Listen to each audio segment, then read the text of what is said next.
Oh,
Oh, fine. Right, so that's my. If you need a room at all, then like. no, it's fine. Just asking. Yeah. As long as it's one of, like, it's fine.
Durham Regatta 2025. This Saturday and Sunday. Only on PalTV.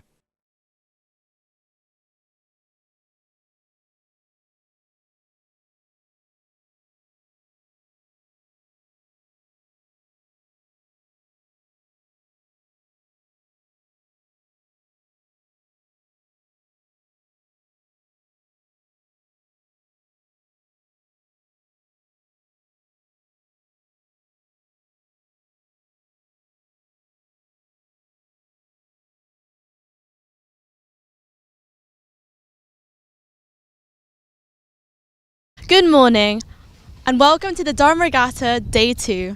I'm Liz And I'm Alfie. and we're bringing you every stroke, every sprint and every celebration as clubs battle it across the River Wear. So, how was yesterday's events? Well, I'm glad you asked. We had the amazing Open Elite 8As where York just beat Durham by 2 feet. It was so close. And Alfie, tell me a bit more about today's event.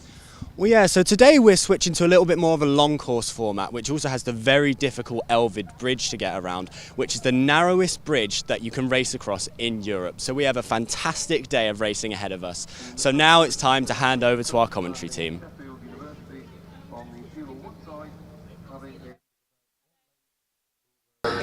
Hello and welcome to the commentary coverage of Durham Regatta 2025, sponsored by Tel Media.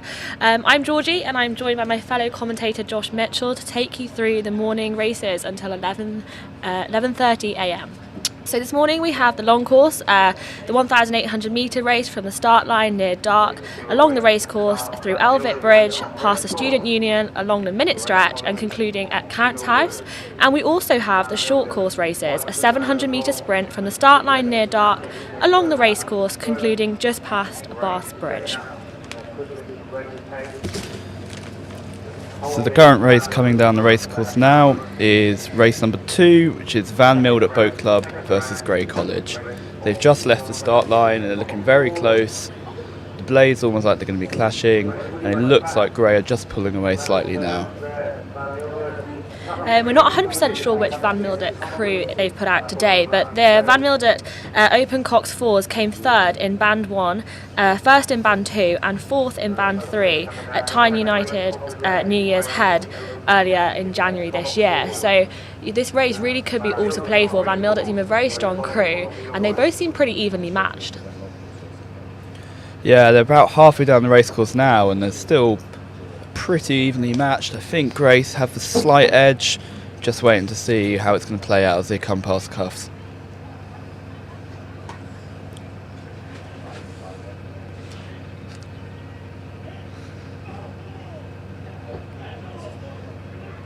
You can see on your screens now both crews are matching each other pretty much stroke for stroke as they come along the centre parts of the racecourse here at Durham Regatta. We can hear the Coxes shouting for motivation at the crew. As they come past us here on the commentary, it looks as though Grey are about half a length ahead of Van Mildert right now as they come towards Bath Bridge. Yeah, absolutely, but Mildert haven't given up. They're trying to push through now.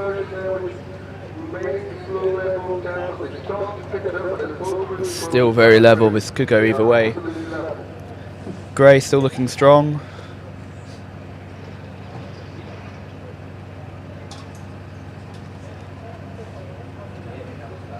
We're just waiting for confirmation of who's crossed the line ahead. So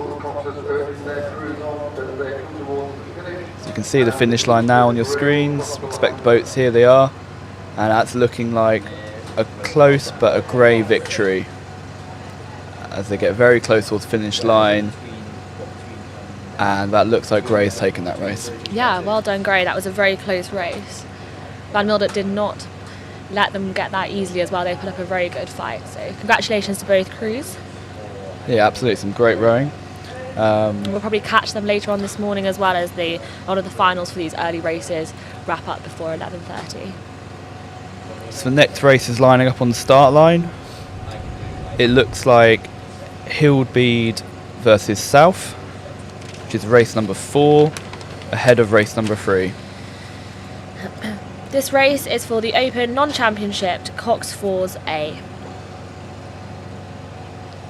You can see Hildbeed attaching now to their stake boat, just waiting to see where their opposition is. They're very bright today, aren't they? Yellow boat, Very blue bright. blades.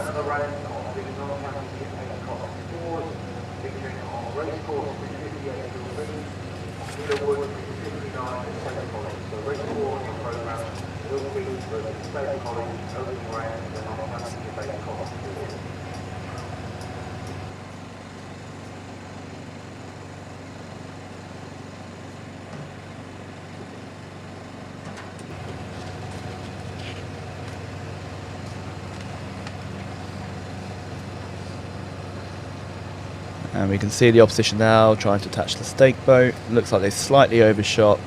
I'm sure a quick correction and they'll be ready to go. The conditions here are much like yesterday morning.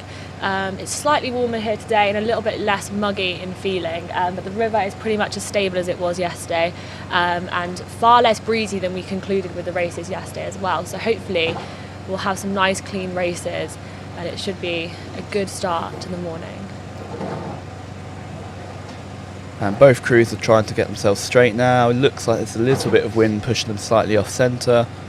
On your screen you've got Hildbeed on the near side, the racecourse side, and South College on the far side.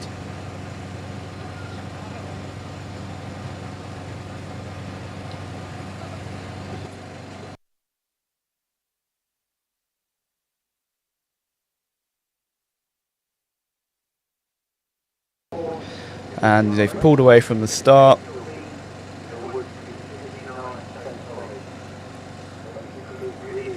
And Hildbeed, I think, have taken a slight edge off the start, but it's a long course. It's still got time to make it up. It is to be noted as well that South look like they're racing with UCBC blades, so don't get yourselves too confused. They did that yesterday as well, but that definitely is a South boat on the P. Loudwood side. Okay, both crews still looking fairly even. I think Hildbeed do have the slight advantage. And these are both two strong college rowing clubs as well. Hildbeed last year particularly were very strong. South have come kind of at the dark and they've really developed in the past couple of years and they're putting out some really strong rowers. So this could be a really evenly matched race, and so we'll just have to see how it progresses down the course. At the moment it looks like Hildbeed may have a slight lead, however they are pretty much matching each other stroke for stroke. You can see them really putting some power down, getting some nice clean puddles, and they've got some good coxing lines as well. Yeah, and they're coming past us now. I would say Hildbeed look like they're in front, although it is definitely close. There's lots of cheers on the Hildbeed landing stage already at such an early hour. They are out in full force cheering their teams on. Yeah, and as they come past, I think it looks like a half a length advantage. Yeah, Hildbeed are making some nice lengths now. They're pulling away from South, winding up that rate and really putting the watts down to make it under Bath Bridge. So it looks like Hildbeed have got the lead just before the finishing line.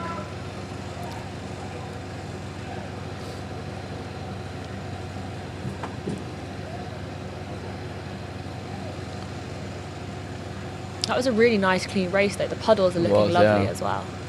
Yeah, you can see on the camera now that Hildbeed have really pulled away in this last about 100, 150 metre sprint. They've really gained the ground on South there. And I think as we come up to the finishing line, you can see now it is looking like, Hildbeed have won by, I'd say, about half a length. Yeah, and I think you can tell we sort of reached the end of the year. Every crew here they're well rehearsed. There's some really nice clean rowing going on. I think everyone can be happy with that race regardless of result. Well done to Hildbeed. And we're just waiting on the next race to line up. Bit of a slow start this morning, but I'm sure we'll get into the thick of it soon enough.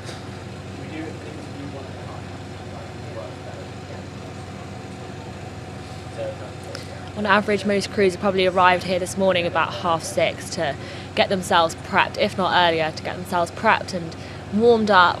There's quite a few ergs up at the trailer park where the crews are doing some land warming up before they go onto the river, because as soon as you're on the course it really is just taps often up to the start line, or it is a straight row up to the start line if it's clear. So you don't really have that much time to do any land warming up. So it's really important that you get the warm up in beforehand, make your boat checks, and then head out for your race.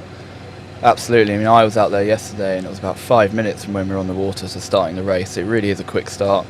That land warm-up is essential and probably does make the difference between who wins and who loses. You can see now on your screens you've got the races that have just come past are paddling back up the race course to take their boats back to the trailer park before they'll wait for their next round or their next races in the afternoon. The water is quite low here at Durham this year because it's been quite warm recently, so you've got quite a shallow bank towards the racecourse side, and it's quite reedy towards the Pilar Wood side. So for a cox it can be quite challenging to make sure you don't either scrape your boat along the bottom of the river, get your blades stuck in the reeds, or take a fin off. We had quite a few losses of fins yesterday. I think there was a few 4s and 8s from colleges, but also DUBC managed to lose a fin as well. And they had to, I think it was their cox that actually waded out into the river to recollect their fin, because fins are a very expensive part of a boat actually, but they are very easily lost. So if you can see it in the water, you're best to jump in, sacrifice your socks, and grab the fin back before it sinks. Absolutely, yeah, and we can see race 1 here has just come back past the stake boats. Still no sign of the next race. It's just, I think when it's so early in the morning, there's just a little bit of taking time. All the crews get themselves ready, get on the water. But we'll be hopefully getting race 3 or race 5 will be coming through very shortly. I will say the wind seems a lot calmer than yesterday. I know yesterday quite a few crews were struggling to keep a straight line, but it does seem like better conditions today. Yeah, it does indeed, and I think the heavens opened in the afternoon races yesterday, and it really made conditions very challengeable with the headwind. We saw a few capsizes of some singles as well, I think, as a result of the poor weather. And with these fine boats, although you've got a crew in it and you've got your blades, they are very susceptible to weather conditions. If you've got a bit of choppy water or you've got a sharp headwind, it really can change your race. So it is lovely to have these nice calm conditions here this morning. Hopefully we may get a little bit of sunshine, but I don't want to jinx it just yet in case the heavens open once again. Yeah, and for those who are actually in Durham at the moment, you would have seen last night was very windy, quite stormy, so with a bit of luck the worst of it has blown through by now, but we'll just have to wait and see what the weather's got in hold for us.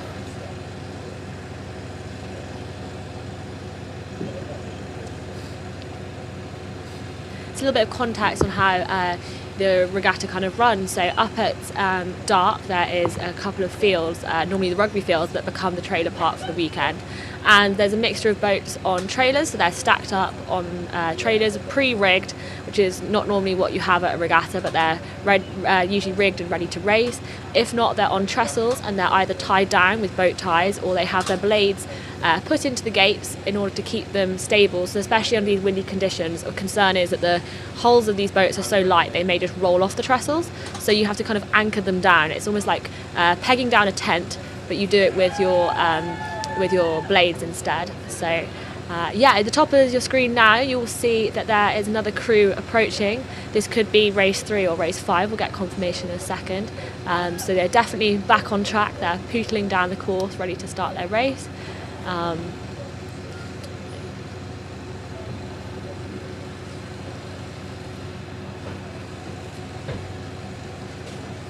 Okay, so we can see the first crew coming up to the start line. They're getting themselves prepared to attach the stake boats.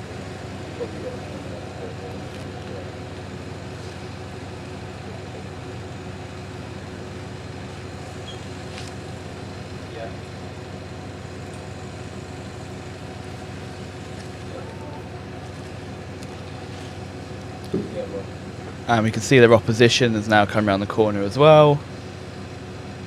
Give me a second. This must be so nice for the crews to be boating this time in the morning. It's so relaxed and calm.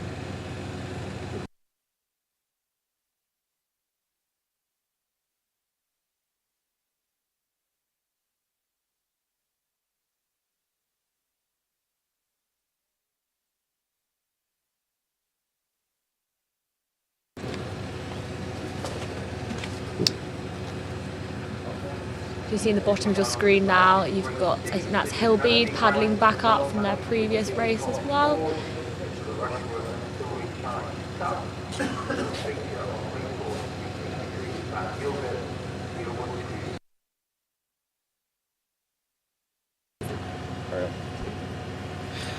Okay, so this looks like race 6 lining up.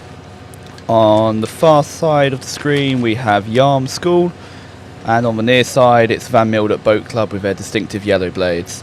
This is the Open Cox 4 Non-Champ B, and it's the first race in this category of the day. And you'll see here we've got a college up against a school crew, and this is pretty common at Durham Regatta because quite annoyingly for us college rowers, the schools are actually very good rowers, so often they do put up some stiff competition for the college crews. So there's a famous saying, will you be yarmed today? So it's become a bit of a verb from previous races. Yarm school usually do so well that colleges are like, oh, you've been yarmed. So that if you hear that on any commentary today, that is probably where it's coming from. But Van Mildert, as we said earlier, have been putting up some really good races recently, so it really could be all to play for in this race as well. You've just got Hillbead in the bottom of your shot there. They're just paddling back up from their previous race as well. It looks like both crews have attached nicely to the stake boats. You can see they're just making their final adjustments, getting themselves up to the 3/4 slide position.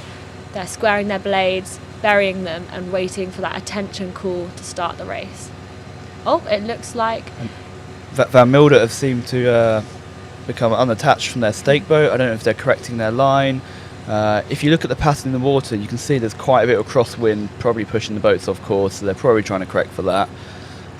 They do have an empty race course, so they could probably afford to not be completely straight, but that'll be all up to the start umpire about when they're convinced they're ready to go. it's quite a lot of work with the stake boats as well, because it is just one person hanging on to that boat, hanging on to the hull of the boat, trying to keep it straight, keep it attached, and then they just let go as soon as the race is called to start, and off they go. But it's stake boating, I think, looks easy, but I can imagine once you're on there, you may feel a bit seasick as well, being bobbed around on those wires as you. Yeah. Oh, and they are off. And that's a strong start from Mildert, but I don't think Yarm School will let them have it that easily. No, Mildert are putting up a stellar performance. They are really powering down that course right now. So we've got Van Mildert on the racecourse side, and you've got Yarm School on the Pilar Wood side, which is to the left of your screen.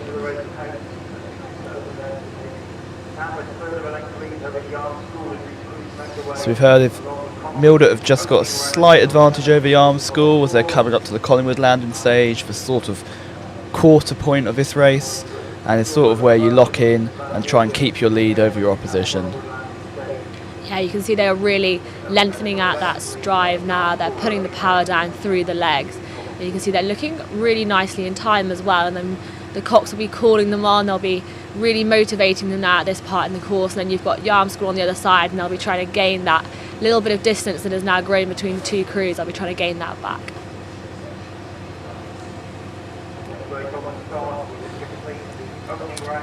And the next race that we got broadcasting on your screen will be race number 3, the Cox 4 Non-Champ A, which is Grey College versus London Rowing Club University College Composite. They're attaching themselves now, but the start umpire should hopefully leave a bit of a margin between the current race, which is on the screen. Van Mildert look like they've secured their lead by quite a margin. Yeah, I'd say there's now clear water between Van Mildert and Yarm School as they just come back past the Hillbead landing stage. Yeah, we can see now as they come past the commentary box, you've got Van Mildert leading by about 2 lengths now, with a significant clear water between Yarm. Excellent rowing from Van Mildert. That is a really stellar performance. They'll be really chuffed with that result. And they look like they're slowing down now, trying to conserve their energy. They've got a good margin over the school. Meanwhile, the next race has started. Grey College looked like they had a good start off the line, but we'll have to see how that plays out throughout the race. So this next race, the London RC University College Composite, is actually an alumni crew. So all 4 rowers did row at Durham University, with one of those crew with DU. And they are returning to Durham Regatta after 30 years since they last competed here. and it is a special race that they are doing today in memory of the passing of a friend who died from cancer recently. So it is a real celebratory race for them, and they are being coxed by Ed Day, who's from Castle, and his godfather is in the boat. So it is a lovely kind of family event, if you will, and it's lovely to see some alumni returning back to the race course and wanting to compete again this year, and they are in the red boat on your screen. Yeah, but it does look like Grey College have pulled ahead. We're approaching our position now. I would say there's about half a length to a length advantage.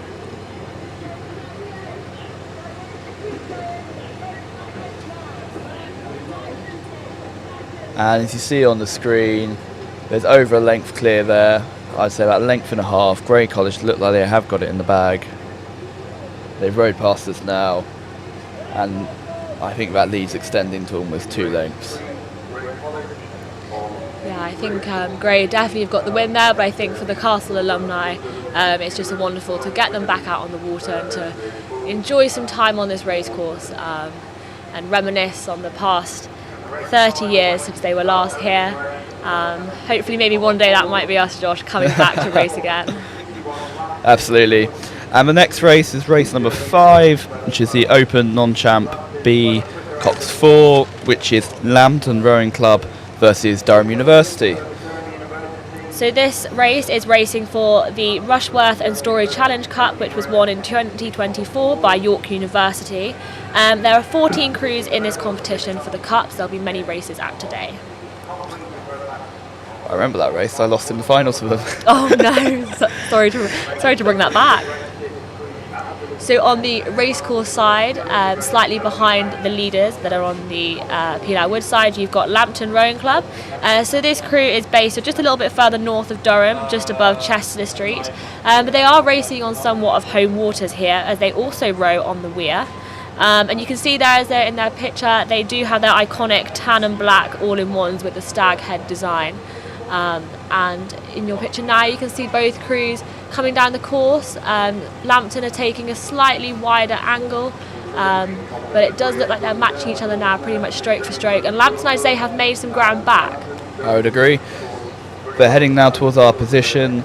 I would say they're fairly even right now.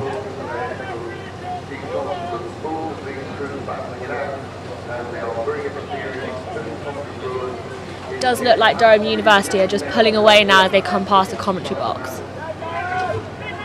Yeah, it looks like about 1 length advantage.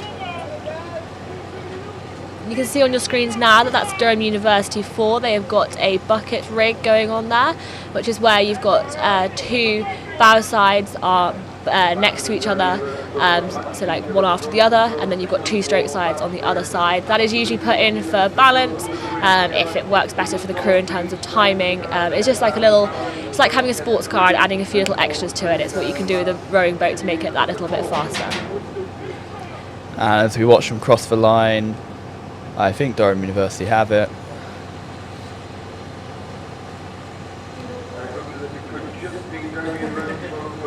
And that was Durham University have crossed the line ahead and have won that race. The next race that will be on your screen is race number 7, which is in the same category as the one we've just watched, and that is Grey College versus Leeds University. Grey College are on the near side of your screen, on the racecourse side, and Leeds University are on the far side, Pilar Wood. They're both getting themselves lined up. Again, we've got another bucket rig going on from Leeds University, and they're off. A fairly even start, I would say. It looks like Grey College has slightly pulled ahead. It's a very nice sharp start though, not too splashy. A little bit splashy there from Leeds Uni, but it looks like they've recovered themselves quite nicely. Yeah. And on such a short course like this, so much of the race is won and getting a good start. Oh, 100%. The cleaner the start, the better. It's just about getting the power down and getting the boat moving as quickly as possible. Yeah, and especially today when the water is a little bit ripply, it's really important about breaking that first kind of power of water. You really trying to shift the water underneath the boat to get the boat moving from a stationary start. And so the first few strokes are really important. to get the boat moving. But it's looking like they're now, looks like Leeds may have made a little bit of a comeback there on our screens. It looks like they're now pretty much matching each other stroke for stroke. This is looking like a very close race. Grey College are really putting down some power there. They're absolutely not tiring.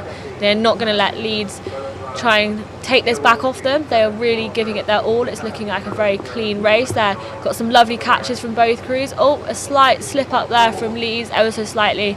Bit of a wobble, a bit of a tilt towards stroke side there. And we've got Grey College coming slightly into the centre of the course for a slightly better racing line.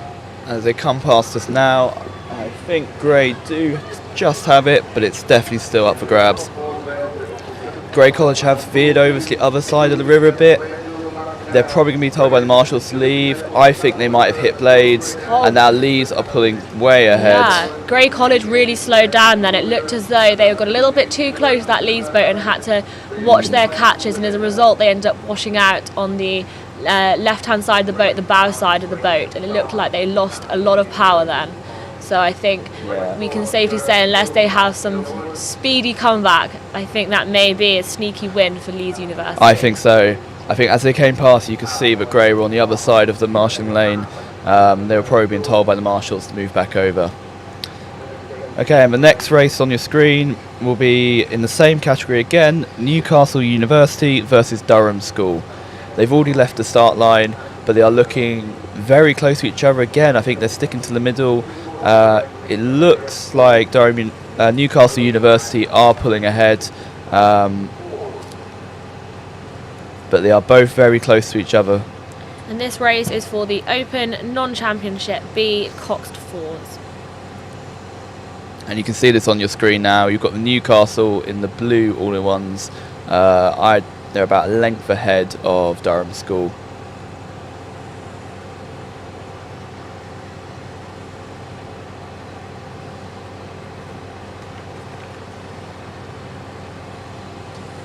And as they come down past the halfway point of the race course, they're pulling out to almost a length ahead.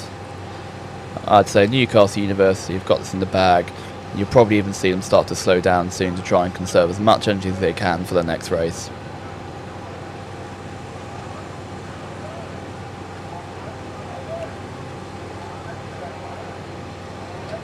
It's also quite interesting if you look at their blades. You've got two crews rowing with quite distinctive blades.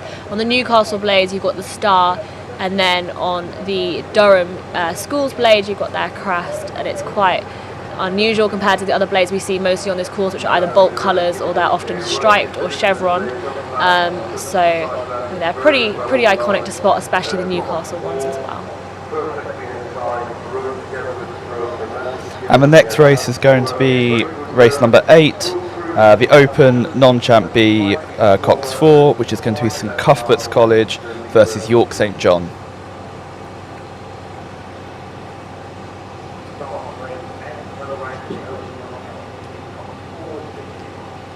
And I think they are underway.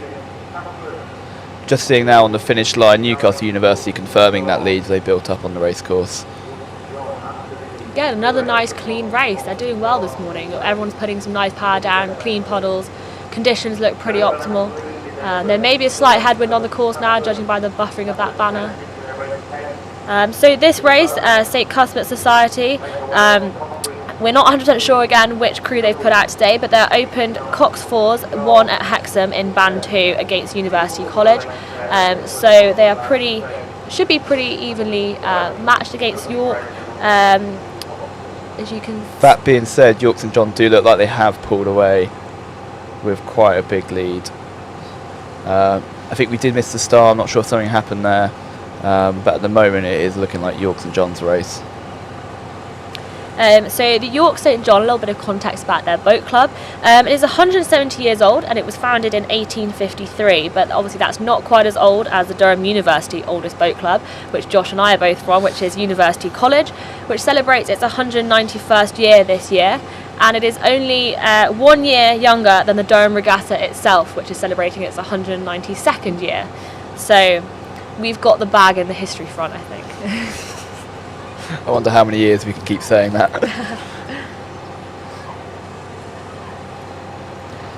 So yeah, York St John's do look like they have this wrapped up.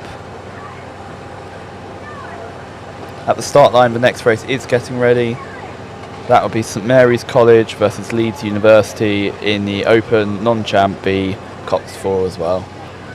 Yeah, as they come past the commentary box now, I'd say it's probably about a length at least of clear water between the York St John crew and the St Cuthbert's Society.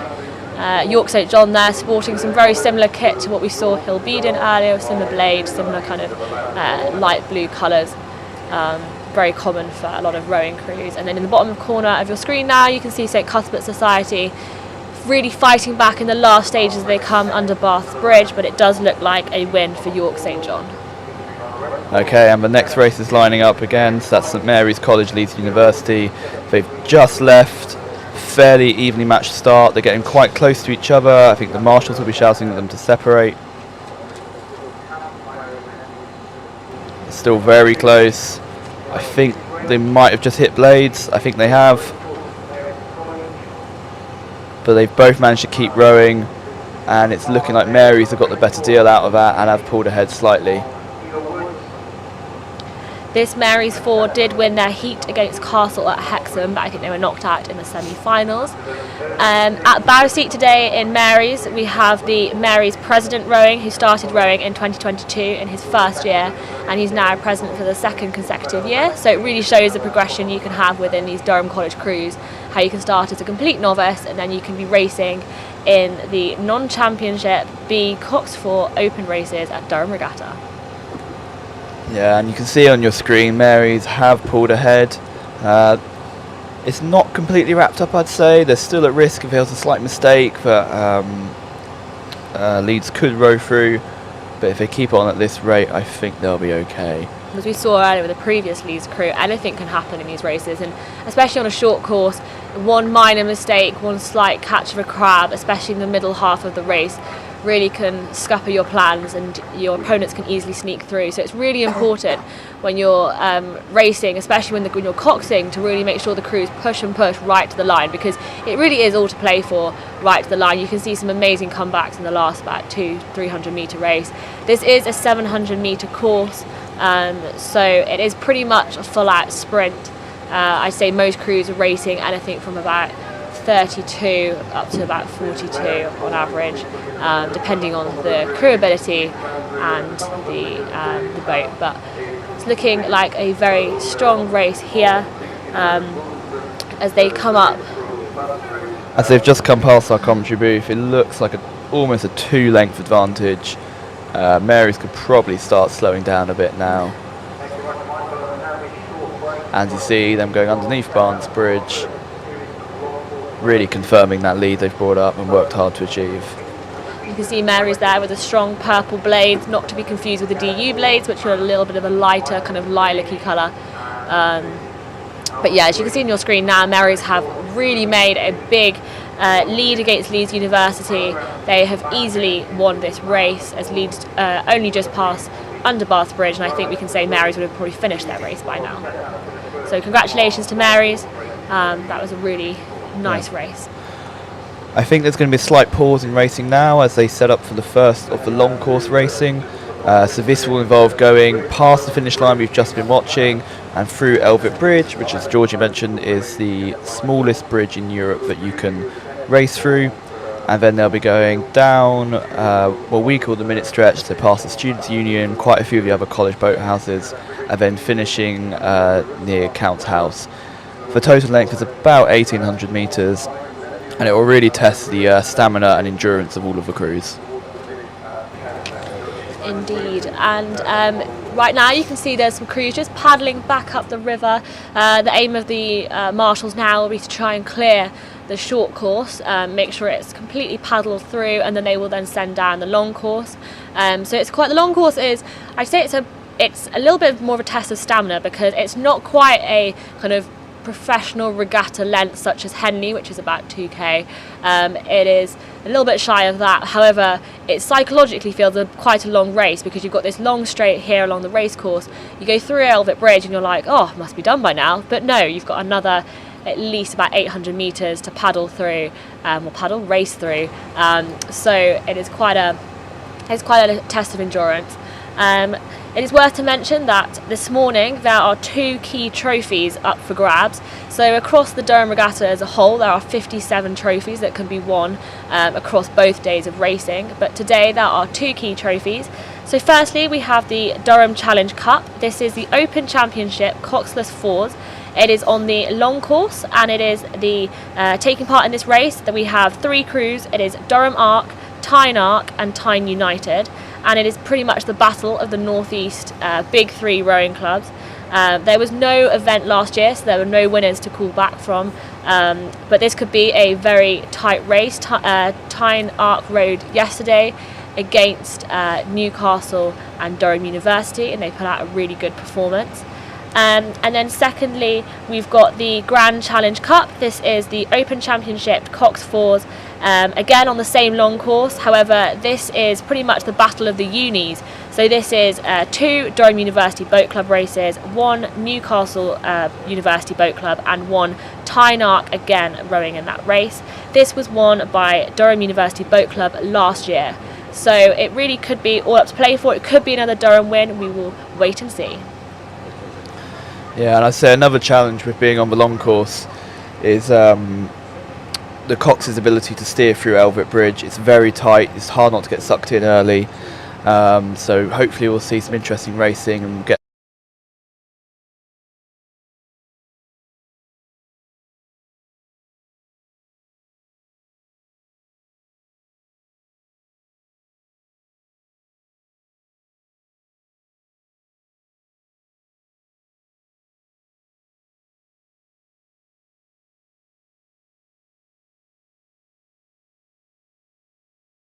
all of the races are lined up for this afternoon, so you can really see who your crews may be competing against as they get into the semi-finals and the finals, which will be continuing into the latter half of this morning and hopefully covered by Josh and myself.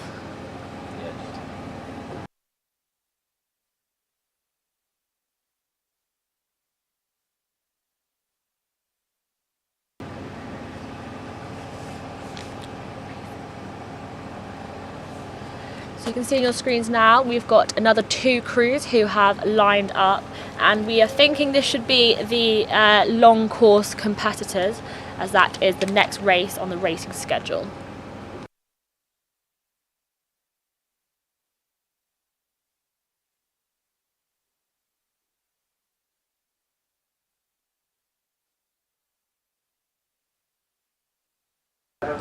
So at the start line now, we have race 11, which is the Hatfield College versus St John's College. And this is the Open College Championship Coxed 4 race. They are racing for the Barry Ward Thompson Trophy, and they are taking on the long course, the 1,800 metre course from the start line through Elvet Bridge down to Cants House. This race was won by Collingwood last year, and Collingwood are back to defend their title. They are racing in this band too. They will be here a little bit later in the morning. And we have 7 colleges competing in this cup race. So we'll be seeing those races roll on throughout the morning. They often come in chunks at a time, and then there'll be a break with some other crews heading out as well. So you can just see them, they've lined up to the stake boats now. Lines are looking pretty good, I'd say. Yeah, I think you can still see some wind. I think the stake boats are moving around quite a bit. Neither crew looks like they've come to attention yet. I suspect the marshals are still clearing the course. I'm checking that all the stations are ready. So in a moment you should see all the rowers come forward, ready to start racing, and women will be off.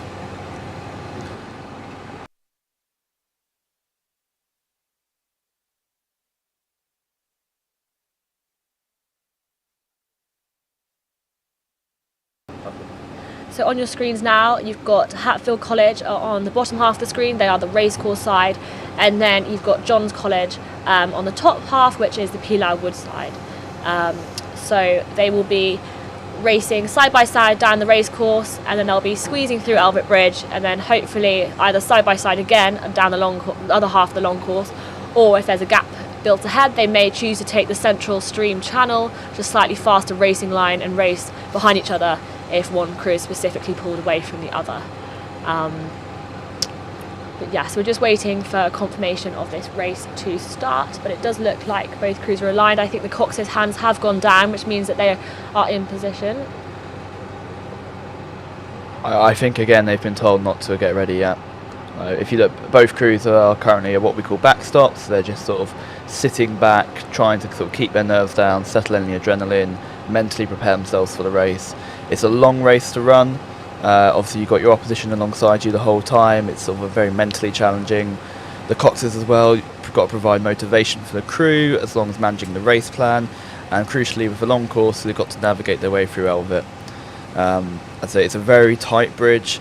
The temptation is to get sucked in and turn early, but you do have to leave it almost disturbingly late before you start turning, and if you do that correctly you can get through cleanly. That really will make the difference in these long course races. Both Hatfield College and St John's College are based on the kind of bottom half of this race course. They are towards more kind of like the weir end rather than the race course end of this race. You've got St John's are on the minute stretch, and Hatfield are just by the Kingsgate Bridge opposite the Durham Student Union. So they are both, in theory, should be very used to going through Elvet as they paddle up to the race course for their normal training sessions. And I do think sometimes at regattas you see a difference between the crews that have that come from the other side of Elvet Bridge on the weir side compared to the crews such as kind of like South and Van Mildert, who train more on the racecourse side. Or wherever then we're... Oh, absolutely. And I think obviously for all the downstream crews who have to race through that bridge quite frequently, the Coxes are more used to it. In general, any non-Durham crews will obviously struggle here. They only maybe race here 2 or 3 times a year, whereas the Durham crews will have that slight home advantage. I can see both crews are now getting ready. They've come to front stops, but both Cox's hands are still up, so they're not quite happy they're lined up. There is also a launch currently on the racecourse, but they will be moving out the way soon.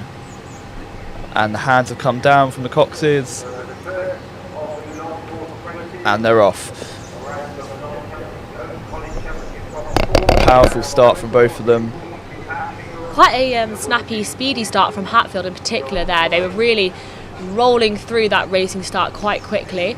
It does look like Hatfield have taken a slight line into the centre of the course there. They've rectified their line now, and they both look very evenly matched.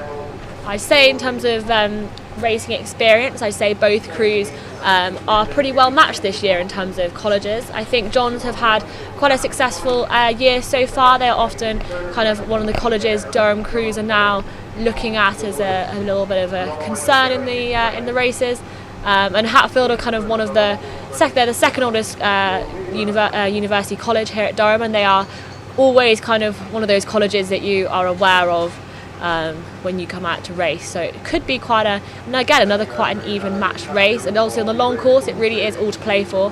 They really, there's kind of any opportunity to make a mistake or to gain speed. It does look like Hatfield though have taken Johns quite significantly here now. They look like they've pulled through by about a boat length ahead, but again, as we said earlier, it all could change as they go through Elvet Bridge. Absolutely, and now we're on to the long course as well. The marshals will probably be running multiple races at the same time. They'll just leave enough gap between them. The next race is already lining up. It's actually another Hatfield crew as well, and they'll be racing Collingwood. Yeah, it's wonderful to see a second Hatfield 4 being fielded today. This is again the Open College Coxed 4 race, so they're kind of going back to back here as we see them come down the course. And as you see on your screens now, Hatfield really have made a nice bit of distance as they come towards Bath's Bridge. Yeah, they've just come past us now. I say they're about a length ahead of Johns, but of course they've got to navigate Elvet coming up, so it is potentially all still to play for. So on your screens now you can see the Collingwood College crew on your near side, on the racecourse side, and the Hatfield College crew on the far side, on the Pilau Wood side. The Collingwood 4, we're not again 100% sure what crew they've put out, but the previous race at Hexham, their Band 1 crew, which could be this crew, their Open Cox 4 won the band, beating St Hilbede, Grey and Lancaster. And St Hild and St Bede also feature in this category, so it could be a race they come up against later on. And the next race has started, which was Hatfield-Collingwood. Collingwood have had a massive start. They look like Rocketed they're off. almost a length ahead already. Hatfield potentially having some steering issues, but I think they've corrected that. And that really shows what Josh and I were on about earlier about the race starts being so paramount in these races. Getting one of those right is really important. And Collingwood clearly have been practicing. They've come off that line so sharply. Looks like the bucket hats are on. Classic Collingwood, supporting some interesting headgear there. Not quite as good as I think it was the Durham Schools boat yesterday with a little helicopter hat on. That was probably the highlight of my afternoon. I think as well for this Hatfield crew which are behind now, it's so mentally difficult because you're facing backwards, you know you're behind but you don't know how much you're behind.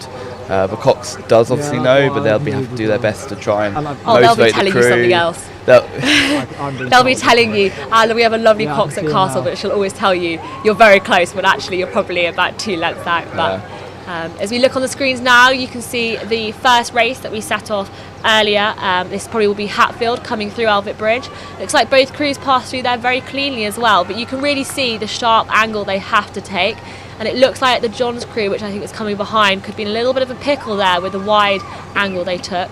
Yeah, I think they've just recovered, but it was certainly close. And the next race is already off, and that's Hild and Bede College versus Trevelyan College, which is, again, all in this same non-championship long course event. And you can see fairly evenly matched. I'm not entirely sure on the number. So we are back to the latter half of the long course now. We have rejoined Hatfield and Johns. Hatfield, again, you can see they've really maintained that lead there. They have put the power down. They're just coming past their own boathouse. And there's some little bit of support there on the back, but they are really powering through as they come along to Kingsgate Bridge. They have made a comfortable lead now against Johns.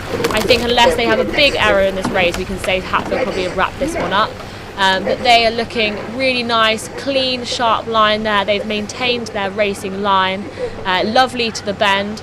You can see the Cox has put the steering on just the right amount to allow the crew to still have that control over the rate, but got around the bend really nicely. And John's crew is just coming along your screens now. They look a tiny little bit tireder perhaps than Hatfield, a little bit splashier. But both crews are putting a stellar performance out. It is no mean feat. I would not want to be them right now. Well, you can see my screen now. And on your screen now is the second race that started, which is Hatfield College and Collingwood College. I think Collingwood are so far ahead they're actually off the screen. Classic Collingwood. Classic Collingwood, but obviously it's a very difficult race for Hatfield because at this point you do know you have lost, but you have to keep going, keep pushing. On your screen now you can see the fourth long course race lining up. This is Durham University on the near side and Newcastle University on the far side. So this is different to the previous 3 races we've seen. This is a different category. They're racing here for the Open Championship Cox 4 for the Grand Challenge Cup that I spoke about earlier, which was donated by St Leonard's School in memory of Eric Scheel of the Camboys Rowing Club. Again, they are taking part on the long course. And on the screen now you can see that Collingwood crew who've already made it through Alvet Bridge and steered their way to be straight again. Lovely line from Collingwood there. They've got such clean catches. You can see the blades pretty much moving as one. It looks more like a double than it does look like a 4. They are doing an absolute fab job there. They're pretty much catching up probably the first race. But you can see just behind them Hatfield have come through, taken quite a wide line actually. It's looking like they may have a little bit of trouble coming to the bank. You can imagine a lot of pressure steering there from bow side to try and keep them on the course. They have rectified themselves, but that will have taken some time out into their race. That have nibbled away and caused them a little bit of a delay. You can see they're trying to really have to fight that bend now to regain the straight line. Yeah, I do think whichever crew is on the racecourse side do have the better deal because they can take a far less tight corner going through Albert Bridge and lose less speed. And you can see Collingwood passing the Student Union, landing now as they head round the corner towards the final sprint to the finish. There's only about 200 metres left in the race now. They know they're almost done. It's just that final push. They can see how far ahead they are of Hatfield. They'll be wanting to save their energy now and prepare for that next race. Of course, they do have a long way to Marshall back up. They do. A little bit of a time consuming. This is back to the Durham University versus Newcastle race. They haven't let yet left. This race last year was won by DUBC, and yesterday at the Open Elite 8As, we had the big three racing. We had 2 DUBC boats, 1 Tyne Arc boat and 1 Newcastle boat. And Newcastle did beat DUBC by just 2 feet in the final. So if we've got similar crews as of yesterday, this could be again another tight race. We'll have to see. Off the start, it does look like Newcastle have gained a little bit of ground on DUBC. But I mean, there's some elite crews here, so I'm sure they'll put the power down and they'll regain their competition. Interestingly, both crews have gone for a bucket rig approach, but with opposite sides to each other. So I think that really shows the amount of tuning the coaches and crews have done to really get the most out of their boat and their crew. So on your screen now is this race from the front on. It does look like Newcastle have pulled ahead slightly, but it's definitely still very close. And obviously Newcastle are on that very awkward approach through Elvet, so Durham can certainly make up some time coming through Elvet Bridge. Looks about half a length ahead, I think, for Newcastle. So this is definitely still up for grabs, especially, as we say, going through Elvet Bridge. You can really see the standard of rowing there. They're really putting the power down but maintaining the rate. On your screens now, you've got Trevs who are coming round the bend on the long course. In the Trevs boat at 2-seat, we have... So actually in this boat we have 2 of the previous presidents who've just handed over this year. At 2-seat there we had one of the presidents from the last academic year who he rowed at school since J14, and he has picked up silver and gold at the national schools as well as racing at Henley Regatta, so quite a prestigious crew there. The 2 lads who competed yesterday in the Trevs pair were racing in that 4 as well, and it does look like Hillbead though did have Trevs in that race. Yeah, and as it just came past us now, Newcastle were about half a length ahead, but Durham aren't showing any signs of giving up yet. They're on the approach to Elvet Bridge now. This is really where you can win or lose the race. Yeah, the Durham and Newcastle races are always some of the biggest battles there are on the Weir, because they're both kind of row on they train on the same river, both on the Tyne, and they're 2 of the biggest universities in the northeast. Therefore, they're always competing against each other. And I think with the loss yesterday by Durham, they will be out to make a point today and beat Newcastle.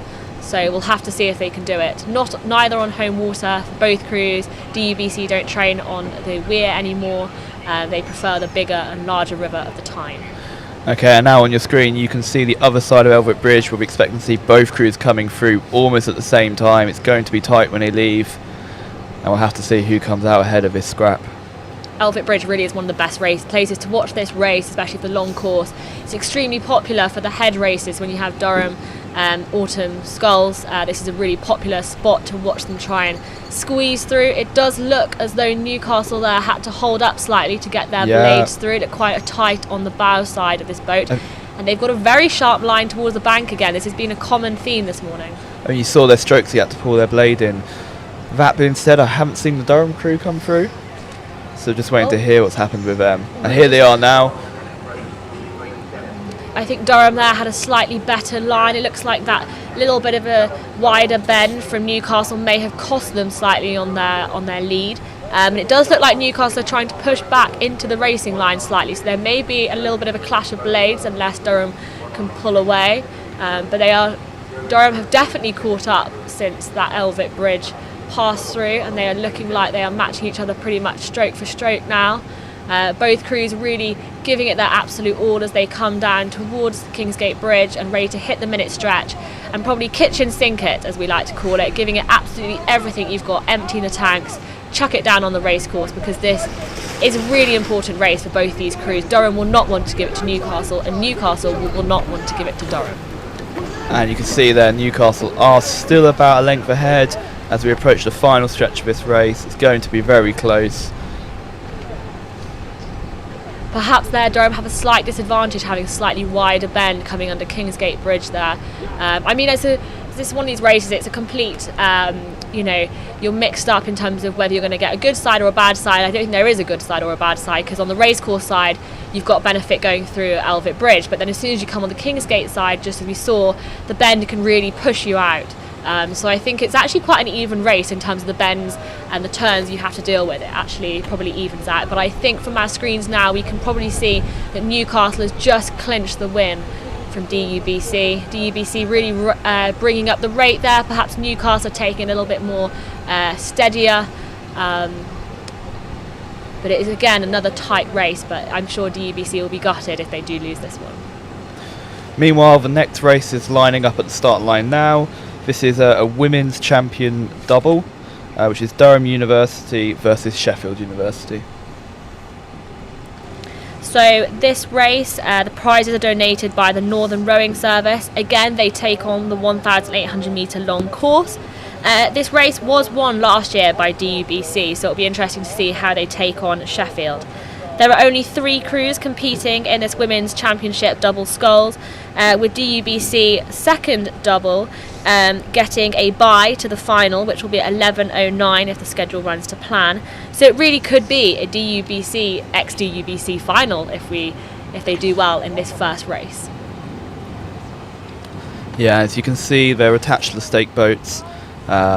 Neither crew looks like they've come to attention yet. I think there may still be some marshalling crews to clear it, but we'll just have to wait.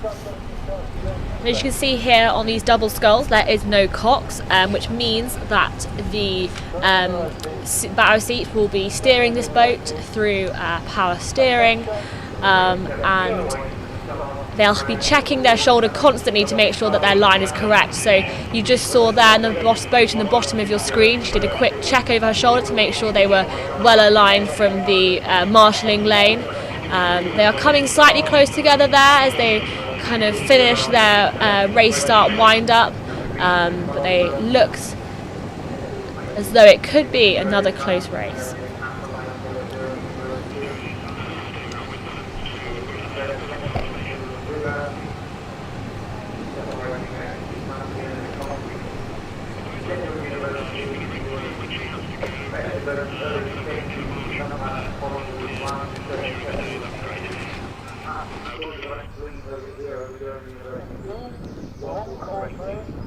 How's exposure looking on cam 7?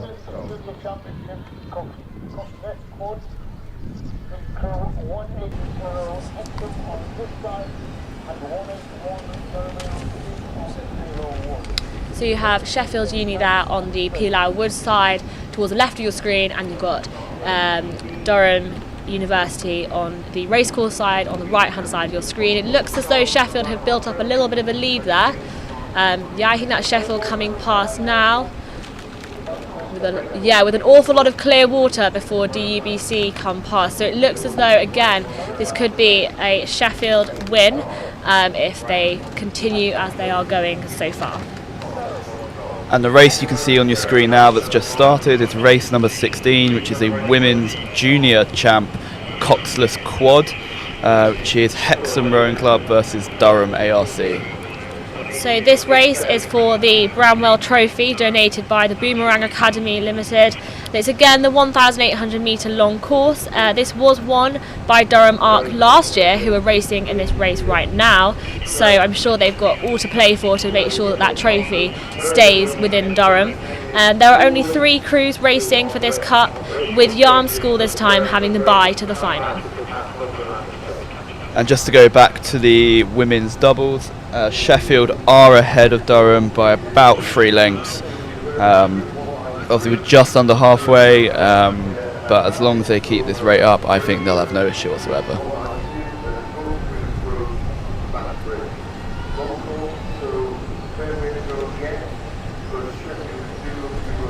I'd say perhaps Sheffield are rating slightly higher than DUBC there as they come under Bath's Bridge, but it really could be still all to play for as they come through Albert Bridge. If you get the wrong line, as we saw earlier, a crew can really sneak past you and take that little bit of advantage. So there you can see Sheffield coming past what would have been the finish of the 700 metre long course, so only 1.1k left to go.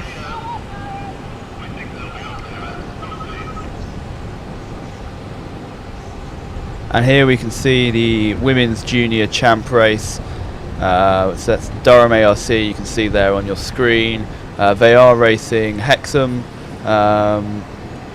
However, they've just come past the commentary box and you can't really see it on your screens, but Hexham have built a little bit of a lead ahead of Durham right now. It's probably about half a length to 3/4 of a length in it, with Hexham leading. They are taking quite a tight line towards the racecourse side as they came past the commentary box, so that will be interesting to see how they cox themselves through Elvet Bridge. Yeah, I think some of the marshals were telling them to go wider. There aren't any boats coming back up at the moment, but of course if there were, they wouldn't be able to be in that water.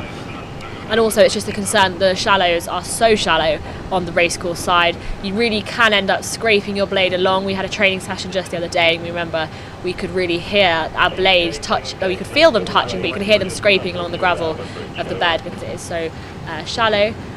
Popping through the bridge now is the double sculls. That looks as though Sheffield have still maintained their lead as they come through Elvet Arch 2, and they've had quite a nice angle there considering they were on the Peli Wood side. They've actually not had a bad line compared to what we've seen. Yeah, I think this is very characteristic of the smaller boats. They're obviously a lot more nimble.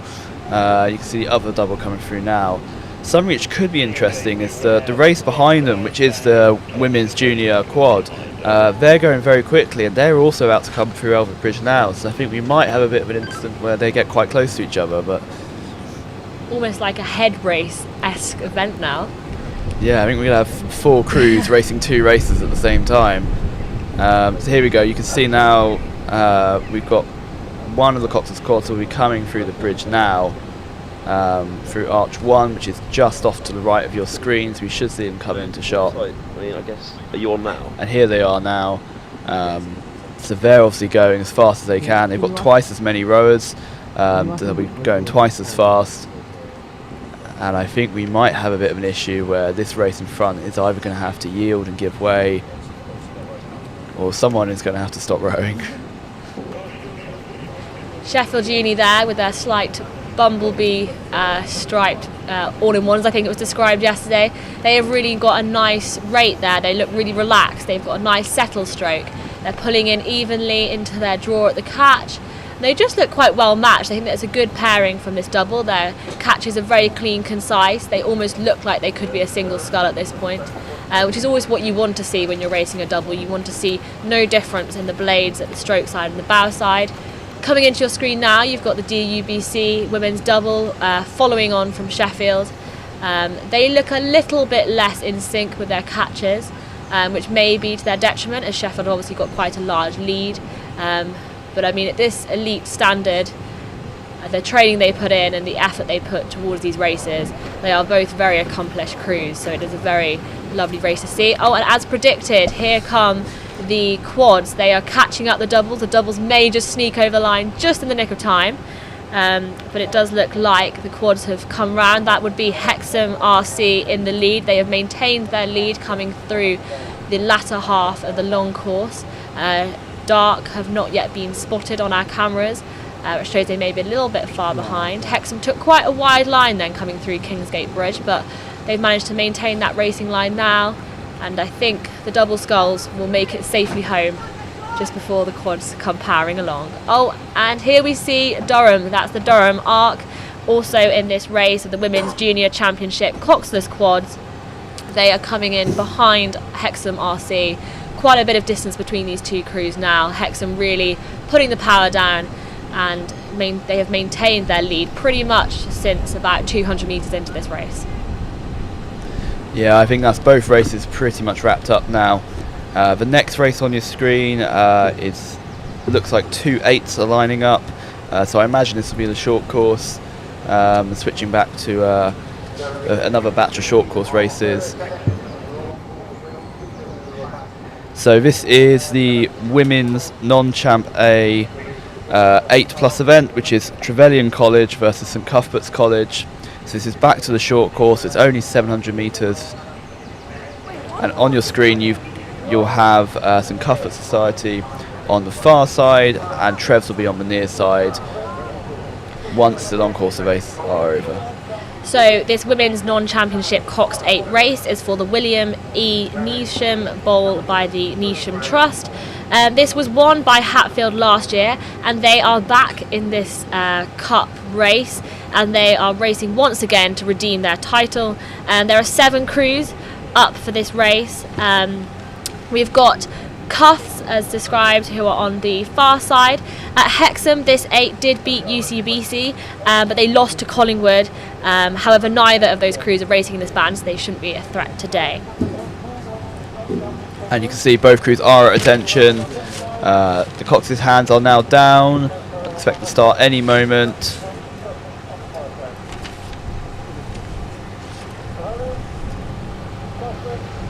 Maybe the umpire has seen something we can't. And they're off. Lots of power down straight off the start. It's looking like Trevelyan have slightly pulled ahead, but that's very, very close. So this Cuffs women's crew, they have had wins at Wansbeck, a slightly different crew from today, but there are some members still in this race. And when we spoke to them earlier, they did say that Trev's expected to be their toughest competition. So this is probably not the race they wanted to start on today, but that's what they've been given in the draw. And they also said that Collingwood and Hatfield are some of their biggest rivals that they could end up facing. There's quite a lot of funny note is that their cox is George Cadine. He is apparently the best cox out there, they said, but he always wears his Winchester merch and will never row in College Stash. So if we spy him today, let's see what he's wearing. And we can hear the Coxes, they're really shouting, they're really trying to push their crews. You can see how close this is. They're coming up to the Hillbead landing now, so they're about halfway through the race. This is where you really need to lock in and confirm that victory. And it's looking like Cuffs are slightly ahead, maybe by half a length. They're passing Hillbead now, and they're approaching our position too. You can really hear lots of support out on the racecourse now. I think as we've gone just after 9 o'clock, I think the people have started to wake up. Durham has awoken and the spectators are down. Yeah, so that's definitely a Cuffs ahead. It looks like about half a length. Quite a few of this Trebs 8 do also row for Senate. Senate is one of the it's not a college crew at Durham University, it's an interim between college racing and racing for DU. It is for kind of like the elite rowers of college rowing can race with Senate, they then enter Bucks as well. So it gives you a little bit more opportunity if you want to train that little bit harder but not to commit to the levels that DU do. So there's a few Senate crew I can spot in the Trebs 8 as they come along, but it does look like Cuffs have managed to take that win. They will be very pleased with themselves after they said the Trebs was their most feared opposition. So congratulations to Cuff. That is a really good, clean race by those girls today. And we will see them later for their next race. Okay, and the next race is lining up on the start line too. It's in the same category, so the women's non-champ A 8+ event, and it's Newcastle University versus South College. So on your screen you've got Newcastle University on the near side with the white and blue star blades, and on the far side is South College in the yellow boat. South College did race at Tees Regatta where they placed second to Hatfield. South women have been doing very well this year. They're a really strong women's 8. Again, they have a few Senate rowers in that 8 as well. They've both had a very clean start. It does look like perhaps Newcastle may have snatched a little bit of power down at the racing starts. I mean, a little bit of a lead. However, I'm sure South won't let them get away with that easily. They'll be putting that power down, making those winter miles count for some summer smiles hopefully at the end of this race.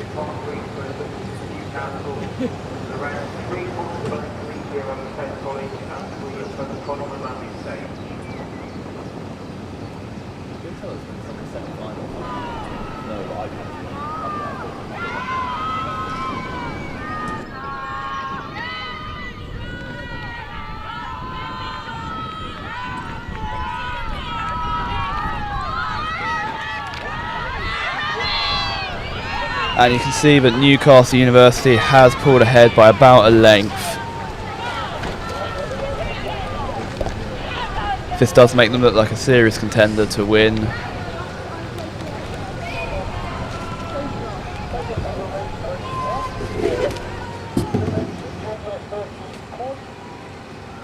And the next race is lining up as well at the same time. It's a women's J13 coxless quad.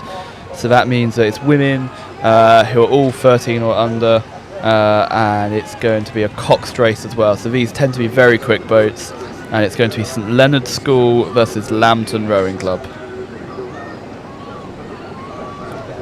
On your screen now you can see the Newcastle 8.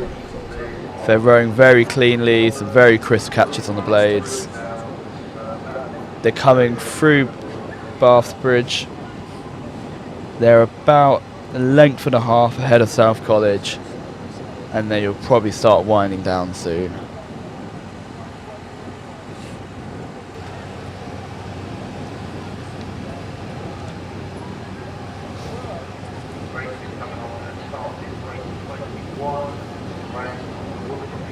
So this race 21, which will be up next, obviously as Josh said, is a women's J13 coxed quads.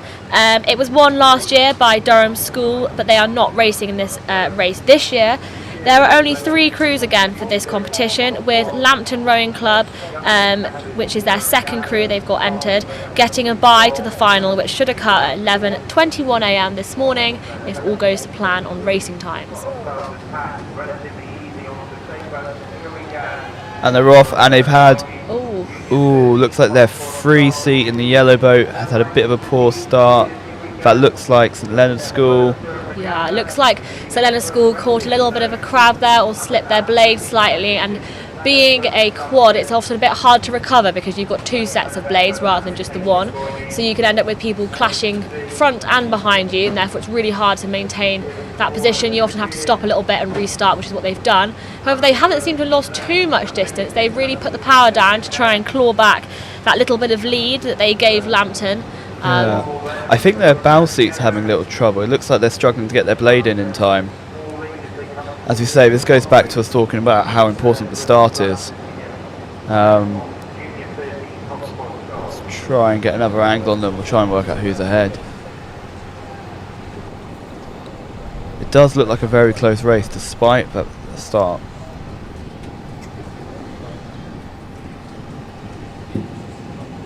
So on your screen now you can see them. They've just passed the Collingwood landing stage. So they're about a quarter or a third of the way through the race.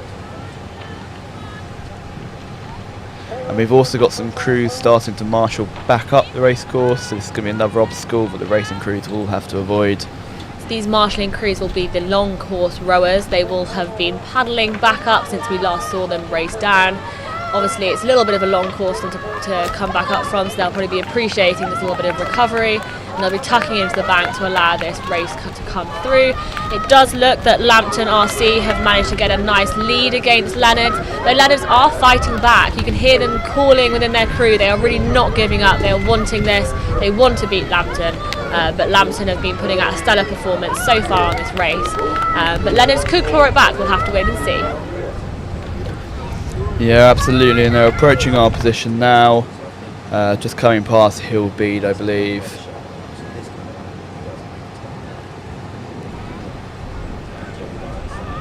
Don't know if you can see in the left of your screen now, you can see the Hillbead landing stage, and the Hillbead sofas are back out today. They got a little bit soggy in the rain yesterday, but they are back out. They have taken their pew on the racing line, and they're having a really good spectator spot actually. I mean, it's a good deal being a boathouse there. It is, and of course it's their new landing stage. For the last about 2 years it's been out of action. It was falling into the water. Oh, it looks like Lambton have had a issue within the middle of their boat. They seem to have had a moment where they stopped rowing there, which could give St Leonard's the real chance to squeeze past Lambton there, and it really could be all to play for actually. Both crews have had a bit of a wobbly race, so we'll have to wait and see how they do as they come towards Bath's Bridge. They've just come past us now, and it is looking like Leonards have pulled ahead, maybe even by a length. I think the other crew are really struggling. That was a very close and a bit of a mixed match race. Obviously, perhaps Leonards have a slight advantage. They do row on this river all the time. Their boathouse is based just down towards the weir side of the River Weir, and they are next to University College Boathouse, and they share their pontoon. But it does look like from our camera angle that will be a win for St Leonard's School. I'm sure Lambton will be completely gutted about that race. They were so in the lead for so long, and they just had that little slip up within the middle of the boat in the last 200 metres. But it was a really good performance from both crews. Okay, and the next race on your screen is race number 20, which is the women's non-champ A 8+ event, which is Durham Arc versus Hatfield College. Hatfield College are on the far side of the screen with the blue boat and the blue blades, and Durham Arc are on your near side with the white boat and yellow blades. They've made a good start together, looking fairly even, possibly Darker just edging out ahead of them. This could be quite an even race, yeah. Durham Arc women, they won their band 1 in the 8 at Durham City Regatta at the start of May. At Hexham, Hatfield didn't have the best time. They did lose to Queen Elizabeth High School in race 1 by a length and a half, but it really could be all to play for down this race. The Hatfield 7-seat, a little bit about her. She's been rowing for 10 years. She is the Senate president for next season, and this 8, when asked kind of how they're doing this year, they said that they are the self-proclaimed fastest to trailer after leaving Weehawken. So they're quick to get out of the race, but how will they do in the race? Let's wait and see. So they've passed Collingwood and making solid progress down towards Hildbead. It does look like Durham Arc are maybe about half a length ahead. As we approach the halfway point, this is really when they're going to sort of solidify that lead. They look like they're now actually more of a length ahead. And this mentally be really tough for Hatfield now to try and pull through.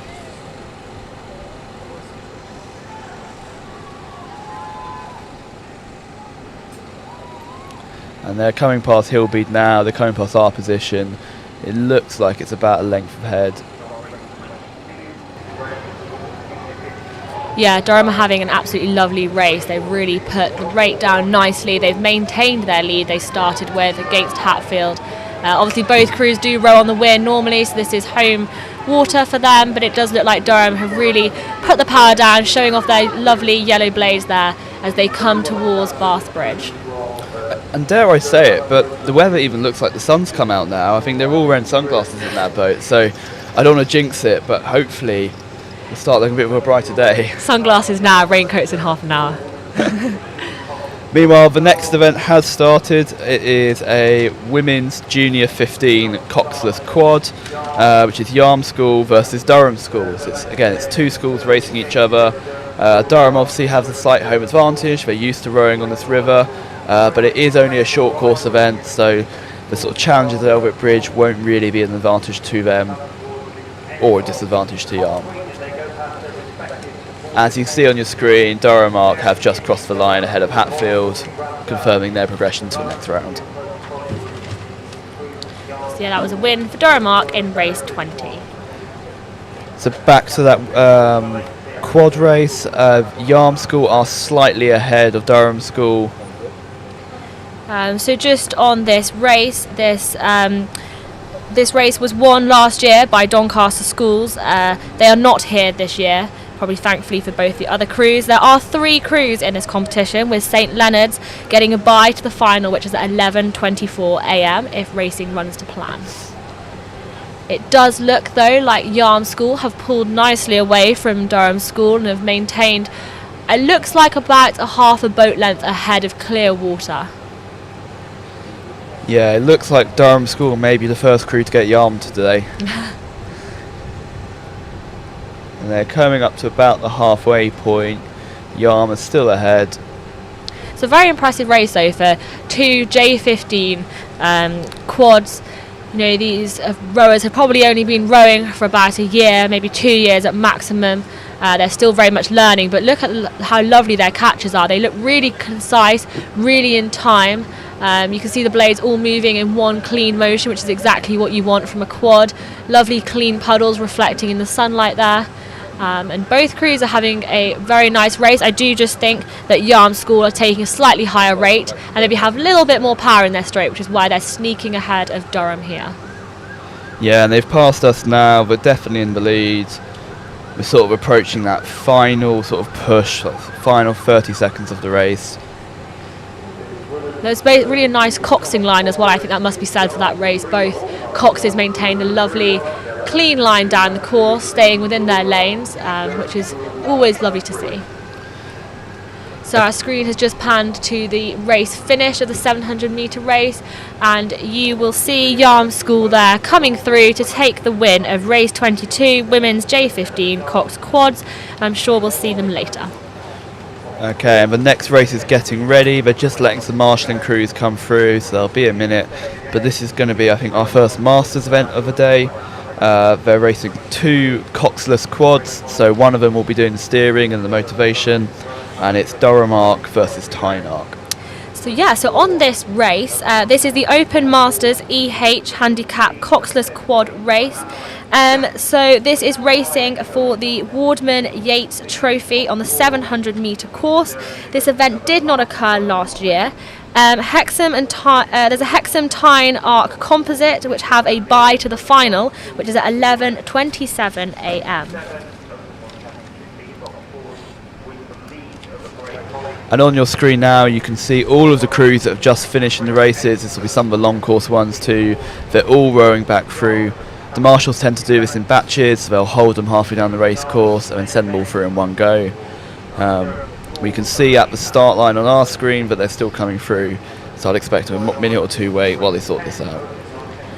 On this Masters crew, they are the only Masters race here at Durham. There is only 3 boats racing for the Masters category. This is because Durham Regatta is unfortunately scheduled the same weekend as the National Masters Championships, which is held in Nottingham, which means that on the whole most Masters crews within this area do head down to Nottingham to compete there.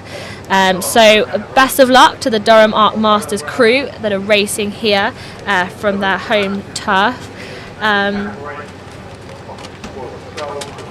So this Durham Arc race, we have the oldest crew of this year's Durham Regatta, who have a combined age of just under 300 years old. I think their average age is about 73 within this race. So kindly got some details from the crew here racing today. So we've got Colin at stroke, Vaughan at 3, Steve at 2 and Dave at bow. Colin at stroke is also the Pres officer of Dark. And you can see on your screen now the race has started. Durham has left. Tyne, I think, had an issue at the start line. Durham have brought up a big lead already. And you can see Tyne now coming through your screen. Not quite sure what happened at the start line there.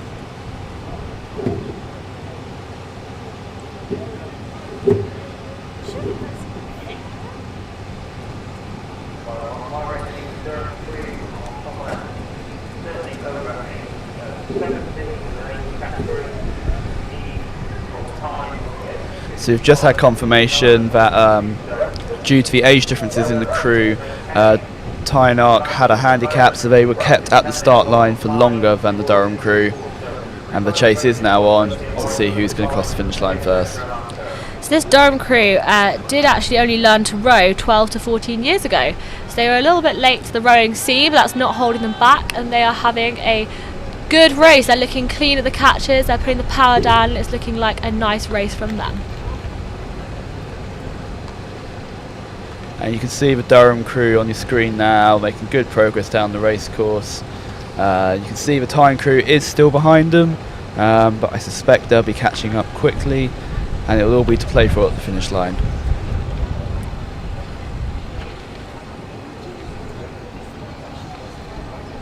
And the Durham crew are coming past our commentary position now. They still maintain their lead, but the Tyne crew are only just behind them, maybe about a length separating them. It will be interesting to see how this plays out. Yeah, the Durham crew said they're looking to see enthusiasm to see them through this race, which I think it definitely is. They're looking like they're putting on a really strong performance, and it's wonderful to see a Masters crew racing at Durham Regatta. So they are looking like they're having a good race, and they said that if they do well, they'll be celebrating with a pint or 2 of real ale at the club bar later. So if you're on the racecourse today and want to have a chat with this lovely Masters crew, they will be around in the Durham bar later.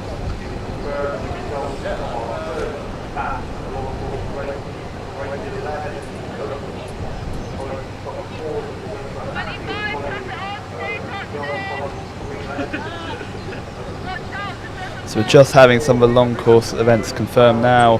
Hatfield did beat Johns by 3 lengths. Collingwood did beat Hatfield easily. And Hillbeat beat Trevelyan by half a length.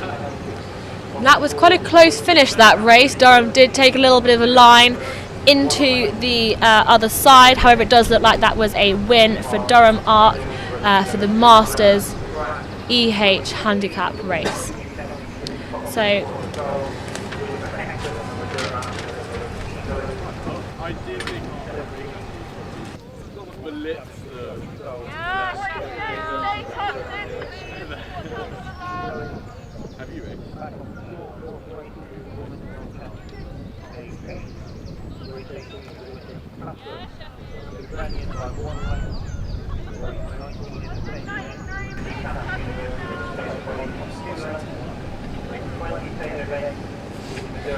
that was a win for Durham Arc in race 23 Open Masters EH Handicap Coxless Quad race. They will be back at 11:27 a.m. with Hexham Tyne Composite. So you can see on our screens now the crew's just paddling back up the race course to clear the regatta. So now we're going to move on to a quick little section on how about rowing and how to row, and a little bit about the regatta. So we'll just cut to that.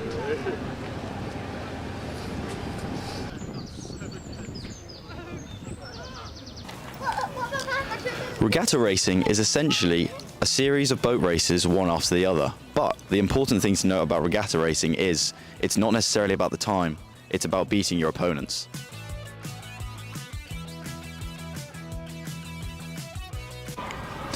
In a regatta, there are a multitude of categories across the weekend, competing from novice to elite, or from one-man boats to the true test of teamwork and grit, 8-man boats.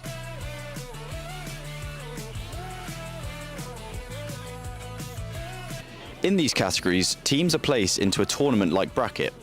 The stakes are high, meaning if you win, you've got more rowing to go for the rest of the day. But if you lose, then your weekend of rowing may be over.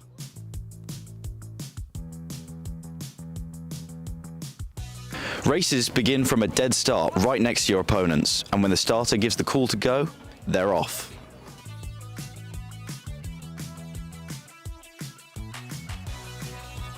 No matter who or how many people are in a boat, regatta racing is one of the most exciting formats of rowing that there can be, and you don't want to miss any of it because it all happens very quickly.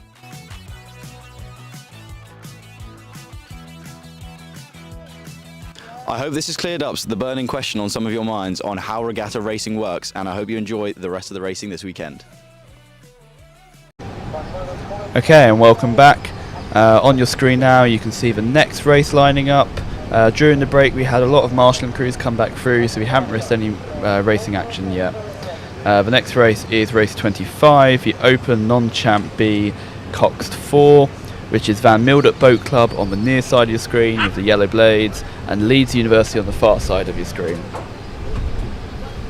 You can see they're both attached to stake boats. Van Mildert, I think, are just lining themselves up, trying to get that straight line.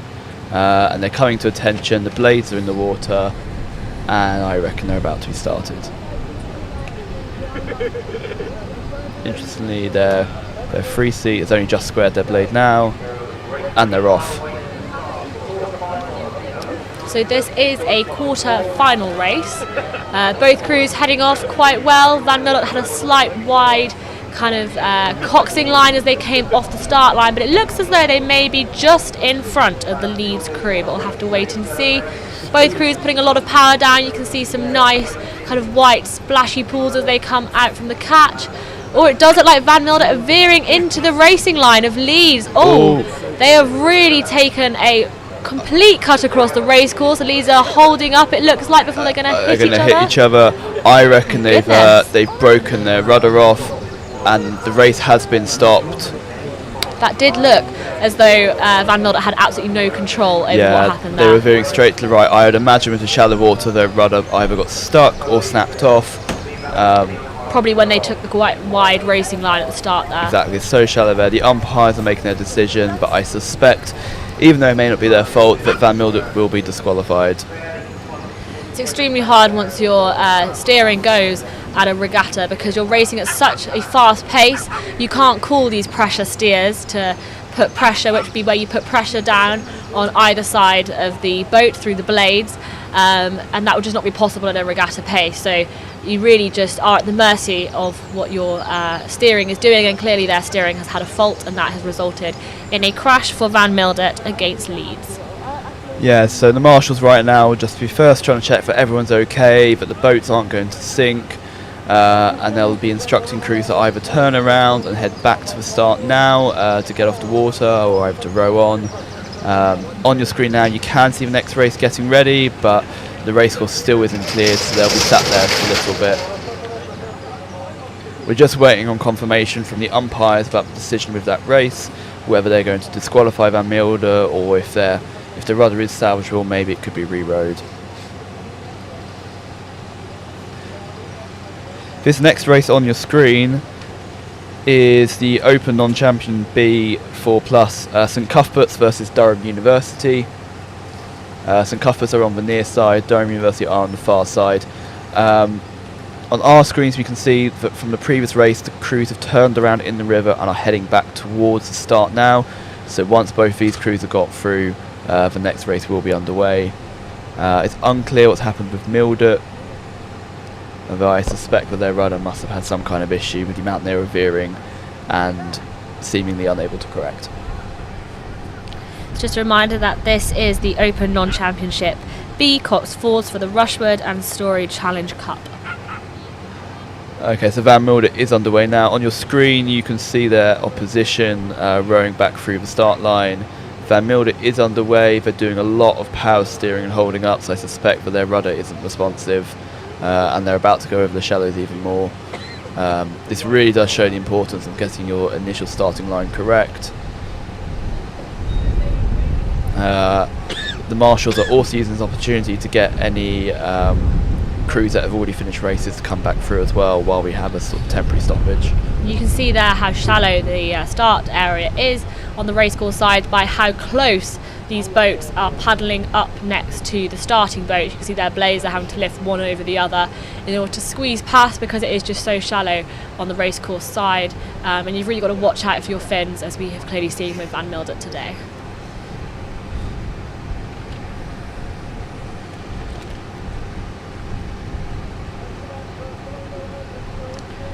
In the meantime, the weather here remains pretty much as when we started our commentary. The skies have got a little bit bluer and we've got a little bit of fair weather sunshine coming through now. The race course itself, the water, there is a little bit of a headwind seen by the ripples along the course, and maybe a slight crosswind as well at the start line, judging by the fact the boats are slightly kind of being blown towards our camera. But on the whole, the racing conditions are quite optimal. We should have some nice afternoon of racing as long as this wind doesn't pick up too much. It's nice to see some sunshine back out after yesterday's slightly dreary and rainy day. Also looks like in your screen now we're going to have a changeover of the stake boats. So these stake boats are Brown's boats. They're pretty iconic of Durham. The Brown's boats are based just by Elvit Bridge and they get bought out for the stake boat starts. These stake boats are then, as you can see, they've got wires across the river. They are pretty much tied into place so that they don't bob up and down and move position. And they'll be hooked back onto the start, and then there'll be a new stake boat in position to take us through the rest of the morning's races. The role of the stake boat, as we said earlier, is to hold the crew in place to ensure they don't bob up and down at the start line, and ensures a completely even race start compared to a free start. It also means there's a slightly higher build-up of pressure on the blades of these rowers because they are sat stationary rather than kind of tapping consistently, so there will be a little bit of build-up of current and water flow, which means it's slightly harder to go off the start and can often result in a bit more of a capsize chance because the boat can be a little bit more unbalanced as they tap off. On your screens now you can see that the boats we saw earlier racing are still queuing back up the race course. They are tucked nicely into the bank so that this race can go ahead. Hopefully not too close into the bank that they end up on the riverbed. But you can see they're just tapping on. We can see the sunshine is back out. It's lovely dappled lights on the water out there. Can put a little bit of a challenge towards coxing though, because unless you've got your sunglasses on at the ready, sometimes the light can cause a little bit of challenge. Oh, and the race has got underway. It looks like we've had a little bit of challenge there on the Pilau Wood side as they took off, and it looks like the racecourse side will be pulling through.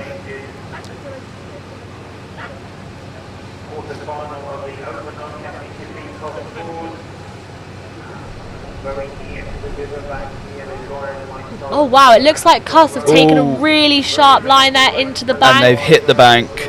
So that's a second issue in 2 races. I think they're going to try and back themselves out of the bank, but obviously for them that is the race over. I do wonder if maybe they had an issue with their rudder as well. They seem almost to be stuck. They're trying their best to get out. They look like they're about to capsize actually.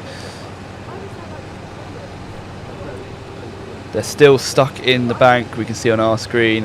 On your screen you can see their opposition is making way down the race course, taking a very leisurely time doing so.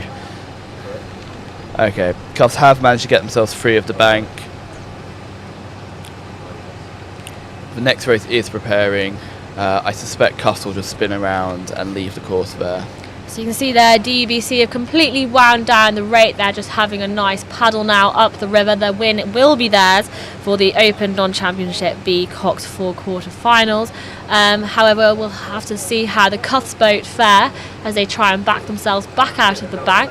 It was quite a sharp hit to the bank as well. Luckily there was hopefully no crew in the marshalling lane there.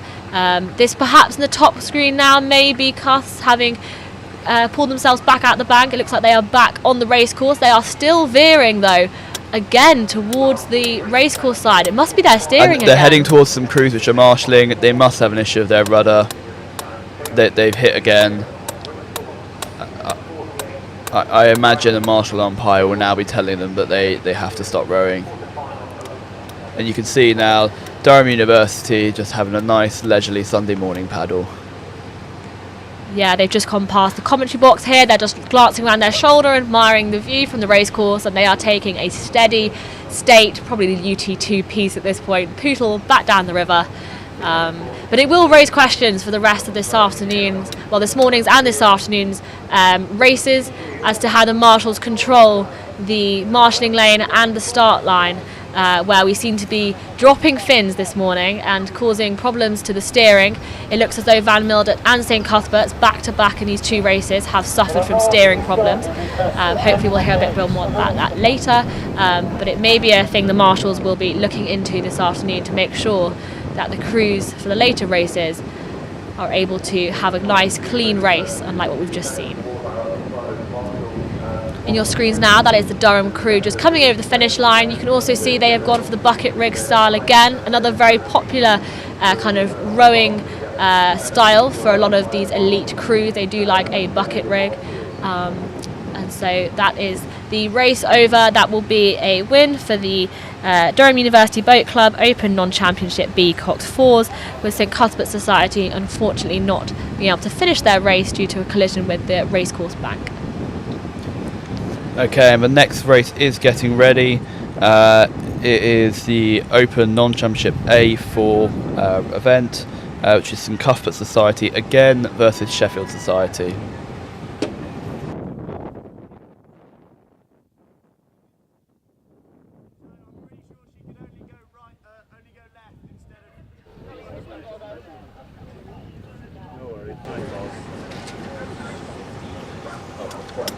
And on your screen now, you can see that Cuffs boat coming through. They have seemed to fix their steering, so not entirely sure what happened off the start line.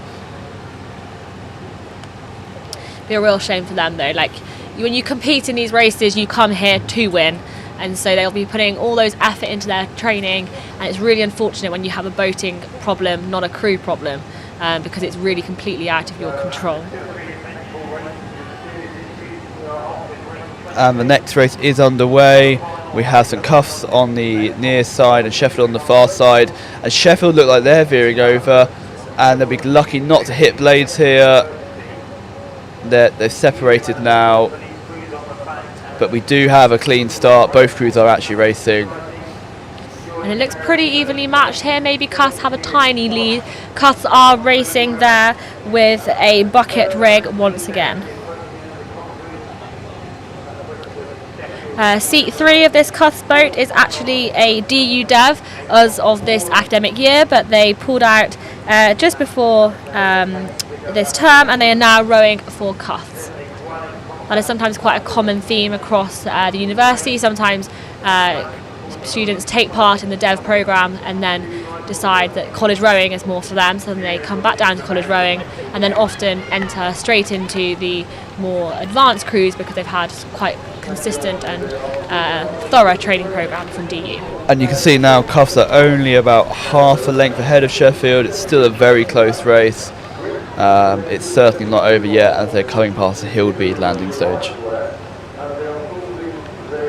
So it's quite a good race. Both crews look quite evenly matched. A little bit splashy and unbalanced there from Cuss. It looks like they had a little bit of wobble caused by bow side, and then stroke side reacted, causing a little bit of shift in the stroke pattern. They've had to recover from that. That may have cost them that race. We'll have to wait and see as they come towards Bathsbridge.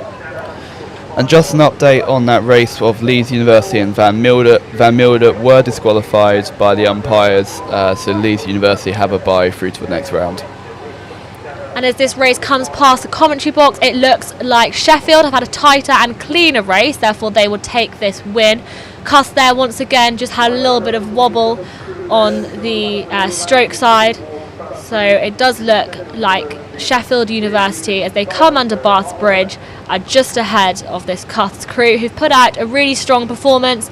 A little bit wobbly toward the latter half of this race. Perhaps Sheffield maintained their rate and their consistency.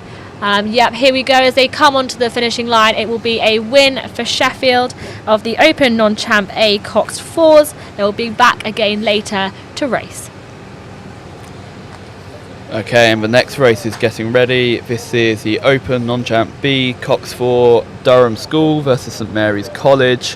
When it appears on your screen, St Mary's College are on the far side, the Peel or Wood side, and on the near side is Durham School.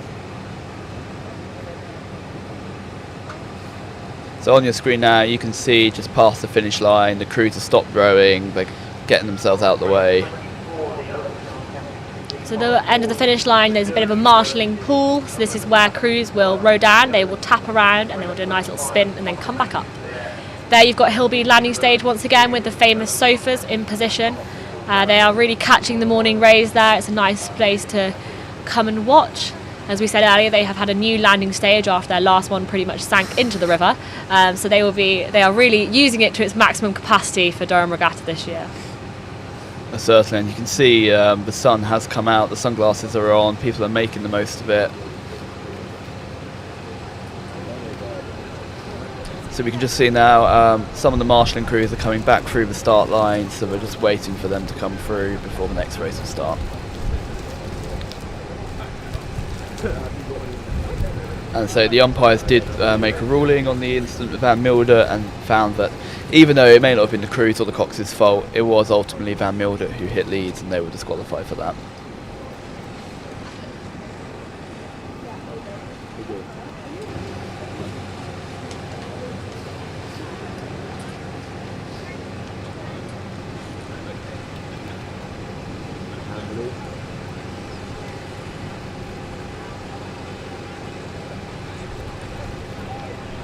And we're back at the start line and we can see Durham Schools just lining themselves back up on the stake boats.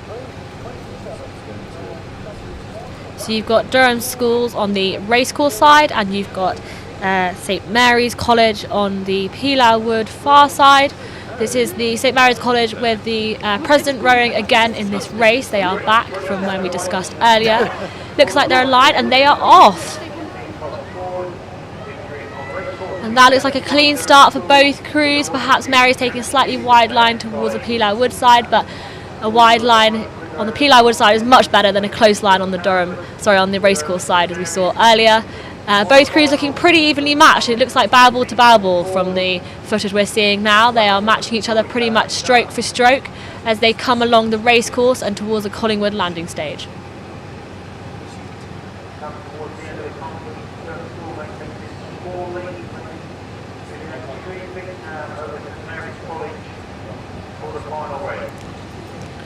So this is a quarter final race. We've been whittling through this category in the past 20 minutes or so. Both crews in this race. This is the Marys on the Pilar Wood side and Durham Schools on the racecourse side. Both crews coming along now, looking very clean and sharp in their catches. Again, still matching each other, barrel to barrel for this race. This is a close one. They are now coming up to the middle part of the race. This is where the stamina and the strength really kicks in. This is a point where now you might want to put down that power, make a push away from the crew you're next to and really see if you can clench the win. Yeah, both crews are looking very evenly matched. They're sort of approaching our position now. Possibly Durham School, I think, are slightly ahead. As we're just having a look out for them here. There's a lot of support there on the Hillby landing stage for Marys as they come past that side of the race course. But as they come past us now on our commentary box, it does look as though Durham School have about half a boat length ahead. You can see on the camera angle and that lovely shot there. So it does look at the moment like Durham Schools may take this win unless Marys really give it their all and put the power down in the last 100 metres or so of this race as they approach Bass Bridge. Yeah, I think Durham School have got this, but it was a very close race. The next race has already started.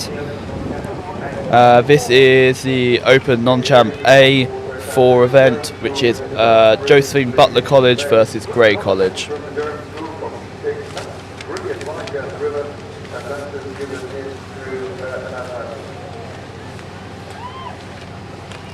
So that will be a win for Durham Schools there against Mary's College. So we will see Durham Schools later on in this race.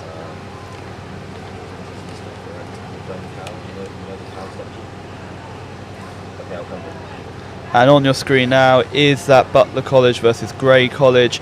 On the near side is Butler and on the far side is Grey. They've just passed Hillbead and they're approaching us now. This race is running slightly ahead of where it was meant to be in the schedule. There's a few races previous to it still to come, so don't worry, you haven't missed anything. In this race, this was where London RC and University Composite did get knocked out, hence Butler are now racing Grey College, looking pretty evenly matched as they come towards Bass Bridge. So we'll have to wait and see. It will be down to the finishing line. Yeah, as they passed us, they were literally a few inches in it. I think we'll have to see as they cross the finish line who gets it. Butler doing some quite aggressive steering there. I think maybe there might be a boat ahead of them. That could really affect it. Grey slightly ahead, we've heard. And Grey have just about won it. Wow, that was a very close finish. You can really see both crews there were fighting it out to the end, matching each other stroke for stroke. What a race, that was really good. Congratulations to Grey. And we have another race on the course right now. So this race here is Sheffield University versus York St John in the Open Non-Champ B 4+ event. We do also have an update on races 90 and 94. In race 90, Newcastle have been given a bye after Tyne have scratched their crew, and in 94, Yarm School have been given a bye after Durham Arc have also scratched their crews. So on your screen now is the race between Sheffield University and York St John.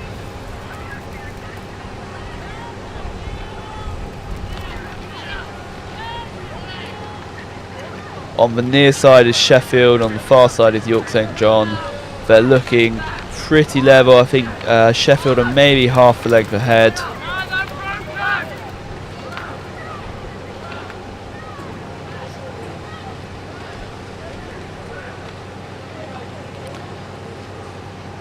And we can see them come down the race course. Sheffield have pulled ahead. They're coming past our position now.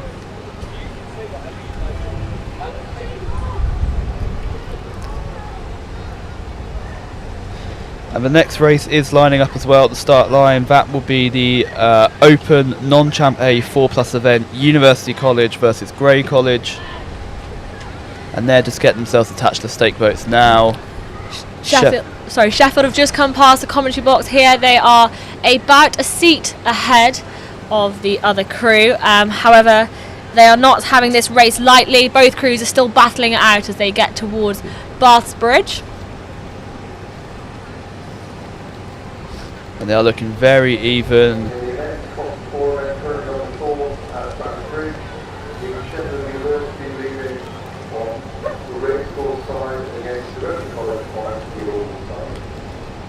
And as these come up to the finish line now, race 29 has just started, University College, Grey College, which we'll be cutting to in a moment.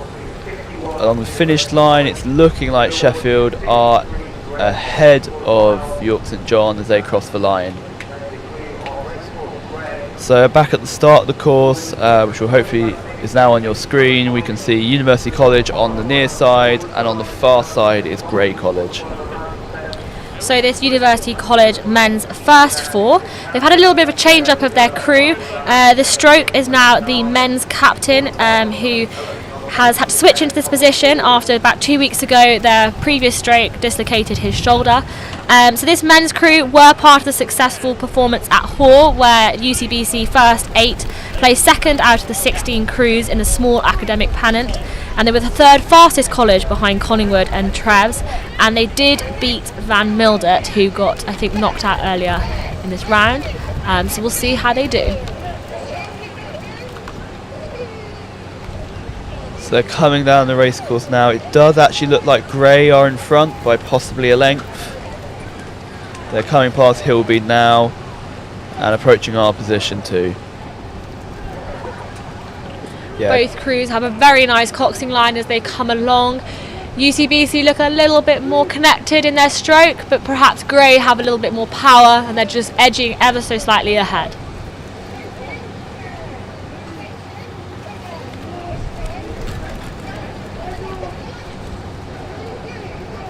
Yeah, so it looks like Grey do have about a length ahead of Castle. Sort of coming into the final moments of the race. This will be the last race, I believe, for the men's first four this year. They definitely put out a really good performance though. Both crews rowing very strong, rating very well along this course. Nice clean puddles. You can hear from the cox's calls. They've had very nice races, both crews. But it does look as though it will be Grey College Boat Club clenching the win of race 29, Open Non-Champ 4's Coxed A. UCBC there did try and crawl back at the last 50 metres or so. They did gain a little bit on Grey, but it still will be a Grey College win. But congratulations to both crews, that was a really nice race. We've also just had updates on race 65. Sunderland City have scratched, which means Yarm School have had a bye straight into the final of the Championship Coxless Quad. And race 50, Durham Arc have scratched their crew, meaning that Durham University have a bye straight into the final of the Open Championship Double. On your screen now is the next race, which is Trevelyan College versus Hillbead in the Open Non-Championship A 4+ event. You can see Hillbead are in the yellow boat on the left side of your screen now, and Trevelyan College are on the right. It's looking like Hillbead have pulled ahead. There's lots of cheers coming from the Hillbead landing stage as they're passing right close to it. Lots of home support there. They're really giving them a good cheer as they come down the latter quarter of this race. Yeah, they've just passed there now. I'd say they're about a length or half a length ahead. It's looking like they have it under wraps. Yeah, they're coming past our position now. Hillbead are a length ahead of Trevs, approaching the final 30 seconds of the race. Trevs were taking quite a close line there to the racecourse side. I did spot there the next DCR secretary for next year was in that Trevs crew. So spotting all the people on the racecourse today. We also just had confirmation that the race result of University College versus Grey College, they did start to pull back at the end, but they did lose by 3/4 of a length. And on your screen now you can see a lot of the crews marshalling back. Coming past the finish line we have Hillbead, who has slowed down to win their heat against Trevelyan College. Trez did crawl back again. It seems to be a common theme that under Bath Bridge crews seem to be able to pull back a little bit of speed, but you saw there the Trez reaction to that race. You can see how gutted they are. They haven't beaten Hillbead. That race meant a lot to them. For some of that crew, that may be the last race they have at Durham before they graduate. That's one of the things at this time of year with Durham Regatta. A lot of these crews sometimes are moving on from the university, so it means a lot to be able to get a win in here. But congratulations to both crews. Again, another good and clean race. Fingers crossed we've left behind the steering problems we saw about 20 minutes ago. There might be a little bit of a pause to racing now as we just paddle the crews back up from the pool. There seems to be quite a few that have congregated down there, and it's important to be able to keep the regatta flowing. I think shortly we'll be moving back onto the long course, therefore it's even more important to make sure that that pool is clear by Elvet Bridge, so that crews can get a safe and clean race. The reminder, the long course is the 1,800 metre long course starting at the normal regatta start. They then go past the 700 metre finishing mark. They row through Elvet Bridge along what we call the minute stretch, and they finish at Count's House. So yeah, you can see the final few crews sort of spinning and heading back around. As the marshal set up for the long course event, we are going to switch to a quick break in broadcasting.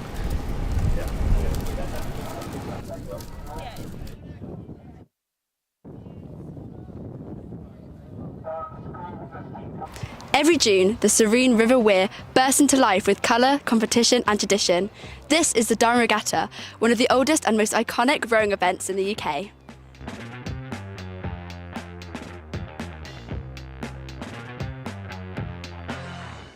Also known as the Henley of the North, the regatta dates back to 1834, making it the second oldest regatta in England after Chester.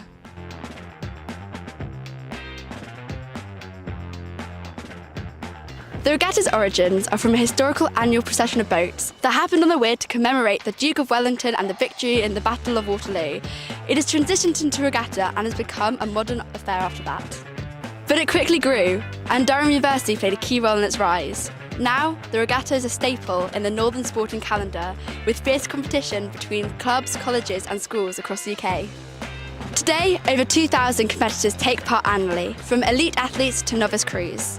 Races are held across two distances, the classic 1,800 metres and the 700 metres, winding underneath historic bridges and alongside its cathedral. But it's not just about the rowing. The regatta is a celebration of Durham's community spirit, with music, food and families lining the banks to soak in the summer atmosphere. From its Victorian roots to its vibrant present, the Durham Regatta is more than just a race. It's a living tradition that reflects the rhythm of this proud city. And whether you're on the water, cheering for the banks, or watching from home, the regatta spirit keeps on flowing year after year. PalTV, with the help of Tell Media, have been the exclusive broadcasters of this event for the past 3 years, and hopefully will continue to broadcast it for many, many more.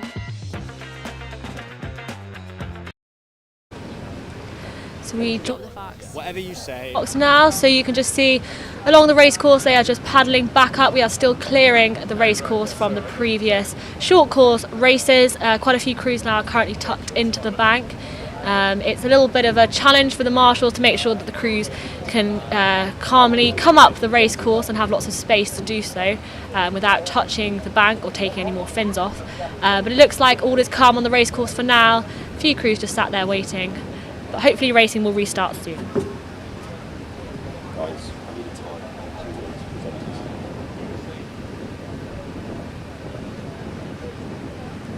So as we said before the quick break, that we should be moving on to the long course soon, and we'll be moving on to some coxless quads and some coxed fours, and it will be the long course, the 1,800 metre course, which is on Durham Regatta. We have the Sunday, we have a mixture of the short course and the long course in the morning, just depending on the different categories of races.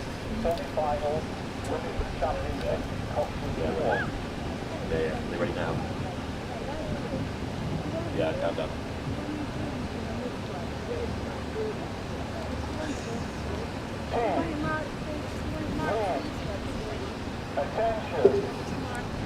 We can just see now on our cameras, I'm not sure they're with you just yet, but that was race 32, Tees RC and Leeds University heading off on the women's champ coxless quads along the 1,800 metre course.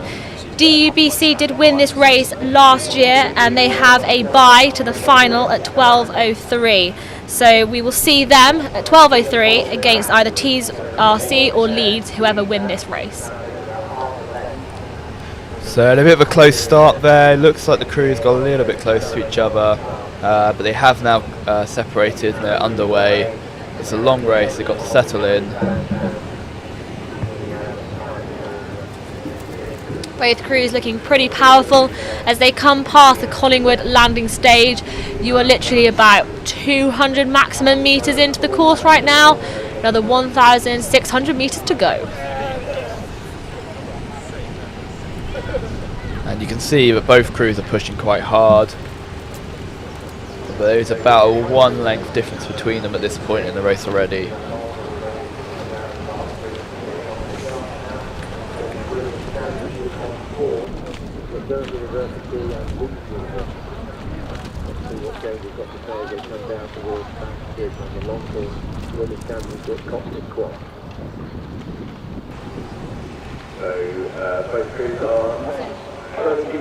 Just on this race now, you've got Tees RC on the right hand side of your screen. They are on the racecourse side, perhaps the advantageous side for going through Elvet, and on the other side you have Leeds University, who are slightly in the lead on the Pilau Wood side.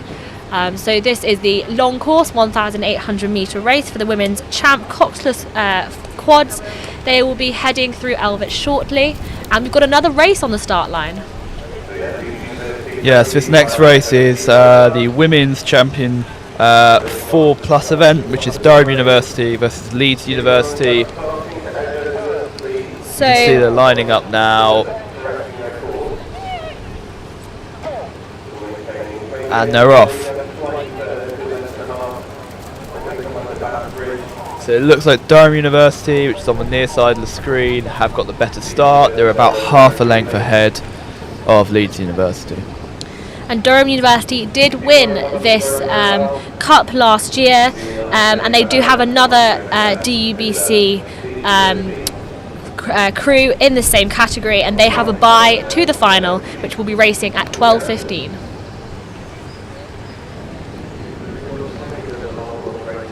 We join back now to the Tees RC versus Leeds Uni race. It looks like Leeds University have continued to have that hold at the front as they come towards Elvet Bridge round the bend. And we will have to see when we see the other side of the bridge how both crews do in coming in, but it looks as though Leeds have the lead of race 32 women's champ coxless quads. Meanwhile, the third race for the long course is lining up now. This is race 35, the Open College 4+ event, which is Trevelyan College versus Hatfield College. And here on your screens now, that is a lovely angle of the crew coming through their race. That would be the Leeds University crew ahead of Tees RC.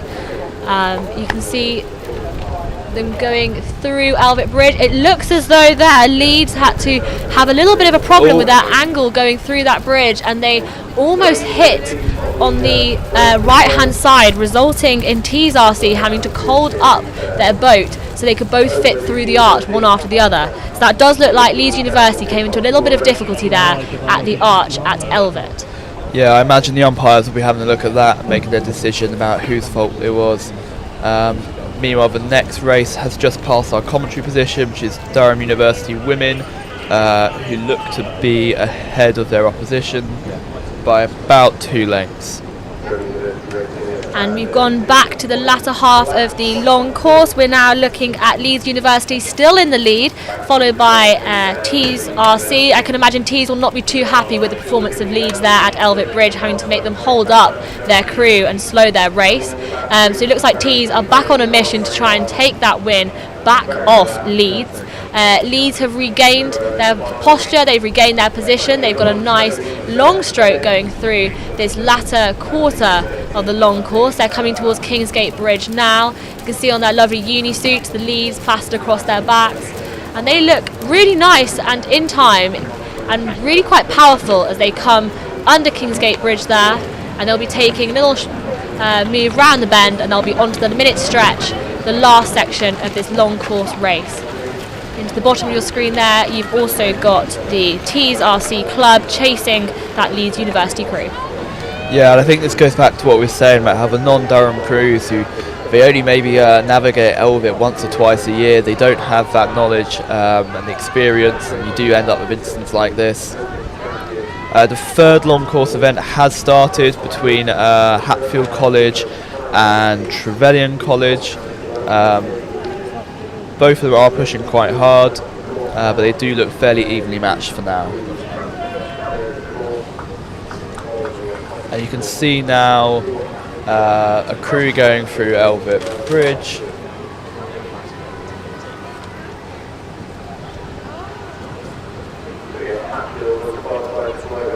So I think that was Durham University going through, and this is Leeds University now.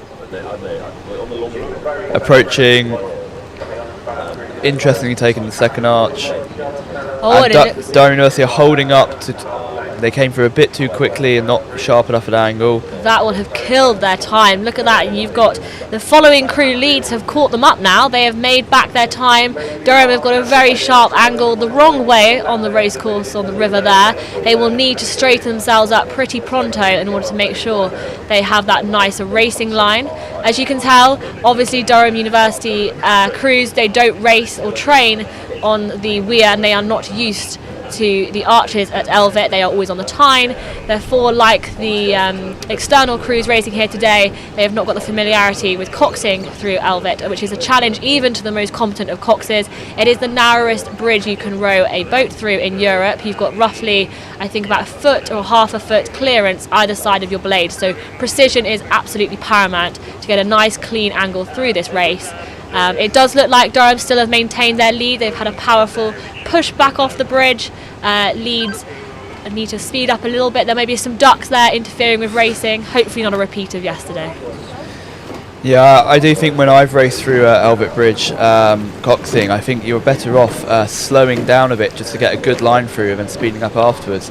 So here we have two crews going through both arches. So neck and neck at the moment. Both and crews, it looks like they've had fairly clean lines through. That was quite clean by both crews. We'll have to see how they come on the other side. Nice. And we can see now, so it's Hatfield College look like they're following Trevelyan College, who have the lead as they enter the final sort of half of the race.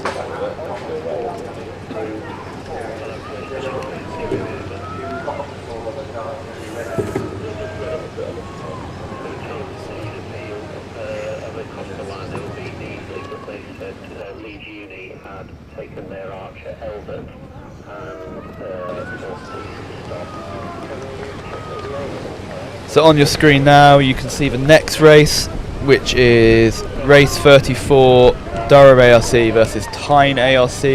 They're lining up at the start line, ready to race.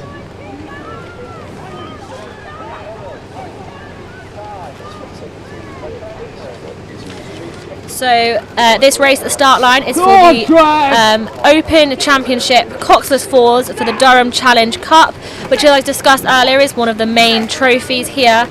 This is a battle of Durham Arc, Tyne Arc and Tyne United.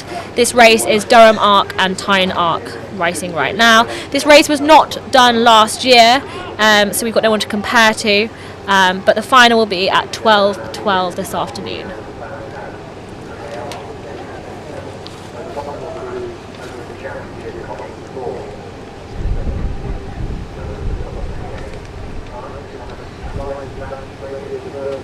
So on your screen we've still got Hatfield and Trevs racing each other. They're coming up to the final sort of push now. They do look fairly even on our screen, but we'll have to wait and see what the official result is. Yeah, both crews are putting a strong performance down there. They're matching each other pretty much stroke for stroke.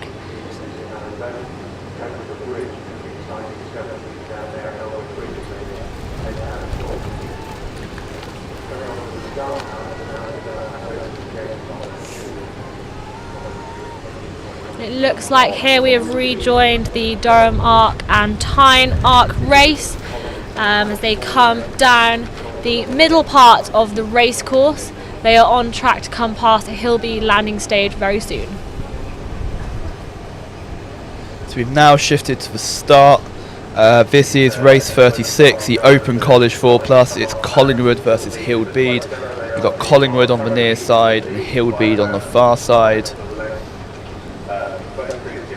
Not on your screens right now, but as we've just had the Durham Arc crew come past our commentary box, it's worth mentioning that Durham Arc are about half a length ahead of Tyne Arc as they head towards Bath's Bridge and then towards Elvet.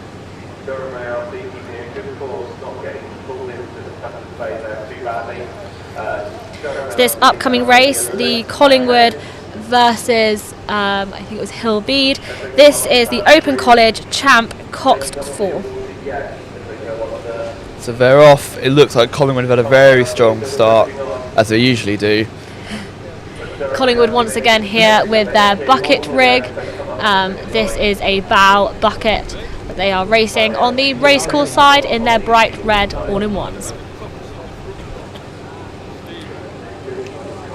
So we've rejoined the Durham Arc Tyne Arc race as they're approaching Elvet Bridge. They look fairly even, although I would say Durham is probably about a length ahead of Tyne. We'll have to see how they take Elvet. Obviously Durham Arc are very used to going through it, Tyne less so. And this is probably a big race for both crews, being quite significant competitors of one another. Two of large clubs in the northeast. They'll both be keen to get this win under their belts.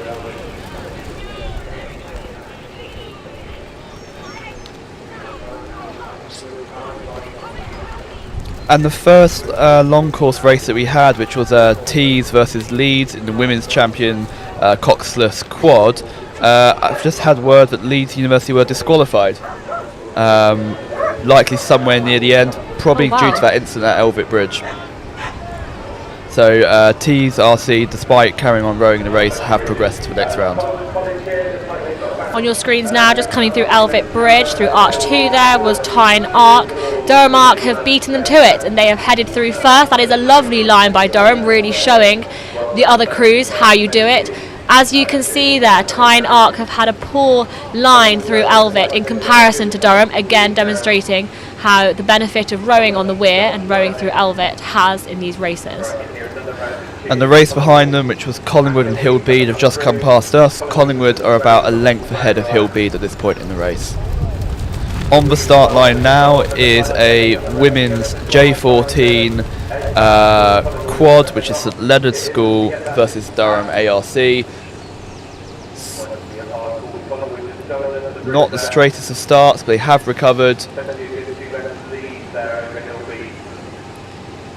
And we are back to the Durham and Tyne Arc race. It looks as though Durham has still maintained that lead after that wonderful coxing line through Elvet Bridge. They've got a nice rate going down the racecourse, going just under Kingsgate Bridge and coming into the latter latter quarter on the minute stretch, and they are nearing the end. You should have seen Tyne Arc coming into shot pretty soon after having a little bit of a wonky cox through the Elvet Bridge. On your screens there is the Collingwood versus Hillbeed race that we saw head off a few minutes ago. Collingwood are still in the lead of this race. They cox towards Elvet Bridge, and you can just see Hillbeed just leaving your screen now. I think coming into view, this will be, that's the Collingwood 4 we were just talking about. They are powering towards Elvet Bridge. So let's see how they do through their racing line. It looks like they are aiming for Arch 1. Yeah, Arch 1 is definitely the easy one to go through. It's slightly wider. There's also a straight arch. Arch 2 is slightly bent in the middle, which makes it just that bit more difficult.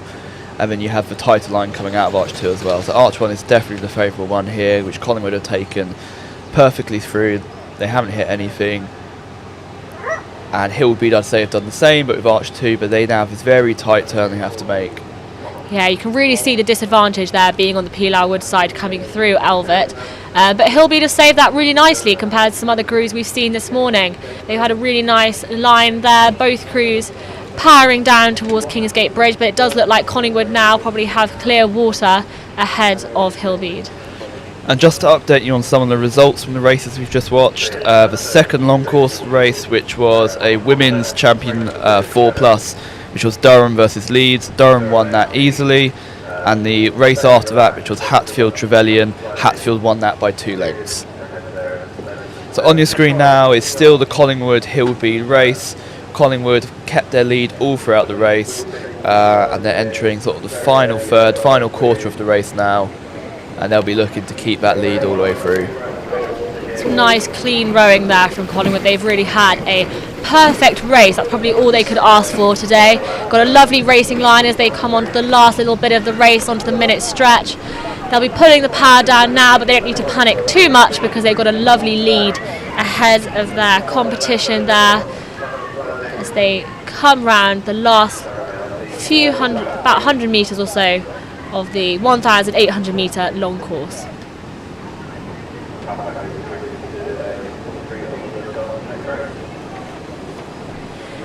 Just past the commentary box, we have had the Durham Arc and the Leonard's crew come past. This was the women's J14 Coxed Quads.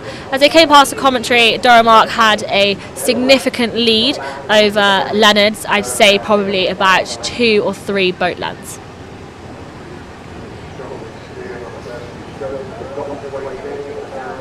So this next race, which you can see now, is race 38, which is a women's J14 quad, which is a Berwick and Lambton composite versus Durham ARC. And this again is another short course race that we've now got coming down here. So we've got a little bit mixture of short courses and long courses here today, just so that the marshals can maintain what is going on the race course in terms of crew numbers heading down towards the pool at Count's House. So this is a bit of a snappier race. It's a 700 metre short course for the women's J14 Coxed Quads. And we've just had confirmation that the Durham St Leonard's race was won by Durham ARC easily.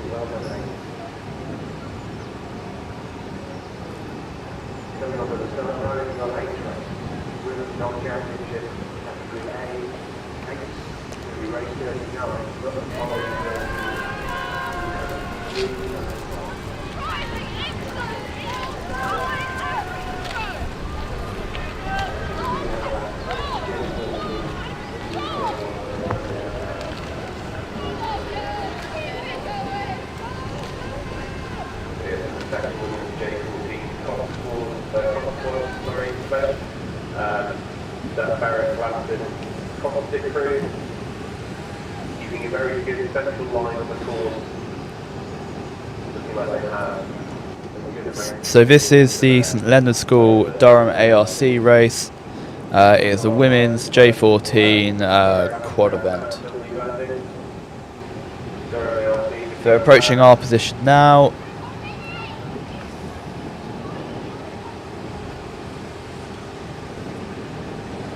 So it looks as though this Berwick Lambton composite is taking the lead against the Durham ARC crew.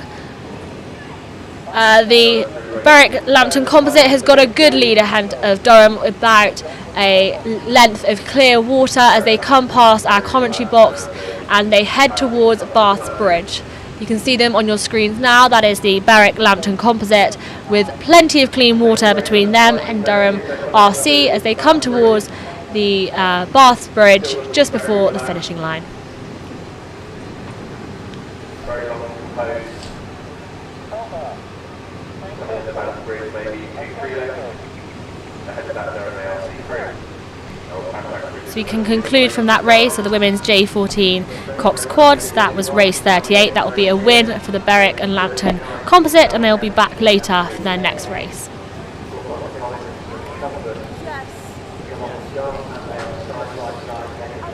So the next race up is a women's non-champ A8 event, which is Butler College versus St Cuthbert's. You can just see them on the screen now. St Cuthbert's on the far side and Butler on the near side.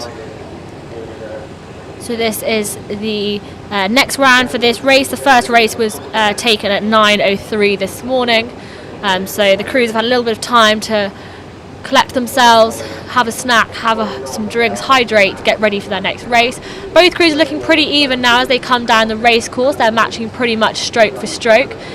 Some really nice rowing here as well. Both crews have some really concise catches. Pretty much the blades are going in as one, and that is really important to get the power down through these boats and to make the most of the drive as you lock on to the catch. Yeah, this is like a very good race coming down. They're coming up to the Hillby landing. Less than a minute to the finish power.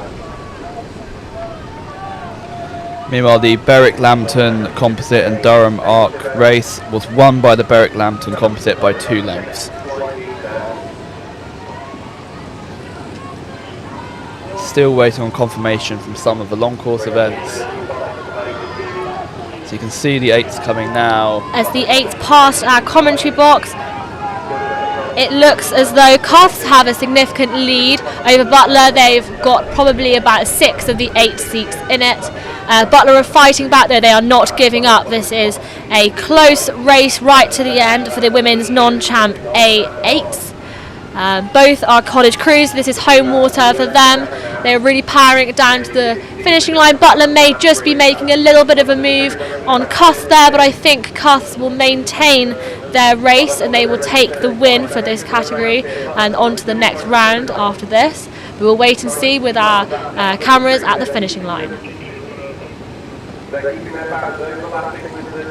They're very close. I think Cuffs are definitely ahead by about half a length as they cross the finish line now, and that's a win for Cuffs. Perhaps now their cocks may wear some Cuff stash. So the next race that's currently lining up is race 41, which is a women's J16 double, St Leonard's School versus Durham School.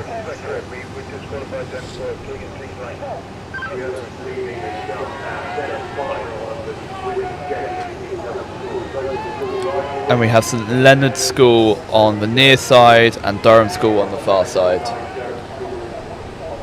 So this again is the 700 metre short course.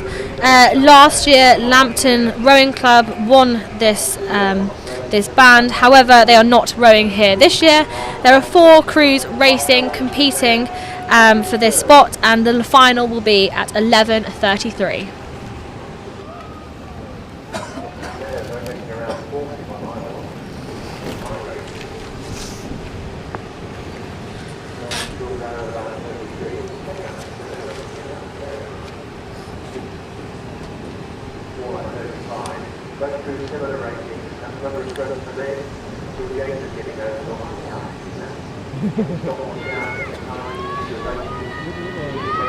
So just going back to some of the long course events, Durham ARC versus Tyne ARC, Durham won that by 2 lengths. Collingwood versus Hillbead, Collingwood won by 1 length. And the race we just watched, St Cuffs versus Butler, was won by 3/4 of a length for Cuffs. So as this women's J16 double sculls is on your screens now, it looks as though St Leonard's are pulling away ever so slightly from Durham School. However, it is a very close race. Again, both crews race on row on this river. This is their training ground, so they are very used to training and rowing on the weir. So they are very evenly matched as they come down into the middle part of this 700 metre race course. And we can just see them now coming alongside our commentary box. They are just passing the Hillby landing stage, and it is St Leonard's who have taken the lead, maybe about half a boat length, but we'll keep you updated. And on your screen now you can see the next race preparing. This is race number 40, a women's non-champ A8 event, Newcastle University versus Durham ARC. Newcastle University are on the near side with Durham on the far side.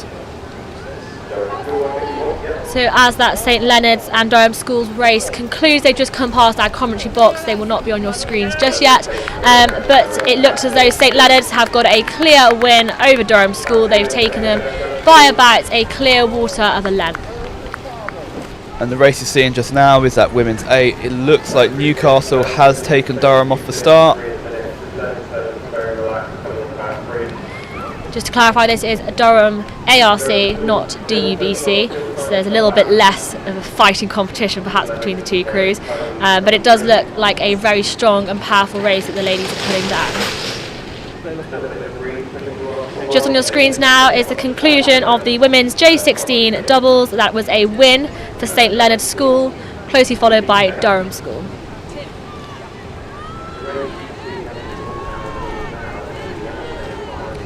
So on the race course you can see now this is the race 40 women's non-champ A8. This is Newcastle University versus Durham Arc.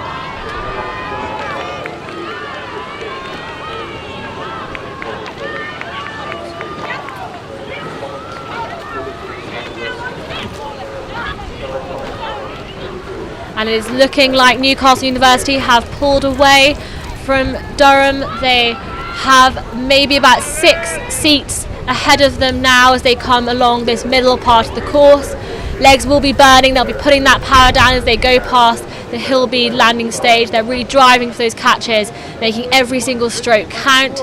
Some lovely rowing on show here, both crews catching lovely and concisely together.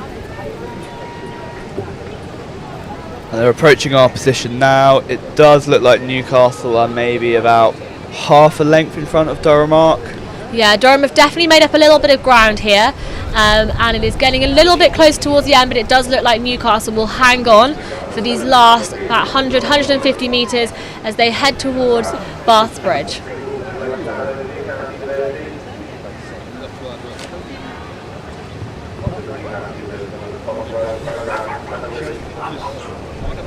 And they're approaching the finish line now, and I think this is going to be a win for Newcastle. Very well raced there by both crews. They put on a really strong performance.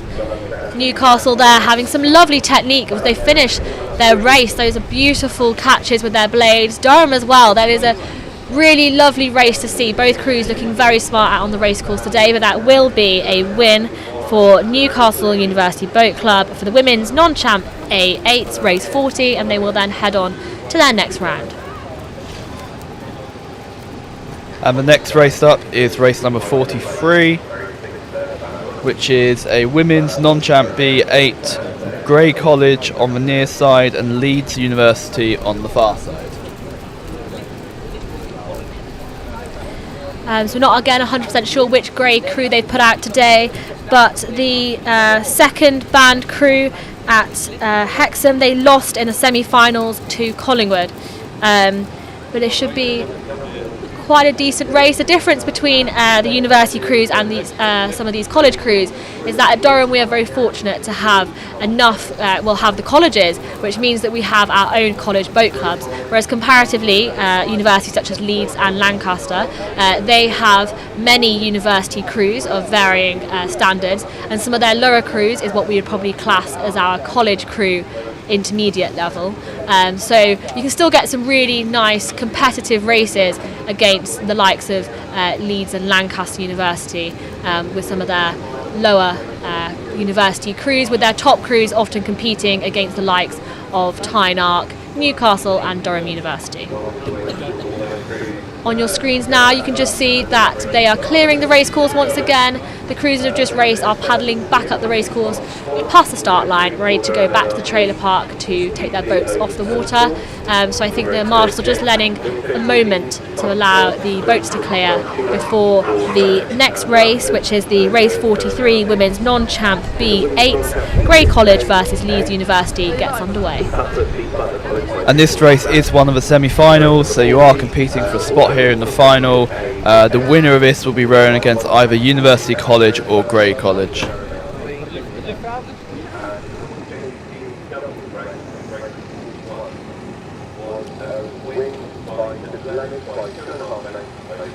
So that looks like the final marshalling crews are heading back through, and the start umpire will be asking them to get themselves ready. You can see the cox's hand is up. They're getting themselves lined up and attached.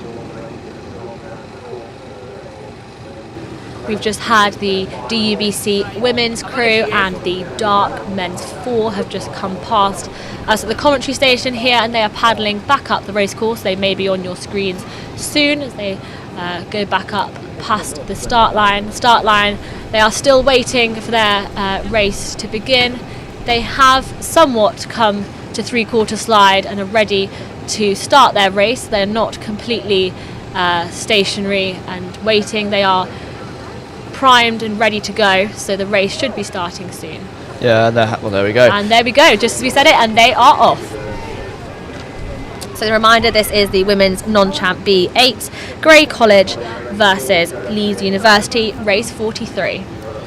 Yeah, so Grey College is on the right, the near side of the bag, so that's the left-hand side of your screen, and Leeds University are on the right-hand side with the white blades.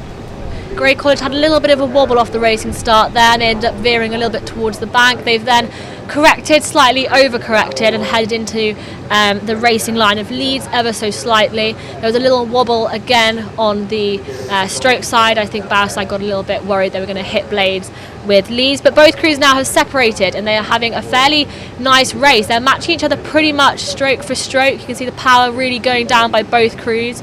This will be really good competition for Grey College here. Grey have been doing very well lately with their women's crews, so this really could be all to play for. Both crews getting nice clean catches, a little bit of backsplash there for Leeds University, which is always good to see. It means you're getting a nice catch and connection with the water. But both crews clearly driving with the legs, putting the power down, and I think it's all to play for. Yeah, definitely. They're approaching about halfway down the race course now. We can just about see them from where we are. They're very even, I'd say. Let's have a look as they come past. Both crews are holding a perfect coxing line as well, really staying within the racing lines, which is something the umpires will be very pleased to see. As they come past the Hillby landing stage and towards our commentary box, it does look as though Leeds have taken the advantage over Grey College. Yeah, maybe by about only 2 seats. So it's still not over yet. Looks as though Leeds have slightly wound the rate up. Perhaps Grey also need to pick up the pace a little bit in order to stay within touching distance of winning this race. But it is still looking quite close as they come under Bath's Bridge, and I think it will be to the finishing line camera to see how this race will conclude.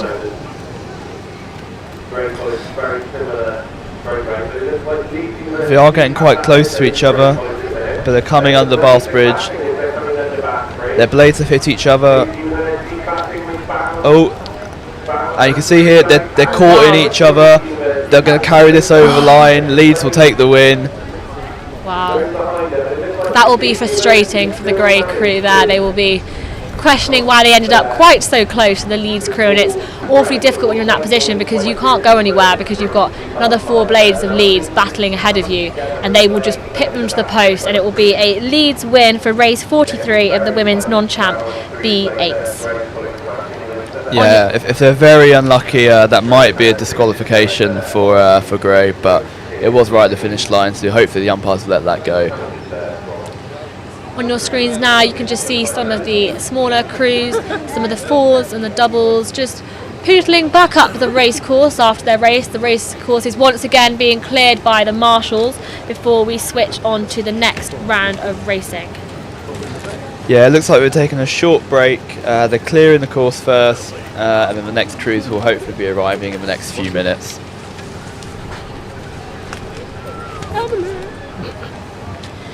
Just on the race itinerary for the rest of this morning, at about 11 a.m. we should start to reach into some of the finals of this morning's rounds, so stay tuned for some of the final races. We've got coxless quads, we've got some of the double sculls, and probably some of the quads as well. And I think we've also got a Junior 14 Cox octuple to look forward to. That will be at 11:18 if the race schedule continues to plan. But right now they are just clearing the race course so that the races can continue. You can see quite a lot of boats paddling up. I think they had a lot pooling down just by Elvet Bridge. But we are sticking with the short course for the forthcoming races as well, taking a break once again from the long course.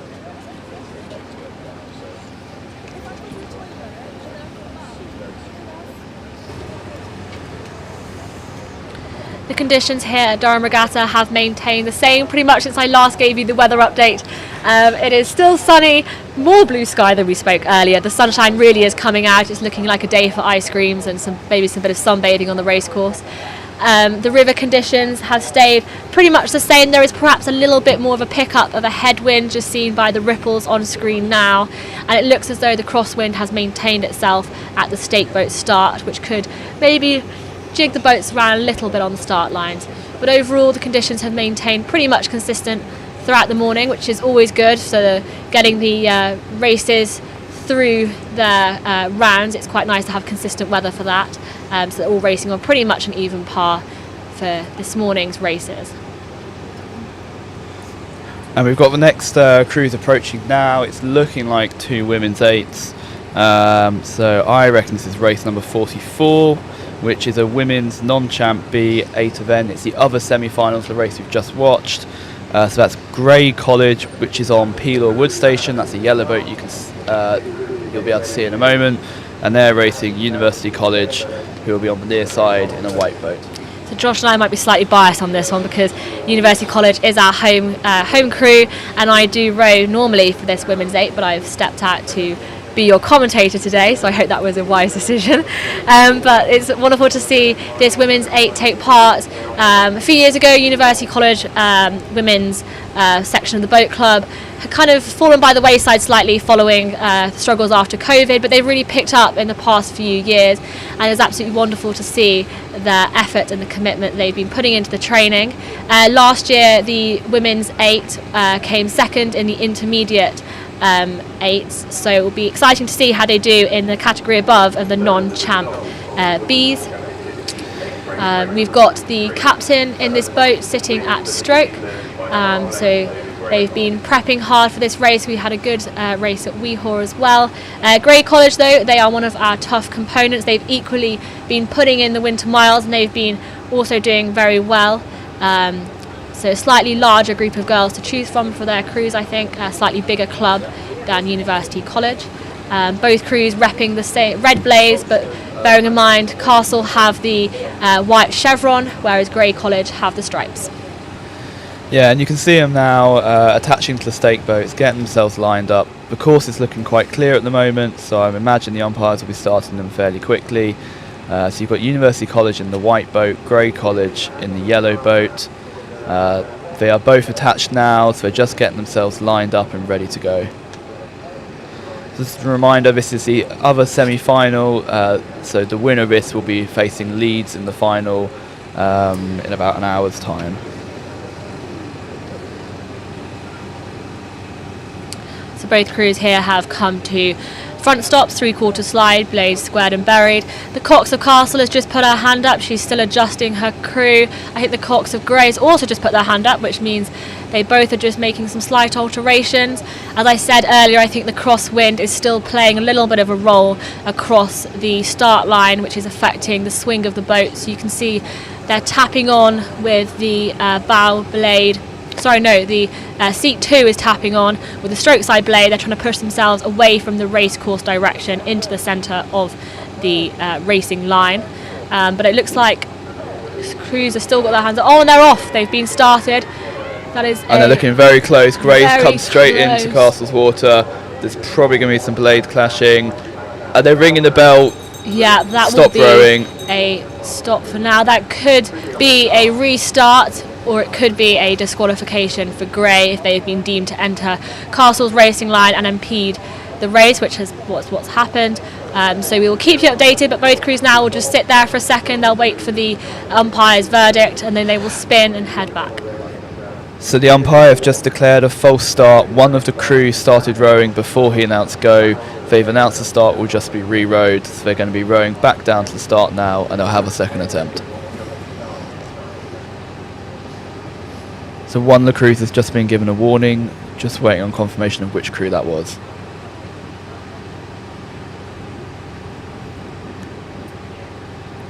You can imagine the nerves of the girls now as they have to restart that race. They've just given a bit of their energy to a false start, which is always not ideal. You want to be able to have a clean start and clean race. Hopefully the next race will be a decent start for both crews. You can see they're backing down right now to come and push themselves back to where they started. So this is normally you row on, so you're putting water from behind you towards in front of you, whereas in this case you're catching the water in front of you and bringing it towards you in order to move your boat forwards.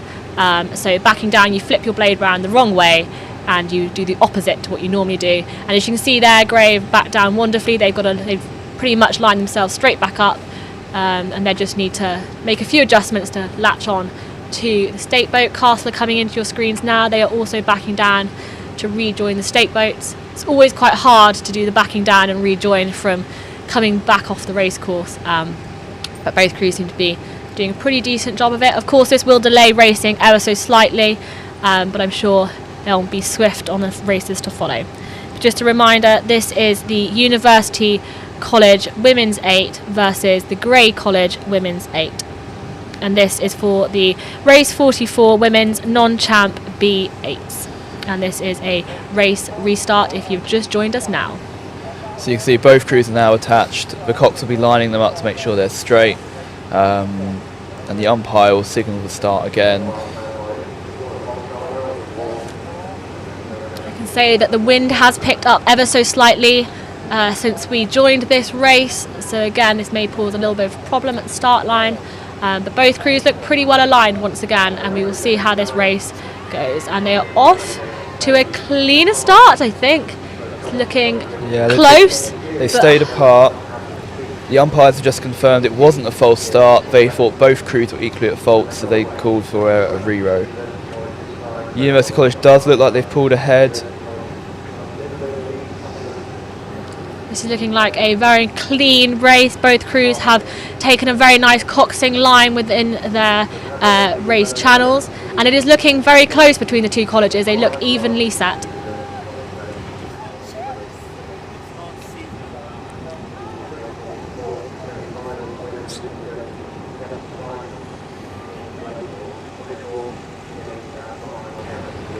As they come into view now, it does look as though University College Castle has pulled ahead ever so slightly from Grey, maybe by about 2 seats as they come past the Collingwood landing stage. They are into the middle part of the race now. Both crews looking like they're rating pretty evenly. Grey perhaps a little bit more splashy and uneven on their balance compared to Castle, who look quite nicely concise and succinct within their catches. So from one of our other angles, we can see University College is about a length ahead of Grey now.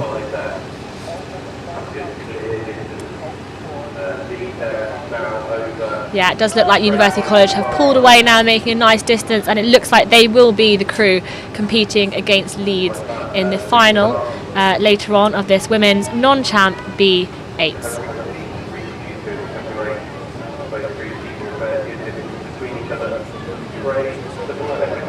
We can hear from the commentary box here a lovely kind of clunking sound of the women's 8 from Castle as they go past, demonstrating their really good catches. They've got really consistent in their stroke. They're catching all together, and the gates are making a really nice kind of like clunking sound as they take their strokes. Grey College looking a little bit more wobbly and a little bit more unbalanced in their catches. So it's definitely looking like the stronger crew, which is University College, will be taking the win for race 44.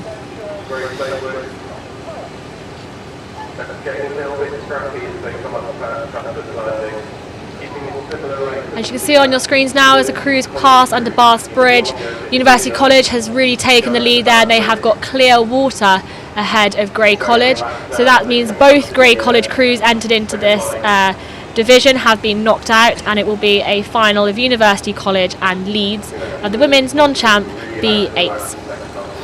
So the next race is already underway on the racecourse. It is the Open Non-Champ B4 event. We have Sheffield University on the near side and Durham School on the far side. This is the semi-final.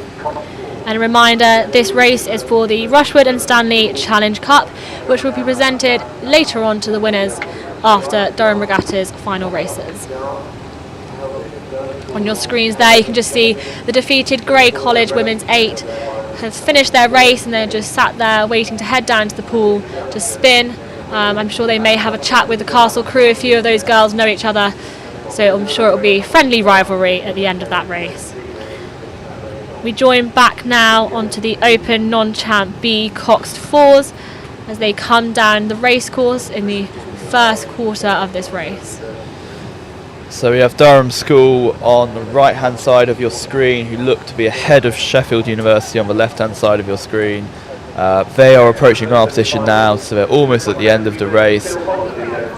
Actually, as they come past the Hillby landing stage, it does look as though Sheffield have pipped Durham Schools to the post, and they are leading with a little tiny bit of clear water, but at least a length ahead of Durham Schools.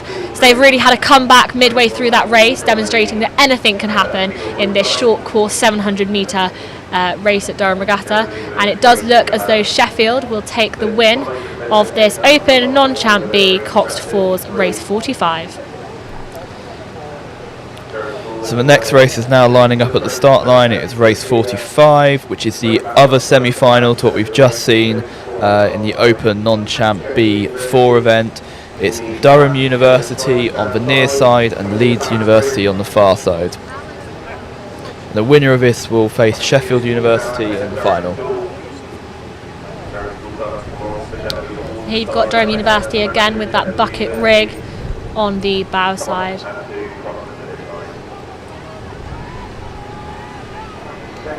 Very clean start from both crews there. Slightly deviating into the middle there from DUBC, but on the whole they have had a nice clean start, clean puddles as they head down the race course. This is looking like an evenly matched race between Durham and Leeds.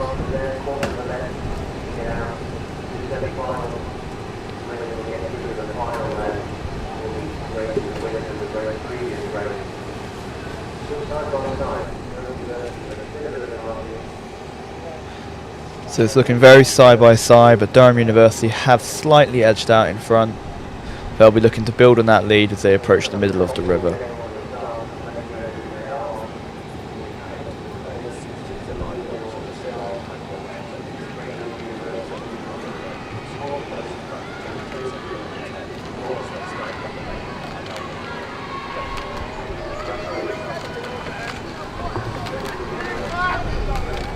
So Durham University are looking to be about almost a length ahead.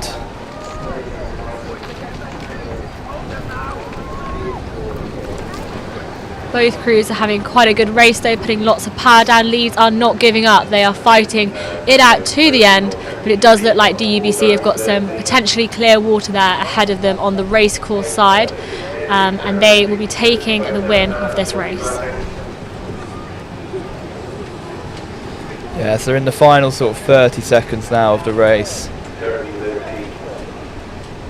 And as they come past the commentary box, Durham University have got the lead, but Leeds have got their bow ball on the stern of DUBC, but I think it will be a DUBC win for this race.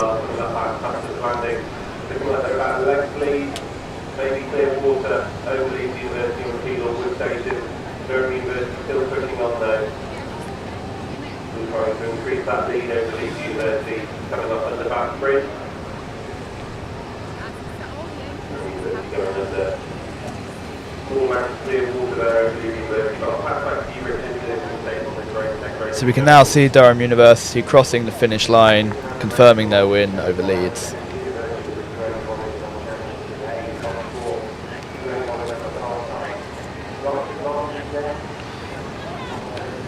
So this race now on your screen is race 47, which is Sheffield University versus Grey College. We have Grey College on the far side of the river and Sheffield on the closer side. This is again one of the semi-finals of this event, the Open non-champ A 4+. We're getting to the last few races now of the short course, and very soon we'll be switching to the long course for some of the finals from this morning's racing. So the next race that's lining up is the other Open non-champ A4 semi-final. This is Grey College versus Hildbeed. We have Grey College on the near side and Hildbeed on the far side. They're getting ready to head off. The hands are down, the coxes are lined up, just waiting on the umpire. And they're off. Good start from both crews. Hillbead looked like they slightly edged in front, but it's pretty neck and neck. Quite a speedy start from both crews as well. They've had a really snappy race start there, looking like it could be barrel to barrel at present.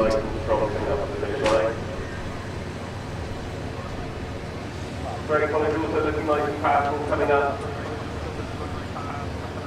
I'll hand over to you, Richard, for the race coming down there. And that was Sheffield University crossing the line, beating Grey College in the previous race 47. So that's Sheffield University through to the final of that event. And currently on your screen is race 48, which is the other semi-final, which, just to repeat, is Grey College versus Hillbead. And it's looking pretty much neck and neck, barrel to barrel, as they come down this middle part of the race course. You see both crews are trying to get that settle stroke in. They're trying to settle out, lengthen out that pace. It does look like from this footage actually Grey have pulled ahead.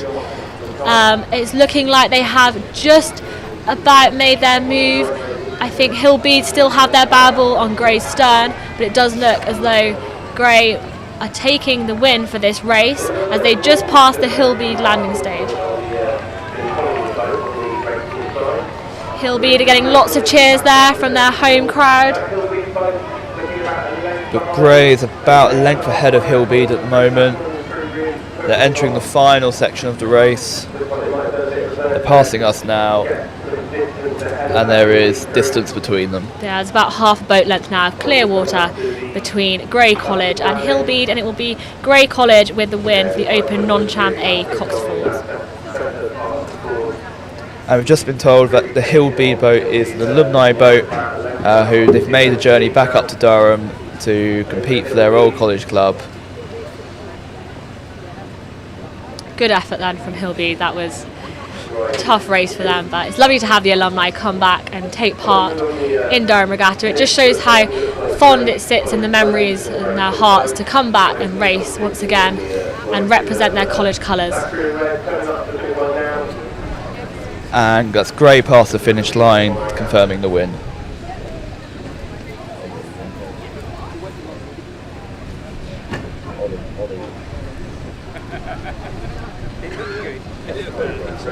And there's some marshalling crews are heading back down the race course towards the start line.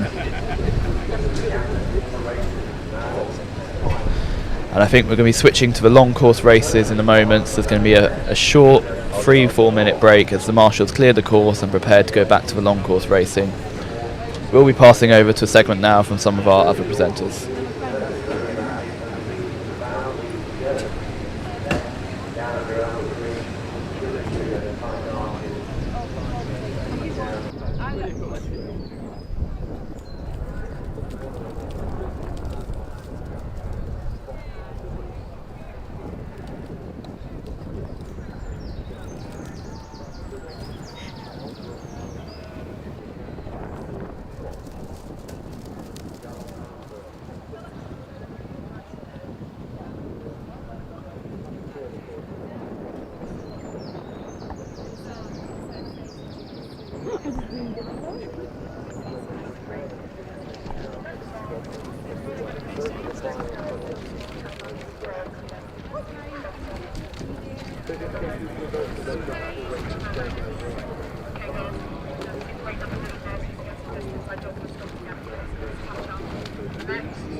Welcome back to the 2025 Durham Regatta. I'm Lizzie, a PalTV presenter, and I'm joined by Henry Blatchford, the president of St Aidan's Boat Club. Hi, Henry. Hello.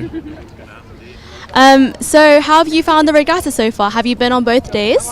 Yes, only for the afternoon of yesterday, but I think I got there at the best time. Despite the weather, it was some really good racing, a lot of good racing, some closer than others, a couple of good events, not necessarily rowing related, but all really good entertainment. A really nice crowd as well. Yeah, and how did you find the weather yesterday? I enjoyed it. I don't mind a bit of water. It is a water sport after all, so I was expecting it. For me, I was fine. And how did you find day 2 so far? Slowest start, but I think when I visited last year, that was the same. It's always a bit slower on a Sunday. Maybe some race crews have gone out and enjoyed their celebrations from any wins or maybe just drinks for their losses. So today's been a bit quieter, but still lovely weather. Yeah, no. And I've heard, someone's told me that you're not the first person in your family to be rowing in Durham. Can you tell me a bit more about that? Yes, so my father and my auntie both rowed out of Hillbead. I've met a lot of my dad's friends, obviously through his time at university, some who rowed at Grey, but my auntie and my dad, whilst rowing at university, got on, and hence how my dad met my mum. It's quite nice. What a romantic love story. Do you think rowing runs in your blood then? As being part of St Aidan's College Boat Club, I'd say yes, I tried to do my bit. I'd sculls for 2 years before coming here, not quite to the pedigree of my dad or auntie, but I still try and do my best, and I hope for a good presidency next year and a lot of development for our college. So, yeah, you mentioned that you're president of St Aidan's, so what are your plans? Do you have any plans for next year as president? Try and bring back a bit of Aidan's prowess. I've heard from before COVID that our college was actually quite big on the weir. The weir being the river, for those that don't know. I'm sure that everyone watching the live stream will know. Anyway, before COVID, our club was quite big, and then after COVID, it knocked us for 6, and we haven't really been able to catch it back up. But my hope is that we'll be able to do that. So far this year, we've had some good wins and well-deserved wins. I just hope that continues, maybe with a large focus on sculling for training and diversifying it, and hopefully a really good intake of fresh next year. Sounds promising. So, what's been your highlight so far as part of the boat club? Although I don't look it, I have been coxing for quite a few races this year. My favourite would have to be in Tyne, Head of the River, where my men's 8 managed to overtake Van Mildert. I'm not sure if it was Van Mildert's first or second 8, but it was a really good overtake. Used the corners to our advantage, and an overtake on a head race always feels good. Nice. And what do you think's been your toughest race this year?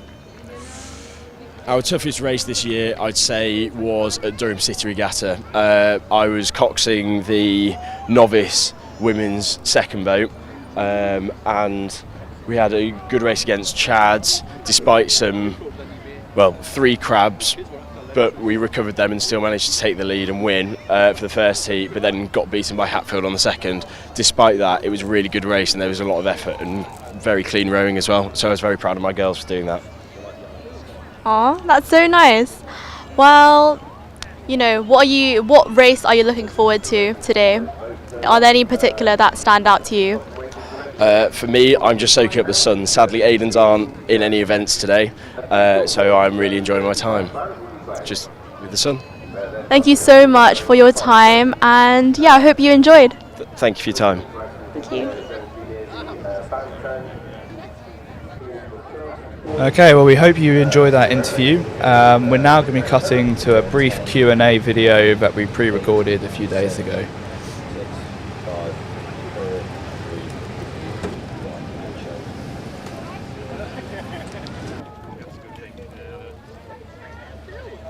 Oh, fancy seeing you here. What are you doing here? Saw at the regatta. Have you come down? I'm also here to see the regatta. What? No, this is crazy. It's such an awesome day though, isn't it? Shouldn't all of the viewers come down? Definitely. Or stay in bed and watch us on the live stream. How much do you guys know about rowing? Not much, to be honest. Nothing. Nothing at all. Not very much. Nothing. No. I know very little. My friends do rowing, but I don't know much about it other than that. And what about you? I cox for St John's College, so I'd say a fair bit, I hope. A little bit. Yeah, I can row. Absolutely nothing. Not very much. Nothing. Nothing at all. Nothing at all. No. Okay, do any of you guys know what an ergometer is? Sounds expensive. I wouldn't buy that. No, is it to measure like temperature or something? No. If you said power of 10, what would that mean? Well, get the rowers to hopefully go a bit faster, motivate them, push through their legs for 10 strokes, and yeah. Do you know what sculling means? Oh, is that the person at the front of the boat? What is the stroke? The thing with the oars. No idea. Is it like a rowing technique? Can you tell me what the cox is? It's the little one who shouts. Can you tell me what a coxswain is? The person who sits at the front or the back of the boat and turns it round. Can you tell me what feathering is? Oh, is it like where you dab it up and down on the river? What is catching a crab? When you like I don't know. It's something bad, and like you catch it, and then it like you could go really far backwards, or you could like get out of the boat or something. I don't really know. Is it like catching the crab in any other circumstance? You get in the water and you pick up a crab and you caught a crab. The live stream will be on soon, guys. Stay tuned.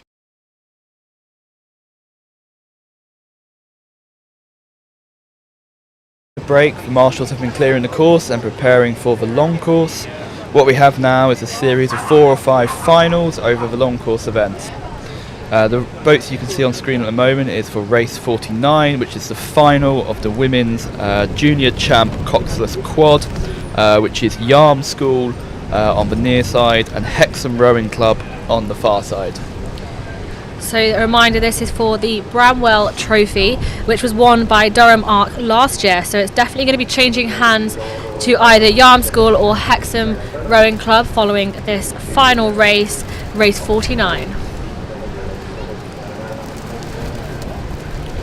So just on one of our other cameras we can see there's a few of the rescue boats just getting back into position, just being on standby should anything happen. Meanwhile, the racing crews are at the start line. They're attached to the stake boats. They look fairly straight. I think the crews are happy, but neither of them are at attention yet, so they've probably been told just to hang tight for a minute.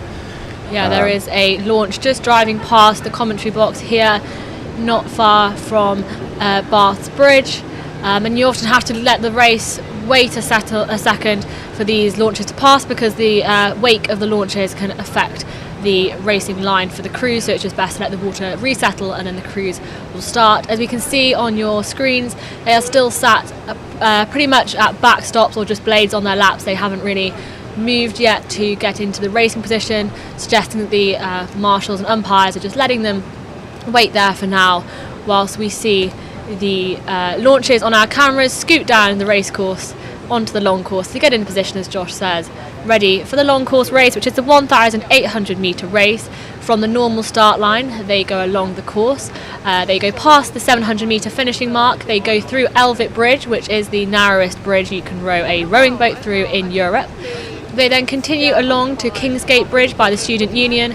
They'll come down what we call the minute stretch, which is the final straight towards Count's House, which is a little kind of monument just on the race course, and they will finish there before being marshalled down to the pool past Pribbins Bridge, where they will then queue, and then they will come back up the race course during the later short course races. So it's all very well managed to a T here at Durham Regatta.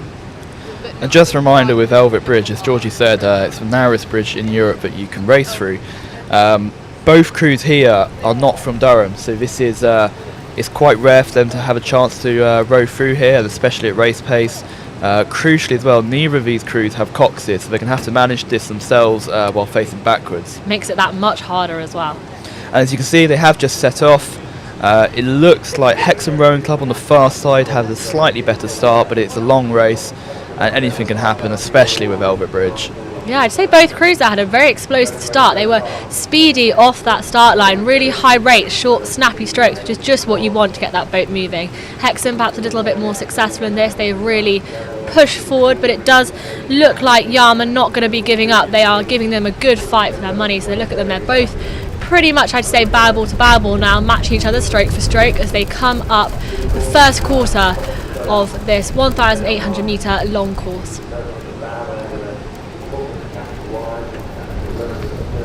Yeah, so they've passed Collingwood now. Collingwood is sort of the first milestone on the race. Of course, on this longer race, it's less significant, but it's this is sort of the end of your start process. You should be settling into your rhythm, finding your pace that you're going to be racing at. Both crews are quite level, as you can see. I think there's a half a length advantage to Yarm School on the near side. So we'll have to see how this plays out. You can also see from the footage on the screens now that the wind has picked up somewhat slightly on the race course. We've got a little bit of a headwind, a little bit of gusty wind seen by the ripples. It's certainly blowing us around a little bit here on the commentary box, this may affect racing ever so slightly. It's always a bit more challenging to cut into a headwind, so the crews may have to lower their rate slightly to settle a little bit stronger and sit up a little bit taller in the face of that wind to really combat the impact of the slight breeze that has picked up here on the racecourse. Meanwhile, the next race has already started. This is the final of the Women's Champ Double, which is race 52. It's Durham University versus Sheffield University. They're on their way now, but they'll be slower than the quads that we've been following so far because there's only half as many rowers. So this Durham University versus Sheffield University race, just a reminder, this is a prize race donated by Northern Rowing Services. It's the long course race. It was won by DUBC last year, so I'm sure they're back out to defend their title once again. And this DUBC crew did have a bye straight to the final. So we'll see how they do. There was a DUBC double that placed second in the final of B final at Bucks Regatta earlier this year in the women's champ double, which could be the same crew, and if it's not, they've definitely probably trained together. So I would say that's a good marker of the Durham University College Boat Club's crew capabilities, and this will be for the double sculls women's champ that they're at the start line now. They're already on course. We've got another doubles queuing at the start line, but they are on course, and ahead of them we've got the Coxless Fours just heading out of screen view, and they are heading towards Elvet Bridge. Yeah, so you can see them now on your screen. These are the Coxless Quads. It's the women's junior final. We've got both crews heading towards Elvet Bridge now. Of course, neither one has experience of going through, so just going to have a look as they go through now. We had Yarm School are ahead of Hexham Rowing Club. So Yarm School have caught up there because Hexham were edging out ever so slightly at the start. So it looks like a clean line through for Yarm School, and Hexham are going through now. They've also had a clean line through, both looking quite good. Meanwhile, the third race is lining up on the start now. This is race 51, the Open Junior Double, which is St Leonard's versus Yarm School. Again, different school crews here, neither of them who race at Durham, so this does create quite an interesting event when we try and get them going through Elvet. Indeed. We've just had the DUBC and Sheffield University Women's Champ double sculls come past us here on the commentary box, and it was DUBC well in the lead with Sheffield University trailing behind. They will be coming through Elvet shortly. So on your screen now is the start of that Open Junior Double. We've got St Leonard's on the near side and Yarm School on the far side. They look ready to go.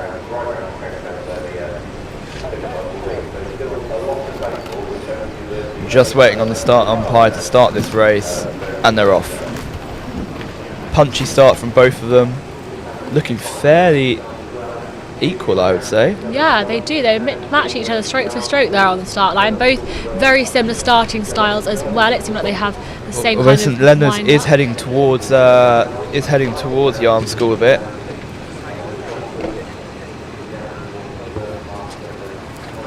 Reminder, these are double sculls, they are coxless. Oh, we have a little bit of a collision with the Prince Bishop Prince here. Bishop. That's Durham University have hit the Prince Bishop. And that will hamper their efforts. That was DUBC women's double sculls. They have hit And the Prince Browns Bishop boats. and the Browns boats, now This- double whammy as they come up towards Elvet Bridge, and that will have given the lead there to Sheffield University, who you can see have powered through and cleared through Arch 2. And that is gutting for Durham University. They did well not to capsize it, but this will be their race over, and that is obviously in the final. Disappointing they had a bite straight through to the final, but it's looking very promising for Sheffield there.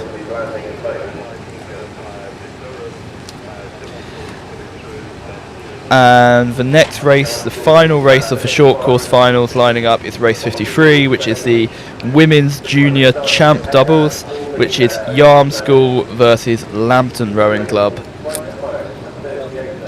Just to note on race 53, this was the only race for this category. So, it was the only race for this category, but it wasn't raced last year. So we've not seen this competition happen last year. So this is a new one for them to win. So we shall see how it will be Yarm School versus Lambton RC and see how they do. So Yarm School and St Leonard's have just gone past us now. Yarm School have the lead by about 2 lengths. But St Leonard's do have some really cool bucket hats on as well, to see those go past. And on your screen now is the start of that final race that we were discussing. It's Yarm School on the near side and Lambton Rowing Club on the far side. Both crews do look like they're ready to go.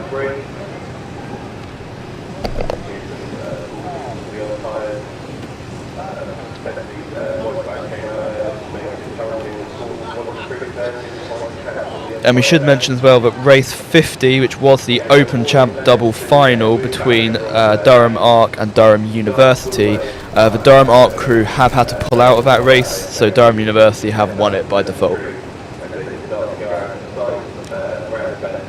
So on your screens now, that should be the conclusion of the women's champ double sculls, DUBC and Sheffield University, with Sheffield University decisively taking that win after Durham University's collision with Prince Bishop and then the Browns boats just before Elvet Bridge. On your screens now, you can see the St Leonard's double with the bucket hats. They are just making their way down the course towards Elvet Bridge.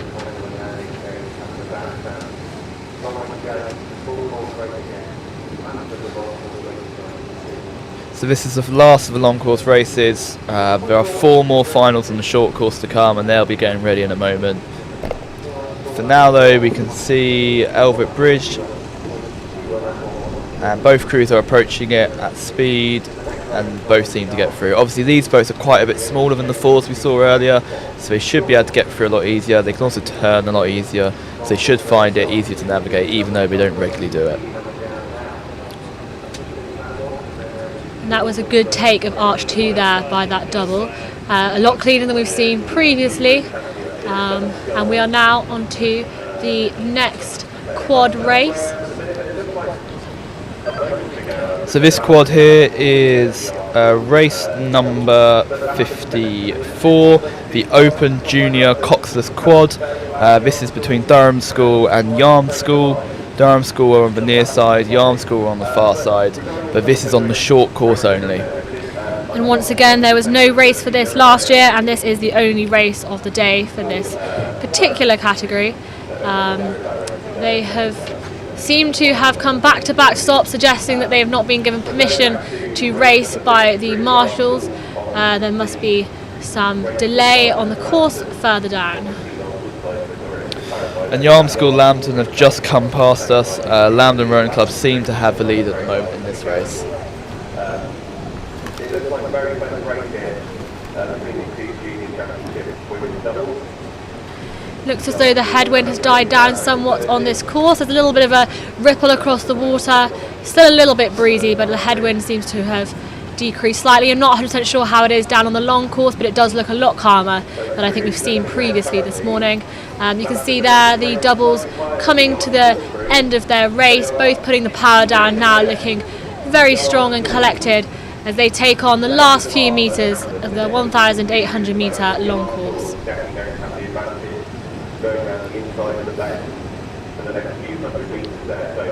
So some very close racing here between Yarm School and Lambton Rowing Club.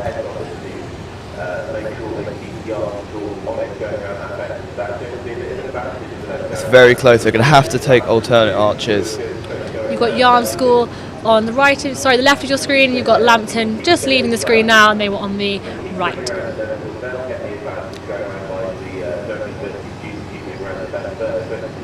So we can now see them approaching Elvet Bridge. Obviously the Prince Bishop cruiser is there, which Durham University hit. But looking very close. But lucky, just missed hitting the Prince Bishop there. They're neck and neck going into the final arches. Wow, this will be exciting to see how they go through Arch 1 and Arch 2. Or are they both going for They're Arch 2? both going for Arch 2. Oh my goodness. This could be an incident. They've hit. Oh. They've hit. Oh gosh. Okay. I think that might have been Yarm School leading them in. Yeah, it looks as though Yarm School had to kind of somewhat hold it up before Lambton then very nearly hit the wall of Arch 2 as they both tried to squeeze through the same. It looks as though Lambton have stopped rowing. They're both stuck in the arch at the Both seem to be moment. stuck. Can't see the other crew. I think they're coming through now, so both have managed to stay upright during this. They're both in the same bridge. Oh. They were actually the last crew to go through it, so this shouldn't delay the next race, which is only on the short course. I wonder why they didn't take Arch 1 on the on Yarm School. Yeah. It's quite Very interesting. surprising, yeah. Especially because Arch 1 is usually an advantageous arch if you're coming in on the racecourse side over Arch 2. It is, and I believe the instructions are if you're level that the crew on the left should take Arch 1, so I'm not sure why they went to Arch 2, so the umpires might look at that and disqualify that crew for cutting across when they shouldn't have done. It does look as though both crews are having a bit of a confrontation on the course. I think they'll be discussing who was at fault there and why it was Yarm School that went through the same arch as Lambton were permitted to go through. I don't know where the nearest umpire is, if they've been told to stop or if one of them's suddenly going to take off again, but meanwhile the Open Junior Coxer squad is still at the start line. I think because of this incident they haven't been set off yet. I think the marshals and launchers have just want a chance just to sort of regather again. It really does just demonstrate the perils of Elvet Bridge. I think there's been a few crews that have had a challenge with it today, and I think lesson learned, do not try and fit two boats through a very narrow bridge. So while the crews and marshals figure this out, we do have some results from the final. So the first final, which was the Women's Junior Coxer Squad Champ, was won by Yarm School by 2 lengths over Hexham. And the final of the Women's Champ Double between Sheffield and Durham Universities was won by Sheffield University by 1 length. So that does imply that Durham did manage to recover a lot of the distance they lost when they hit the Prince Bishop, but it was ultimately won by Sheffield. Yeah, it's pretty impressive by Durham though to make up that ground, because they did have quite a hit onto the Prince Bishop. So it looks like in the race that just hit the bridge, they've both spun around and they're heading back through, so I imagine one of the crews has been disqualified and the other's won by default. But now on your screen we do have we can have some blade clashing blades here. clashing in the Open Junior 16 Coxers Quad. Obviously because they've got no cocks, they have to look behind, it makes it harder to steer. You had Yarm School now at a disadvantage after a collision with Durham School. Durham School is building up their lead down the race course. Both crews have now nicely separated from each other and they're back onto their racing line, but it does look as though Durham Schools came out of that little kerfuffle much better than Yarm School has, but it could all be to play for. This is though back to the short course. This is a 700 metre course from the start line to just past Bath's Bridge.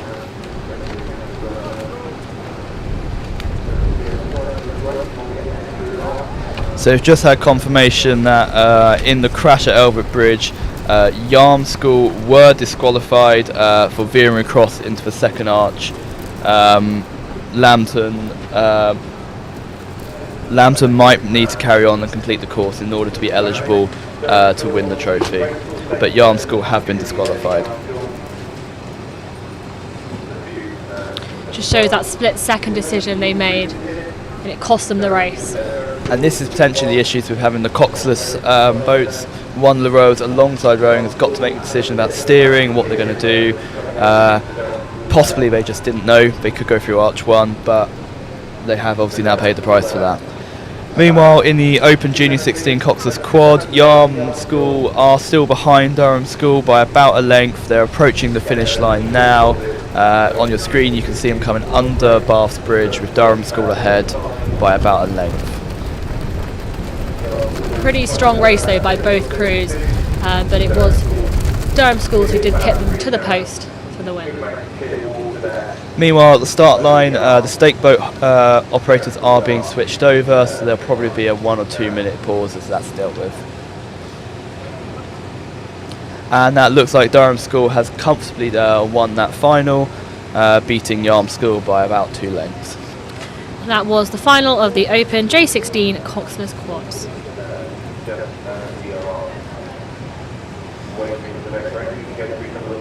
That looks like the Lambton crew coming back, or they're going back down from that collision on Elvet Bridge.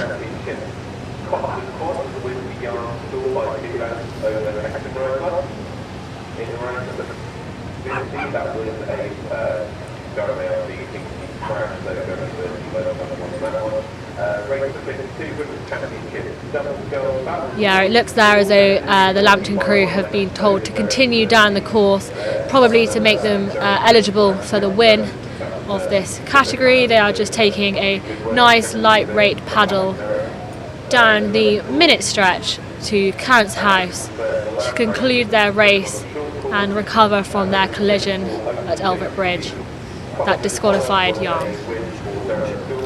Yeah, so Yarm have turned around and they're heading back to the trailer park, but Lambton are continuing to row on to complete the course, so they are eligible to win the trophy. So they're taking a nice leisurely row upstream now. There's no need to rush or race. They can save their energy for any events they've got this afternoon. Enjoy the sunshine that we've been blessed with in Durham for now. So there are 3 more finals left of this division.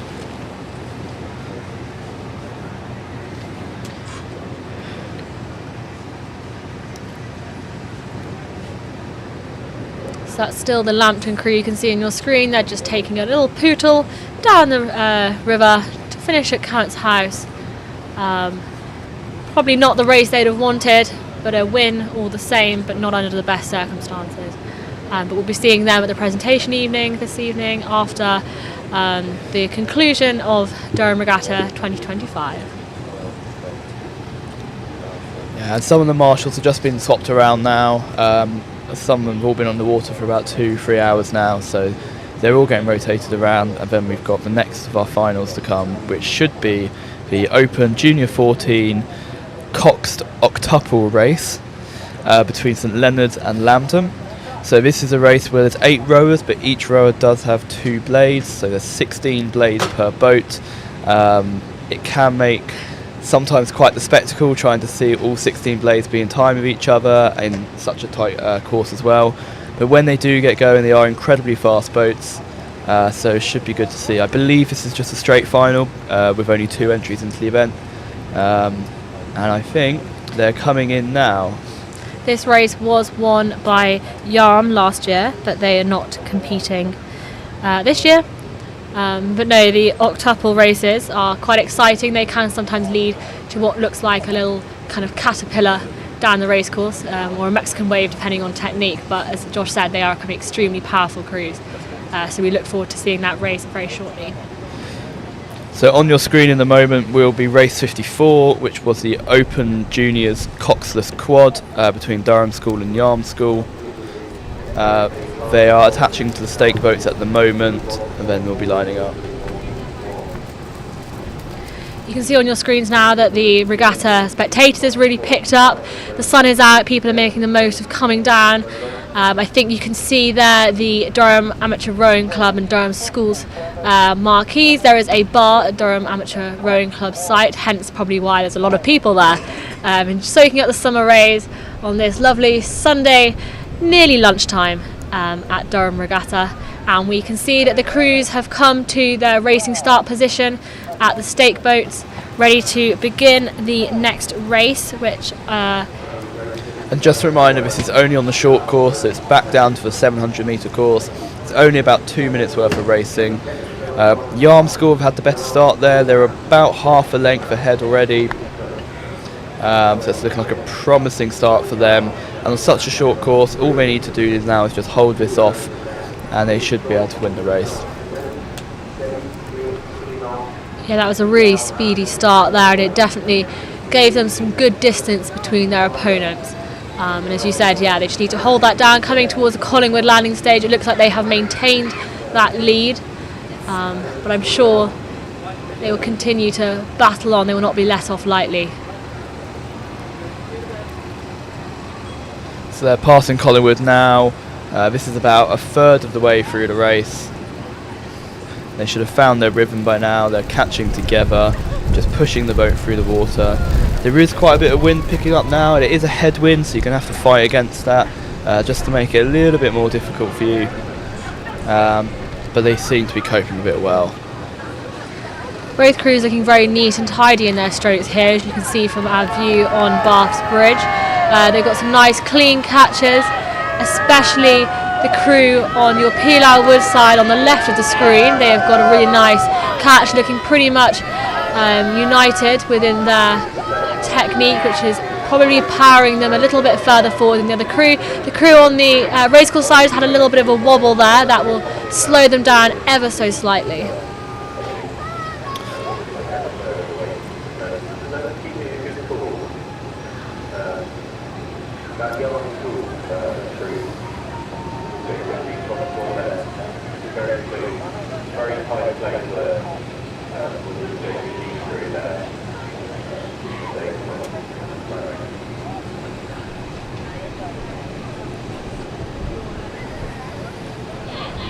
So they're coming past our position now. There's about a three length advantage, possibly even more than that. So that looks like a win for Yarm School, confirmed.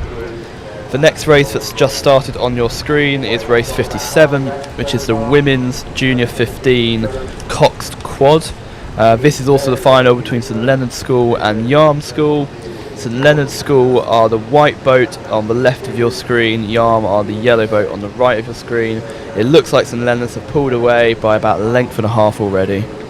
So this race was won by Doncaster School last year, but they are not racing here today. And St Leonard's have had a bye to this final, so perhaps they're racing on a bit of fresher legs here, hence why they've been able to take that lead at the early start. So perhaps that is advantageous to their race, but we will keep a track on how they're doing as they come down to the middle part of the race. And you've just seen there the conclusion of our previous race, and that was a win for Yarm School. Yeah, so Yarm School have taken that trophy. Currently on the race course is St Leonard's versus Yarm in the Junior 15 Women's Cox Quad. It's looking like St Leonard's are building up quite a good lead here. They're coming past our position now, and there's about a 2-length advantage. Once again, this is the Leonard School. They are both based on the River Wear, unlike Yarm, so this will be a perhaps advantage for them, training on the Wear and racing on the Wear today. They can hear lots of support on the banks for both crews. It looks as though we've had a stop there from Yarm School. It looks like they have veered into the Pilau Wood side bank in the centre of your screen right now. We're not too sure what has gone on there, but it looks like they're trying to tap themselves back out of that bank. I think they should be able to continue with their race, but obviously that will be a race now given over to their competitors, and that will be a win for St Leonard's School in the final of race 57.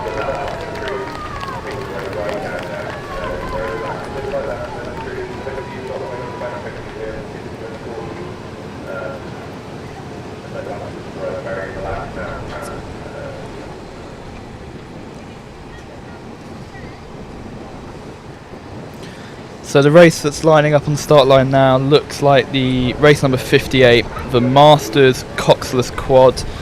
It's a Hexham Tyne composite versus Durham Arc. So this race that's on the start line now is again the return of the Open Masters EH Handicap Coxless Quad for the Wardman Yates Trophy, and the Hexamtine RC Composite had a bye to this final, so we shall see how they get on. There will be a small pause to this race. A couple of the rescue launches are heading towards the crew that's currently stuck in the reeds.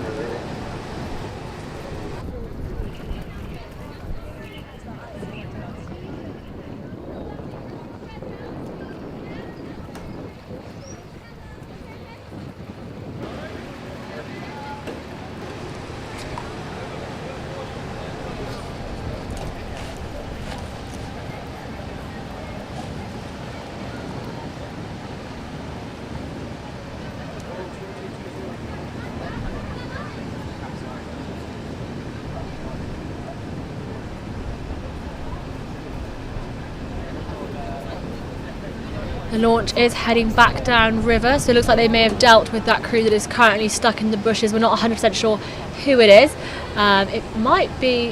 It could potentially be Leonard's, judging by their racing kit. So it looks like they've been stuck in the bushes, unfortunately losing that race. But they look like they're back on the move again, if very slowly. The problem is with the Pilar Wood site at the moment, the river is very shallow and the reeds have really grown into quite a thicket there, and it's very difficult once you get your blades stuck to try and pull them back out. So they are doing an admirable job there, and hopefully we'll have them back on the move shortly, and then we can rejoin the Open Masters EH Handicap Coxless Quad, which is race 58. This is due to start very shortly. This is a round of applause there for them to be able to shift themselves back out. That's lovely to see the support there from the spectators. Looks like they've regained all of their oars.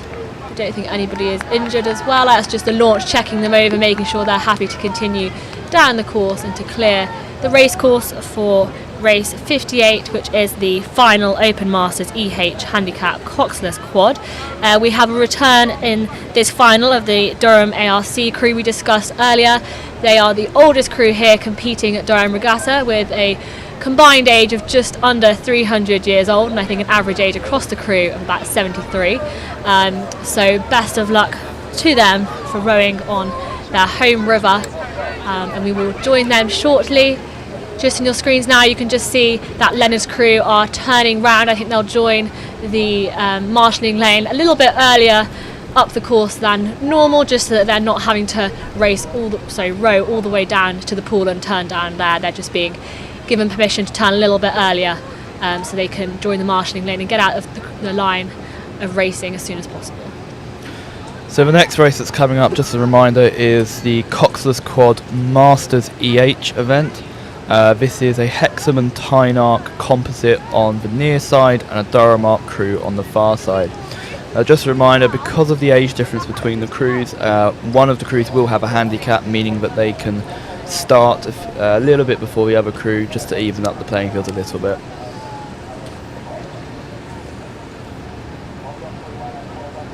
Yeah, handicap's only common for the Masters category, just because the Masters age range is so large and the abilities can be quite variant. In order to make sure such races can go ahead and all age groups can participate, a handicap is just a set amount of time that the one crew will get over the other crew, and the other crew will have to wait slightly at their stake boat, and then they will then be released after a set time has passed, usually about 5 or 10 seconds, and that will give a slight lead to the other Masters crew. You can see they're lined up there. I think they're coming soon to their racing start position. They're just tapping to adjust themselves, but it does look as though the marshalling lane is being still cleared, but we can't see any crews coming past the racing start just yet, so they may be holding them in the banks for now.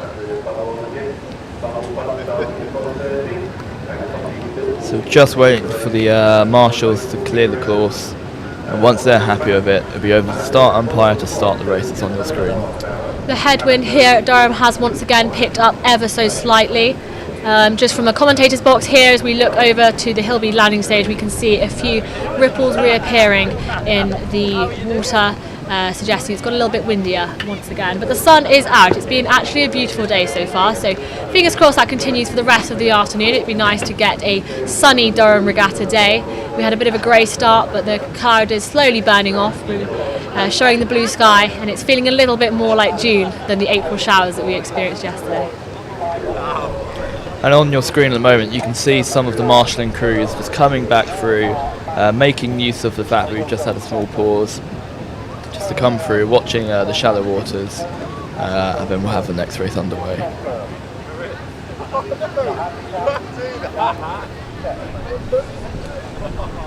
Once again, it is to note that these two quads are coxless, so it will be the bow seat that will be steering these crews. In the coxless quads, the two means of steering is either by pressure steering, so that is the bow seat will call out to his rest of his crew and say pressure on bow side, which would be on the left side, or pressure on stroke side, which would be on the right side. The alternative way is to compensate for the lack of cox. You still do have a rudder on these boats, and that can be steered by the footplate at the bow seat. As you can see there, the Durham Arc, I think it is, have headed off a little bit earlier than the Hexham Tyne RC Composite, because that is because of the handicap. I think that was about a 10-second handicap, and Tyne should now be off starting their race. So we shall see how this one progresses down the course. So the chase is on now. The Hexham Tyne crew were released later than the Durham crew, so they'll be chasing down, but they should in theory be faster, so by the time we get to the finish line it should be completely up for grabs at either crew. The Durham crew did have a very good start there, though. They were pretty explosive off the start. They had a nice speedy catches, and they've not been able to really build the rate, and I think they've now taken into a bit of their settling, lengthening stride. Perhaps Tyne, Hexham Composite are taking a slightly higher rate.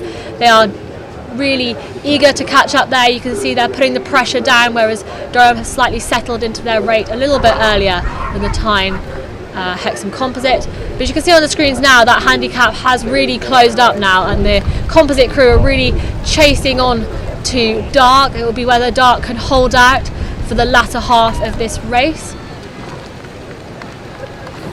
And they have just, I think they've gone past Collingwood landing stage now. Yeah, they're approaching Hillby now. We can just about see them, and they're looking fairly even, but I would say that the Hexham Tyne Composite has pretty much caught up, and in this final sort of 200 metres it's well, I think it might be their race to win. As the only Masters race today, this is really exciting to be watching and to be covering. All the other Masters crews of the Northeast have probably gone down to the Nottingham Masters Championships, which is also on the same weekend as Durham Regatta. But thankfully, these two crews have stayed behind to keep us entertained this lunchtime.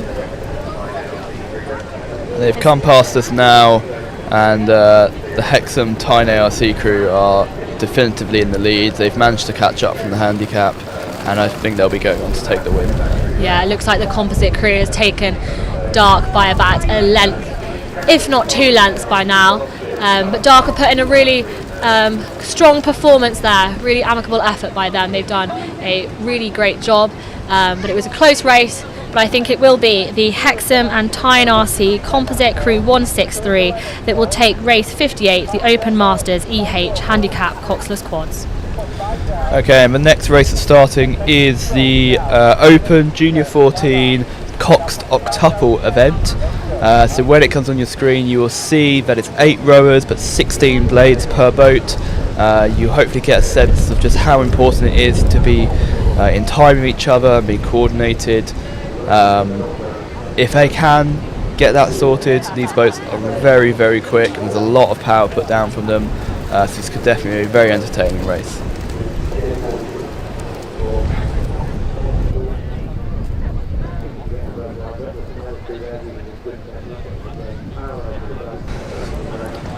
So this race, the Coxed Junior 14 Octuple, is St Leonard's on the near side and a Lambton Tyne United Rowing Club Composite on the far side. Interesting composite there with the Lambton and Tyne. Should be probably quite an even race. I mean, these crews, these two clubs have both very strong junior programs. Obviously St Leonard's is a school, whereas Lambton is obviously a rowing club with many different levels of experience. They've all come to their three-quarter slide position now, and they are off. That was a speedy start by the umpires there. And you can see the collection of blades all trying to move together in unison. It does rather remind me of like a Viking longboat heading down the river with all their blades. But they're doing a great job so far, both crews. But the Lambton Turk boat has massively stormed ahead, and the other one looks as though Leonard's has stopped rowing. They've caught a crab. Yeah. So it's very likely to happen when you've got 16 blades trying to move at the same time. And that's looking like that's going to be a Lambton win. They're about 2 or 3 lengths ahead already. Yeah, that was really unfortunate there for the St Leonard's crew, catching that crab somewhere in the bow half of the boat. But I think it will be obviously a win for the Lambton Tart composite, but Leonard's are still powering down, they're not giving up. They are, a stellar and of course performance out. Lambton could also crab themselves. So here they come now. It's always that level of uncertainty with these octuples. Really hard word to say, octuples. And they're approaching Hildbead now. Can hear plenty of cheers along the racecourse from their fellow crew members who may have raced this morning or going to race this afternoon, and also lots of parents on the bank as well, supporting their kids as they race down the course.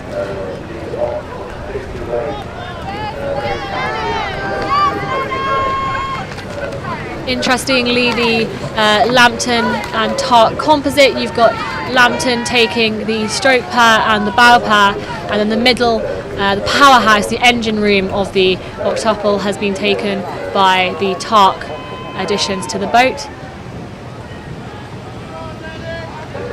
So they're coming past Hillbead now. The Lambton Turk one has gone probably about 5 lengths ahead. I think the classification this will be they won it easily. So the next race coming up is race 62, which is the final of the women's non-champ A8 event, which is St Cuffs versus Newcastle University. St Cuffs will be on the near side and Newcastle on the far side.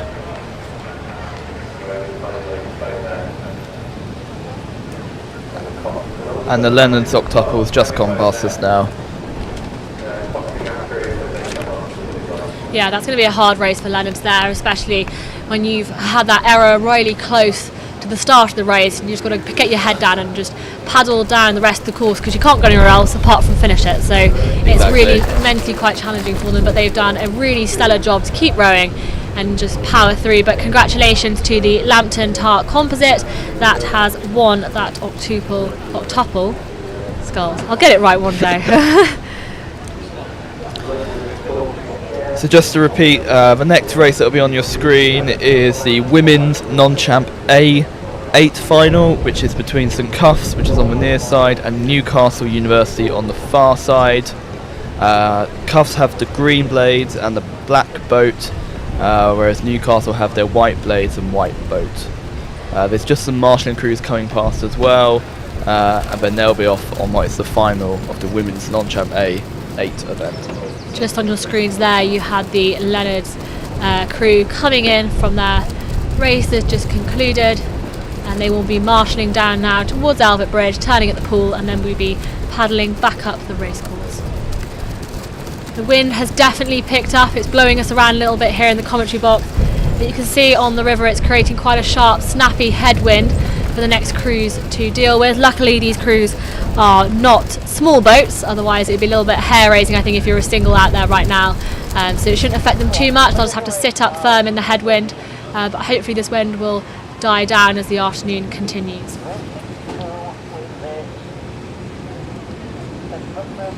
I mean, at a race, like the headwind can really make that little bit of difference, can't it, on your race performance? Absolutely. And even on the water, you'll see there's some ripples, and what is usually a very flat river, and you get used to rowing, becomes a little bit more difficult. And they are off now. Looks like a strong start for both of them. I think Cuffs might have the slight advantage.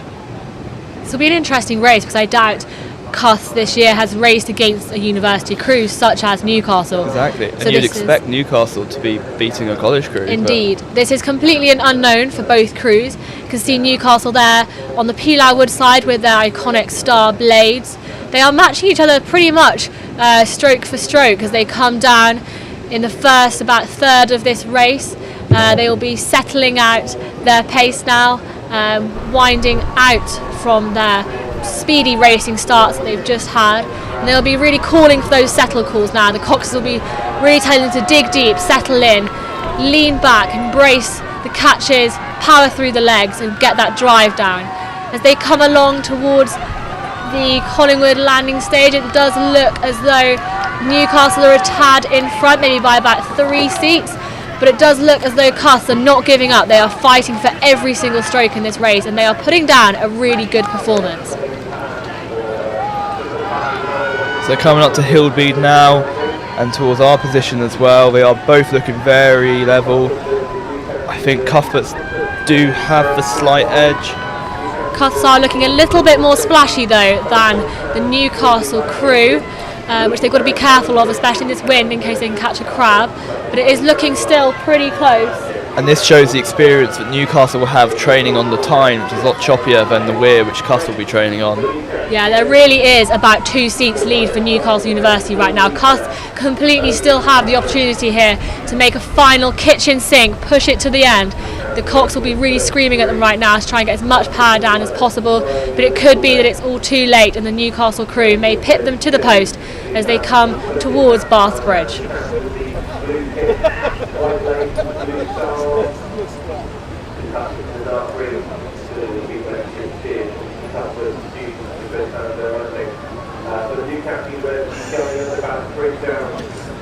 So as we approach the finish line, it's sounding like Newcastle are ahead. Yes.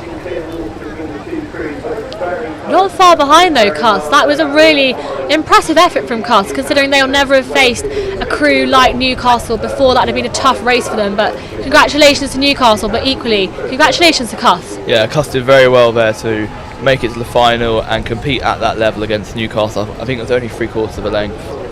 Anyway, the next race that's just started is race number 59, which is the Women's Junior 14 Coxed Quad final. It's a Berwick Lambton composite on the near side and Durham Arc on the far side.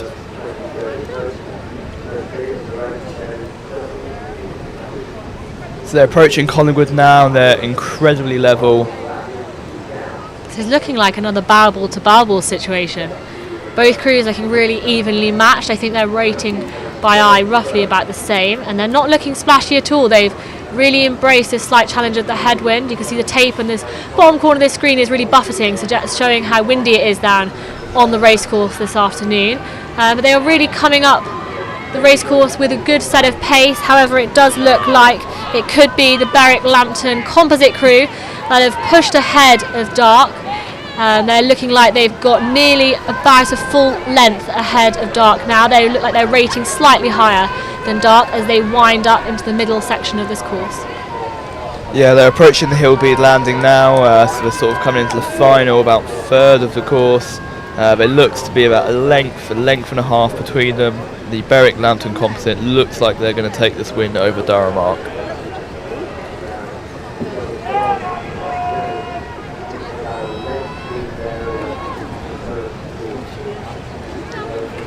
Lots of calls of support here for Lambton. It does look as though there is only one Berwick rower in that crew who is sat at bow seat, and the rest are in the Lambton tan and black stag head all-in-ones that are very iconic of their club.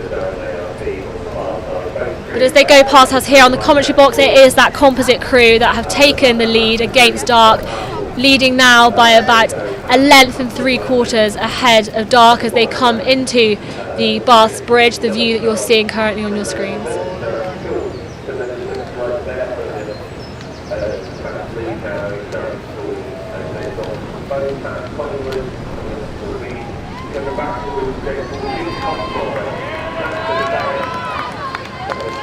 So Lambton Berwick are coming under the bridge now.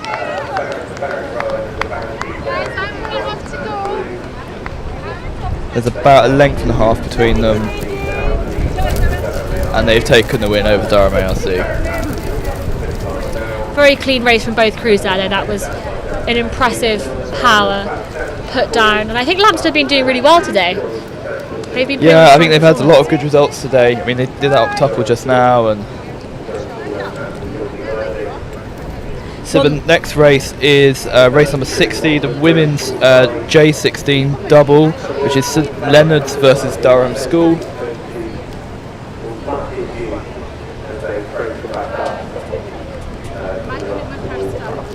So they're coming past now. So St Leonard's are about 3 or 4 lengths ahead of Durham School, and that's looking like they've got that race under wraps as well. Yeah, that was a very decisive win there for St Leonard's. So the next race is the final of the women's non-champ B Coxed 8 event, which is Leeds University versus University College. This is exciting. Josh and I are getting ready for a UCBC Women's 8 final against Leeds. Again, this could be quite a close race. I think Leeds crews that have been turning up here today are quite well matched to the college crews. So I think we've got optimal chance for a completely non-biased win for UCBC here. So we are looking forward to seeing that race come down the race course very shortly. So just to confirm, the women's junior doubles have crossed the finish line. So the women's 8s are now off the line.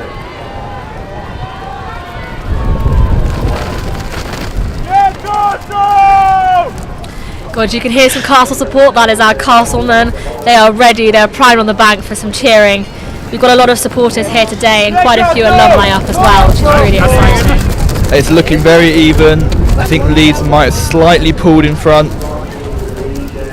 but it's still very neck and neck. It's still both crews' race. They're approaching the Collingwood landing now.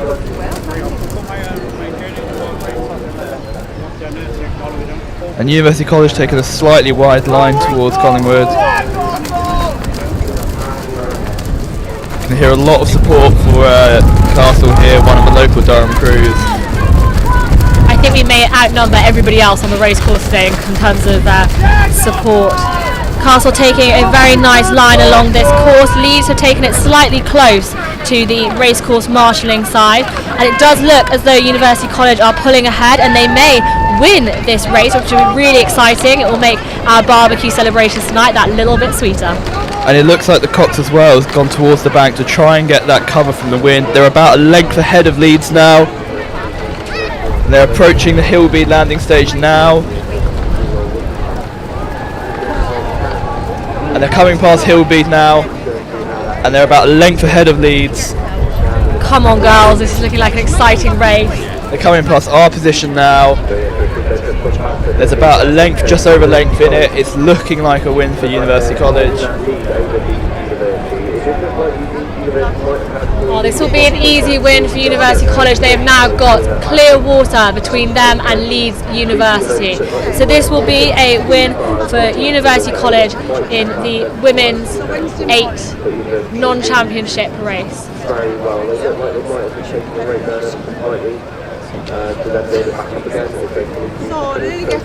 Must also shout out to Lily Sapcoach, who is sat at the bow seat of this crew.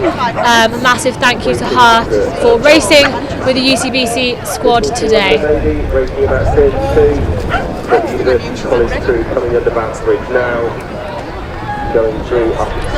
We're just looking into the final finish line, and there you can see UCBC coming in for the win. They're going to have such great celebrations tonight. They will be so chuffed. You can see the women's captain at stroke really happy, and see what it means to them there at the finish line. They are so chuffed with that win. That'll be a win for UCBC women's squad of the non-champ women's 8s. And Amelie the Cox is really pleased with herself there, isn't she? But commiserations to Leeds. They put on a really strong race as well. Okay, and the next race coming up is race 63, the Open Non-Champ A Coxed Quad, which is Durham University against Sheffield University.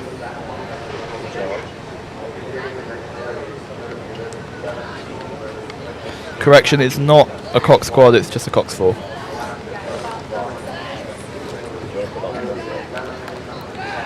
here we have Durham University on the near side, Sheffield on the far side. It looks like Sheffield have a half a length lead.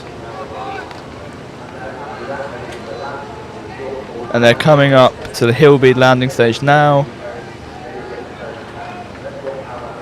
Looks as though Durham may have made a little bit of a comeback on Sheffield there. We'll have to wait and see as they come past the commentary box.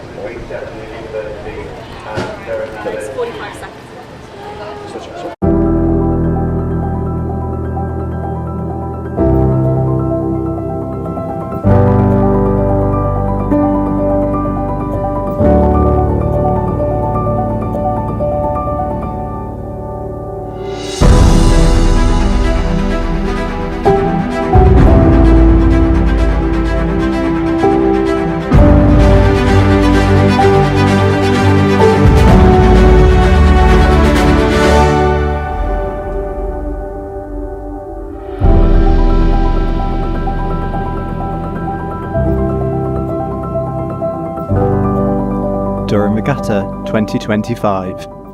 This Saturday and Sunday. Only on PalTV. Hello and welcome back to PalTV's coverage of the Durham Regatta, brought to you with the help of Tell Media, our partner for this broadcast. My name's Ollie Irons. And my name's Liam Marshall. And yeah, we're your new commentators for the next few hours. So get ready for some cracking racing. I'm not biased at all, but there are some good ones coming up. Absolutely, it's going to be a great day of racing. It's a lovely day actually down here on the racecourse. A little bit better than yesterday. We had some, some pretty heavy showers at the midpoint of the day yesterday, but no signs of that coming today, is there, Ollie? I hope you're not going to jinx us with that. Hopefully not. But no, lovely down here today. Still a bit blowy, still a bit windy, and the crews have been, I don't know, a little bit of disruption through this wind, especially on the state boats. It's caused some delays here and there, but I think crews are adjusting, and Cox is becoming much more aware of it. Absolutely, it's always tough getting into those stake boats, isn't it? When you got a bit of a crosswind coming across, and added to the fact they're trying to get boats down every 2 minutes, I believe. Yes, there's a lot of pressure, especially for those who've never done stake boats before. There is indeed. But this race you've got coming past you, I believe, is a Sheffield University boat on the racecourse side versus Grey College on the Pilau Woodside. Sheffield University just edging in front in this one, probably about half a boat length ahead here. So it's close. It's tight. It is a close one indeed. Can Grey College find a little bit extra in those last few strokes to try and catch them? Can they empty the tanks? That's the question. Have they got it in them? Here we go. Oh. And that race coming to a close there. Sheffield able to hold off the fight of Grey College.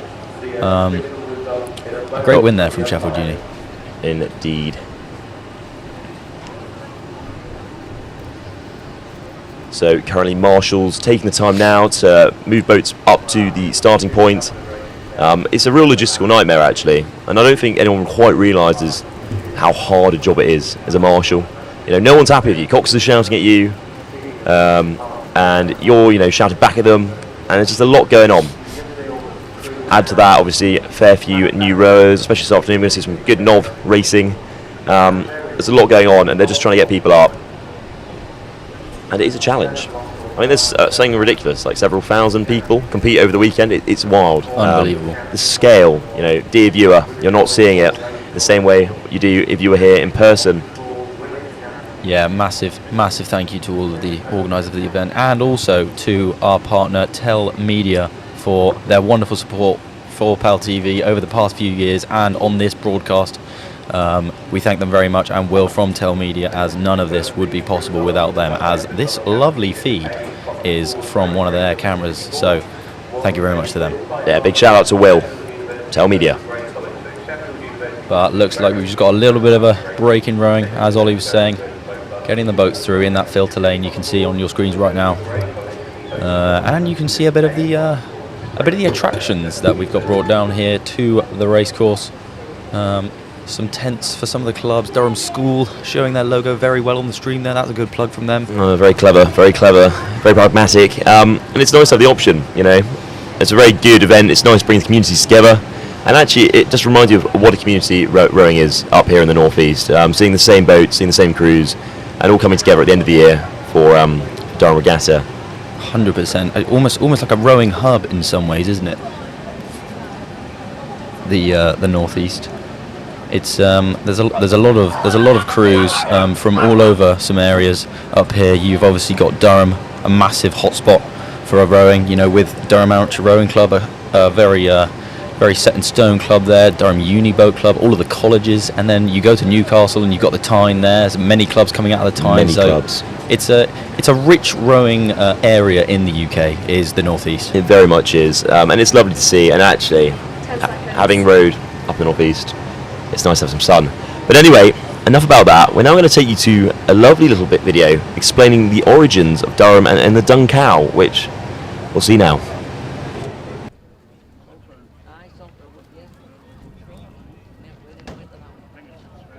Now we're going to take a quick break from the rowing chat to bring you a little historical nugget which you'll find right here along the riverbank of the River Wear. And that is, of course, the story of the heaven-sent cow, which supposedly is the only reason that any of us are here today. Basically, in the year 687, a very saintly man called Cuthbert died. Now, the thing about Cuthbert was that his body wouldn't decompose, and it was said to perform miracles, so it was essential that the monks preserved the body. To that end, they decided to bury him on the island just off the coast of Northumbria called Lindisfarne. Now, this was all well and good until the Vikings struck. Now, because Lindisfarne is an island, it was right on the coast, and the Vikings were attacking it relentlessly. So in 885, it was decided that Cuthbert couldn't stay. They had to get him out. The only question was, where did they put him? They moved around a little bit around the north in places like Ripon and Chester-le-Street, but still the threat of the Vikings was omnipresent. They didn't know what to do. But it wasn't until 995 that a certain cow-shaped conspiracy led them to discover the final resting place of St. Cuthbert just over there. As the monks were moving further northwards, one of them had an extraordinary vision. It was St. Cuthbert himself, and he said, "Bury me in a place called Dun Home." Only problem was, no one had ever heard of that place. As far as they were concerned, that wasn't a place. Until an extraordinary divine intervention. A milkmaid came past and she said she was looking for her lost cow, a dun cow in fact, and she'd last seen it in a place called Dun Home. Realising their luck, or perhaps, depending on your outlook, their miracle, the monks decided to follow this young lady, and eventually they came to a place called Dun Home, where they found not only a cow, but also a hill above a bended river, the perfect place to defend the body of St. Cuthbert. And that's why there's a cow on this riverbank, but it's also why there's a huge cathedral just over there.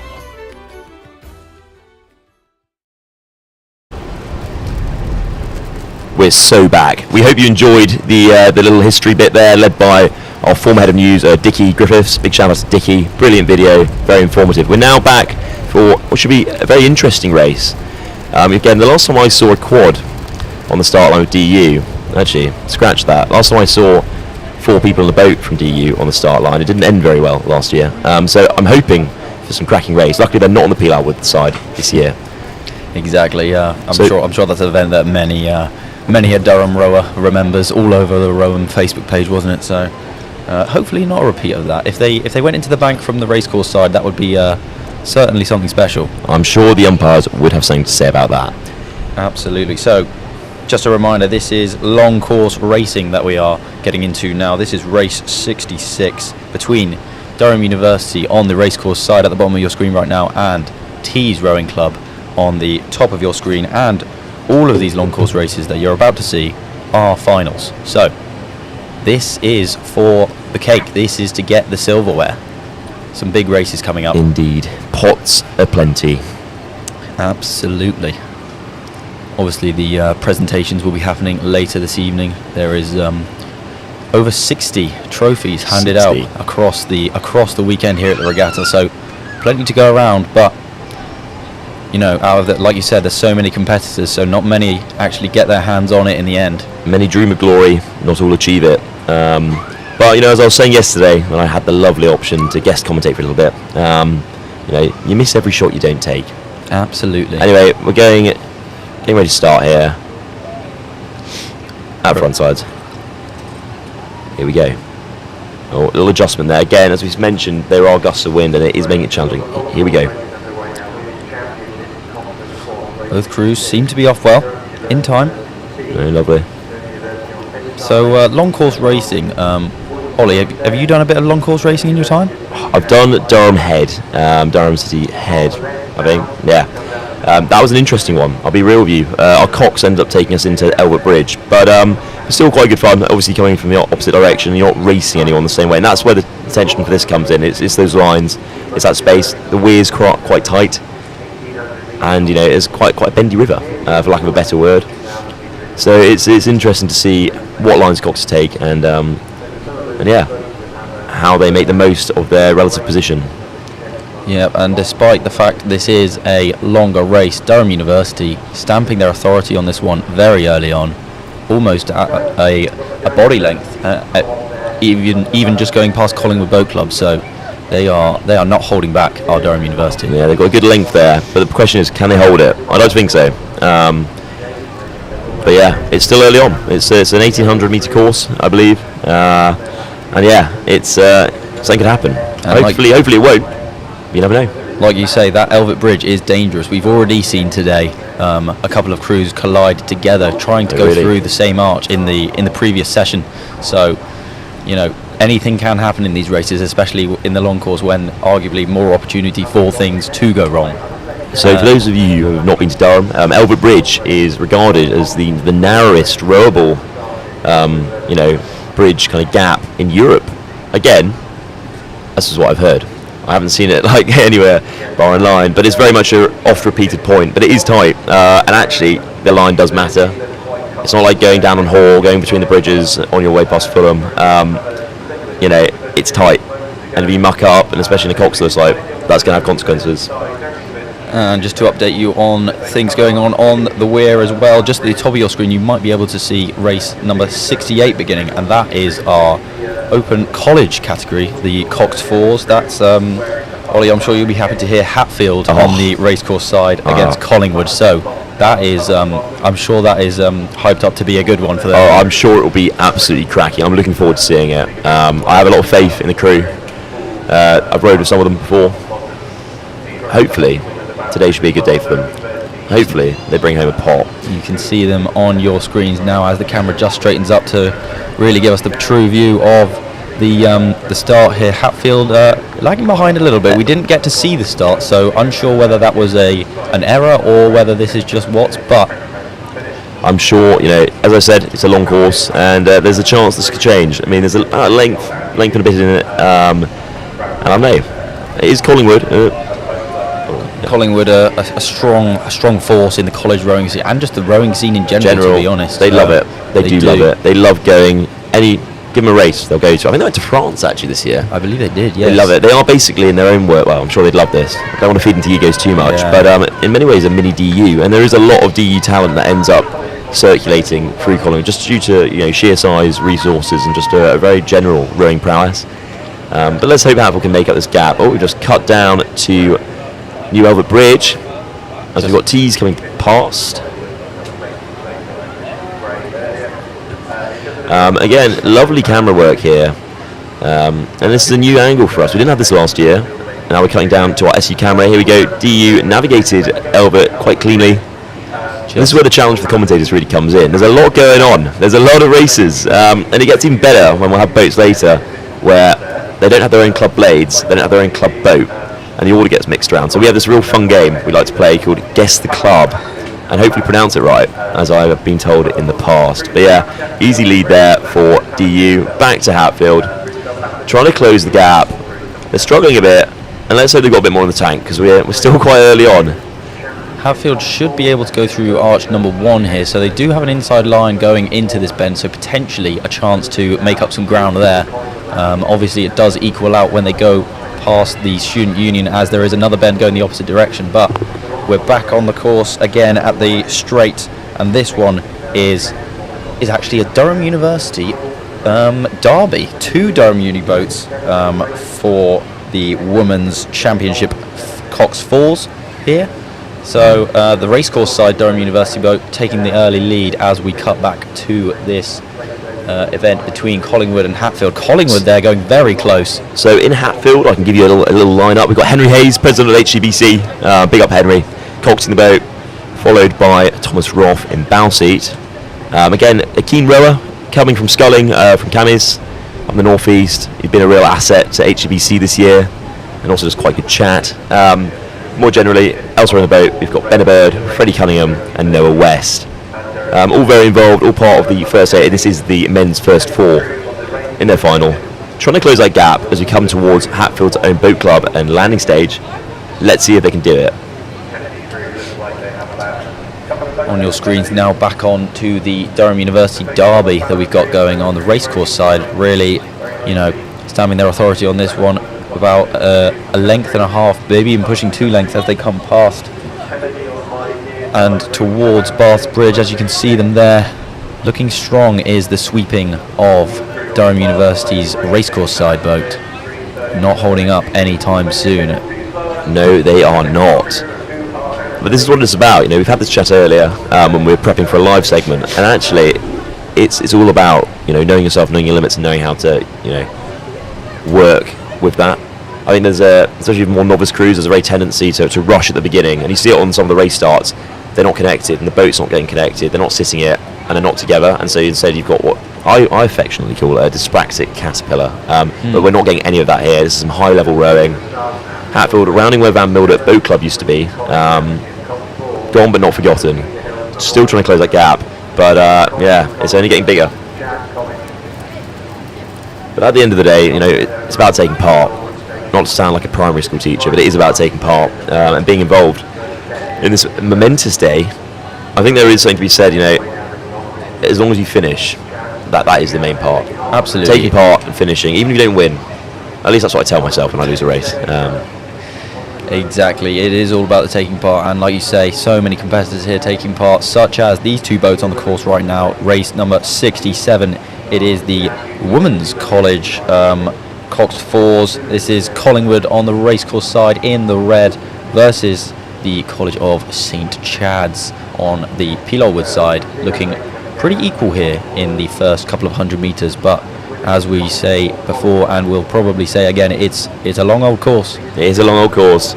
It's anyone's game. And again, if you're enjoying the coverage, it doesn't hurt to subscribe to PalTV or follow us on Instagram and see some more of our cracking content, including recently our coverage of the 150th DURFC Barbarians game, which was absolutely cracking and good fun to be involved. Again, wouldn't have been possible without our brilliant partners, Tel Media.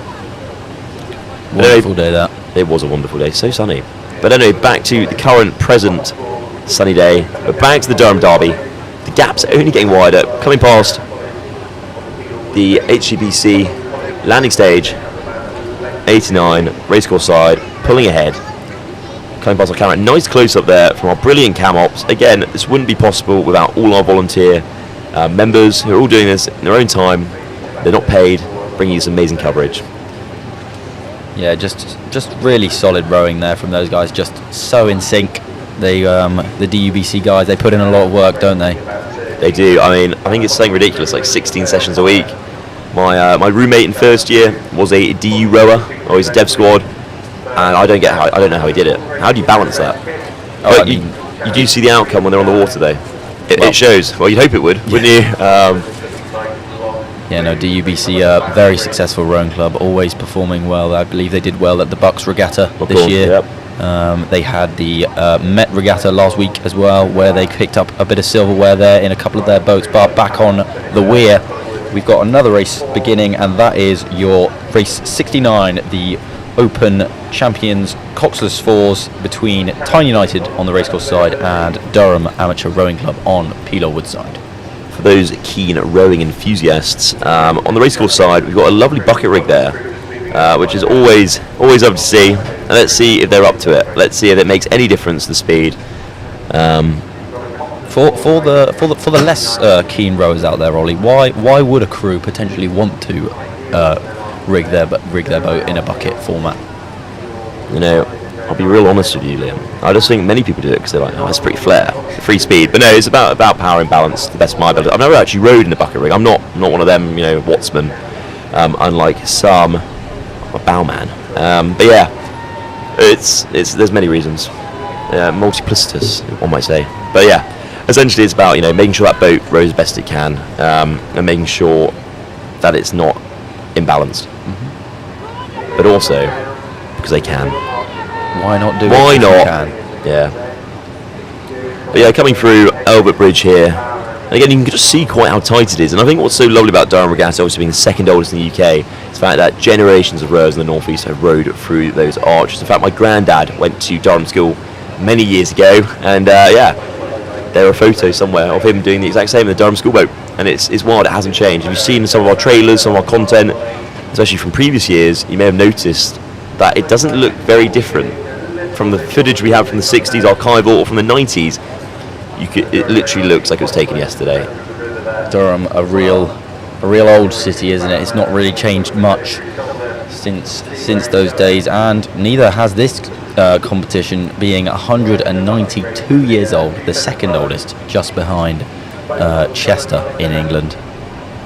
As we come back to the main stretch of the weir in the main short course area, we can see the boats that just left Tyne United taking it out hard against Durham Amateur Rowing Club right now. Can't even see them. Oh, here they come into shot. But a good start from Tyne United. Can they hold on?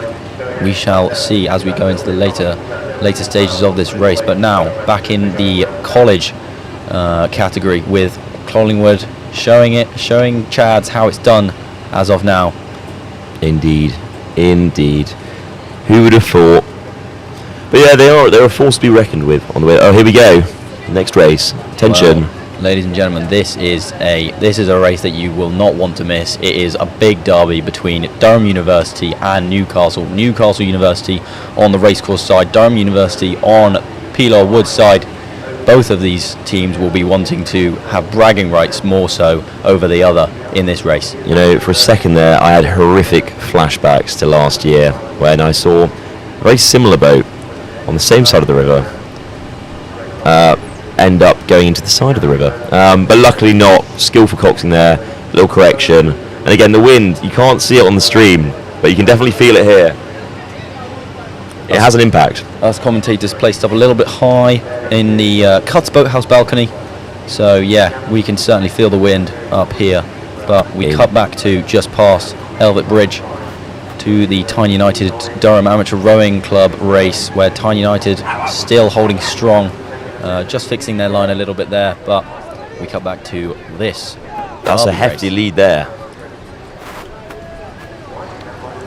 A good day to be a bucket rig. If I'm not mistaken, I believe both boats are actually bucket rigged, if I You are not incorrect. And to develop a bit more on that point about why they do it, it's not just, obviously, but everyone knows bucket hats and bucket rigs go together and create free speed. But it's not just about free speed. It's about many things. Sometimes you get crews that don't quite click, so you try a bucket rig as kind of a Hail Mary, see if you can, find a way that works and gets the best.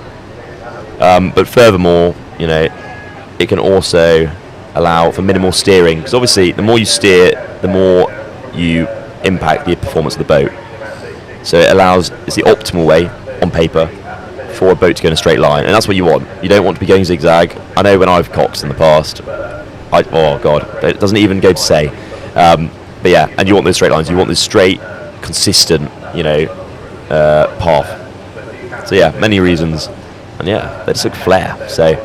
Interesting as well, you can see the different combinations of a bucket rig. One of the boats going, and as we say that, it's almost like the vision mixer and director can hear us. But yeah, one of the boats is bow, stroke, stroke, bow, whereas the other one is stroke, bow, bow, stroke. So these teams opting for different bucket rigs, but both bucket rigs nonetheless. But Newcastle getting the early lead against Durham University. A bit of wobble there actually from Durham University, so the bucket rigging clearly isn't helping too much with the balance. But as they go towards Elvet Bridge, Newcastle with a commanding lead on this race. Can Durham University bring it back? We shall see, as we see more splashy strokes from Durham University struggling in that bucket rig boat.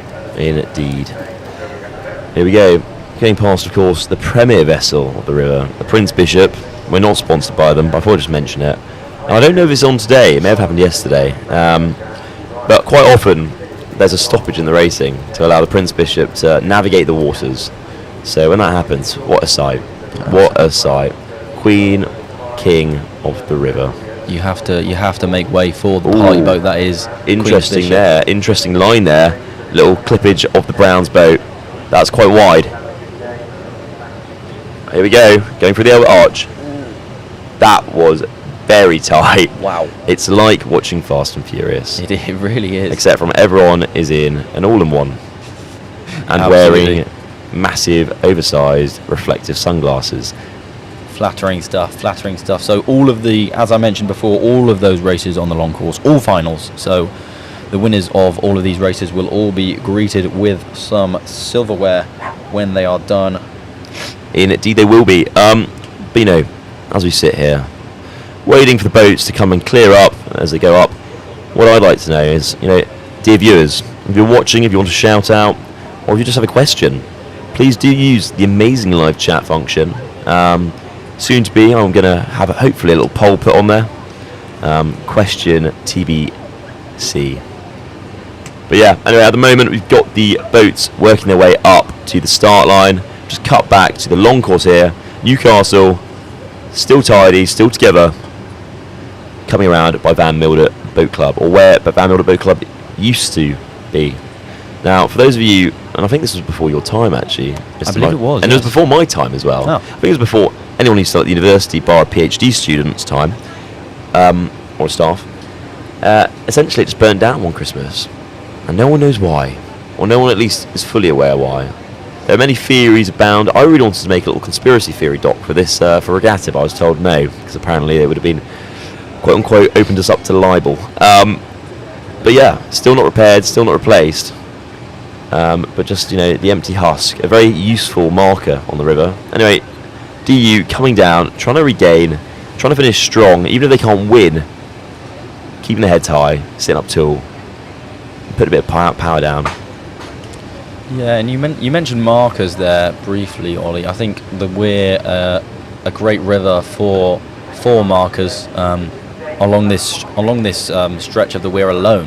This straight stretch, we've got 3 boat clubs with Collingwood coming up first, then Hildbead, and then on racecourse side you have St Cuthbert's. So, and with the multitude of bridges going around this section of the Weir as well, which I think probably comes in handy in terms of tactics for some of these boats, because you can kind of you can set certain rates at certain times in the race, couldn't you? I think it's a good marker for coxes. They can visualise their race plan quite well, and you see it when we go away to head races. For example, what was the race? It will come to be Rutherford Head last year. You know, the cox is unfamiliar with that part of the river, and yeah, it just made it quite hard for him to put down a proper pace plan for us. He was slightly confused what the finish line was, so I had about 5 times. Yeah, lads, 100 metres to go. You know, we do 100 metres. I'm like, okay, well, where is it? So having these markers and being so familiar, because again, this is where most clubs train. Unless you're DU or one of the top boats, one of the bigger boat clubs, you're going to be training on this river, and that is it. Which is great, because when it comes to these kind of sprint, shorter, non-head races, you're quite good at them due to the amount of practice. Problem is also, though, it gets very congested, this river. Like as you just touched on there's quite a few boat clubs along here. If you go around the corner, you've got Durham Amateur Rowing Club, obviously big presence, big club, a lot of boats, a lot of rowers. Further along, you've then got Maiden Castle, which have even more boat clubs in them. And then if you go down to the Bailey, you've got Castle, Hatfield, Aiden's, and the likes, and obviously John's and Chad's, and yeah. So essentially, you know, it gets very busy. Add the Browns boats in the summer, and wow, it is a cox's nightmare. It's a busy place down here on the Weir in Durham. It's not all smiles and sunshine. It's a lot of shouting, actually. Such a unique setup, I think, with the, I'm sure commentators have said this over the weekend, with the collegiate system here at Durham. Really adds to the rowing pedigree here, as a lot of these colleges, i.e. Castle, Hildbead, and also your own college, Hatfield, Ollie, have a really rich history in not only just being a college, but as rowing clubs as well. But no, exactly. I mean, the building we're currently sat in has existed here since, I believe, the early 1900s. Still here, still standing. Bit of renovation, but in many ways it hasn't actually changed. And if you look at old OS maps, for example, of the area, train stations have come and gone. Obviously, we're in a very part of the world that was a very heavy mining heritage for much of its history. But yeah, train stations have come and gone. The land's changed, but not really the boat clubs. I look on a map and I can see back in 1870, Hatfield Boat Club, still where it was, same building, and it does show. So yeah, very rich heritage. It's been a core part of Durham University for a long old time. And in fact, I'm unclear whether or not previous commentators have touched upon this, but the history of Durham Regatta is really fascinating. So essentially, most regattas, most rowing, it kind of stemmed from working boats all across the country. So people go rowing, navigating the waterways for a living. It was their trade, it was their profession. And then over time, they started competing with these things. And as that kind of need for that profession died down, those small kind of like rowing boats, it became much more of a sport. But those kind of working boats, the very origins of Durham Regatta are traced to when they were celebrating Wellington's victory over Napoleon. Many of the soldiers in County Durham had come from, had fought there, had fought at Waterloo, and they basically did a procession down the river from Elvert down to Prebends with banners and the like, celebrating. And about, within a few years, it became a more formalised event where they would race. Anyway, we're going to now go to a short segment as we wait for the race. The results table will be being shown. The graphic. I can confirm some results that have come from those long course races you've just seen. So you can see some of the results from earlier on today if you missed any of it. But I will run through some long course results. Yarm School winning the Open Championship Coxus Fours, as Sunderland City was a scratch in the race, so winning by default there, Yarm School. In the Women's Champions Coxus Fours, it was Durham University taking the win over Tees. In the Women's College Coxed Fours, it was Collingwood taking the win over St Chad's in race 67. Race 68, in the Open College Coxed Fours, it was Collingwood taking the win over Hatfield. In race 69, in the Open Championship Coxless Fours, it was Tyne United taking the win over Durham Amateur Rowing Club. And in race 70, in the Women's Championship Coxed Fours, it was one of the two Durham University boats in that race. The racecourse side won. We saw them taking a very early lead and stamping their authority on the race.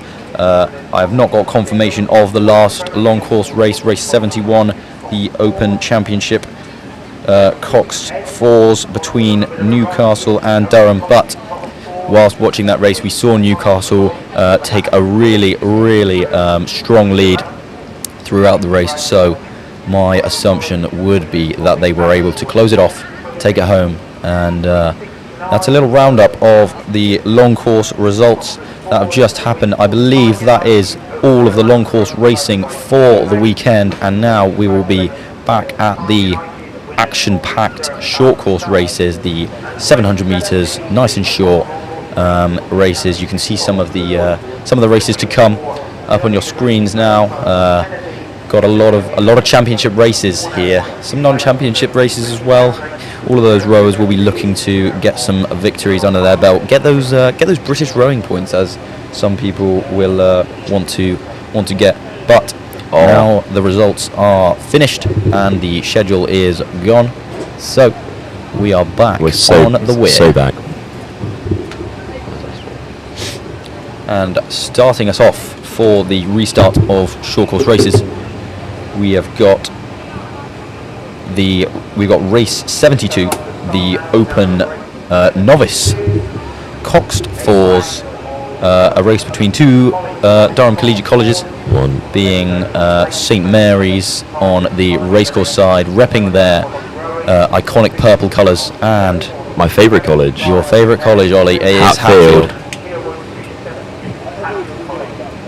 What a college it is. This should be an interesting one. Men's second four. Who is that Cox? It is Ryan Kelly himself, Mr. Novdev. Now, Ryan's got an interesting story. I'm going to give you a bit of an insight. So, Mr. Kelly has actually commentated for us I believe he is commentating also later on. Of course. But actually, before he came to university, he hadn't rowed.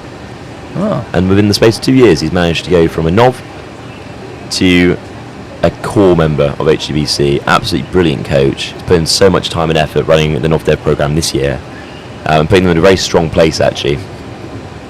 But likewise, he's a brilliant technical rower. And yeah, it's just very impressive. Skilled Cox as well. This should be an interesting one. That is, I mean, it's just great to hear, and you hear so many stories like that come from these colleges. Really, really great kind of opportunities that they can offer you. I mean, personally, was a novice rower myself last year at Hildbeed College.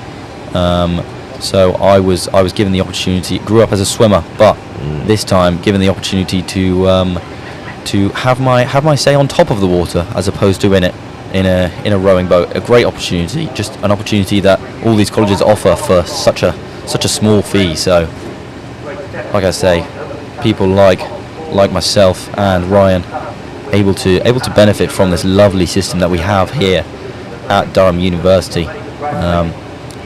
But as we just wait for some filtering to go on, as you can see on your cameras now, some of the long course racers coming back.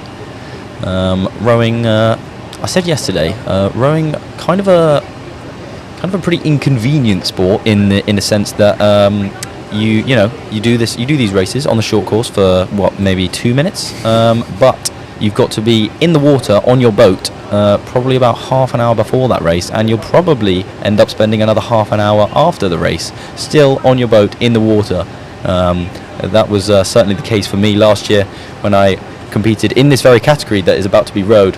Yeah, spot on. I think you're being very optimistic with those timings, to be fair. Potentially, in some cases, yeah. But no, I mean, especially when you're going elsewhere to compete, or, for example, ahead of the river race. I think I was up at 5:45, which is actually fairly late compared to a lot of others. 5:45 was, rigging the boat at 6:30. Was on the water at 8:30. Didn't race till 10:30. Didn't get off the water until about 1. Probably didn't leave, finishing all of it and retrailering. Probably didn't leave until about 1 o'clock. And I raced for just around 20 minutes. All of that just for a little 20-minute spurt of pure adrenaline. But that is water sports for you. It is just sadly the way it goes. Bar swimming, where again, not a subject matter expert, but you can kind of turn up as yourself, put your budgies on, and in you go. You do. You certainly do. Sadly, rowing doesn't quite work like that. No, it doesn't. No, unless you've done something very wrong, at which point you will be swimming. But yeah, here we are again. As we mentioned, as I keep mentioning, I feel like a broken record. The wind is making it a challenge to get the stake boats lined up, to get the crews ready to go. And again, you don't want to be putting that hand down to go until you're happy with where your boat's pointing. Yes. As you learned last year. Absolutely. On the topic of swimming, with the slight chance of me committing the commentator's curse, we haven't actually, I believe, seen any capsizing today. Yesterday we actually had quite a few boats capsizing, a couple of singles, some doubles as well. Often, obviously, the boats, the less rowers you have in the boat, harder to balance. So those were often the ones, and also some fins got lost in the weir as well, due to the weir on the racecourse side just being so shallow, causing some damage to some of the boats. So coxes had to eject from the boat and find their fins in the weir. So in the Hatfield boat, again, not biased, we've got an interesting lineup. We've got a good lineup. Men's Nov 4 with James Miles, Joe Finch, Tom Edwards and Theo Bain. Here we go, we're still filtering up though.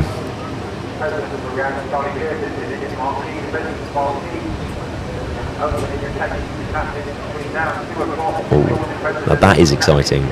There is an open invitation for all captains to go to the President's Marquee. That sounds quite nice. I'd like to go to the Marquee. I'm sadly not a captain. I'm not even on the exec anymore. Oh, I know, nightmare. No invite for you then. Never reach the lofty heights. I'd actually need to be able to row properly to do that. But here we are. The marshals being courteous to our long course rowers, letting them all through before we get started on these short course races. These guys have been on the water for quite a while, so you can understand why the marshals are letting them come through and just holding back the rowing very briefly. These crews about to row novices, meaning that they have likely only been rowing for this academic year, really. So only about probably 9 months of experience in both of these boats. So it will be interesting to see how much work they've been able to put in, how competent they've been able to get themselves at rowing within that short time period. Yes. Again, I have had the pleasure to row with some of these gentlemen. Mr. Tom Edwards comes to mind first. He was our last-minute replacement when we had a haul boat due to injury. We ended up losing some of our best assets in the boat, but Mr. Edwards came in and he gave it his all. He loved it. He loved every minute. Man with a bit of haul experience there, so maybe that could come in handy today. Yes. In an event like this, obviously haul, a massive event down on the Thames. Man haul is a hell of an event. And of course, followed by Vets Head the day after, which sadly this year there was an incident. Which does remind you, rowing is a sport, and it's a sport that's accessible for quite a lot of age groups, and sadly stuff sometimes happens. Luckily, rare occurrence, but it's a hard work. It's a long course. It's exhausting. I think people kind of forget, especially when they come from like shorter pieces, shorter waterways, what a toll that can take. But yeah, waiting for the boats to filter through. I feel bad for the coxes in these boats trying to hold vaguely in place, and for the brilliant stake boat crews doing their best to not get pulled into the water.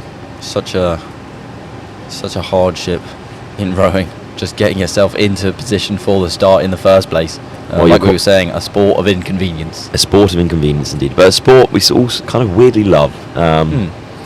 Sound of whimsical. It is an interesting one, because compare it to other sports, the amount of time you put in for return. Again, as we said earlier, 16 sessions a week for DE rowers, and that's just this program, let alone their own personal training or anything else they want to do on top of that.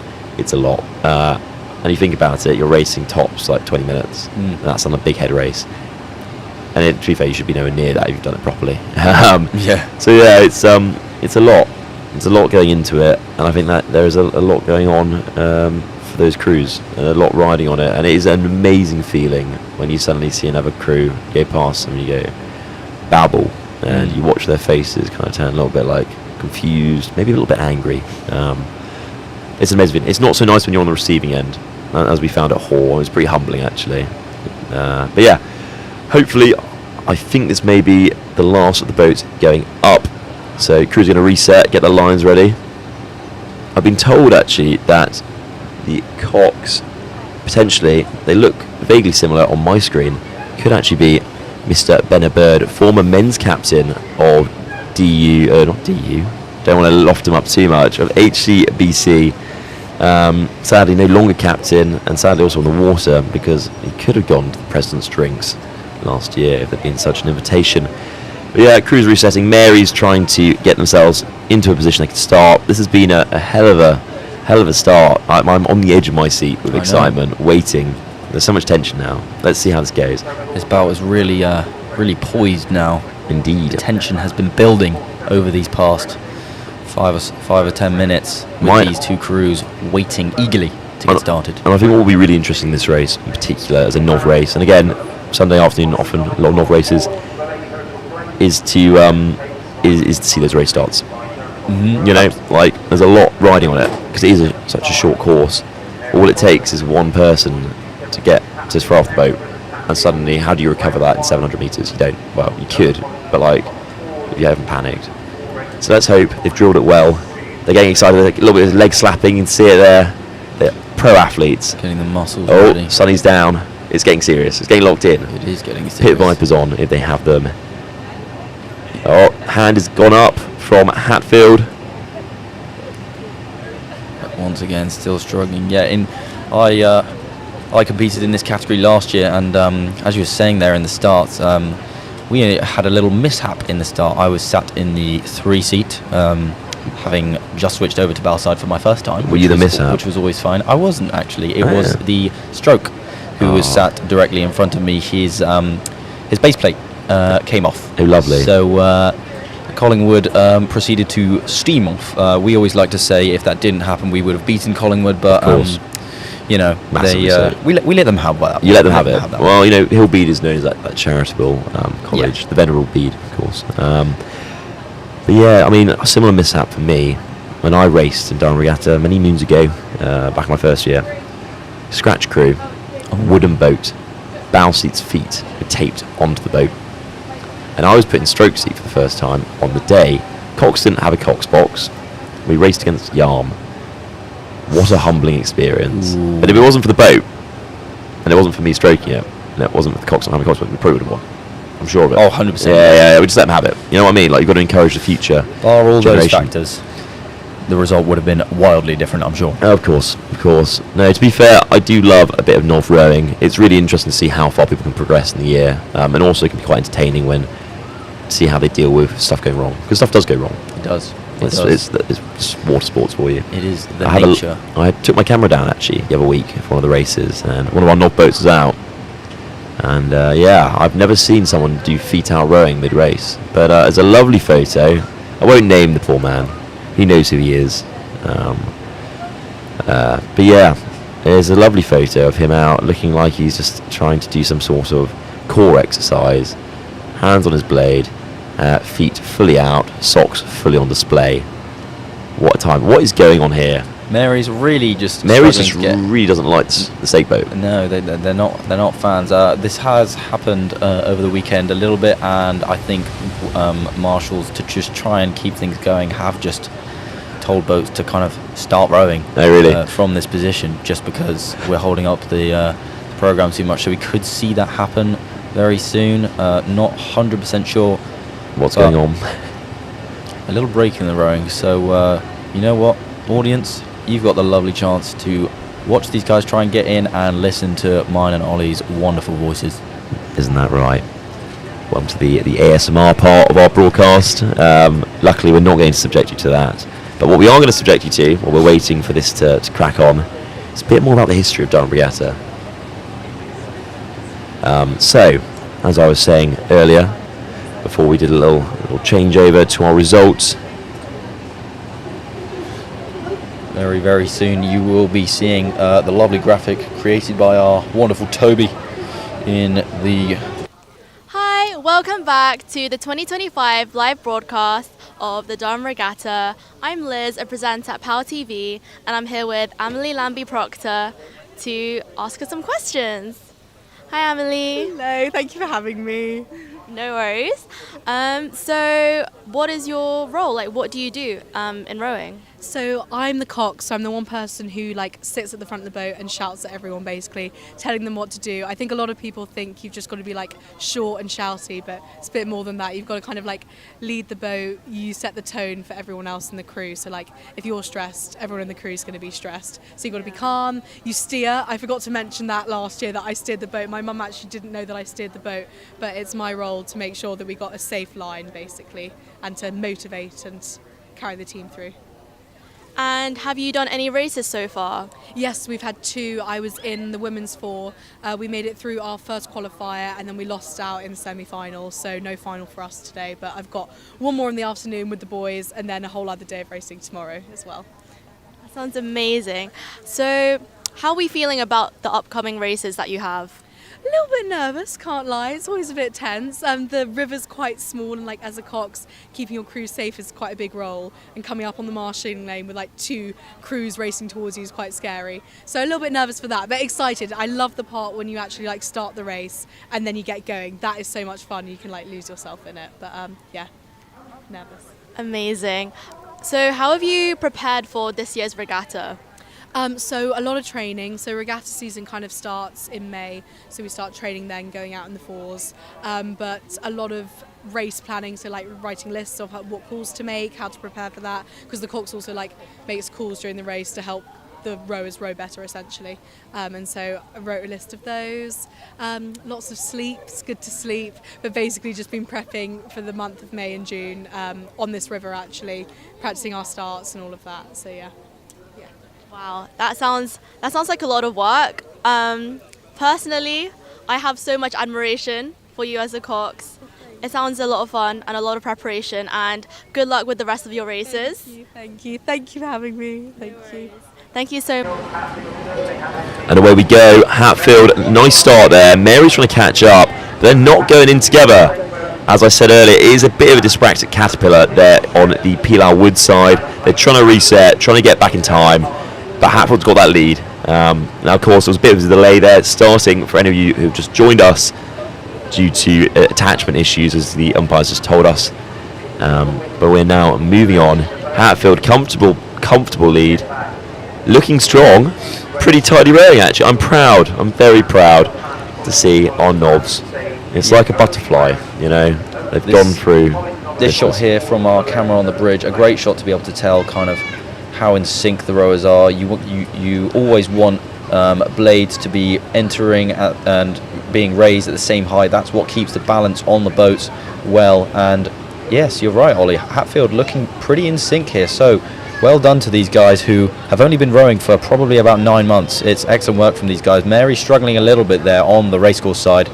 They're getting in time. They're getting better, but I don't think it's going to be enough. Yeah. Not at this distance. Warming into this race, but it's always tough on the 700 metre course, the short course here on the Weir, as it is, as you say, only 700 metres. So the start absolutely vital. Everything has to go right if you want to win against another crew who's equally poised against you. This is about drills. This is about, having your crew well drilled, and making sure they actually get a boat together before they race. It makes such a difference. People are like, it's scratch crew, it's fine. It's not fine. So coaches out there, if you can avoid it, especially for races, don't do it. Speaking from experience. Anyway, we're back to the start line here. We've got 2 colleges who have their boathouses lined up on the Pilar Wood side of this stretch of the course. And we're of course talking about Hillbead on the racecourse side and Collingwood on the Pilar Wood side. Of course, your favourite college needs no introduction. Yes, indeed. On the racecourse side, my boys in blue, starting off well here. Actually, off to a flying start for a Nov crew. They're trying to avenge you for last year. In fact, this probably was the same lineup as last year for you, wasn't it? It actually is. Yes, I was a part of the exact same lineup. We were actually on Pilar Wood side, so slightly different. But Hillbead flying away from the Collingwood crew here. Come on, boys. A bit of a sloppy start there from Collingwood. That nice rowing term, of course, it's sloppy. But this is why we do it. This is why you practice, because it is hard. Like getting that boat moving together. The emphasis is together. You can be a brilliant person on the air. You can be a brilliant sculler. But if you can't work as part of that crew, what's the point? No, absolutely. One of the an interesting sport. I was saying yesterday on commentary with fellow commentator Fran. A unique sport in a sense that when training, especially on ergs, I think it can feel quite individual at times. Obviously, you do have those individual boats, but when coming into these courses on the boat, it's such a team event. If you're not exactly in sync with the other people in your boat, you will not reach your maximum speed, no matter how heavy watts you're pulling. It doesn't matter. Exactly, you're not wrong there. Though saying that, Collingwood are trying to close the gap a little bit at the moment.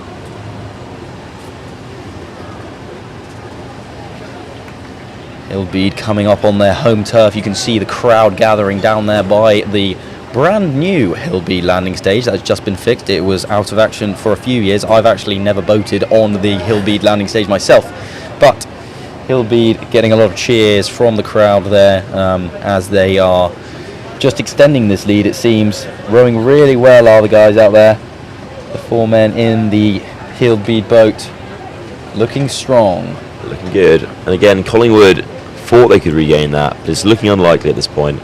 Looking a little bit late to the square and struggling. Ooh, looked like a mini crab there from Collingwood. It's a bad day to be a lobster.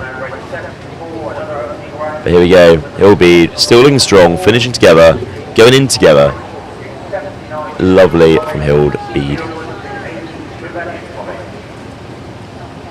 Hillbead looking very well versed. They've clearly been putting in the work in these past 9 months being novices. So whoever's doing the work down there at the Hillbead camp, doing well to train up these guys. I'm sure a lot of them will be featuring in the senior boats. But we move on to the next novice race here. This one between University College, or Castle as they are also known on the racecourse side, against Trevelyan College on the Pilar Wood side. A lot of these novice crews in the open categories you will see are mostly college boats, as it is a category dominated by the colleges themselves. Indeed. Now, of course, an easy win there for Hild Bede, finishing up down there, getting ready to spin and return their way back up. But if we go back to the Castle, the Trevs race, hopefully. We will very soon. Collingwood not able to get the victory there, but all hope is not lost yet, as I believe the race just after the current race will be another Collingwood boat. So, as previously mentioned by Ollie, Collingwood have being the largest college at Durham University, they have such a large band to choose from. So they've actually been able to field 2 novice boats, Collingwood. So excellent work by them. So we'll see them in the race after this. But as of now, the current race, Ollie, is Trevs versus, of course, the original Durham University Boat Club, University College, also known as Castle College Boat Club. Now, what a club it is! I was, under the impression for a long time that they were a social club, based on my interactions with their social secretary, Sebastian Lees. And that was very much the impression. But actually, this year they've done quite well. There's been some strong performance, and it's grown massively. But obviously, the oldest boat club, and in fact, the oldest society at Durham University. Well, that is a fun fact, Oliver. Isn't it fun? But yeah, not doing so well here, considering the pedigree you'd expect from such an old club. A little bit of bumping of the boys there. Probably about 2 lengths behind are the open rowers in the University College boat. Trevelyan showing them how it's done in that yellow boat. But we go back to the start line now. Oh dear. This is Shads versus Collingwood. I said all hope wasn't lost for Collingwood, but Collingwood taking an interesting line there towards the side. They must have got lessons from DU. No, it seems like they're going to recover it. Let's hope the Cox makes the right call. Crab caught by Chads though. What a start to the race this is. Collingwood catching up to Chads. Chads are trying to recover, really out of time. No. But anyway, finishing here, Trevs v Castle, which is, quite the gap.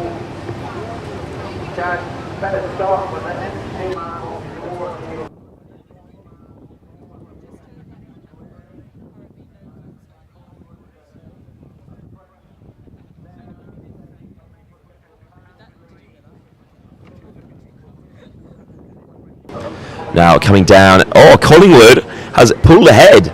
That, Crab obviously knocking Chads a fair bit there. Interesting lines here from the Coxes. Some pretty scrappy rowing from these crews. Chads needs to reset to regain their original pole position. Collingwood and Cox looking chuffed with themselves. Not destroying a boat. That would have been a bad thing to do. Collingwood here, as you can see on your screen, doing a great job to recover from their rough start. They're looking pretty in sync now. Pretty tidy, actually. They've made an effort. So hard in a sport like rowing to recover, especially in such a short race mentally. Often you see crews kind of drop their heads early on after messing up the start. But Collingwood able to recover and taking a lead after they capitalised on the crab that was caught by Chads. Chads struggling a little bit out of time, getting their blades caught in the water a bit too much. The gap is only growing, which is a shame. But yeah, good effort from Collingwood there, very impressive, good recovery, good change.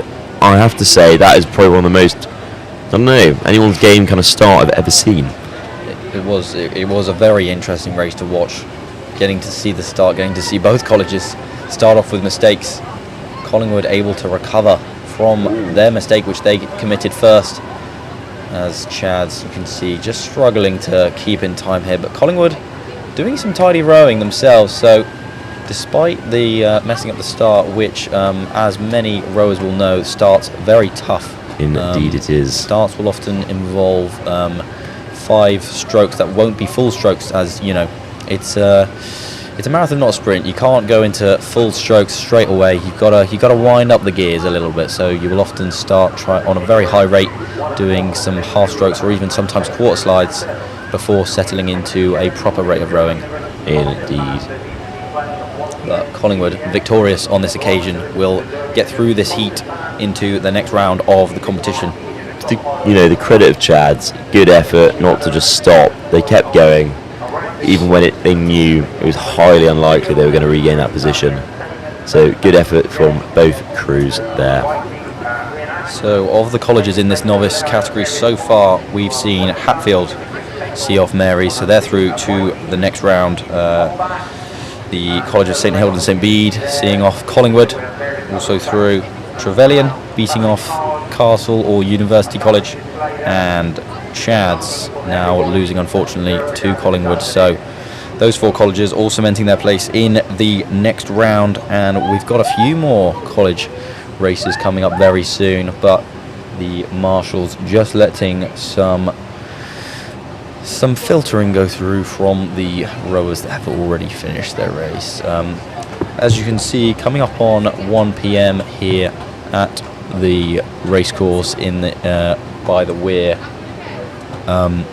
we're seeing boat clubs line up. We're seeing the crowds line up as the day is looking rather lovely here in County Durham, in the northeast of England, city of Durham. A lovely place of the road. Lots of natural beauty, as you can see the trees lined up here. It's a wonderful place, is Durham, and it's a wonderful day / weekend is Durham University. So as we wait for these crews to filter down, we're now going to go to something a bit different. We're going to go to our presenters, and they're going to go and speak to a man who's very, very passionate about antique cars. We are at the Riverside Entertainment, and one of them is the, pardon my hair, the vintage classic cars of Durham. So we have the 2 very wonderful, lovely owners of this car. Very pretty. First time we've ever been to Durham Regatta. I bought the car 6 weeks ago and decided to bring it here and show it off. Oh, that's so cool. Okay, so you did mention that this is your first time here showcasing your car. Yes. Do you want any of our audiences to know about your car? Like, what is the most important detail about your baby? Why did you buy the car in the first place? I've wanted one of these cars since the day they brought them out.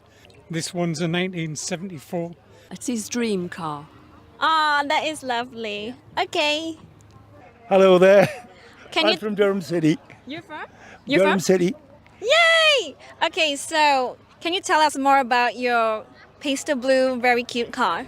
Well, I've had it nearly 40 years, and John, who's here, came and we decided 8 years ago to put it back on the road because it sat in the garage, and now it's working order and we'll go all over the shows with it. That's just for the shows, nothing else. Oh, can you tell me more about yourself and why you're here to participate in this car roadshow? Well, I'm a Durham City man, and I've been to this show several times with the little Duff because it's a nice place to show it here, and it's just down the street from me more or less because I live in the city, and it's nice to come to here and show my little Duff off. And you'd be surprised how many people, the older folks, say, oh, my grandpa had one of those, or my aunt had one of those, and they all love it because it's different and they remember in the past where it was all about. So we have the car. Thank you. Prosit. And we are back on the river here. Hope you enjoyed a little bit of info about the some of the attractions that the Durham Regatta brings along. That was the classic car show. But back on the weir here, we have some more of the same category you've just been watching. We have a race between Trevelyan College, repping their turquoise on the racecourse side, the lower boat on your screen right now, and they are going up against Grey College. in the Pilar Woods side, the second Trev's boat we've seen. So those guys able to put out 2 Nov boats as well, which is always good to see from the college's point of view. I love when I see blades clashing before we've even started racing. You know we're in for a treat. But yeah, these stake boats, man, they are having an impact. They really are. I think these slight wind gusts that we're having, especially for these novice crews, which won't have practiced stake boats very much. They will have done a mandatory practice on Friday. Those were a couple of hours where they were given a couple of opportunities to practice them, but for a lot of them it will probably have been their first time. But we are away here with the college battle. Scrappy start there. Trev's clearly a tidier bit of rowing, but it doesn't seem to be making as much of a difference as you'd think. Good recovery there from Gray, and yeah, interesting. And again, it does show something, especially with these Nov crews, like, I don't know, power and tech, 2 sides of the same coin.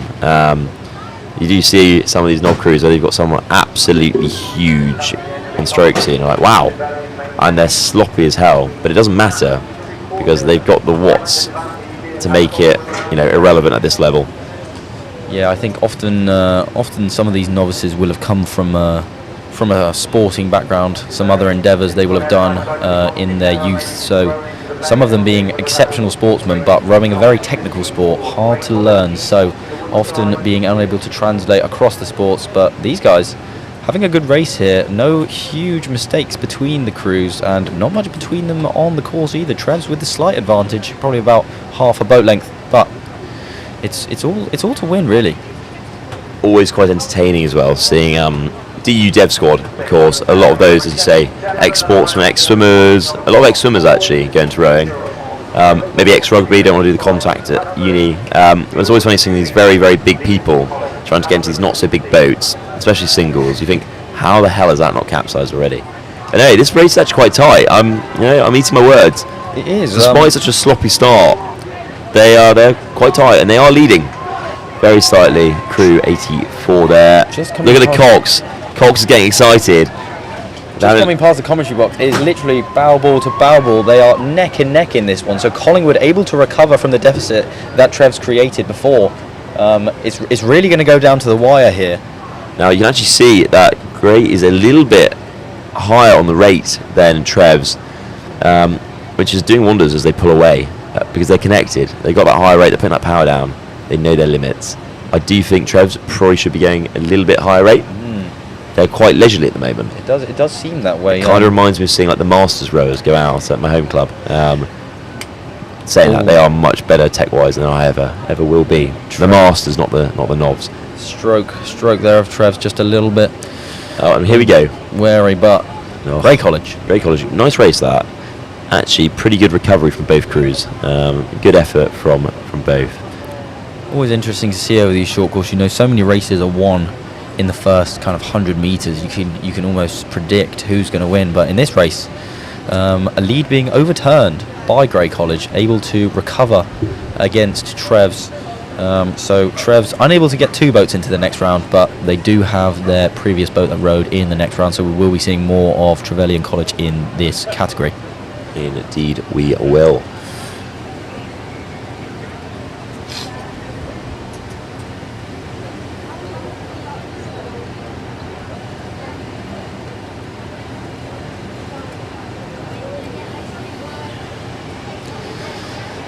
We continue in this category as well.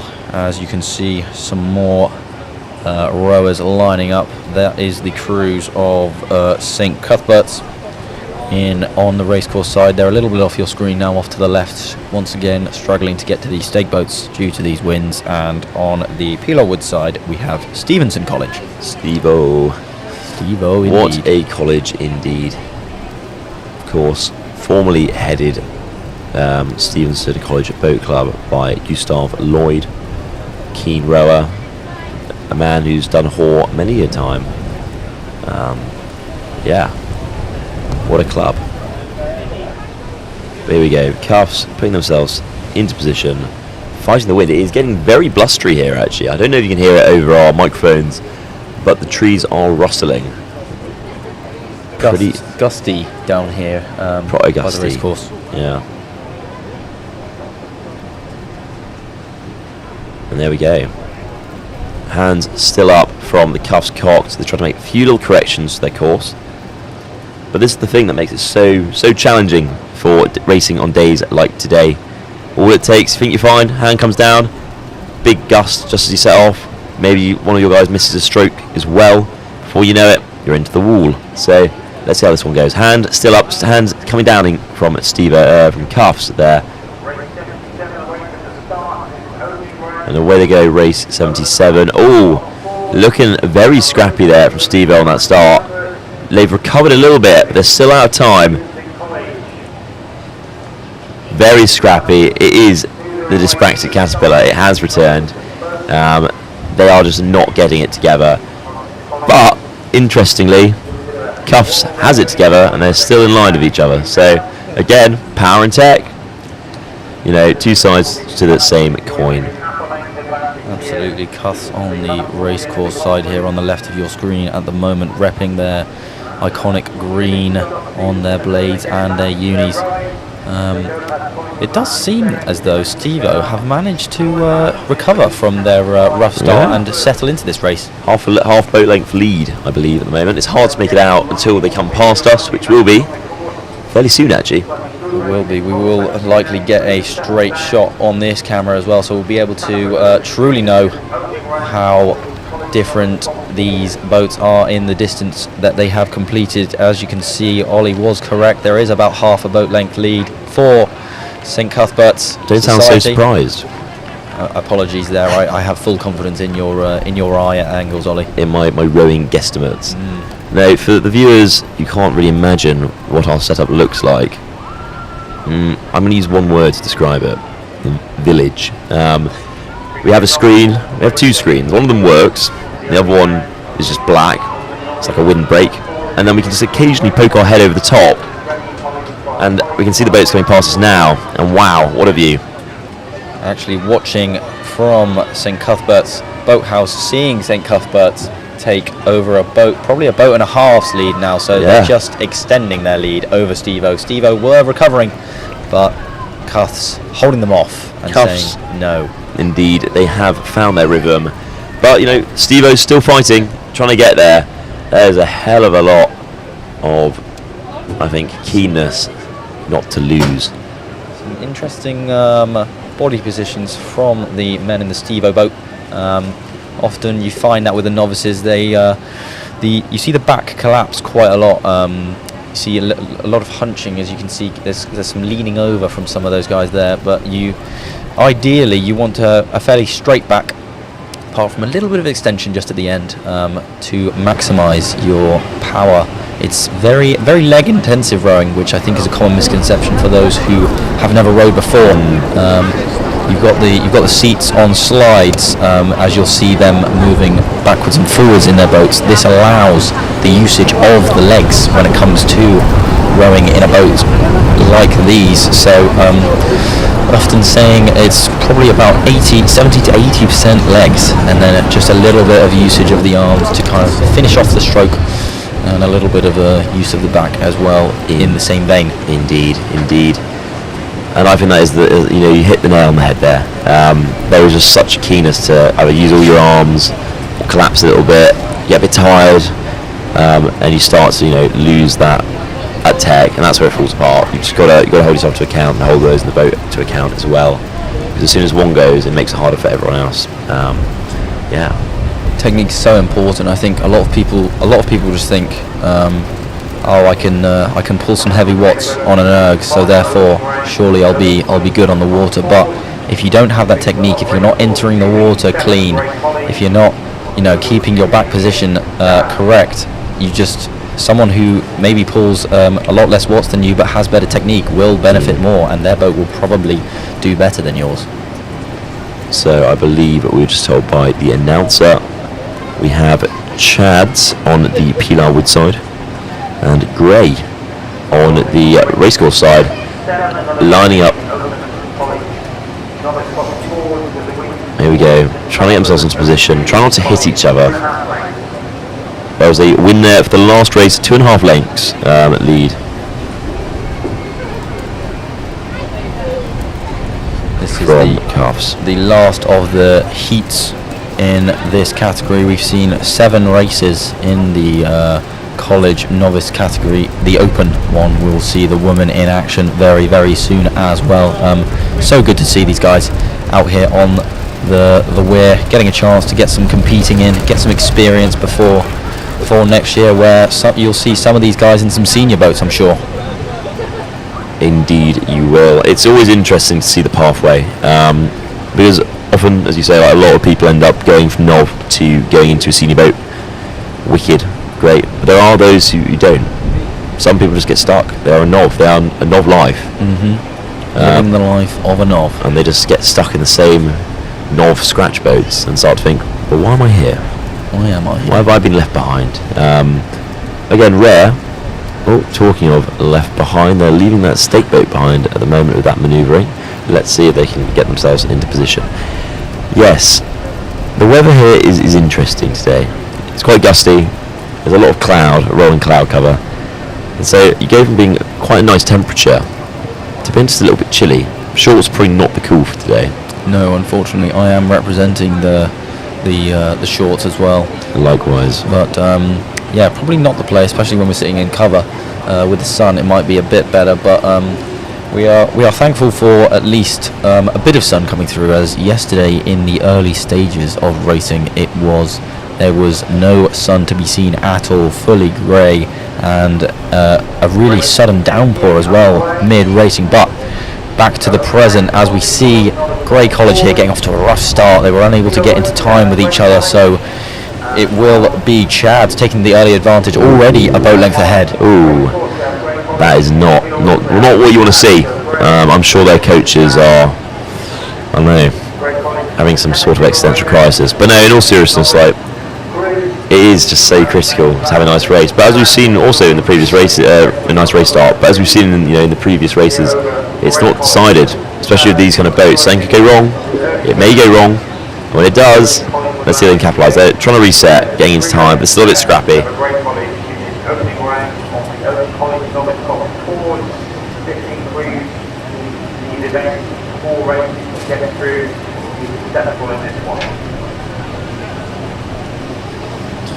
The announcer on the PA there just confirming these events and all the events across the weekend in this regatta they take place in a kind of tournament format.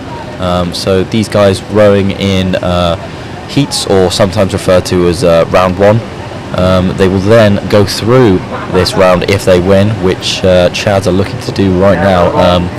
And they will go on to the quarterfinals, semi-finals, and finally the finals. So, by the end of the day, these rowers will have done this course. Some of them, the more successful ones anyway, will have done this course 4 times. So, it is always interesting as well. It is a little bit of a battle of attrition. You see at the end of the day in the finals, which of the crews has managed to recover well, which of the crews has more endurance. Very interesting to see which can deal better with the demands of the regatta racing. Not like a head race where you have one race and it is time trial at the end. You're in and out quite often, so recovery is of utmost importance in a regatta like this. You'll see some of these rowers after this race will be trying to fuel themselves for the next. But as you progress through the rounds as well, the time between races can become quite short, so often not even that much of an opportunity to get fully refueled. But back to the current race at hand, it looks like Grey just never really able to get themselves into a rhythm here, a little bit out of time with each other. It is hard when you're a Nov, especially if these guys, availability is always a struggle in some of these college sides, so it's always hard to, these guys will have probably not been rowing with each other for very long, and there's probably more than just these Novs, and the boat, I'm sure, has changed a lot throughout the year, so hard to kind of get into the mind of your fellow rowers if you haven't really been doing that much. But St. Chad's able to put on a show there and see off their opponents of Grey College, so we'll be through to the next round as we move on to the same category, but for the women. How exciting. And again, first of these women NOV races, Trevs on the racecourse side, Cuffs on the Pilar Wood side. Hands still up from the Cuffs Cox. Not happy quite yet. Let's see what's going to happen here. But I think there is something interesting to say about... Oh, here we go. And away they go. Ooh, bit of a scrappy start. Very scrappy start from both. Oh, blades getting awfully close there between the two. There's it. You know, almost a clash of blades there. This actually reminds me of, I think it was a Cuffs boat last year, where they caught a mega crab and went into their opponents. It was huge. Really? Around this point. But yeah, NOV rowing is just such a varied one, and I think there's a really interesting system in play in Durham in the sense that, you know, college rowing, you either take it really, really seriously, or it's just something you're kind of vaguely involved with. So these crews do change a lot. Like, there's such a differing level of commitment. I see it a lot in my club between the first and second boat. Like, the first boat lineup stayed more or less the same for the last year, 2 years. The second boat is just that everywhere, constantly. You're rowing with a different person pretty much every session, and it has an impact. Here we go. Oh, big crab there. Big crab from Cuffs. Oh, let's see if Trevs is going to capitalise on that as Cuffs tries to get back into rhythm. Mega crab, that one. Wow. It really was. They're struggling to recover from it. They have carried on rowing, but it doesn't seem to have affected their position in the race that much. See the angle here, but it does look like, as it's shaping up, they're still ahead. Yeah, somehow. I don't know how. Fair play. Good effort from the women's NOVs there. Again, quite scrappy rowing from both crews. They really need to be getting into time with each other, following their stroke seat. To be fair, there's a lot of things we critique here, but essentially just having that, commitment as a boat. Anyway, coming past Hillby, they're going to come past our little commentary box shortly, which is always fun. See the difference between the screen and the world around us. Yeah, here we go. Despite the high quality that the stream is, our in-person view is, of course, very high quality from our own eyes. It's very welcome. And we see the boat of St. Cuthbert's leading by about a length and a half at this point. Again, still not all together, as one would hope so.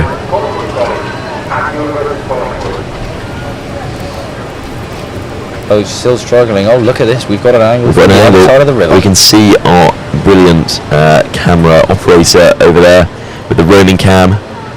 I wonder if he can see us. But yeah, coming on down.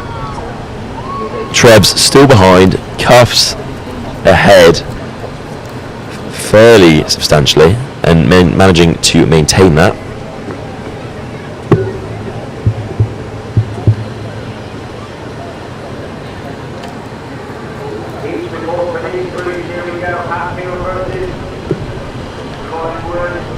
Next race will be coming up shortly. Hatfield v Collingwood. Now, we've seen that earlier today, different category, but it should be an interesting one. Here we go. And yeah, Cuffs tighter than I thought it would be, to be fair. But good recovery from the women after that crab. And good effort from Trevs for their chase.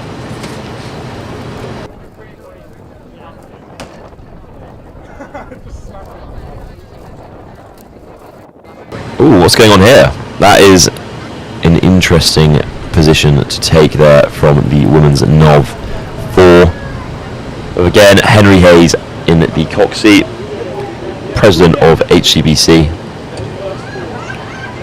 Again, another example of someone coming to university and then getting involved. I don't think he'd ever coxed before coming to university, and now he was Cox's captain last year. Cox's captain up till this year, and now president of HCBC. Now the crew on board this women's NOV 4. Henry Hayes as Cox, Maddie Hallam, Hayley Taylor, Lucy Holdsworth and Annabelle Morgan, going against Collingwood.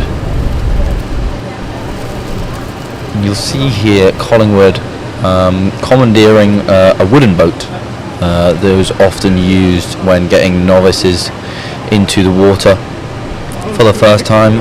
Just having their weight set a bit better than the normal boats that you see on the river, so it will help a little bit with balance, as balance is one of the tough things to overcome as a novice. So it looks like the race officials aren't placing the blame of the collision on anyone and are allowing a rerow of this bout between Collingwood and Hatfield. Collingwood in the wooden boat on the Pilau Woods side, and Hatfield in repping their blue and white stripes on the racecourse side. Just here, Collingwood veering off once again, as we have been saying, so hard to get set in these sake boats with these gusts of wind and with the lack of practice that these novs will have had. No, exactly. Wow, this is an interesting one might say.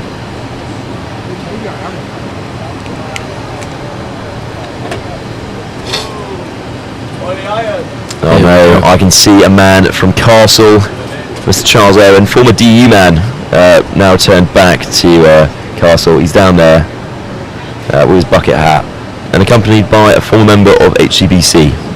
Big shout out to Charles Owen, triathlete. But back on the racecourse, we've got them in line this time. Let's see if we can get a successful start here. Collingwood very out of time, Bow unable to keep up with the rate thus far. Hatfield though, off to a good start, rowing pretty in sync so far and taking an early lead, almost a 3/4 of a boat length ahead, now pushing to a length. Good effort there from Hatfield. Let's make sure they can keep it tidy and keep it smooth. I think often in these novice races, it comes down to who has the cleaner race. It's so tough for these guys, having not rowed for that long, and like you say, haven't rowed with each other for very long at all. So often it's more just the boats that partake the race better, that commit better to the race. Well, and I'll add something onto that actually. It's the fact that it's all about being relaxed, and I think for a lot of these novices, this is their first time racing.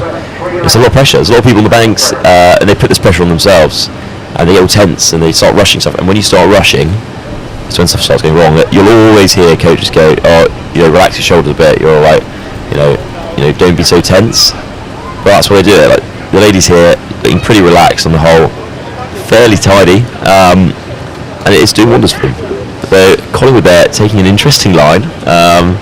Don't know quite where they're going. That was almost a crab. Very nearly. Good save in the end. Good save. Good effort. I always love to see a crab save, because when it happens, it's brilliant. Either way, it's entertaining. Hatfield already reaching the Hill Bead Boat Club, and we now get a view of Collingwood. What a gap. What a gap. I was going to say for Hatfield, this would be a very poor performance. They lost to a wooden boat. A blast from the past. Yeah, I was mentioning wooden boats. They help with your balance, but they are terribly inefficient in the water, and you will gain a lot more speed from the boats. A proper shell of a normal shell, as you say. A lot of cheering going on for these boats, as you might be able to hear some background noise through our mics. So a lot of support for all these guys. Look, as you see there on Cuss Landing Stage, Hatfield getting some fans. Something has gone badly wrong for Collingwood. Stroke, see, totally different to the rest of their crew. Okay, they've kind of regained it, but yeah, this has not been Collingwood's race. So tough as well. You just get, when something goes wrong and you know that the other boat is so far ahead, it's so hard to motivate yourself to get to that end of the course. You almost just like, something's happened, you just want it to be over, but unfortunately it isn't over. You've got to get to the end of that course. And to add even more to that, it will be on here forever. Oh yes. And to be fair, that's double-sided coin. I like that phrase quite a lot, if you couldn't tell viewers. But it's the fact that you can actually watch this back if you race. Okay, well, what went wrong? What went right? And that's something you don't normally get when you go race somewhere. You don't get that full race picture where you can be like, okay, look, we did really well to start with, or we did really well in this segment, but you don't know about the whole race. So yeah, it's nice to have it from a coaching perspective. even if it isn't your best bit. You don't learn, without failing. Isn't that right? That is very right. Said like a true coach, Oliver. Something like that, yeah. As we continue this novice college category, I believe I can see the colours that I have bore once before, that being Hillbead. On the PI Woodside, they will be facing up against St. Chad's on the racecourse side. This stake boat game, it's starting to bore me. It is. I'll be real.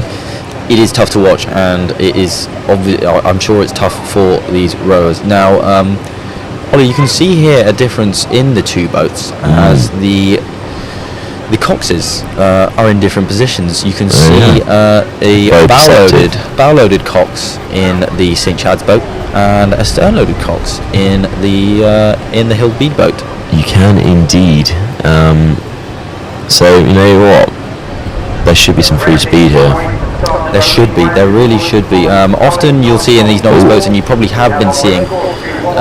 St. Chad's very out of time there. They really need to get back in sync. Hillbead as well, though, but Hillbead getting the better of them. But as I was saying, still early days. It is early days, but the stern loading option often opted for when it comes to these novice boats, as it allows the cox to look at the rowers, and for these novices who are inexperienced, they need all the tips they can get. Indeed. And the cox being able to give them that constant feedback is often very helpful. It is indeed. No, that's a really good point, Liam. I don't know, it may not be the free speed you want, but it is the free speed you need.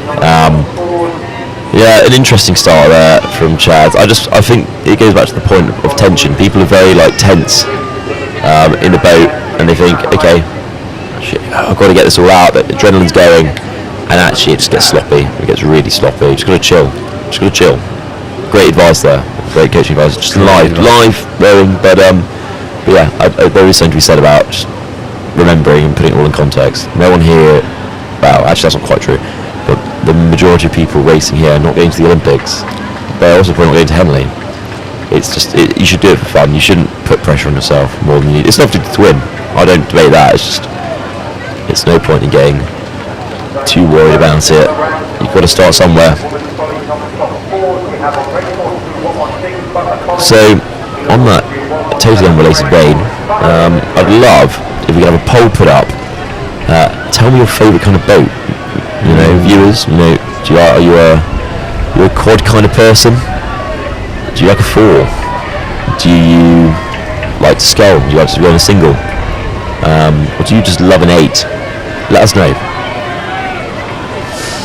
Also, do let us know your funniest rowing stories in the live chat. We'd love to hear them. I've heard some pretty unhinged ones in the past. The more unhinged, the better. As long as it's not going to get us taken down on YouTube, I'm happy. Absolutely. Hillbead just passing their home turf, their own boathouse, and putting on a commanding lead. About a boat and a half now, maybe even 2 boats actually. Chad's though putting in a good effort, trying to close that gap, and it is working. They are getting closer. The distance is diminishing. Let's see if they can hold it and finish slightly stronger. Though saying that, it sounds like a bit scrappy again. It is. Outside, just struggling a little bit there to keep their heights similar. And so much of rowing is just a mental game. You always hear Cox about heads in the boat, guys, heads in the boat, and it's real. It's so easy to feel defeated. You start looking around, oh no, they're falling apart. And actually, you just need to trust in your Cox, trust in your crew, and just focus on the rowing. Not think about where the other crew is. In life, you should never compare yourself to others. You shouldn't use that as a benchmark. It's the same in rowing, same in a race. Again, we're trying for that profound kind of, commentary today. Easy win there for Hillbead. Good effort.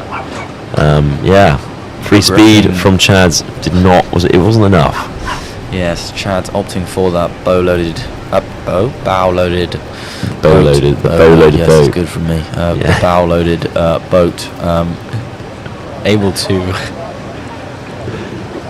Anyway, back to the start. We have a lovely wooden boat here from, I believe, and I'm going to double check before I say anything, from Butler on the racecourse side, and Gray on the Pilar Wood side. Anyway, interesting line there from Butler. Yeah, they're making a correction. Hand should still technically be up. Yeah, Cox. She's got it up now. You can see though it is in fact stern-loaded boats here. And wooden. It looks to be a wooden boat as well. It is a wooden boat. It's again, some clubs just love the tradition. / they don't want their knobs to take out anything that they could break. And it's not just knobs that break stuff. Everyone breaks stuff. Everyone does. I mean, I think to a recent regatta where 2 boats collided, including one from Hatford and one from Hillbead, not even during a race, just like on the way back, marshalling went a little bit ski-whiff, and yeah, that was not a fun bill. It just happens. They're very delicate. Oh, scrappy start there from Butler, not actually getting the blades in, splashing, looking a bit like a water park right now. There we go. Better effort. Ooh. Interesting line as well. The line there. Aggressive. Gray trying to correct, maybe overcorrecting. TBC. They are correcting. It's tough here for Butler on the racecourse side. Where they got pushed to, it is so shallow there. Their blades are probably right next to the bay of the racecourse side there. What is Butler doing? Oh, no, I see what they're doing. I see the vision. I see the plan. I hope. Going past Collingwood landing stage now. Again, you can just see the quantity of boats that still need to go back up and race. So it would not surprise me if at some point over the next few races there is a pause, cessation to allow that movement of crews back up to the marshalling area. Also, it's quite a tight river. And having all these crews to one side can sometimes inhibit the cox's ability to do their job, i.e. have a nice line.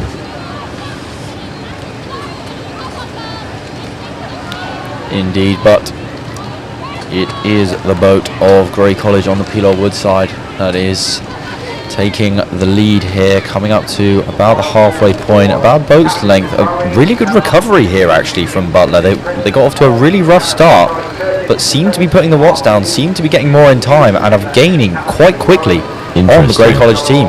Very interesting there. It's always interesting to see how these crews recover and how they try to keep pushing themselves after maybe not the best initial bit of rowing. Serious mental fortitude, like you're saying, such a mental sport, but they've been able to recover from over a boat length, and it's getting really close as they come up on Hillbead landing stage. Indeed it is. Let's just hope they've got a bit more in the tank to get them over the finish line.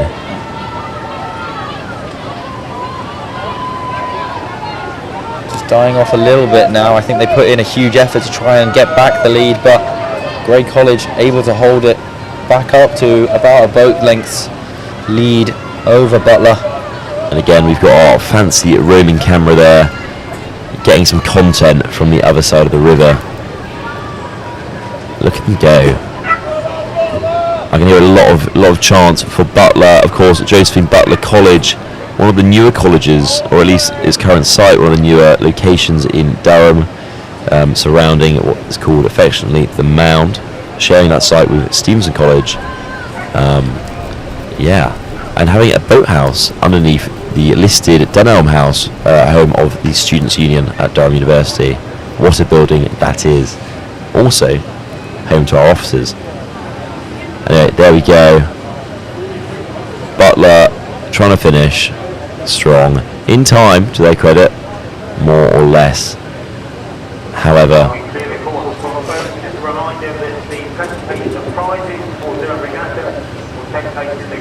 crossing the finish line there at Grey.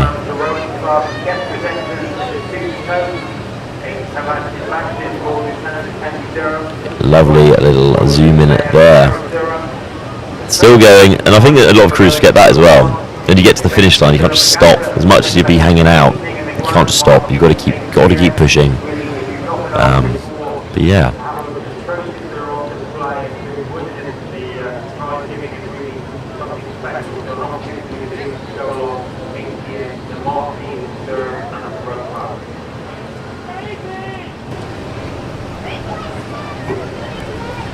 Confirmation there from the officials. prize giving for the regatta will be taking place at 8 p.m. in the Grand Marquee. Great event, got a few guests in to present the prizes. So if you would like to see some exceptional rowers receive some exceptional pieces of silverware, that is where you would want to be at 8 p.m.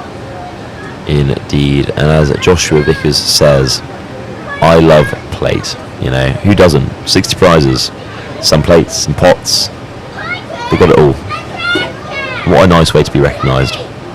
Anyway, here we are, another butler boat on the racecourse side of the river, going up against a cuffs boat on the Peel Outward side. Another women's Nov Coxed 4, of course, sweep racing, and as we can see, Hatfield women's Nov 4 returning for the next race in their heat. Honestly, the logistics of this event are wild. The amount of just constant churning of boats back and forth everywhere, making sure they're all in the right place, right time, trying to make sure they don't get blown into each other, making sure no one it's actually just mind-boggling the scale they operate on for the Durham Regatta. That's why we're so happy to come along and cover this great event, core part of the Durham calendar. I mean, you look along the river, it's absolutely packed. The weather's not stunning, but it's not bad.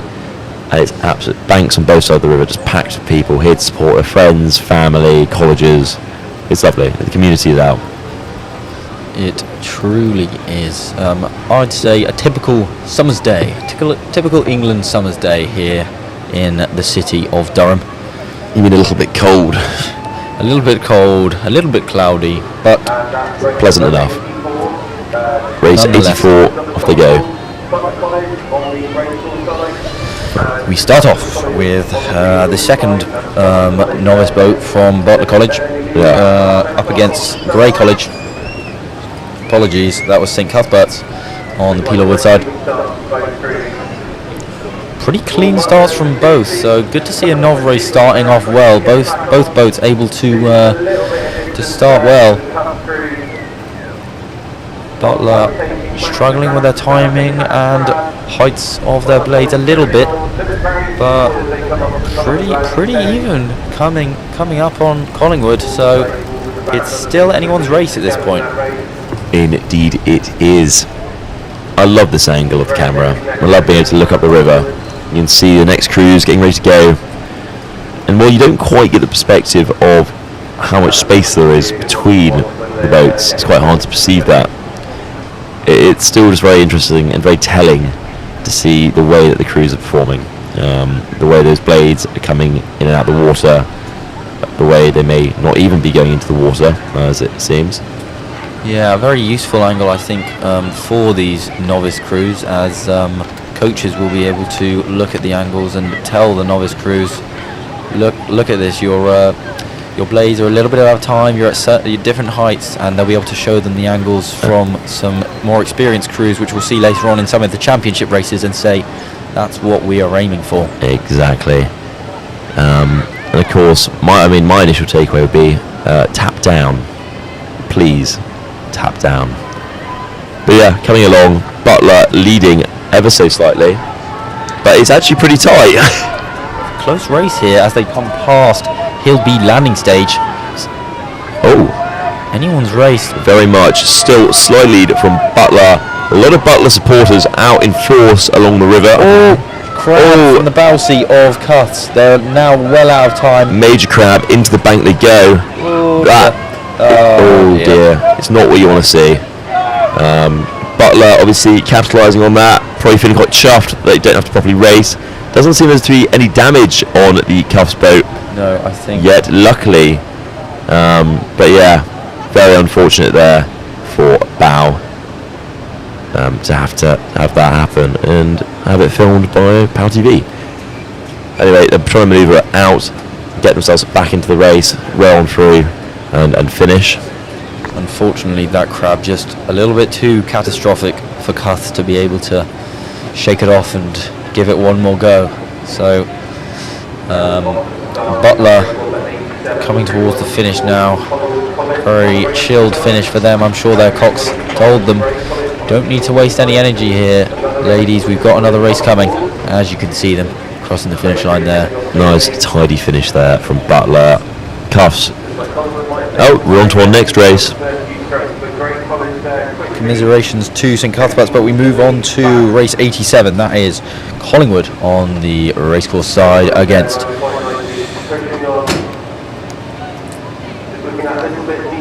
Grey College. Apologies for the delay in my speech there, I was stumbling, but two colleges in red up against each other right now.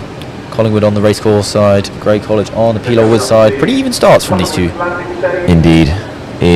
Nice even starts there from both. I think what's really interesting, comparing this to say the open categories and like championship categories, is it's the rate.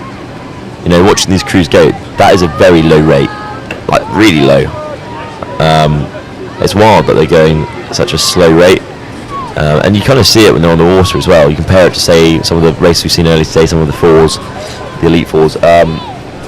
You know, there's really just not the same kind of speed. A lot of it is, I think, for them, is just let's try to get the basics right. Let's not try to rush the rate, and let's not end up, you know, shooting off and absolutely hanging out with the, you know, the kind of dyspraxic caterpillar vibes. But let's instead like keep it steady, keep it slow, try to get the boat sat, and just try to win that way.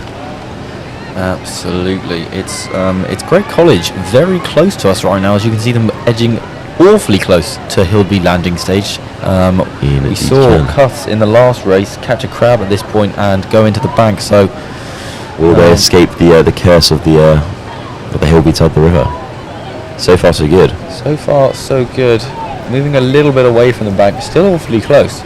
Making me slightly uncomfortable watching it. But a commanding lead on their opponents. Just struggling to keep up Collingwood there.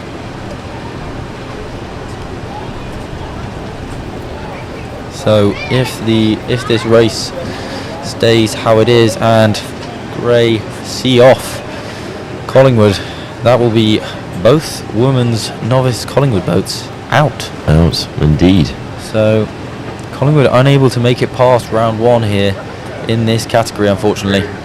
But I'm sure we'll be seeing some of their boats in action later in some of our championship categories and some of our non-championship categories as well. No doubt. No doubt at all. Oh, and still coming on. So, coming up to Bass Bridge.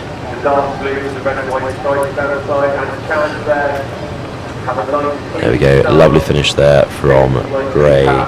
You can just see on your screens now St Chad's on the racecourse side against St John's on the Peel Wood side, race number 85. That is probably a bit of rivalry between these two, don't you think, Ollie? I don't know. I think there's a high chance of the share a street on the Bailey. In fact, their boathouses are situated right next to each other, so I don't know if it's rivalry or whether there's maybe more of a professional, friendly, you know, challenge, bit of competition, maybe. I don't know. Yes. Let's see how it goes. Two colleges here in Durham. Durham split pretty much in half, besides a couple of outliers in that of Hillbeat and Eustonov, but colleges either being situated on the Bailey, as these two colleges are, which is a street in the centre of Durham, nice cobbled street, although some of it's not cobbled anymore, but the other half being the hill. Indeed. Again, it's quite weird. You don't really understand it until you come to Durham, quite how big a split it is. I think a lot of it is built up, to be fair, but still, it's like, it's wild. And I think people have a very different collegiate experience as well in a lot of these, especially in some of the newer colleges, such as John Snail South. They struggle a bit in the sense that, well, not struggle, I mean, that's the wrong word, but the fact that because they're not catered, it's a very different experience. Say, sharing with meals. Hillbead's obviously catered. Was catered. Sorry. Back in day. Hillbead has moved campus. My first year in Hillbead was the last year for a while on their historic campus. They've moved now to a Unite Students accommodation in Rushford Court, the viaduct area. Yes. Due to, I believe, asbestos. Yes, among many other things. Probably, yeah. What a sight. What a sight. What a sight indeed. Lovely location though. It is a lovely location. Anyway, they're still coming down at the race course. A nice big gap there emerging. A good effort from the racecourse side. But yeah, it's very interesting. I think the experience between colleges is, I don't know, it varies wildly. You know, Hillbead didn't have a landing stage for 2 years, and now they do. But you know, you come to Cuffs and they've got like a full-on clubhouse. There's just such a variety in what you have access to as college. It does really shape your student experience. Anyway, Chad's coming under Bath's Bridge. A lot of clear water. It's going to be an easy win for them unless they do something very, very silly. But we're now going to cut away to the next race. Trev's settling into their rhythm. And away they go. Trevelyan College on the racecourse side. Going up against University College, of course. Often referred to as Trevs, of course. A lot of colleges having nicknames, not being called by their full names. University College often being called Castle due to the fact its accommodation is in a castle. College of St Hild and St Bede often being called Hildbede, as it is quite the speech to say the whole word. Josephine Butler being called Jobo. A lot of nicknames for the colleges. But Trevelyan starting this race off strongly against their opponents of University College. Really laying down the watts very in time. Looking like quite an experienced Nov crew actually. Going really well, are they? They are coming past some of these, as you can see, food trucks that we have stationed just in front of us. It's a great event down here. It looks as though that race will be going to Trevelyan College, and so I believe that brings us to the end of the Women's Novice College category. As you can see on your screen, a race has started between two single scullers, which I believe is Yarm School on the racecourse side versus Cambus on the Pilar Wood side. If I am not mistaken, but I very well could be. I'm not, I'm correct. So Yarm School on the racecourse side in this white boat, and Cambus on the Pilar Wood side, very equal right now. This category is the Open Championship Single Sculls event. So these guys in the quarterfinals already due to the amount of participants. So looking to get into the semi-finals if they are victorious in this race. But Yarm School holding on strong. Indeed, they are. Yarm, of course, real powerhouse of rowing. Having been Yarm by one and only Durham Regatta appearance 2 years ago, it's a humbling experience. But they're very good, and I have to say, like, the quality of a lot of these school kid rowers is exceptional. Like, the technical ability is, they put colleges to shame. And there's something, I don't know, quite interesting about sculling, especially singles. It seems so graceful, and people are like, wow, it's almost like kind of a swan. But actually, just like a swan, it's pretty vicious when you're actually doing it. They make it look easy. We can't see on the camera, but through the PA, there's some blades clashes going on between two. The bell is actually being rung, so the race is being stopped. Cameras aren't capturing it right now. I believe that is a Championship 8 race. It is. That is Durham University versus Newcastle. The rivals, of course, couldn't even make it past Collingwood before deciding to start scrapping each other. How fun.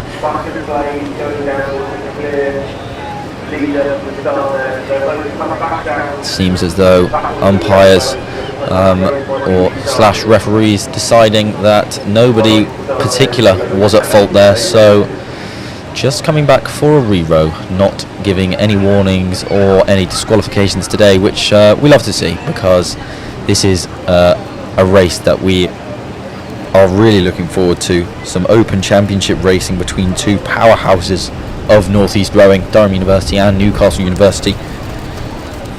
We'll actually see these guys feature a lot over the next few hours because you've got a lot of championship races coming up. So we see both ends of the spectrum really, actually, back to back. We've gone from the novice crews of the colleges, very new to rowing, really just getting into it, and then you've got these guys who are, without a better word, professionals. Indeed. Oh, look at them with their little taps. They're so pro. But not pro enough to avoid slashing into each other, so hey-ho. Yeah, there's been some interesting lines this weekend. Obviously, some viewers may remember yesterday an incident involving a collision with a swan. Indeed. Again, about if there was fault from the rowers, was it raised as a question. And this is the thing, isn't it? Like, how far do you go to win? Where does it stop being safe? Yes. When does it start being, hazardous to other competitors, the wildlife, yourself? Absolutely. And it is easy. Stuff goes wrong. As I've just seen a live chat, someone said they got impaled by a tree when they were rowing in a coxswain squad. So wow, stuff happens. It is a sport for the brave. But yeah, it's about managing that risk and keeping it enjoyable. Anyway, back onto the stake boats now. Coxers still have their hands raised. Let's see how this one goes. Standing by. They are at front stops. Let's see. This should be an interesting one. I personally cannot wait to see who will come out on top. Indeed, I can see you are in fact on the edge of your seat. Indeed. So you can actually see the monitor more than likely. But yeah, here we go. We'll actually be seeing hands have come down of this race right after this. And away we go. Look at those race starts. This is what we're talking about, but connected. The whole boat is connected, and to be a fly on the wall, being able to hear what the cox is saying right now. That would be awesome. But yeah, look at them going. Durham rating at 46. What we just heard from the PA, that's a pretty high rate. A very high rate. But they're keeping it together, they're keeping it tidy, and that is just highlights the variety and ability, but also what 16 sessions a week does to someone. And it's tight. It is very tight between these two at the moment. Newcastle, I believe, taking the slight early advantage, but you certainly can't count out the experience and the ferocity of that Durham boat on the Pilo Woods side. Indeed, you cannot. How badly do they want it? That's the question. But look how tidy that is. Lovely tap downs. Sitting nice and tall, not hunching over, and no doubt some quality coxing keeping them all in line. But yeah, Newcastle maintaining that lead as we come down towards Cuffs. You see this shot here, you can see a little brick building background. We're up there watching them come past. What a race. Newcastle extending that lead to over a length now, so absolutely stamping their authority on this one. Really telling Durham, we're going out quick and we're not holding up. We are going to beat you at the beginning and we're going to beat you at the end too. No, couldn't. Brilliant way to put it. Here we go, coming on the Vast Bridge to the finish line. Durham just not really regaining the initiative there, which is sad to see. It is, but next up we will have an exact repeat of this race, but with the boats on opposite sides. So we have Durham University in their classic platinum purple on the racecourse side this time, and Newcastle University on the Pilo Woods side. Indeed we do. Oh, I've just heard they want a nice clean race. Let's see if that happens.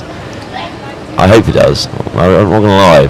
As much as I love stake boating, I also like racing slightly more. So you can see as well these coxes putting their hands up a lot more. These boats obviously in the championship series caring a lot more about the line that they start on, because sometimes it could come down to who gets the better line to start, but these boats are off. And Durham off to a flying start. Indeed they are.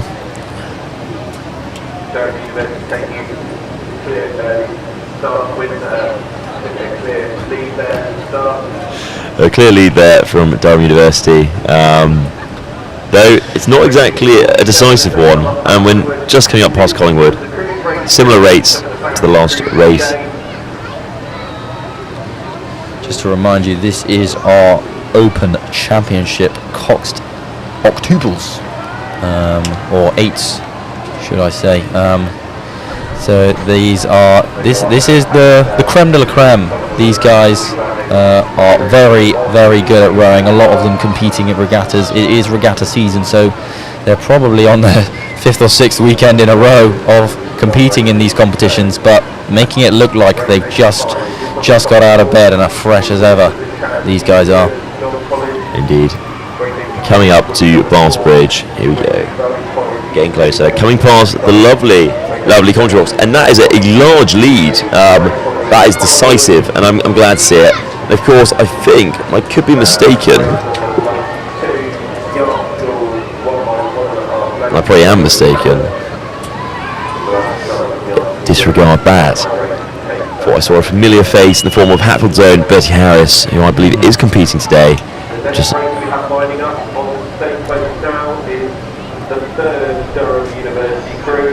okay, we're going to the third crew now, which should be exciting. Maybe he'll be there. Another Durham University Boat Club crew lining up at the stake boats as we watch their teammates come over the line well ahead, but truly showing the scale of Durham University Boat Club at this moment in time as we have our third 8. So from Durham University, we've seen 24 rowers from the club in the past 10 minutes or so, showing the scale of the club. These guys will be facing up against Tyne United on the Peel Woods side. Durham, of course, on the racecourse side in their iconic Palatinate purple. It is pretty flair, isn't it? It is. It's a nice lineup. You know what I mean? I've had this little chat yesterday with one of our brilliant commentators, Hannah, about the aesthetics of rowing, and wow, not to repeat myself too much, but it's pretty good looking, you know, blades and all-in-ones. Here we go, flat out, coming down towards Collingwood. Slight lead there from, oh no, mistaken, my bad. Slight lead there from the Tyne United crew. Oh no, they've overtaken. It's very tight. This is going to be a nice race, I think. And Durham pulling away, keeping it down. Good overtake there. Let's see, can they maintain that position? You can hear the crowds chanting in the background sporadically. Can we figure out who? Oh, Tyne saying no. You're not going to pull ahead of us that much. And they're really fighting for it. There is half boat length in that.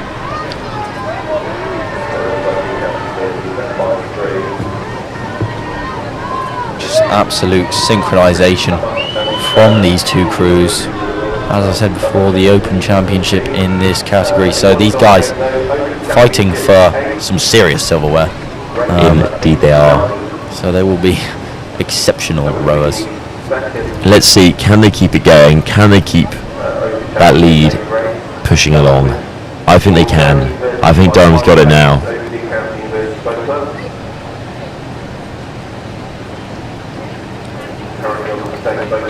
And here we go, and up to the finish line there. Durham, easy win there against Tyne. It was a bit tight to start with, but good race nonetheless. Race 95.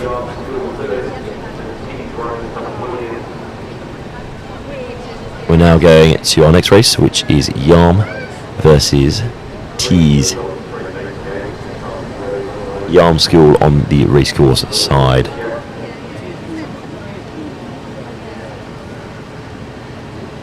And Tees on the Peel Woods side. Indeed, another championship race here. These guys in the quarterfinals. So getting through this race will get them into the semis, one step closer to that coveted trophy in this Open Single Sculling Championship. So this, the true show of single individual brilliance whoever wins this one only has themselves to thank for the victory. Indeed they do. But equally, it is a double-sided coin, or as you said earlier, Ollie, or a double-edged sword, as some people would say. Some people would say. If they lose, they also only have themselves to blame. So, yeah, bit of accountability, eh? Absolutely.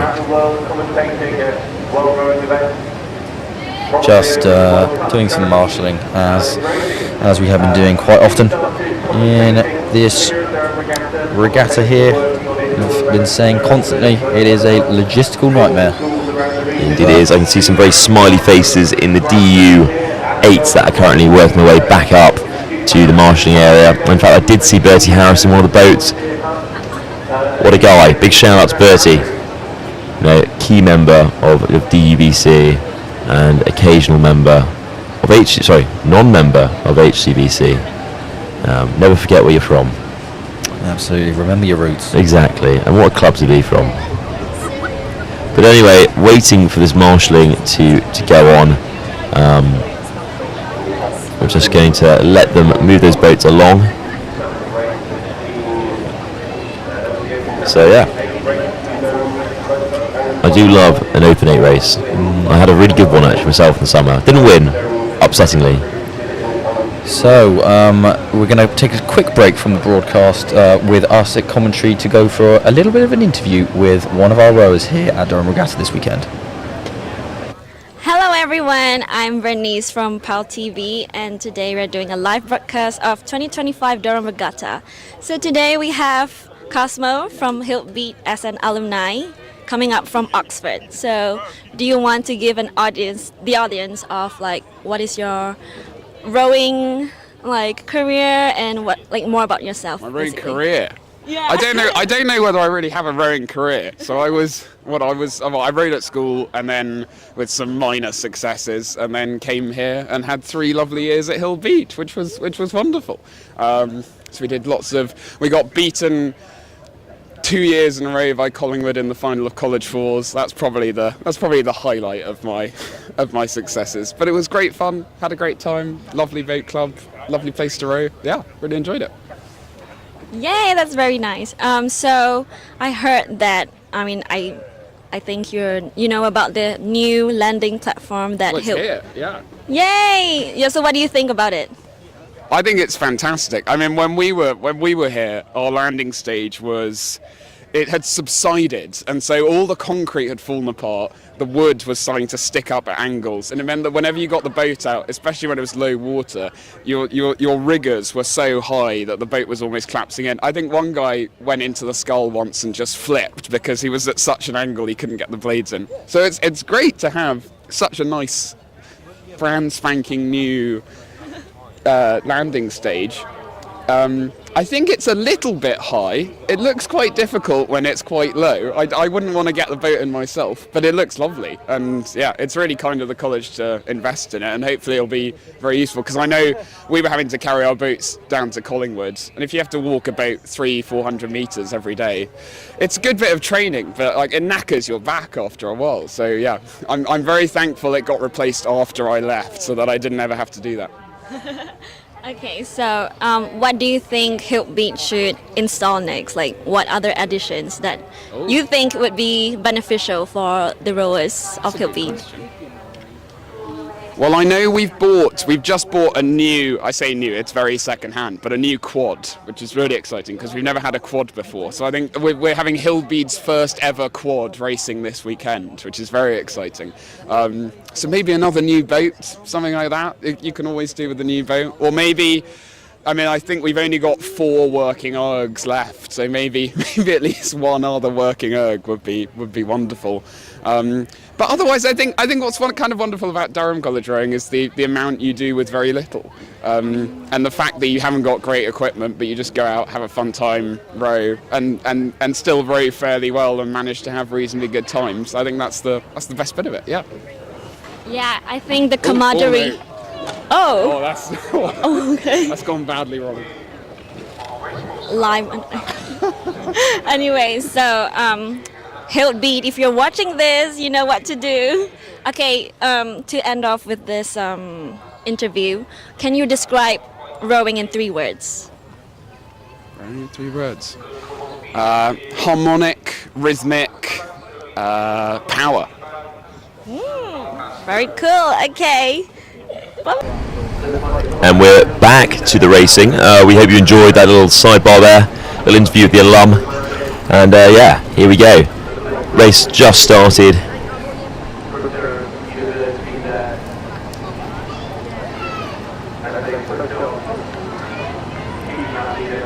Durham woman 8 there, heading down, comfortable lead on the racecourse side, going up against Tyne again.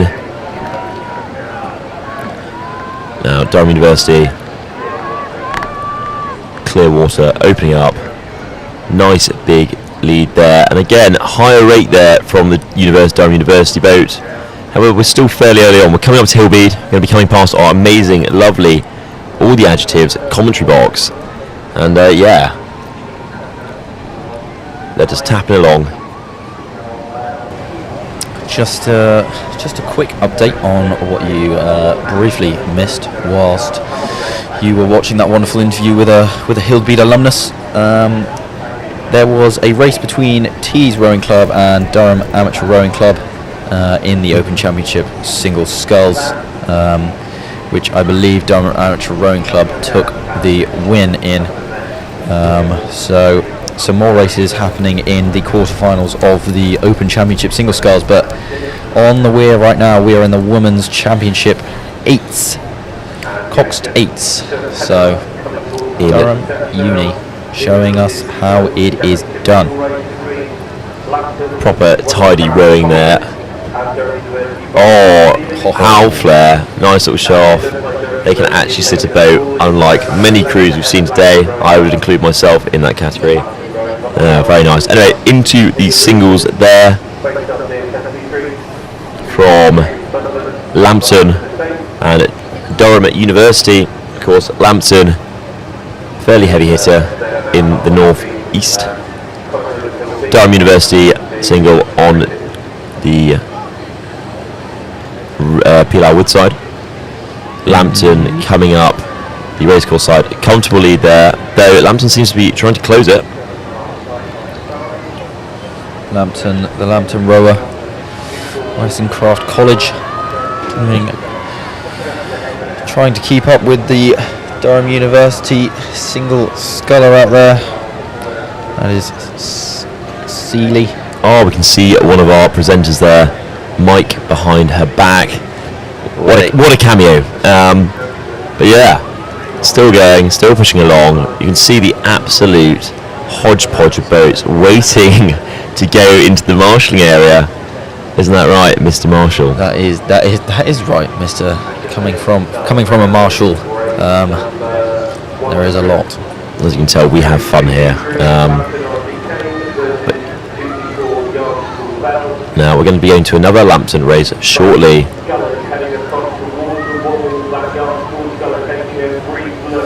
Some more of the category of the Women's Championship Single Sculls starting at the top of your screen. Some interesting lines taken by the 2 rowers up there, but in the centre of your screen, Durham University Single Sculler still holding off strong against the other Lambton woman. I think there's something to really be said about when it comes to sculling. Again, I'm not claiming to be any, superb sculler, but you will see it if we see some more kind of novice scullers later on.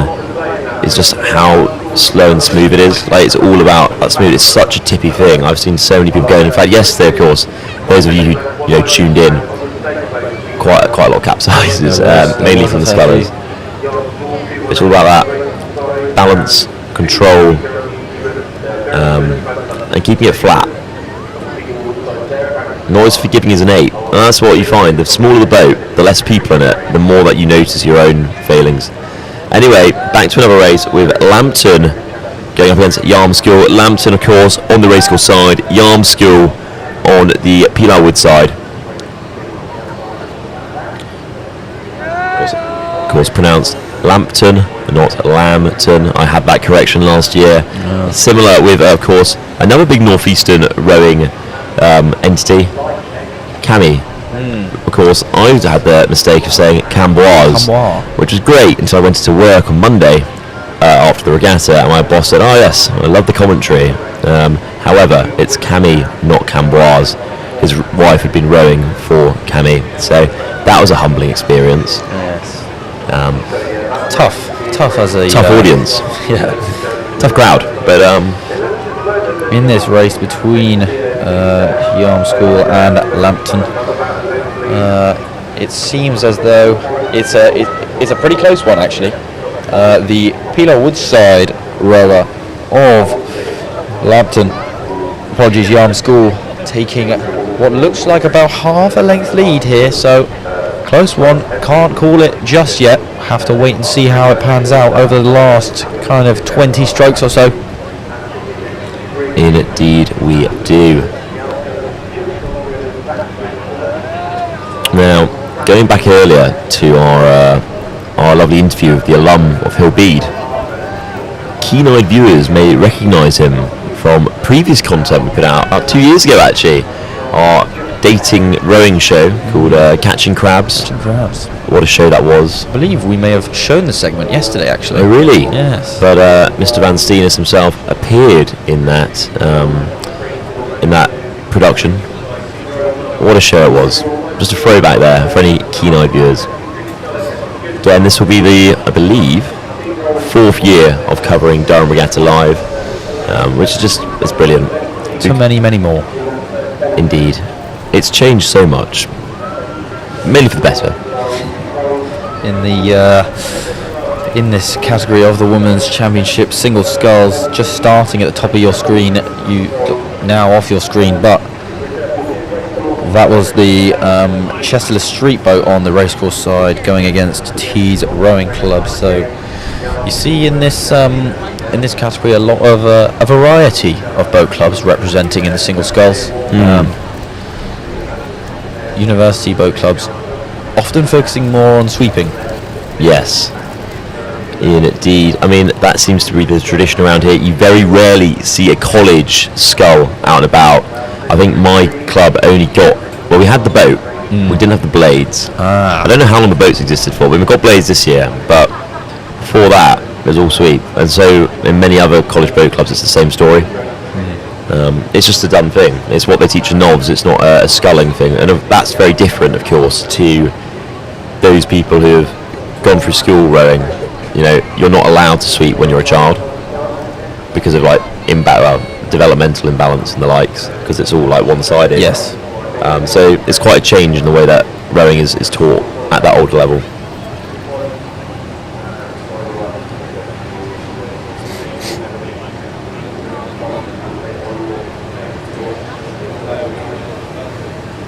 Now, for any of you lovely viewers who've decided, you know what, I'm going to brave it, I'm going to come down to the river, come and watch us in person, you know, if you're interested in being interviewed for whatever reason, maybe you've got a really cool story, maybe you maybe you rowed at university, maybe you rowed at the Olympics, maybe you competed in some other random, a different sport, totally unrelated, give us a shout. We're always keen for some interesting interviews. You can't miss us. We've got a big banner saying PalTV, and we're on the outside of a red brick building. So, absolutely. But on the course at the moment, the last for a little bit of our single scullers in the Women's Championship category is the race between Chesterless Street and Tees Rowing Club. Chesterless Street stamping their authority on this one. Quite a few boat lengths ahead of Tees Rowing Club. So wrapping up the quarterfinals of that category. So after a quick succession of a lot of championship races following those novice races, we're gonna take a short segue into some non-championship races, some sculling in some coxless quads. Starting off, we have Leeds University versus Trevelyan College. So us commentators really eating our words here, as we said that universities and colleges often don't scull. We see two of them sculling in this race. It's a one-off. It's a one-off. In all seriousness, it is fairly uncommon, but they're still practiced. This should be an interesting one. I think they're waiting for some clearance on the river.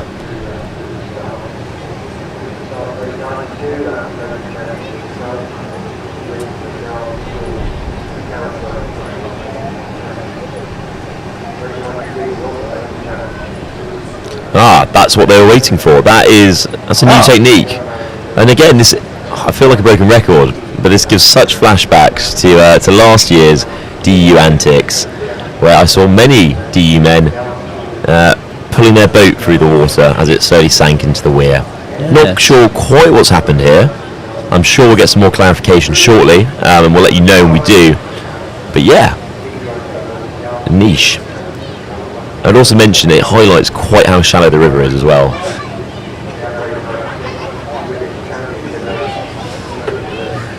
Durham University having some technical issues with their boat and having to get a little helping hand from... No, they're back in. They're getting back in, so maybe not too much of an issue. Let's see if it's just them. It does seem... I feel this may be a recurring theme at the moment. Yes. Interesting. Not quite sure what's going. You can see there how shallow this part of the river is. I mean, it's despite the fact that I'm sure this Newcastle University rower is very tall. It is not even going past his knees when they are walking past. So you can really see how tough it can be to navigate these waters, how tough it can be to get through the stake boats and back to Durham Amateur Rowing Club, where most of these crews will be housing their boats. So that seems to be what crews are doing. They're trying to use their wonderful legs to walk past this very, very shallow section of the weir, so that they can get past.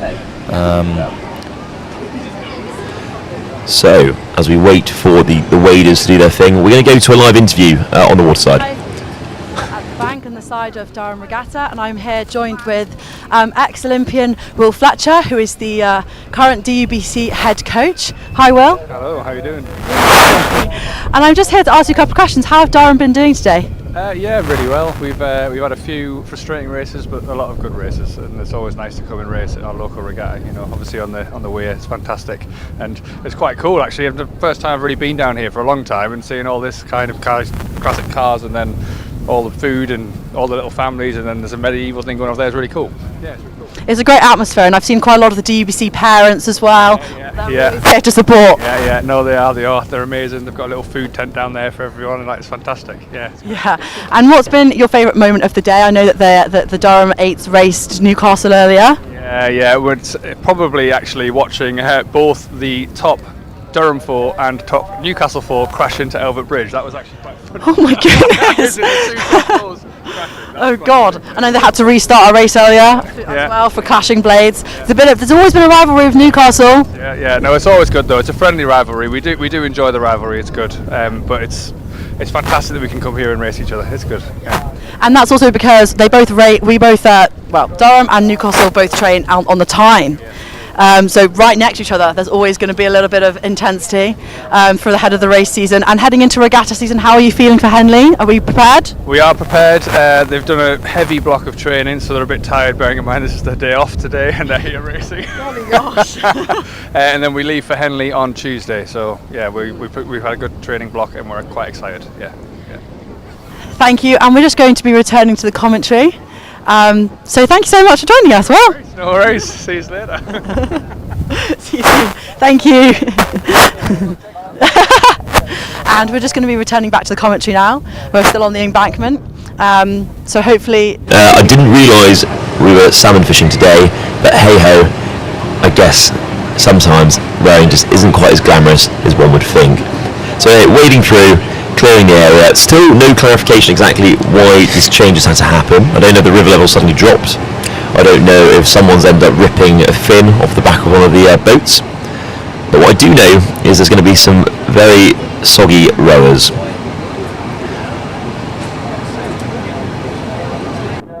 By the way, just so But yeah, hopefully we'll get a start back onto the rowing shortly. And as we wrap up this afternoon, we can move into the afternoon and wrap up Durham Regatta this year.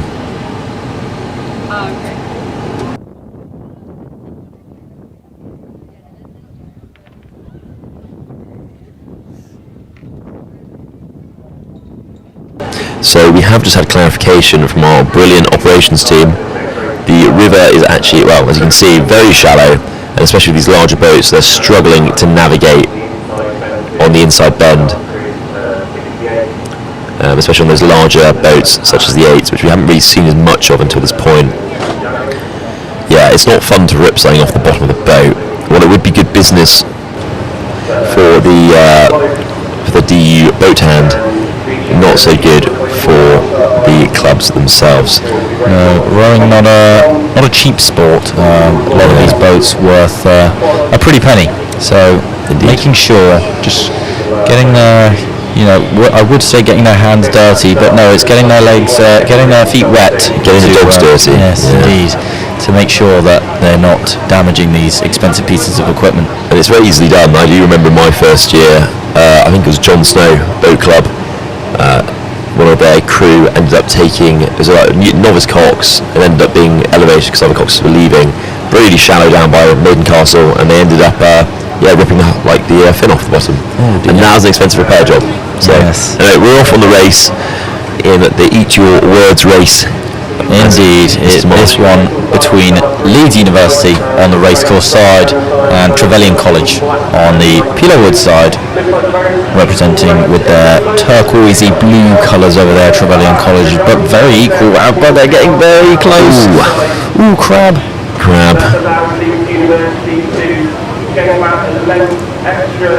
Cool. Bit of a scrappy start between these two. Very scrappy start. That is for sure. This is some non-championship rowing, so despite the fact that we won't see any proper awards given for it, I'm sure they'll all still be trying their best to get bragging rights over each other and get the victory in this category. Indeed, and that is what rowing is all about, really. It's having that win. I was out on the water about a month ago, and we ended up having a little impromptu race with the Collingwood women's quad. It was really scrappy from us, but somehow we pulled ahead, and what a morning that made it. But anyway, very clear lead here on the racecourse side. That being Leeds University, representing you with their green and red, with the white and black chevroned blades there. They're taking a large lead against Trevelyan College. That would be Leeds taking a big lead. It would be. It will. Oliver, that is excellent. To one tries. But obviously a university against Durham University College here, so it is to be expected. You would expect the bigger pool that Leeds University have to choose from to be able to get some pretty good rowers against Trevelyan, but Trevelyan staying within reaching distance of Leeds University, certainly not embarrassing themselves in this race. So no, of course not. No, I think the main issue that Trebs are facing here is the lack of all four of them having a bucket hat on. You know what I mean? That could be an issue. I think that everyone knows the bucket hat is free speed. But in all seriousness, brilliant effort from them. Pretty tidy rowing. Slightly questionable lines at the beginning. Yep. But good recovery. Yeah, of course. In this coxless quad, you've got the bowman has to do all of the checking. But very briefly, we are going to be going over to an interview with some Hatfield alumni. So indeed, enjoy that, and we'll see you very soon. Hello there, and we are back on the bank of Durham Regatta. I'm here joined with a few members of the supporters of Hatfield Boat Club, and I'm also here with Antonia, who is a member of Durham University Boat Club, and she's been racing today. I've just got a few questions for you guys. What has been your key way of supporting Hatfield Boat Club? We were big fans of the Mexican Wave. We got a couple of them in for both of our novices. Oh, should we give that a go?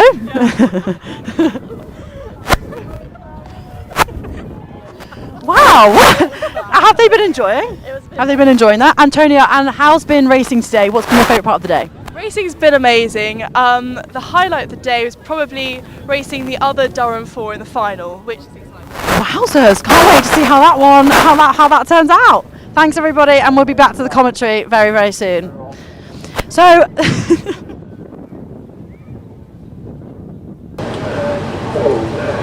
Repping Hatfield, Mousepot Timber. Yeah, it was. Right. And how long did that take you? How long was the queue to get that? Too long. Tees here on the racecourse side alongside Lambton, of course, Lambton, another northern powerhouse. Tees comfortable lead there. We'll see quite how far the lead is once we get a lovely shot from camera 2 potentially. Looks like Lambton just struggling a little bit with the timing and the balance of the boat. Obviously, as previously mentioned on the broadcast, sculling, pretty tough to keep it balanced. You've got to be very attentive and very in the know at where your blades are at every given time. As you can see, just slightly out of time. This is the non-championship category, so a lot of these guys potentially a bit newer to sculling as a team, but still holding their own as our Pelo Wood side of Lambton coming up on Hillbead and the racecourse side of Tees Rowing Club at St Cuthbert's landing stage. Really opening up a big bit of open water between the two boats in the women's non-championships Coxless Quads. Indeed. You know, slow and steady. It's about you know, taking part, being involved, getting on the water and having the opportunity to race. Obviously Tees much stronger boat there. Mega lead, mega easy win. You know, Lambton still going. Oh, we've just cut away to near the starting line. Not sure exactly what's happened there, but I think there may have been a slight collision into the wall with a crew.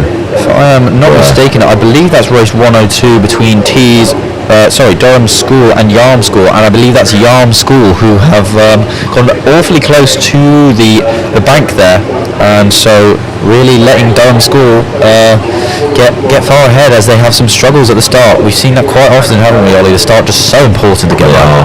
They are, especially when you go into a wall. We've got, of course, Lambton just coming past then. Smiles on their faces, happy to be getting to the finish line, taking part.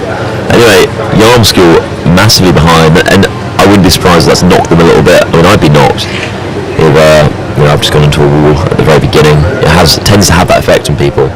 Let's see if they can make up any of that distance. Let's see indeed, but on our racecourse side, Durham School looking pretty comfortable in this one right now.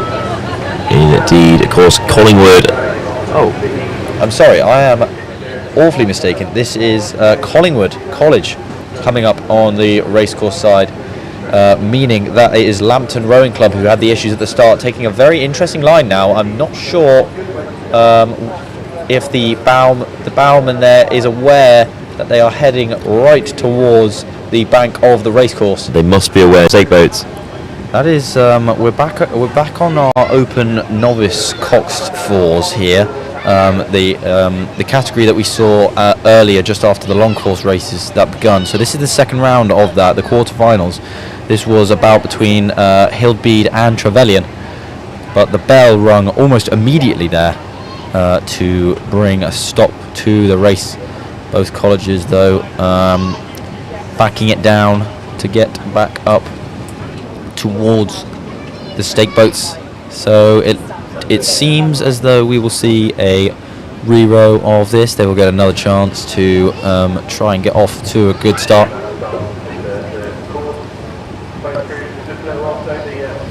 Both crews there struggling to get their lines right, but the starter and officials opting not to penalise anyone for that and labelling it as just an error between both clubs.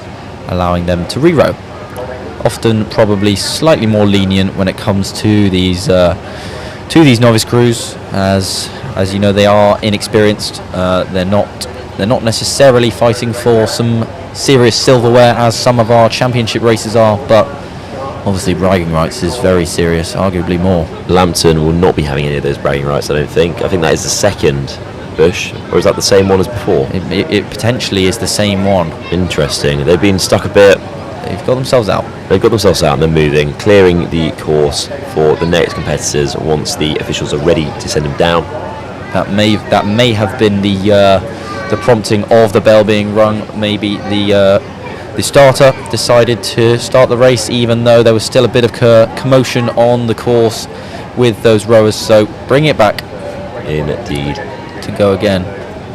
I can see some hand motion from the Trevs Cox. Sorry, the Hill Beadcocks. And yeah, some interesting lines here at the moment.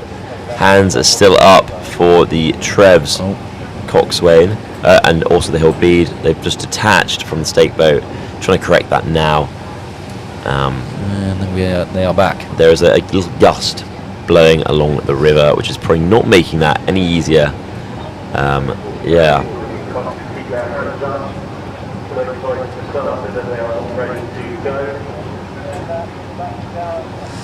So we start back up here in our open novice college Coxed Fours category here, about between St Hild and St Bede and Trevelyan College. We'll see 3 more of these races after this between some other of our Durham colleges to decide who goes through to the semi-finals and who gets a chance to get to that coveted final race and become the best novice crew in the open category here at Durham Regatta.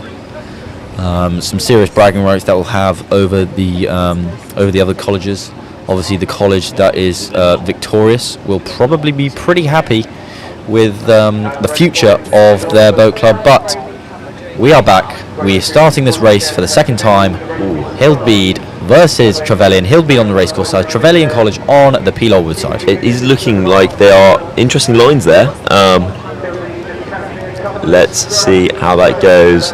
Bit scrappy there from Hildbede. Oh, they're going towards the bank. I feel like they may end up clashing with their blades with some of the boats that are pulled in. You can see Hildbede's blades getting very close to a bit of land there. They might even be brushing the floor. As we said before, that side of the river is so shallow, but it seems as though the Cox and the crew have managed to correct their line slightly. Although, as I say that, going slightly off course again. Far from optimal. Let's see if Hildbede can recover from that initial, zigzag. And let's hope for some nice clean rowing. It's staying to their sides of the river, of course. And here we go, coming on down Trevelyan. Towards Hildbede. Trevelyan in the lead. In their bright yellow boat. Some people refer to them as banana boats. Luckily though, better that than it becoming a bright yellow submarine. Exactly. So with about a boat and a half probably on Hildbede now, as they approach Hildbede's home or new landing stage. As you can see, their lovely new metal over there, and lots of fans out here supporting the novices, which is lovely to see. Isn't it just? But Trevelyan with that lead as they come past us here at Cuth's Boathouse. It looks like the lead is extending only more from Trevelyan. A couple of boat lengths now, actually. There is some interesting technique there in the Hildbede boat. Some very, very aggressive, very aggressive movement there, which is actually not helping in the way they probably think it should. Anyway, Trev's still lengthening that lead, as Mr. Marshall just said, and Hildbede looking hella scrappy. Lack of square blades going in, as you can see. Some very aggressive kind of, a lack of separation, I'd say, in their stages. Anyway, we just cut to what I believe a Durham school boat coming down just behind. across from Hillbead landing stage. And on the other side is Yarm School. Of course. Into shot. Here we go. Again, Durham School, very, very, into their rowing. They always have been, as far as I'm aware. As I mentioned earlier, Granddad, rowed at school quite a lot. But you see them out on weekdays. You see, it's like an armada. It's actually crazy. There's so many boats. It's chaos. Yet they're all way better than any of us. So yeah, no surprise there that they are leading Yarm. Oh, nice little hit into the marker there. So just to confirm, this is one of the races of the previous categories that we were going through, the women's non-championship coxless quads. Just doing that one as it was unable to be done a little bit earlier, and then we'll be back on to our novice college open fours coxed with 3 more races in that category. But in the women's non-championships, it is Durham School taking the lead and taking the win over the other school represented. Over Yarm, yeah. Durham School not getting yarmed today. No, indeed not.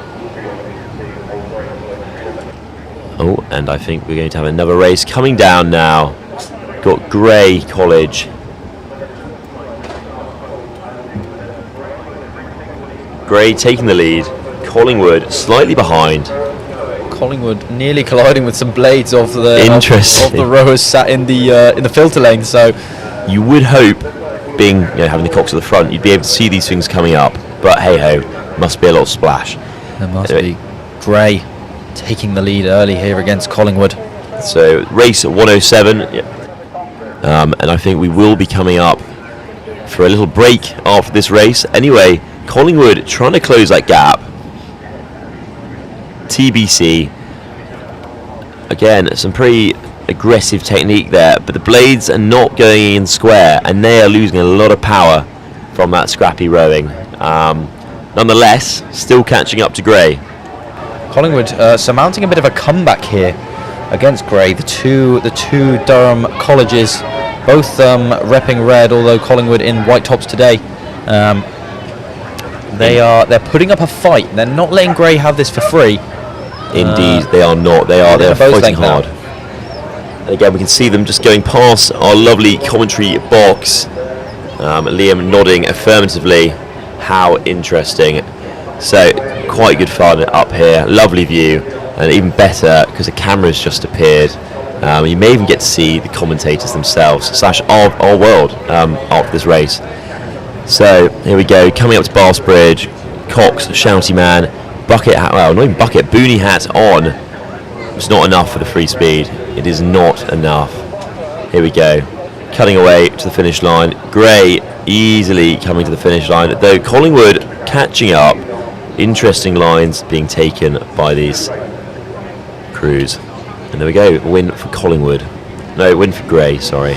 I get confused, but I just see red. It's that you just see red. Just see red. So a break in rowing now for the marshalling. As you can see, Collingwood veered off slightly there,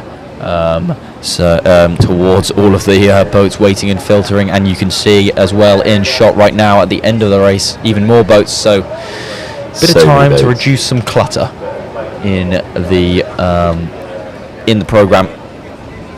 You can see the Leeds University boat. See, they've been out there for a little while. That boat, we commentated on that race quite a while ago now. So the officials just letting some boats come back through as they've been out there for a while. Let them get off the water, get some food, get some drinks, and get ready potentially if they have another round of rowing to do very, very soon. I could do with a drink and some food. Yes. See, what you guys can't see. Oh, we can see this. But what you can't see for us is the fact we're surrounded by food vans. Yes. And it's very tempting. It certainly is. That smell of fish and chips has been taunting me for the past couple of hours. Just like to reiterate PalTV's thanks to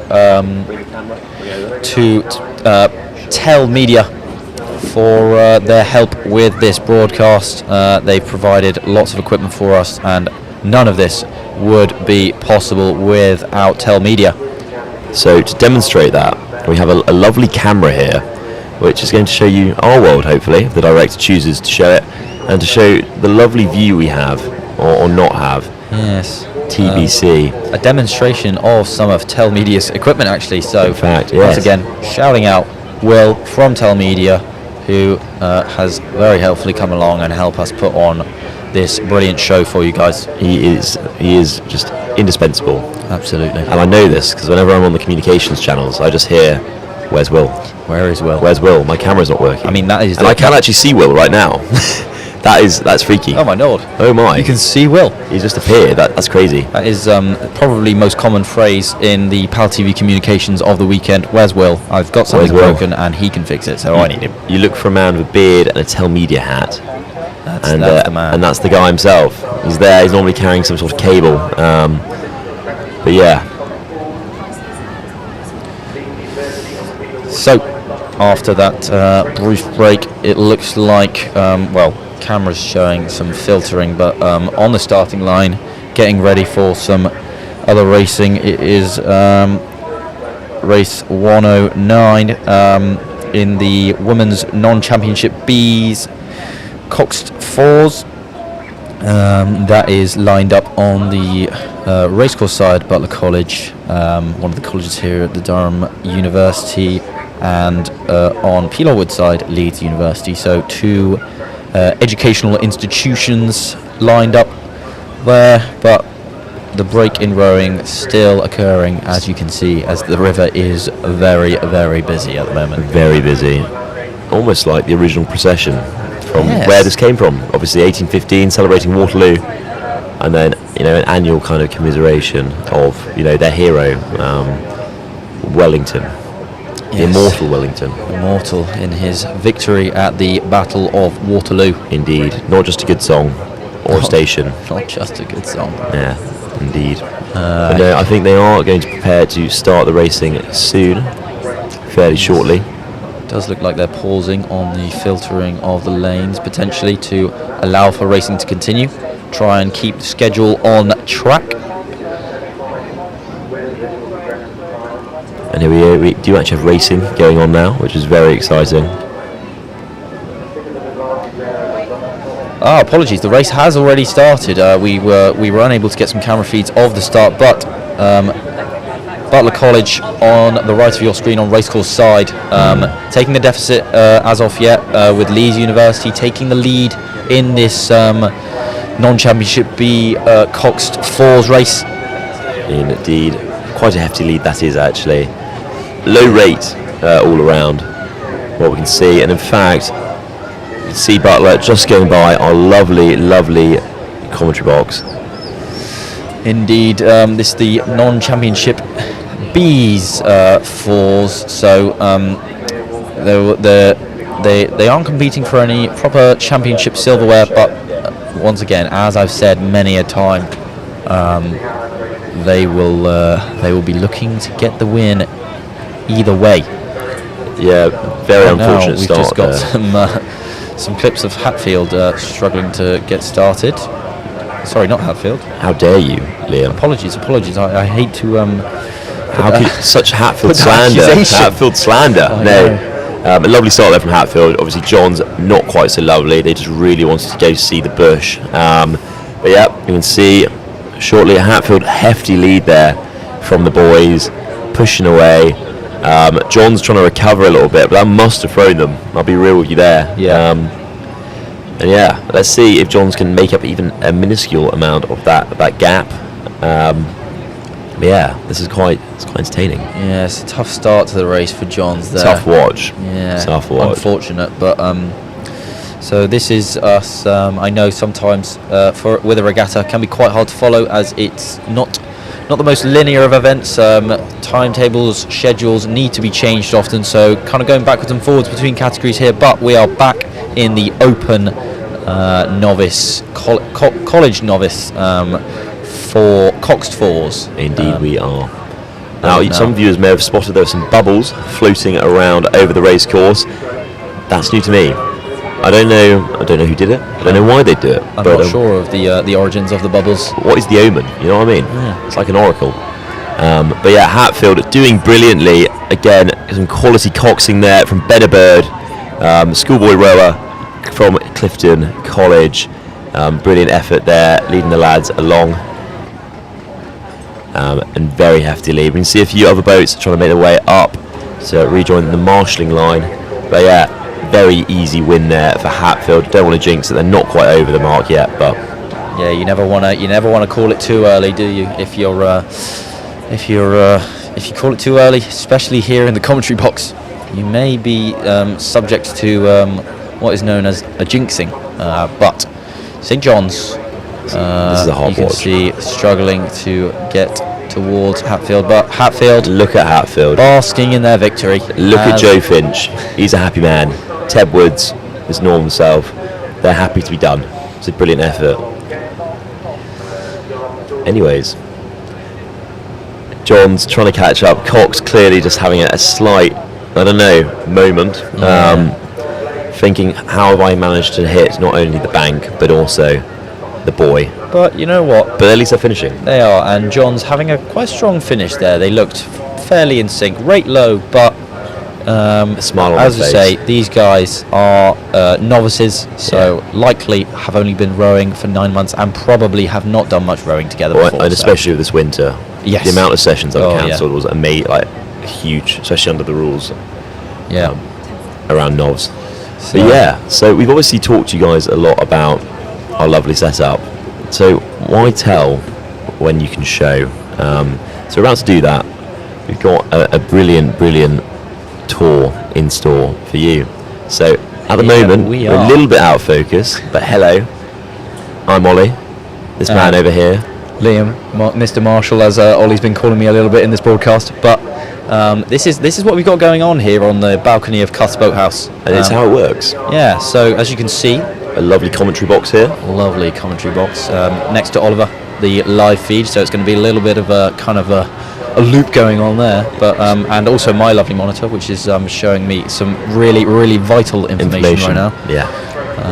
That's where the magic happens. That's how we know what's going on. We've got the drawers up in front of us so that we can give you guys all the updates. It's how I've been keeping track of all of our categories and stuff. So indeed. And then up here, when you see the mics out on the pit side, it's all run through there. Lovely Sennheiser bits of kit. And then you've got this lovely view. So come on over a little bit. Lovely view that way. We can kind of see the boats coming past. To our right, there is a Hillbead over there, obviously packed with people. You can kind of see it in the distance. Get to see my old stomping grounds, as you will. Indeed, you can. But what a stomping ground that is. But yeah, that's set up, and then we're in a bit of history itself. Looking around this room, it's very much Cuth's Boathouse. It's a wonderful place. It's we are very thankful to St Cuthbert's for allowing us to use their facility, allowing us that continued support over the last several years to run our broadcast from here. And in previous years, this is where it's all been run from. But yeah, it's an interesting setup. It is. Well, I think we'll call it that. It's a little bit tight.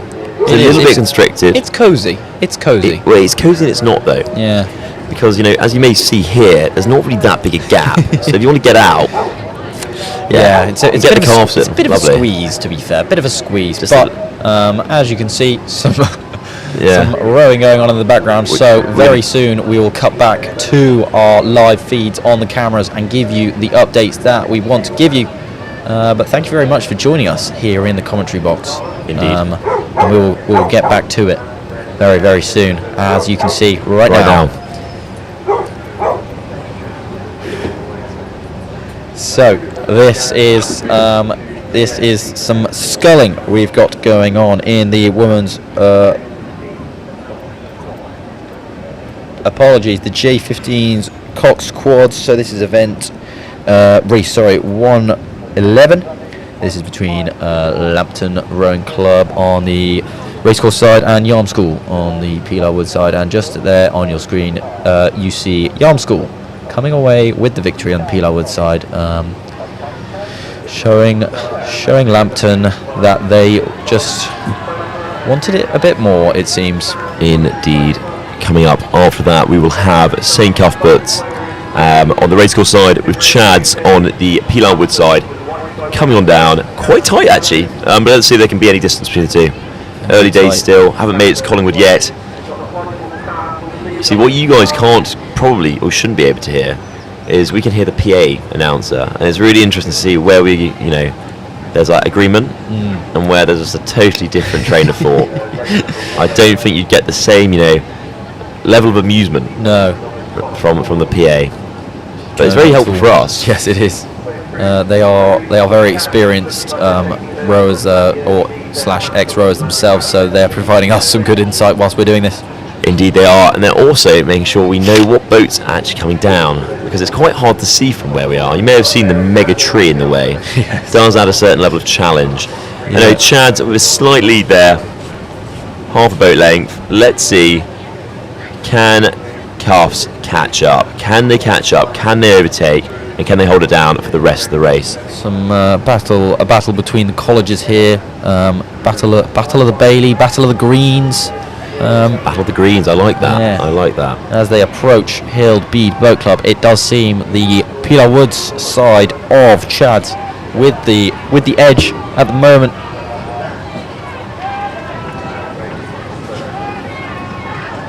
Although Cuth's certainly not out yet, they are well in this race. Probably Chad's with a lead of about 3/4 of a boat. So in this open novice, of course, there can always be a little mistake coming towards the end. So it's certainly not over for the Cuth's crew. They just need to keep their heads in the boat, carry on driving, and see if they can catch up Chad's. Indeed they do. So looking at some of the live chat from today, we asked you what your favourite rowing memory is, and Joshua Vickers has responded, PalTV's coverage of Regatta 25. He is the only response. Thank you, Joshua Vickers. That is awesome. That is awesome. That's really cool. Thank you, Josh. Anyways, there we go. Chad's winning that race. Cuffs still going though. Good effort from both crews. Big hands up. Yeah, they're very excited in the Chad's boat. There's a little water splash there. They forget. Oh, what's going on here? Interesting line. That reminds me of an incident with a Cuffs boat a few years ago, actually. However, this one didn't end quite as badly, where a Mary's Nov 8 went into a Cuffs Nov 8 on the finish line. The Mary's Nov 8 then proceeded to capsize and sink a little bit. Oh dear. Yeah, that was quite bad. It's not ideal, but the end of that race, signing the end of the quarterfinals for the Open Novice College Cox Fours. So making it through those rounds are Hatfield College, they are. seeing off St John's, Trevelyan College beating St Hilda St Bede, Grey College beating Collingwood, and finally Chad's beating St Cuthbert. So those four colleges going into the semi-finals that will be with you very, very soon to decide who gets to compete for the win. We can in fact actually see Hatfield just peeking around the edge of the bend there. Again, distinctive boat for a distinctive club. Not biased at all. I've just heard a combat demonstration is going on the cricket pitch. That is a new one to me.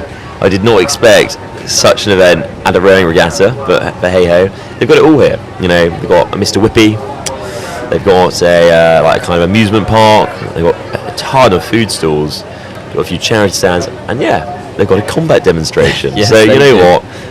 It goes on and on. Of course, the Vikings, we can't forget about the Vikings and the cars. Durham Regatta, it's more than just races. It's a way of life. And you do see it. You can kind of see it in the corner of our camera. It's a big event, it is, and it's what a place to hold an event. Yeah, lovely down here, lovely river, lovely green space. Yeah, what you may haven't, what you maybe haven't seen and maybe will be able to see with some drone footage at some point is that to the right of our screen is the famed racecourse from Durham. It houses one of the cricket pitches for the university. Sorry to interrupt you. We're now going to go to a results table, I've just been told. So stand by for that. Lovely stuff. So To see a roundup of the results from the day. Any minute soon. There we are. So starting off with the races this morning, we saw the non-championship race B races and some open championships as well in the Coxed Falls. That will have handed out one of the most coveted trophies here at Durham Regatta, being the Grand Challenge Trophy, often regarded as the most coveted trophy in Northern Rowing. Here at Durham Regatta, often also called the Henley of the North. But as you cast your eyes to this results table, you'll see coming up on the afternoon, you saw some long course results. Just tuning in the past hour or so, we had some long course races on our long course here. The 1800 meter course. All of the races from now on, however, occurring on our short course, the 800 meters. And yeah. Anyways, thanks for that roundup there, Liam. We're now going to go back to our coverage of the short course very shortly. How shortly exactly, I don't know. Oh, there we go. Isn't that brilliant? It's so like magic. So slick. And again, a massive shout out to our broadcast team who are making all of these overlays possible. In particular, shout out to Toby for creating this system for us, for setting it up on our end. It's been lovely just to actually see the draw and visualise that. It's something we've never done before for any of our live coverage, as far as I'm aware. I don't believe so, no. Excellent work there, and just shows the preparation that's gone into this. It's been months of preparation from our team here at PalTV.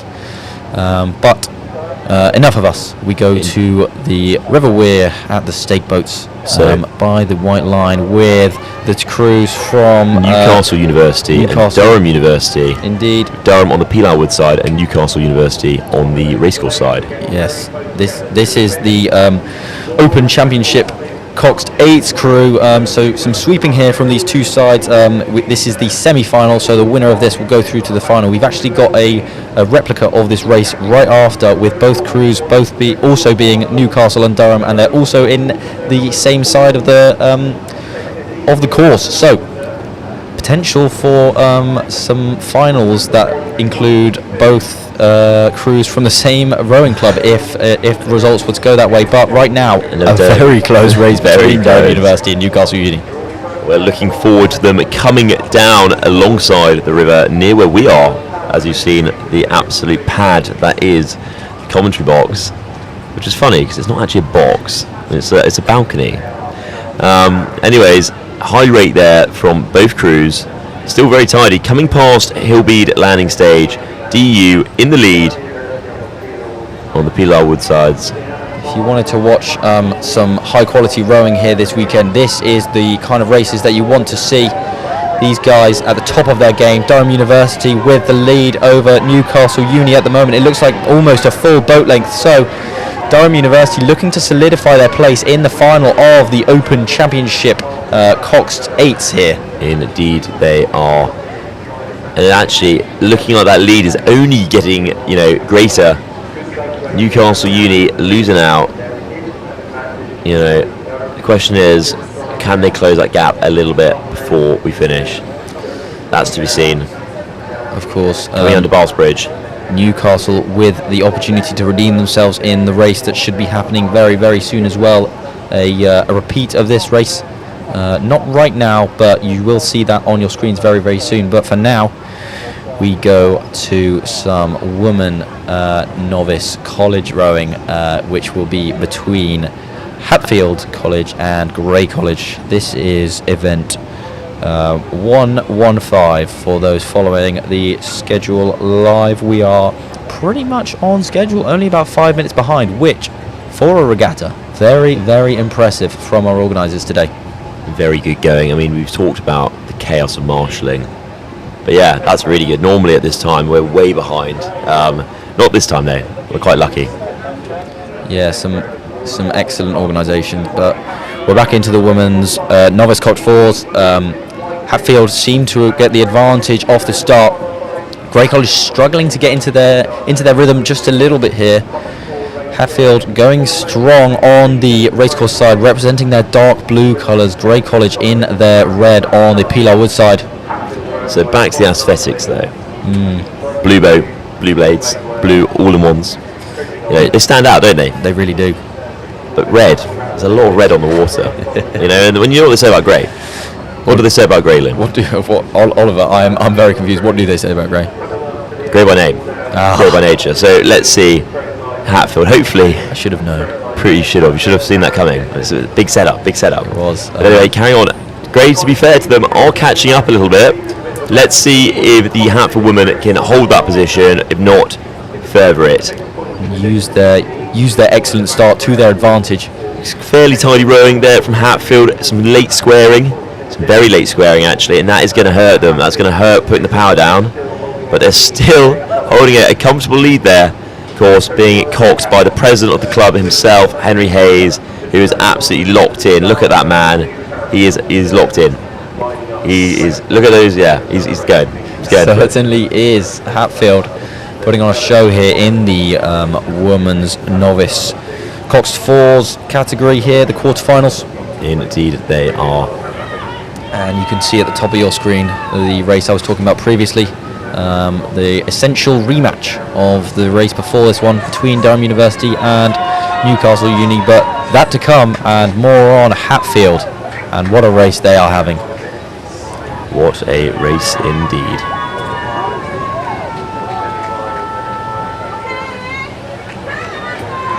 Come on, Hatfield. Coming past commentary balcony right now. Grey at least 5 boat lengths behind. There's not a gap. I can see them closing unless something goes wrong for Hatfield. You may be able to hear some of the chanting on the riverside. There is a small encampment of Hatfield lining just down from the commentary box. Here we go. Hatfield approaching Bath's Bridge, ready to go under. Grey slowing down a little bit. Cox really needs to be going, getting them back into the game, pushing on, finishing strong. It's what it's all about. But I'm not seeing that. I don't know. Anyway, back to the start. Another Newcastle versus Durham University race. Durham University on the Pilar Wood side and Newcastle University on the racecourse side. For the previous race in this Open Championship, coxed 8s, Durham University took the win in that one. So if Durham University were to take the win in this one, we would see an all Durham University Boat Club final in the Open Championship, and they are away. So we will see about that very, very soon. Interesting. Very fast hands here from Newcastle University.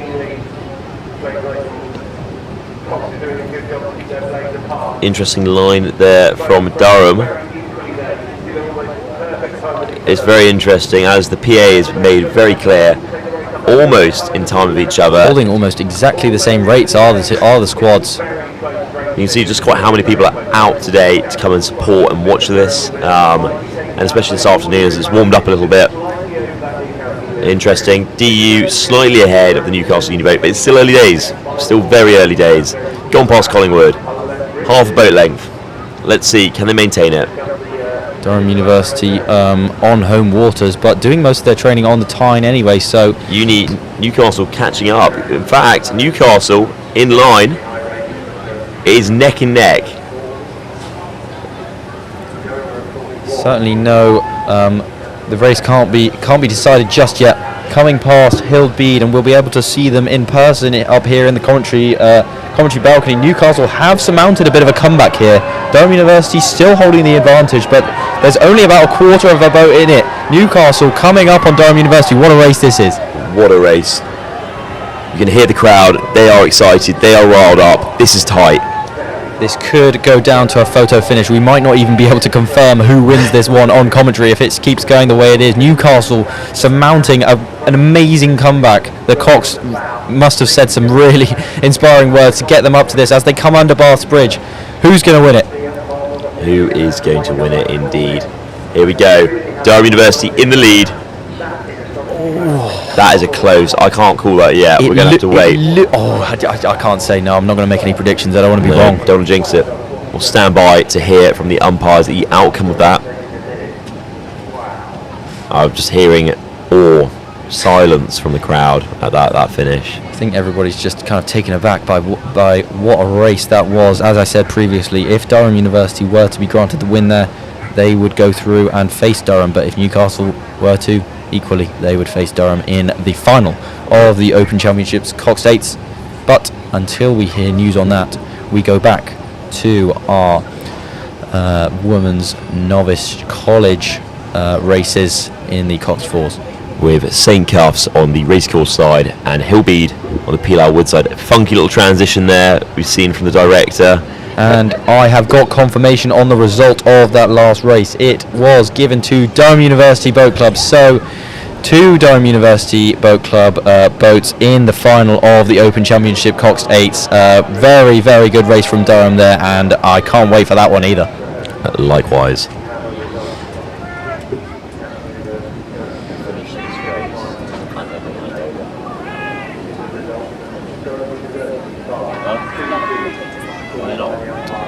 The PA has just confirmed that it was only 2 feet between the Durham University boat and Newcastle boat in that race. So, and they're calling the time 1 minute and 53 seconds. That is absolutely rapid. If you're going sub 2 minutes on this course, it's quick, but pushing the 150 mark, wow, that is excellent work. Wow-y indeed. So back to the women's novice Cox Fours. It is Hillbead on the Pilar Wood side, on the far side of the screen right now, on the right side, against St. Cuthbert's on the racecourse side. St. Cuthbert's having a little bit of balance trouble, bit out of time on the racecourse sides, but very equal start here as they approach Collingwood landing stage. Interesting comparisons here from the waterside announcers, comparing this race to the prior Newcastle versus Durham race in closeness. To be fair, it should be an interesting one. Fairly tidy rowing for both crews. Interesting transitions being used by our director. Not quite sure what's going on back in the broadcast centre. Blink twice if they're making you do this, but away we go. Cuffs trying to close that gap. Looks like Hillbead taking the lead at this moment. But Cuffs sneaking up. Oh, it is close though, only about a quarter of a length in it. I think Cuffs has got a slightly higher rate here, and they're putting the power down, and it looks like they may have just overtaken. We will see as they approach the Hillbead landing stage. You can see in the background they will be shouting their heads off at Hillbead on the close side to them. You can probably hear it. Well, I certainly can. I can. They're very loud there from the landing stage. Is that going to give them the kick they need? From this angle, it does look like Hillbead might have the slight edge over St. Cuthbert's. We're going to tell you more when they come past us, as we'll be able to give you some insight from the angles that we've got here from our commentary box. Yes, I am correct. Hillbead having a little spur, potentially from the crowd, so they're about 3/4 of a length ahead now of St. Cuthbert's and trying to close this one out to get into the next round. Indeed they are. What I think's happened there, Cuthbert's has put a bit down, they've emptied the tank a little bit. They're now struggling to hold that. And as slightly scrappy rowing there, Hillbead holding it slightly better there than Cuffs. Will they catch up? Will they not? Let's see. Have they got it in the tank? Hillbead's looking a little bit tired. Cuffs though struggling with having some balance struggles, so that means that they're not pulling their blades up at the same height as each other, or they're out of time. They're falling apart a little bit. All to play for. Hillbead with about 3/4 of a length still on them. Let's have a look. We're going over to the next camera. Under Bath Bridge, who's going to take this one? It looks like Hillbead will be able to close it out and get themselves secured into the semi-finals of the Women's Novice College Cox Falls. What a mouthful. But yeah, as we saw there towards the end, some quite scrappy rowing there from Cuffs. Some timing issues, most notably, and that's going to have an impact. That's going to, that's going to slow you down. Anyway, it certainly is. It looks like we're continuing in the same category here. I believe that this is Grey College versus Trevelyan College. So I believe it's Grey College on the Peelot Wood side and Trevelyan College on the racecourse side. Trevelyan College having a real dip in balance there, but they do have the lead over Grey College. It looks like about a boat's length at the moment. All to play for. Early days still. Of course, we can confirm that once they come towards the commentary balcony and we get our own eyes on. It is actually quite hard. I don't know if you found it, but some of these closer ones, it's hard to gauge without seeing it with your own eyes. It really is. These camera angles can be deceiving sometimes. It looks like it's incredibly close, but often there is a clear leader. And that leader is Trevs at the moment, but only by boat length. It's tight. I think there's an option there. There's an option. Trev's really far over the river here. Actually, they're not giving a lot of space to Grey College. I'm surprised nothing's been said by the umpire. The lack of water, they're going to end up forcing them into the bank at this rate. Potentially, but they're lucky that they're ahead, so they're probably not getting penalised about it yet. No, I think you're probably right there. But way over, you can see the buoy there on the right. That's actually the line that Trevs should be on the other side of, based on usual lines held by the rowers. But yeah, the PA actually also mentioning that the line taken by Trevs is potentially breaching some rules here. So I don't think it will have affected the race. So I would be very surprised if the umpires did get involved. But it is in theory a rule, so depends if they protest it. Indeed. All that to come. I think very interesting. Saying to touch on that point earlier, you mentioned about camera angles. Is with our finish cam, we're not allowed to have it on the line, or at least that's how it started. I don't know if that's the case this year, but it's the way it's been for the last few, just due to that kind of adjudication side. So we're not interfering with the the umpiring process. You can see the finish line there on the top right of your screen, just by our logos. It's just gone now, but a little box where the umpires can watch it from the finish. But it looks like we have our last race of this category between Butler and Chads. So Butler on the right of your screen right now on the racecourse side, and St. Chad's on the left of your screen on the Peelot Wood side.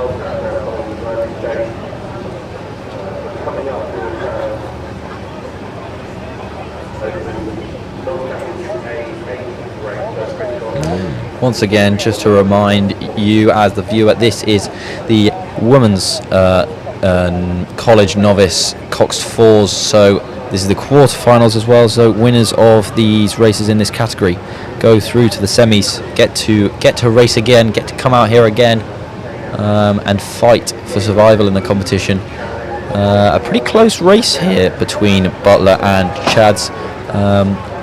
Actually can't tell. Like I say, I don't want to make predictions because the camera angles are deceiving as they come up on Hild Bede landing stage. Hild Bede making some noise over there, and they might have some favourites here, but both of these boats still in this race. This camera angle is telling me that Chads have the advantage, but certainly not by much. Definitely not out of the race, are they? They are definitely not a huge advantage at all, and in fact I'd reckon it's about 2/3 of a boat of a length. And Butler is looking to close that down. How much further have they got enough in the tank though? That's the big question here. That is the question. It's you're 2/3 of the way through this race. Can you just get your head in the boat, pull them watts, and try and surmount a comeback in the last couple of 100 meters? Chads is looking a little bit scrappy now, starting to struggle a little bit. Butler though slowing down, losing that initial gain they were having. It's going to be an interesting one. I see the Cox in Chads. He's looking happy. It looks looking like cheeky. It looks like the bow seat of Butler is taking her blade out a little bit too early there, so not really making full use of the stroke. I think that, and also a lack of squaring or actually burying that blade is probably also having a similar impact. So just a couple of technique issues there, but a close race in general. Chad's able to hold on. Goodness me, indeed. As the PA just announced, what a race. Some interesting technique there. But yes, I think we will be moving into the Open 8. Yes, we are. Very good. Again, a big yellow boat. Not a submarine, a boat. with Grey College going against Cuffs. Cuffs on the Pilar Wood side, Grey on the Racecourse side. Race 118. Interestingly, it doesn't seem that people are walking their boats anymore. The wading has stopped, as far as we are aware, which is an interesting change. Unsure as to the reasons behind that one. Indeed, I don't know. I see there's some. Although That's they are incredibly close. That is to very it. close. How many heads can you knock? The blade. Newcastle's at New Game. But yeah, a risky game indeed. I would not want to be in one of those stake boats. No. Anyways, we're getting towards the end of our time We today. are indeed, unfortunately. Mr. Marshall, which is a shame because what a time it's been. And I think, we'll soon be handing over to the next set of commentators. But what a pleasure it's been. It has been an absolute pleasure. We've seen some excellent racing. I'd argue race of the day between DU and Newcastle Uni. Only 2 feet in that race. It's crazy, isn't it? Which is ridiculous, and the times that they set were unreal as well. 1 minute 53 for 700 meters. So it's been a pleasure, to be honest. We will very soon be leaving you in some capable hands to finish off the broadcast, to wrap up and commentate on the finals. The last race today, for your information, is scheduled for 6:27, so would probably be due to finish rowing at about 6:30. So we are now. It's been a pleasure. I'm going to say goodbye. Goodbye, everyone. And we're going to be going on to a live interview.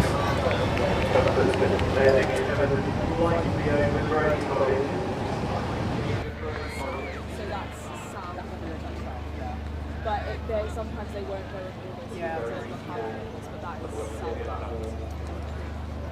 The next race is race 119. Women non-championship boxing. Race course next is 3.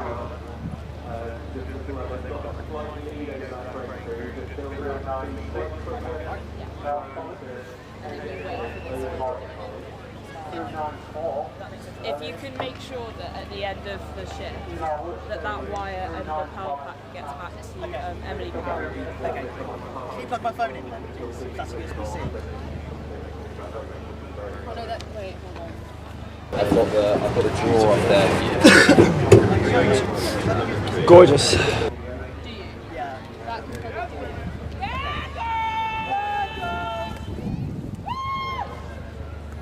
Like, is this okay?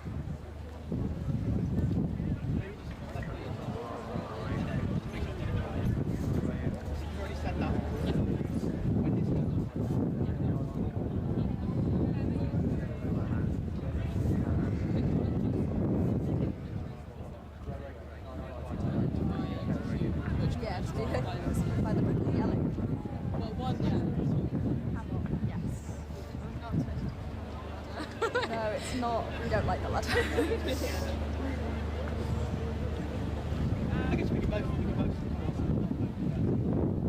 Rebellion at field.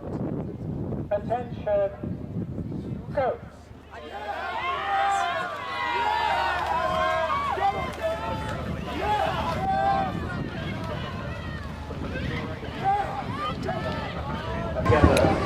Good afternoon. We are back commentating again.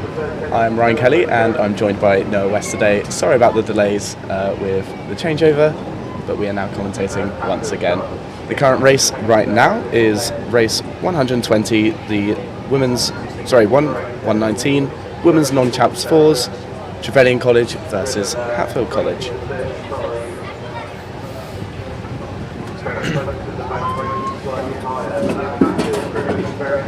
This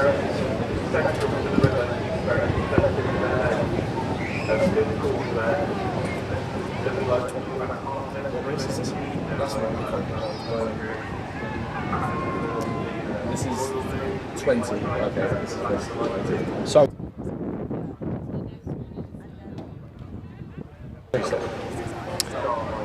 Hatfield. If they say you're overexposed. Hatfield with a commanding lead over Trevs. I would say about a full length of open water now.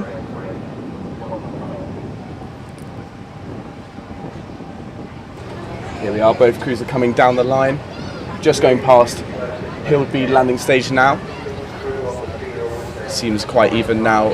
Just a small lead to Hatfield. Let's see if Trevs can overtake in the second half. We shall see. I must say, here we are. Lots of cheers for both crews. The bow seat is bow seat's very pretty. That's all I would say about that. Anyways, Hatfield moving well into the last quarter of the race. Trev's still lagging a little bit behind. Clearly, they're both very tired, but we'll see now if Trevs can take it back in the last 150 meters. Fantastic. About a 2 lengths lead to Hatfield right now. Looks like it's going to be a very good win for Hatfield. Both crews are very technically able. They've been training for this one for a very long time.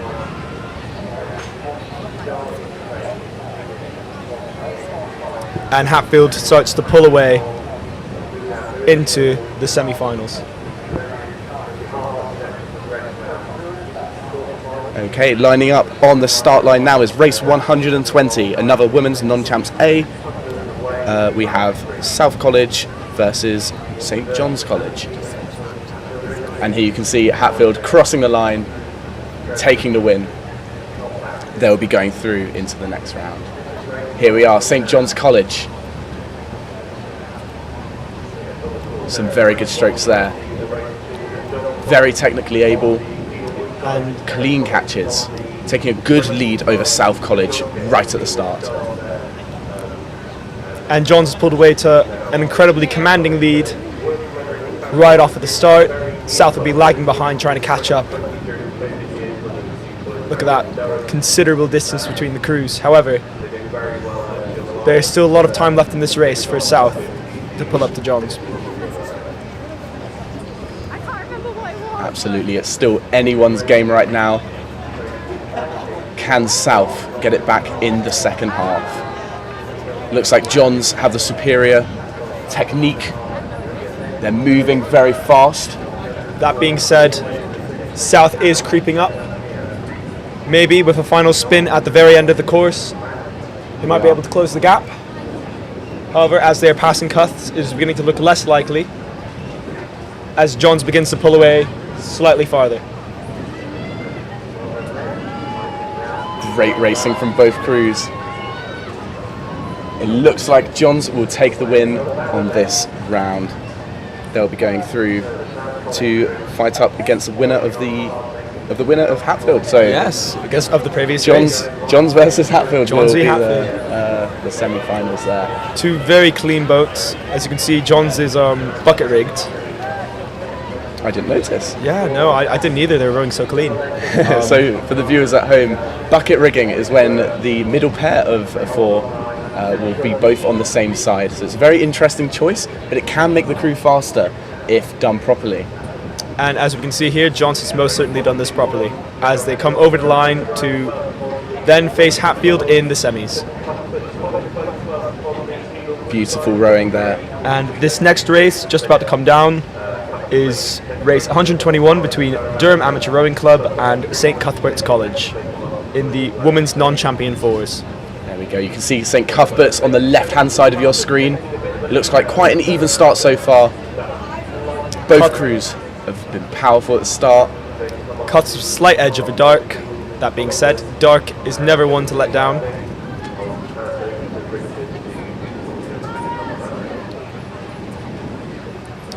Dark with a commanding move now, eating through Cuths, seat by seat, stroke by stroke. Looking good, about half a length in it now. And St Cuthbert's ahead. Has just crossed past Oh no, it's really neck and neck now. Dark's made a strong push. It's at this point in the race where both crews are starting to get the nerves. They're going to put the legs down on the second half of the race, see if they can take the win. It is absolutely anybody's game right now. However, Dark is just ever so slightly lagging behind. There's now open water between the two boats, but only just barely, and Dark is putting in a lot of work to close that gap. Yep. They're now stern to bow. Hanging on to the coattails. Let's see if they can get it back as they go past St. Cuthbert's landing stage. Cheers from their fellow rowers. St. Cuthbert's are going to make the win. Yep, Cuthbert's pulling away now into the semi-finals. Excellent racing. Wonderful stuff. Wait, this is about exposure. How do I finish exposure?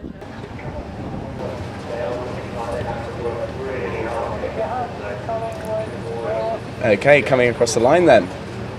St. Cuthbert's take the win. They will be up against the winner of the last race in... Is it the last race or the next one? The next one. The next My one. bad.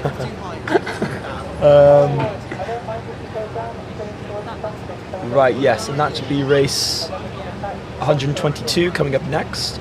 That'll be South College versus University College in the Women's Non-Champion Fours.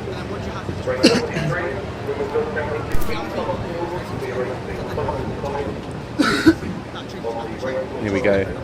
It looks like race 122 will be delayed. This is race 123 on your screen right now. We have Collingwood College on the racecourse side and Grey College on the Peel Outwood side. Once again, the Women's Non-Championship category. This one is Band B. Both crews coming up to the stake boats now. It's now before the race where all the nerves start to kick in. Your heart is racing. The adrenaline is kicking. Let's see who will take the win at the start. A little bit of trouble with Collingwood getting attached. However, no trouble there. Should be sorted by the time we cut back. Here's a nice picture of Hillbead Boat Club.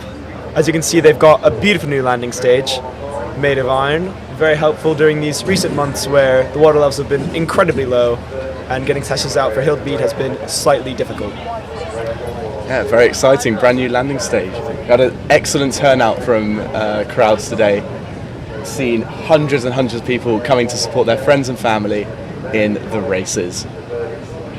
It's a very cloudy day today. There was lots of sun earlier, but clouds looming overhead right now. Gentle breeze coming in from the west, so we probably won't see too much.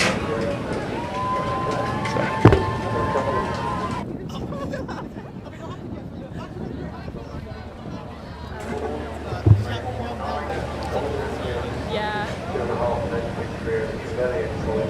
2.5 minutes. Okay. Let's see. Looks like both crews are attached now, but we're just having some crews coming back up marshalling. Newcastle sneaking by and Forsey getting his feet a little bit wet. Maybe hot feet after a fast race. Who knows? We've seen some great dominance from Newcastle University this weekend.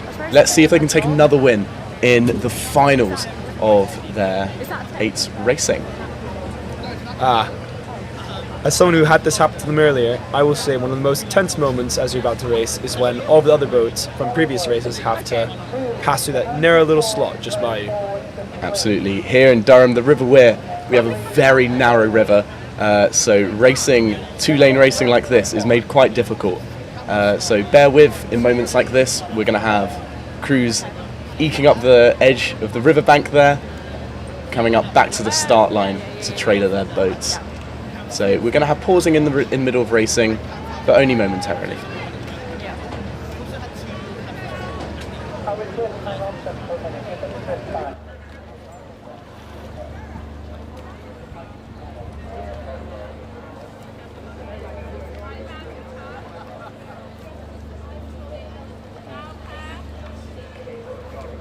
they just choose, in terms of the live stream, do they just choose like which camera to show? Yeah. So what you're listening to is the director being like, go to camera 1, go to camera 2. Yeah. That's the director's call, basically. So he has a live feed of every camera we're running. Oh yeah, and like chooses the most And he'll relevant basically shot. shout it like, shout Who it. is the director? At the moment it's Toby. Don't think He's the engineering guy. It might go between him and Emily. Yeah. And then it comes out. He rotates every 4 hours or something. Okay, yeah. Is there really Wonderful. Look at a little doggy cam. We got some people on the ground today with cameras in the crowds. If you see any of them, make sure you give them a wave. Gotta love the regatta dogs. Yeah, It's actually my favourite part of all of these. Absolutely, yeah. Really want one for our own club. What, a club dog? Yeah. Oh, look at him. Oh, I'm not sure about that one. But, you know. Yeah, the dog. There we go. Keen on that. Here we are. Alright, and we still have boats passing by. Just Trevs sneaking on through the bottom. Sorry? No, I We'll be resuming racing in about a minute. With another dog! Yay! Another doggy cam. Love the dogs. They are gorgeous, aren't they? Oh, lovely. Beautiful things. Yeah, as someone that lives very far from home, seeing these dogs is always very nice. You know, I could have gone months without petting a dog, and then bang, as many dogs as you could ever want. Yeah. All right. It looks like the marshalling lane is clear now, so we'll be racing again. Here is race 123. Once again, non-championship women's B. This is the Coxed Fours, Collingwood College versus Grey College, and we are off. Here we go. Both crews to a very powerful start. They're coming in close together. Are we going to see a clash of blades?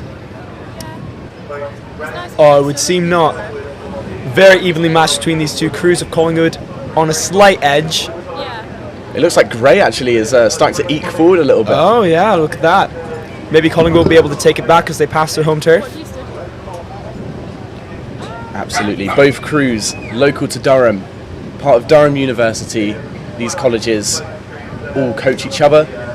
They have their own novice programs, and it's all student-led. So it's very impressive that crews like this are made without any coaches, really. Yep, entirely self-generated. It is incredible. Truly a testament to the beauty of the sport and how one passion from one person can ignite that of many others. Absolutely. And Grey pulling into quite a commanding distance over Collingwood, I believe. Here we are. Looks like they pulled out a whole length's lead over Collingwood now. However, Collingwood is never one to just give up so easily. And we can definitely expect a bit of a walk from Collingwood as they reach the end of the course. Absolutely. Coming up to the halfway mark now. Collingwood are known as being one of the most dominant forces in college rowing. But Grey College have had a massive campaign this year, and it seems to be they have the edge today.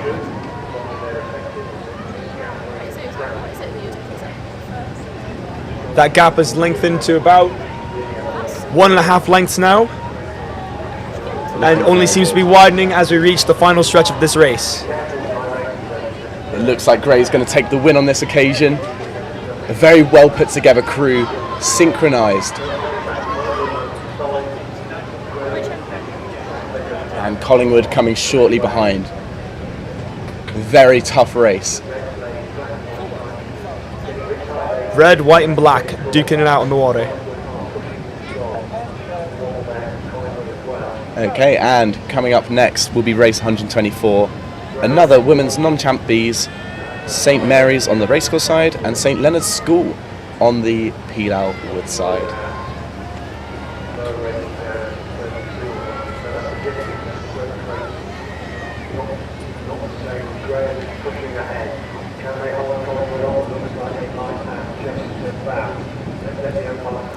And Collingwood crosses the line, not Collingwood, I apologise. Grey crosses the line now with a commanding lead over Collingwood, advancing to the semi-finals. Wonderful I stuff. apologise. The finals, I believe. Oh, it'll be the finals next for the non-champs Bs. So Grey must be very happy about this. And the next race is off. Here we are. With St Leonard's School slightly ahead of St Mary's. Mary's with their very distinctive dark purple blades. Both crews based in Durham. We have St Leonard's School and St Mary's. Will it be the school or the university that wins? Well, Ryan, as it looks right now, St Leonard's has pulled out to a quite commanding lead over St Mary's. They look very well synchronized and put together. Nice clean catches. They have been coached well. St Leonard's, of course, another school here based on the River Wear, founded in 1971. And panning over to St Mary's now as they come up. Slight issues in timing with the Mary's crew, however, they are still pushing incredibly hard as they pass Hillbead. In an incredible display of tenacity as this race continues. And we are now on to race 128, I believe, which is a open non-championship singles race between Tyne Amateur Rowing Club and St Hild and St Bede College. And it's hard to say right now, but I believe Tyne may be slightly ahead. It does look like it. So St Hild and St Bede, another college crew. It's not often that you see colleges sending singles out to races like this. So very impressive from the Hildbeed rower Barker.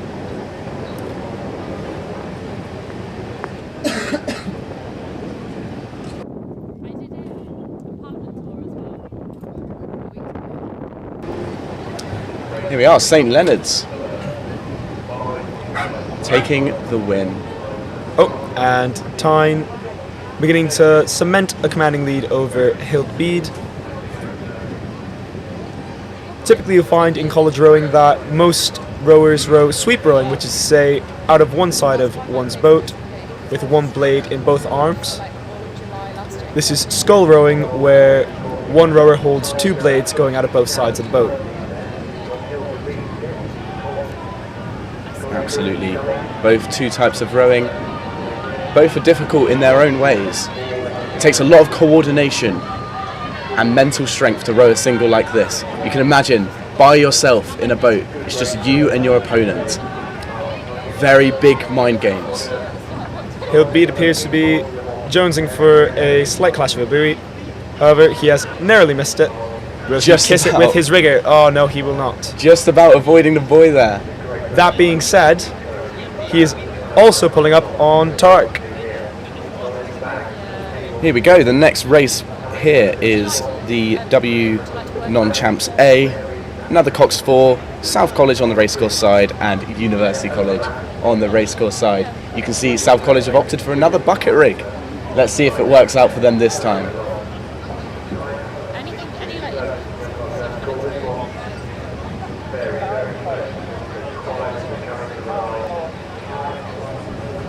Very nice day here on the River Wear. Very cloudy overhead, but nice weather in either way. And it appears as though Tark may have come into a win, not after a hard-won race, however. Fantastic. Here we go, and the fours are away. Both women's fours moving off. Do we have a view of the other crew? Here we are. It's hard to tell who's ahead at the moment, but both crews are looking very well put together. At a glance, it seems as though South may have a slight edge. However, both are certainly trading the top spot. Looks like South have opted for a very close shave towards the bank. Let's see if they can steer away and make sure they don't clash blades with the marshalling crews. Trying to high-five South College, a fellow Hill College, as they come by. Ooh, University College here, you can see on your screen now. A very cinematic shot of University College. However, South College continues to pull farther ahead as they come down the course. Looks like the bucket rig from South College is working out for them. Here we have the Open non-champs coxless quads. So the quads here is another one where each rower has 2 blades, and that's known as sculling.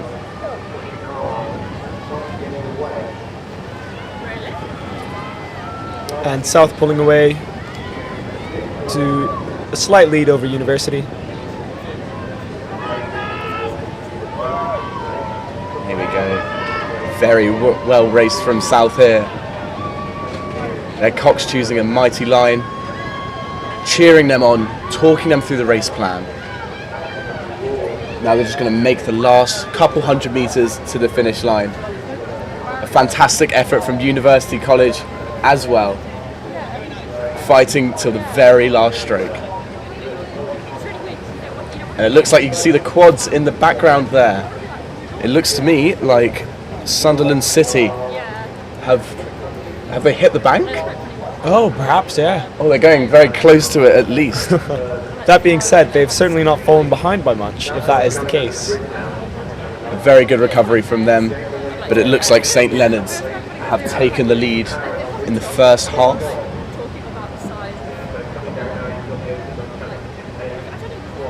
And that's South College crossing the line for their race.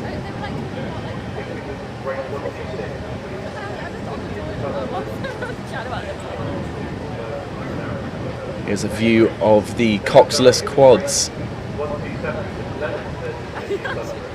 So we saw Sunderland City brushing with the bank earlier. St. Leonard's with a line that will cross over into Sunderland City's path. Hopefully they can avoid a crash. However, if City of Sunderland gains on them at all, this will be a rather aggressive line from the St. Leonard's Cox. Well, these boats are actually coxless. No, coxless, true, These yeah. quads here. I've only just noticed. So these ones are very difficult for the bowman, the one right at the front of the boat with the number on his back. He is doing all the steering by himself while looking in the wrong direction. It's very difficult, I can say from experience. It's a very difficult thing to do, especially in a 4-man crew. And the St. Leonard's bowman has done an incredible job of navigating out of that hairy situation. Coming down now, we have, I believe, another Sunderland City boat on the racecourse side and Yarm School on the Pilau Wood side. Both crews look quite close to each other. Let's hope we don't have another blade clash. A very aggressive line from Sunderland City, trying to squeeze Yarm School onto their side. Both crews have moved apart now, rating very high. Looks to be neck and neck to me. getting a slightly better look now. It is still hard to say, although it appears as though Yarm may have come into a slight edge over City of Sunderland. Yep, they've opened up a gap, and actually it appears as though seems to have a problem. However, they have recovered now, yeah. Very good job, City of Sunderland, and they are redoubling their efforts to catch up to Yarm as they pull away. Good stuff. They're going to start to really put down the press now, see if they can retake that lead from Yarm School. Really good effort from the boys at Yarm School. It can be very daunting as a young rower taking on a much more experienced crew. A lot more age in the boat of Sunderland City.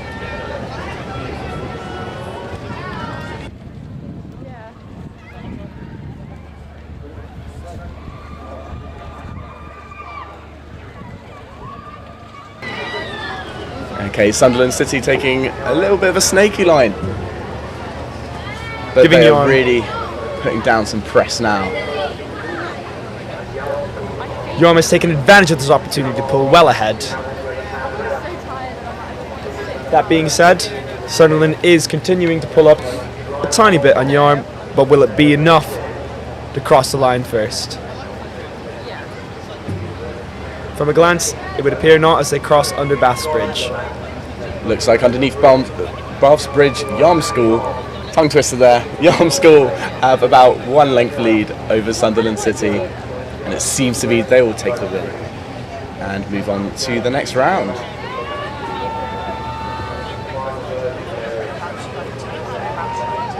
Looks like we have another small break while crews coming up. Oop. And it looks as though we have these two quads are a trying to close high shave. five. A close shave there between the two quads from the last race. Narrowly averted.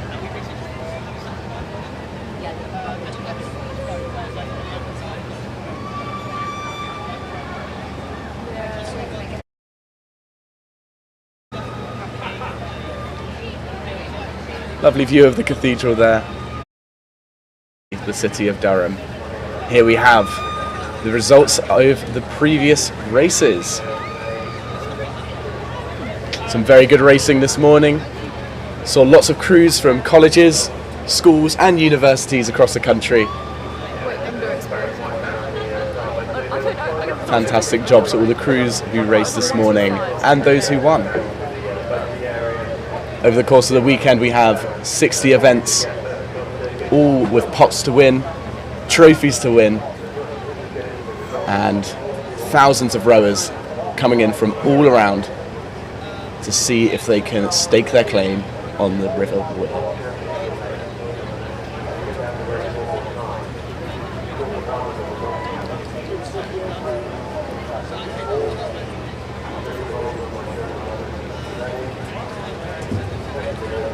Just a couple more minutes until we'll be up racing again.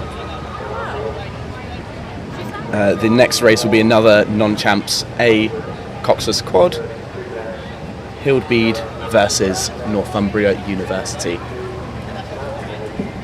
Another example of a university going up against one of the local college crews.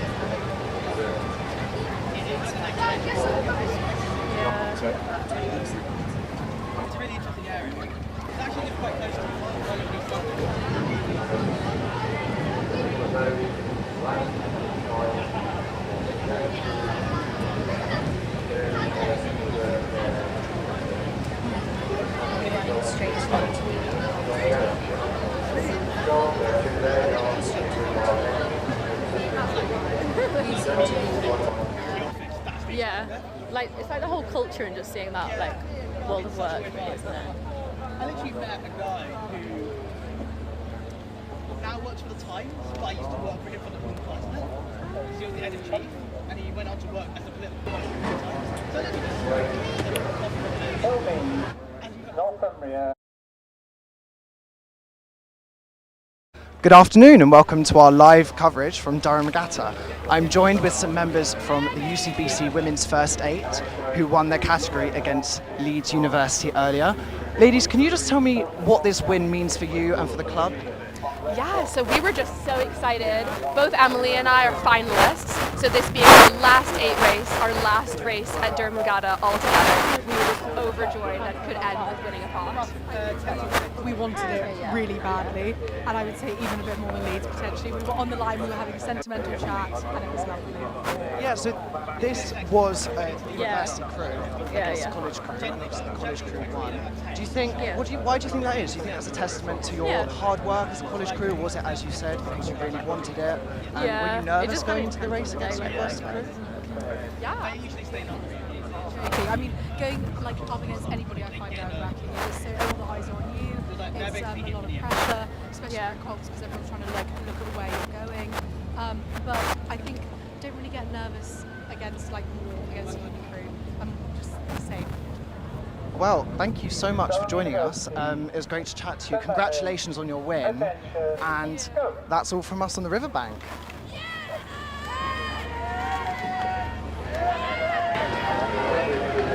And welcome back.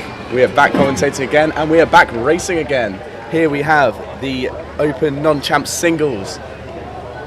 Looks like a blade clash between Durham Uni Boat Club and St Leonard's. Durham Uni in a slight lead over St Leonard's. Truly an incredible performance from St Leonard's, going up against not only a university crew but Durham University, which is known as the big bad dog around here.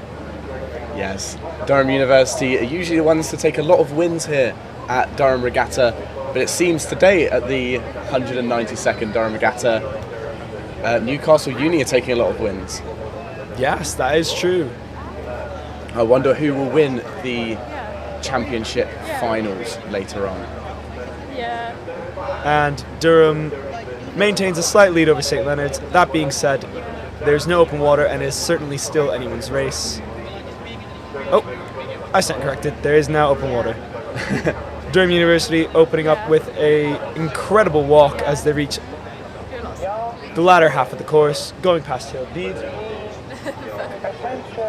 Once again, racing in these singles is a very difficult feat. You're by yourself in this boat.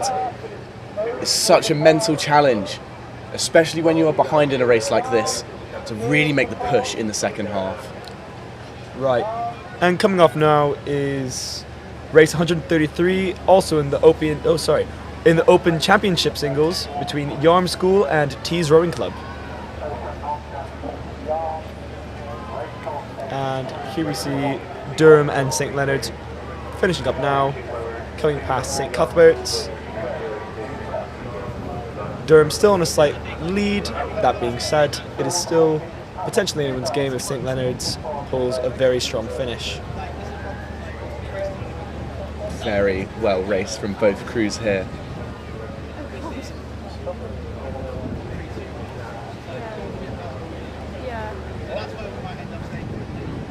And you can see the background, the race between Yarm School and Tees Rowing Club.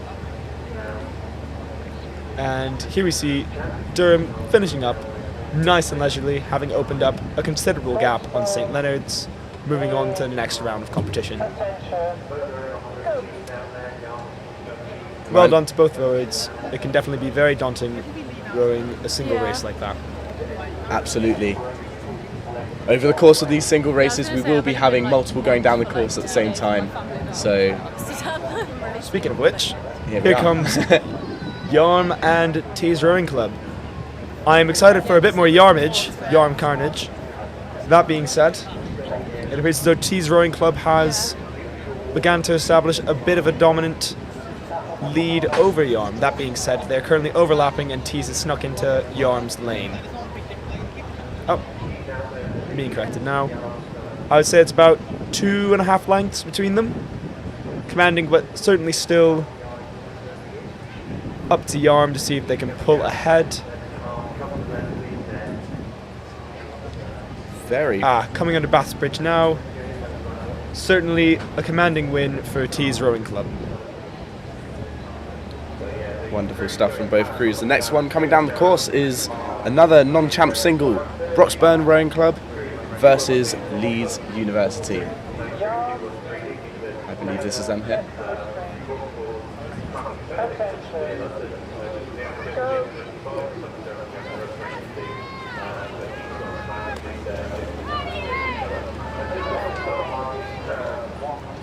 Thank you everyone for tuning in on the YouTube Live.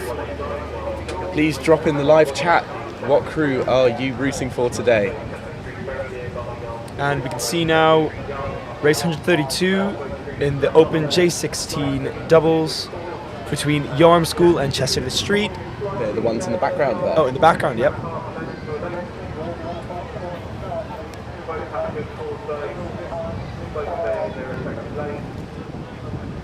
Looks to be both singles here in the Broxburn versus Leeds Uni. A rating quite low. They have a very powerful drive. And we see here that Chester Street has opened up on quite the lead on Yarm. Incredible tech from both crews. Strong and swift at the front, although Yarm's making quite a push against Chester Street. Will they be able to take it? And a very bang, good push. Right there. That is exemplary in rowing. Gorgeous. Lovely very good job stuff from Yarm. there from Yarm. That would have taken a considerable amount of energy, however, early on in the course. Will they be able to hold on to that lead, or will they begin to fade? Looks to still be neck and neck, bow ball to bow ball. Who will take the lead in the second half? This is the hardest part of the race mentally.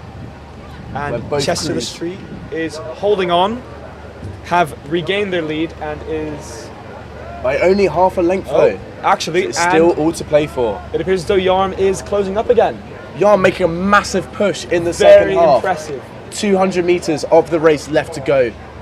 And it looks to be they might have it in them. This is some very dramatic racing, ladies and gentlemen. This is very impressive from both crews today. Wonderful stuff. Have Yarm taken the lead at the end of a race? Will we find out? And it would appear as though this current race coming down, which should be the Open Non-Championship single between Durham Amateur Rowing Club and Northumbria Uni, has had a slight collision with the wall. I believe that should be Northumbria that has just given the wall a slight love kiss. However, he has recovered his line. That being said, it will be very difficult to come back up on Durham Amateur Rowing Club as they go down the course.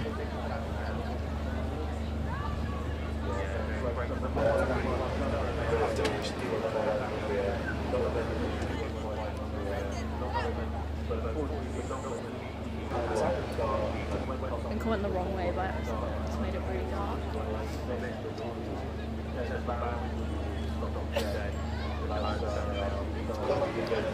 And just behind Durham Amateur Rowing Club and Northumbria are Yarm School and Tees Rowing Club in another Open Championship singles. Here they are, Tees Rowing Club.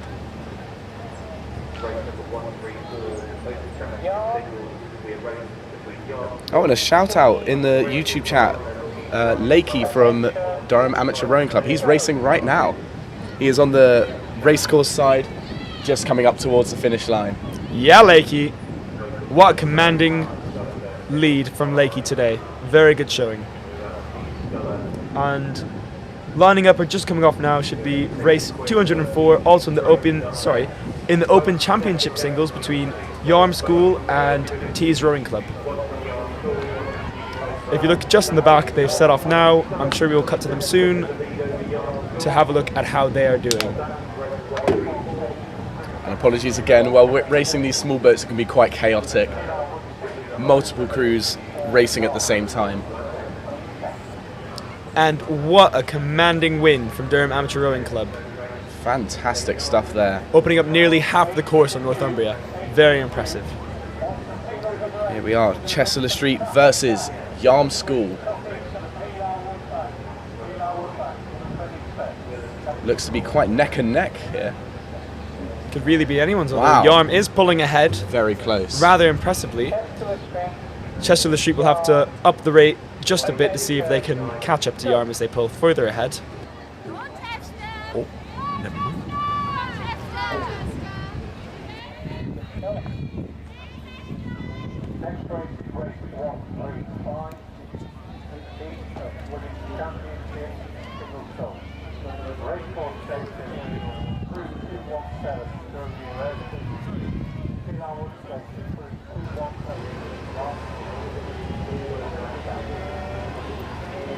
It looks to be in the background some 8s getting ready to line up on the stake boats.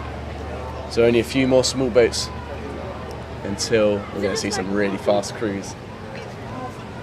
Very evenly matched race right now. Yeah. A lot of the local schools as well, like local as well. There's also alumni teams, like local guys. It's a real mix. Yeah.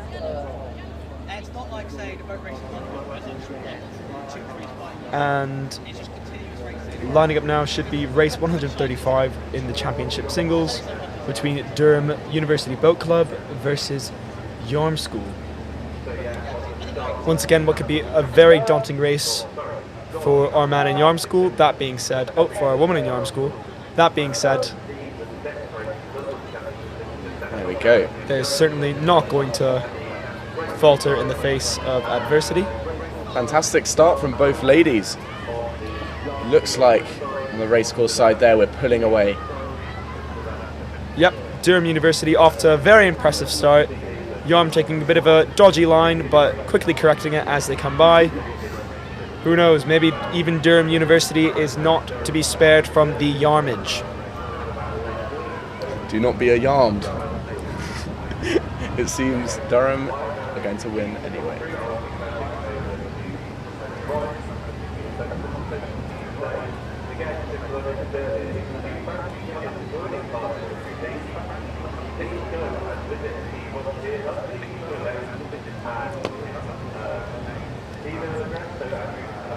And down they come, once again having opened a very commanding lead.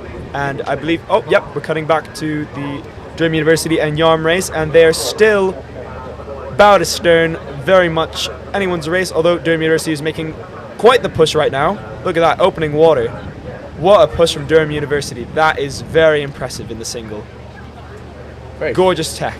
Flashy yellow boat there. It appears as though Durham University might be quite significantly outrating Yarm at the moment, which could be contributing to this very strong pull away. The question is, with that extra expenditure of energy, will she be able to maintain this?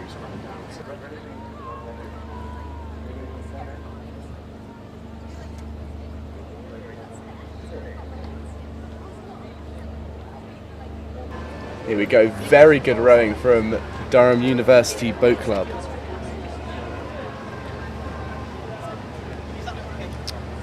And it appears as though both crews have lightened up on the rate just a tiny bit. That being said, they're both still very much in the middle of this race.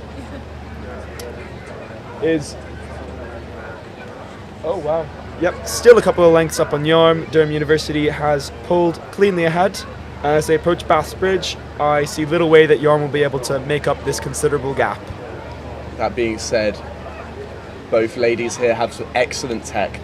You can see how sharp their catches are towards the front. Very smooth gliding up the slide towards the front end. Well done from both ladies. That was very well raced. Okay, just we a have couple more minutes break while some more crews go back up to the start line. And Durham University finishing this race now, with Yarm finishing on the opposite side of her. Well done to both ladies. That was a good race. Excellent racing there from the two of them. The schoolgirl versus the university girl. Very difficult. And now we have a bunch of crews rowing down, so it will be just a few minutes of yap between Ryan and I. Oh yeah. We have to think of some entertaining things to say now. If you haven't already, please do come down to Durham Regatta. It is, other than the racing, there is also lots of other attractions to see here. There's a very delicious burger van over there. We also have an ice cream van. An ice cream van. There's a classic car show. With vans. I saw some, like a medieval reenactment earlier. No vans there, I'm afraid. And you can see lots of fairground rides and attractions in the background. A lovely atmosphere today. Hundreds of people coming in to watch their friends and family race, cheering them on. It is a lovely day out. Just a spot of clouds, but that has not scared anyone away. As you can see along the banks, it is nearly heaving with people here to watch the races today. Such a lovely atmosphere. Excellent. Very grateful to There's lots of entertainers walking up and down. I saw some very tall people earlier. Yeah, no. Did well you see as, the pirate? I have seen the pirate Yeah, as I well. love the pirate. The pirate's very cool. Big fan of the pirate. They went "arr" at me and I was like, oh. So there is still time. If you haven't come down, please do. Give us a wave if you happen to walk past Cuff's Boathouse. If you slip us a note and it's not offensive, we'll probably say something for you as well. We're very freeform with this. So just all those crews, all the small boats going up towards the start. Congratulations to all those who won and have made it to the semi-finals or the finals. Indeed. Though these boats may be small, their hearts are very big. Oh yeah. It's a very big task racing in a single like that. It's mesmerising watching them come up a little bit. It is, yeah. Look at it. Very peaceful. Right, lining up now is race 137 in the Women's Championship 8 between Newcastle University Boat Club and Durham University Boat Club. A clash of the titans, to be sure. Absolutely, these two have been the dominant forces this weekend. Who will take the win this time? This will be a very exciting race between the two women's crews.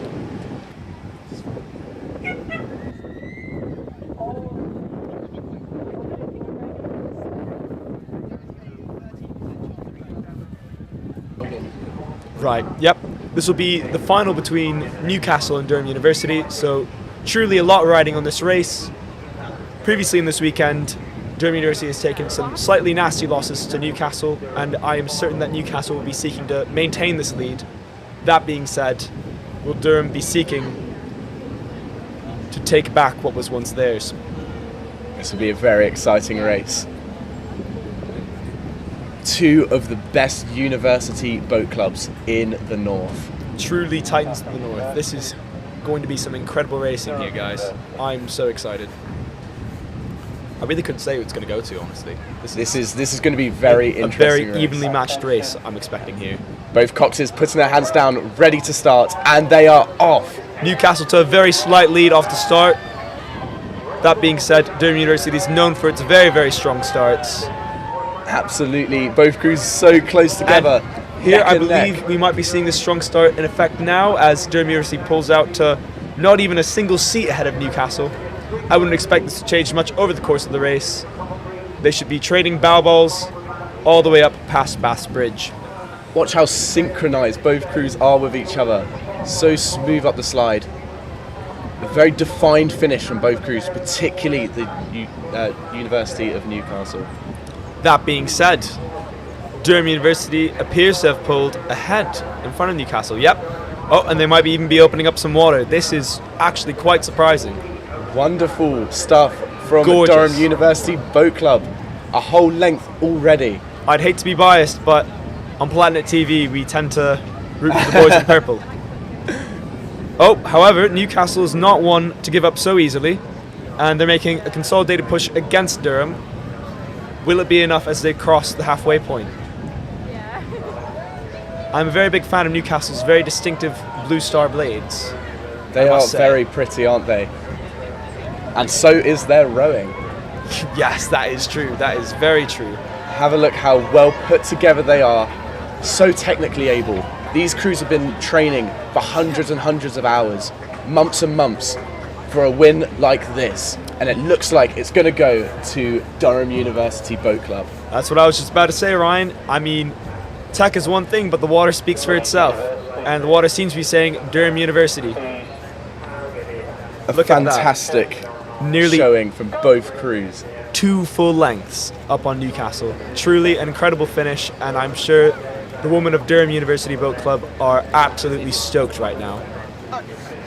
Let's have a look. And they cross the line. Here we are. DUBC taking another win for the Championship 8s. Oh, and what a performance. And they did a glide at the end. That is absolutely techie. That is insane. Wonderful stuff. Right, coming down now is the women's non-championship 4s, I believe, without a Cox, and it should be between Leeds University and Tees Rowing Club.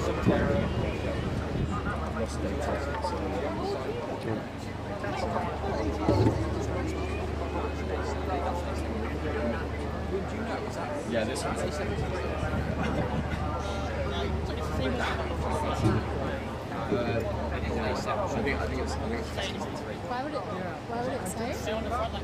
And it looks as though Leeds is pulling into a bit of a lead over Tees. That being said, oh, no, actually, wow, Leeds is making quite a push on top of Tees. Typically, it's a lot easier to push yourself ahead while you are in front of another crew because you can actually watch them get smaller in your periphery. It is a very proud feeling to have as you're coming down the course. It is, certainly is. It is very, very motivating knowing that you are ahead in a race. Being behind is so mentally challenging for a crew, especially when you are facing in the opposite direction so you cannot see the other crew. It is so easy to just give up there, but what makes a crew a winning crew is the ones that can really push ahead in the second half and overtake the lead towards the end. The best rowers have a blind and unwavering faith in themselves, and it would appear as though Leeds is letting this power carry them through to victory. Absolutely. That being said, Tees is not so quick to let that slide, and perhaps as they come up on the final part of this race, we'll try and make a bit of a push. I've also been told by dear coxswain Henry Hayes, who should be racing with the novice women's in just a second, to apologise every time I say that being said. That being said, I've decided not to, as I find it quite funny.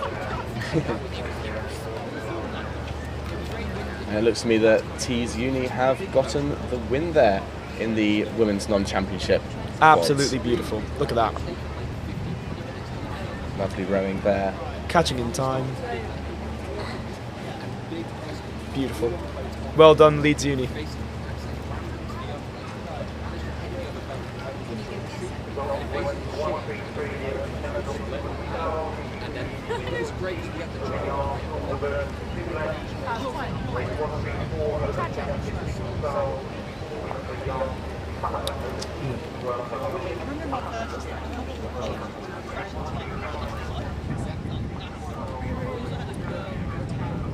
Right, and we're going to be moving into a segment talking about how rowing changes as you are a student into rowing as an adult. We'll be signing off for now. Enjoy. See you soon. I'm joined live with Eleanor Corbett, an alumna of University College Boat Club who now rows for Leeds City University. Leeds Rowing Club. Eleanor, could you tell us a bit about how you started rowing at Castle? Yeah, so I started as a nov in my second year, and then so I've raced at Durham Regatta twice now, last year and then the year before as well. So yeah, it was really lovely. We were in the 8s last year, so it was lovely seeing our 8 win this year. But Bit of a full circle moment for you and the club. yeah, majorly. So. And now you row for Leeds City whilst working a full-time job? Yeah. So could you tell us a bit about the transition from sort of college level rowing to city level rowing? Has it been a bit of a step up or? Yeah, definitely. So gone from training obviously like a bit sporadically with college to 8 times a week at Leeds. Yeah, and with like women who've been like heli women's boats and yeah, just like amazing level rowing. And like we had someone at the Rowing World Cup yesterday from Leeds, and so yeah, it's just like an amazing standard, and it's just so bizarre because it's like I learned at Castle, I was a nov, and now it's like I get to represent a city at like quite a good level. That's great. Sort of where have you raced most recently? Sort of what's been the biggest achievement recently that you've sort of reached with Leeds? So we were at Peterborough 2 weeks ago, and Nottingham just before that, and then we're at Brit Champs next month, which will be really cool. Well, that's amazing. Thank you so much for joining us and telling us about the start of your journey with Castle and its continuation to Leeds. Welcome back, and we are back racing again. Here we have the Open Novice 4s, Grey College on the racecourse side and St Chad's College on the Pilar Wood side. As we can see, Chad's is off to an ever so slight lead over Grey. Both of these novice crews displaying some very impressive rowing. They've been learning over the last year, and today is the final culmination of all of their efforts. There's a lot riding on this race, not only for those in the boat, but also for those who have taught them. Often university students themselves who have decided to pass on their passion to a new generation of rowers. In fact, both Noah and myself were last year the novice development captains for Hatfield College here in Durham. So we'll be definitely cheering on our Hatfield crews as they go past.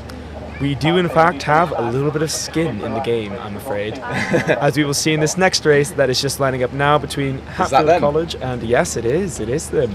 And can you see who they're up against? I can't. Yeah, I can't quite tell. Was it Trebs? I think it's in Impaka. Yeah, no, it could well be Trebs. We're about to get on our little feed now. Here we are. St Chad's College. Oh yeah, St Chad's College. An ever so slight lead. St Chad's College with an ever so slight lead onto Grey. These races can be incredibly challenging for the rowers. However, Chad's is looking very, very clean. They are. Look at that. I've heard a lot about Chad's NOV program this year. They've been a rather consistent warrior for us actually as NOV devs. Yes, they are. It's really incredible to see another Bailey College perform so well in rowing, especially after what may have been some slightly diminished years from Chad's rowing. Hopefully this is building the base for a very strong comeback for St Chad's College in the years to come. And that is about a length, oh wow, even more now. I'd say it's even about 3 lengths open on Grey. Gorgeous, gorgeous rowing from Chad's. So well it seems done, to be boys. Chad's will take the win in the semi-finals here and will make their way to the finals in about an hour and a half time. Hopefully this becomes a battle of the Bailey. Battle of the Bailey. One of our biggest competitors there. St Chad's College take the win. Well done to both crews. Very well raced that. And Ryan and I wait with bated breath to see who our younglings are racing against. There they are. And as they come into view, it is Trevelyan College. Ooh, a bit of a bump. It happens. Hatfield College on the line against Trevelyan College. Hatfield is the one on the Pilarwood side and Trevelyan on the racecourse side. As you pass the stake boat, you actually have to draw on your blades quite considerably. Even as someone that has quite a bit of experience, it is at times quite jarring to draw your blades, and so I can only imagine how it is for a Nov. That being said, this should be a great bout between the boys. Having known the Hatfield boys for quite a bit now, they are very good under pressure. That being said, Trebs is always a scary name to hear when you're next to them on the start line. And both crews are attached now. We are at that pivotal moment. There must be some real electricity at the air up at the start line. Once both crews are attached, the coxes will orientate their boats, try and get themselves the best possible line, and the race will begin. When their hands come down, they are happy with their line. This will be a very exciting race for Noah and myself. Coxed by our very own Benedict Bird, who actually was in the men's non-championship fours earlier between colleges. And they are off. Are away. Here we go. Looks quite even at the start. And a very good start from both crews. Looks like Trevelyan College are eking out ever so slightly. But can Hatfield College take the win? Oh, come on, boys. We've been talking through our race plan before this commentary. Let's see what they can get out of this. A very dominant win in both the quarterfinals and the heats for Hatfield College against Mary's and I forgot what the other one was. It appears as though Hatfield may be slightly beginning to creep up. Here we are. Once again, having known these boys, they have an incredible body in their race. There we go. I am very hopeful that they maintain this slight lead. However, it will be hard won if they do. Absolutely. Both crews are very technically able, but it seems they are neck and neck at the moment. Come on, boys. Wow. Balbal to balbal, seat to seat. Who is going to take the win? Trebs is taking a slight pull. Will Hatfield be able to respond? Hatfield College will be making their first push right about now. Hillbead landing stage. Let's see if they can keep it composed, keep it loose, and drive as they pass, we towards can the finish. hear the cheers from all the Hatfielders on the bank. It is just about neck and neck. It could really be anyone's now. It looks to be that Trevelyan College are about 1 or 2 seats behind, but it's still anyone's game. Come on, boys. Hatfield College is going to have to really wind it up to take this race.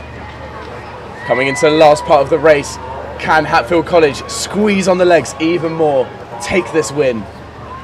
I really do believe in these boys. And as they come into this final last section of the race, moving under Bath's Bridge, Trebs is in the lead. And it seems to be Trevelyan College will take the win in the semi-final.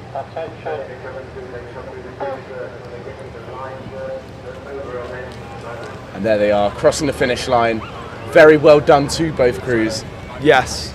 We could not be prouder, Noah and myself. We are enormously proud of these Novs. This will be race 143 in the non-championship fours between Leeds University and St Hild and St Bede College.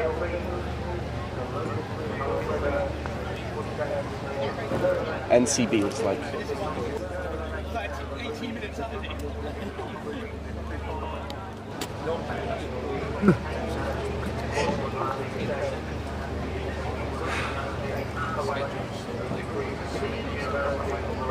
Okay, here we are.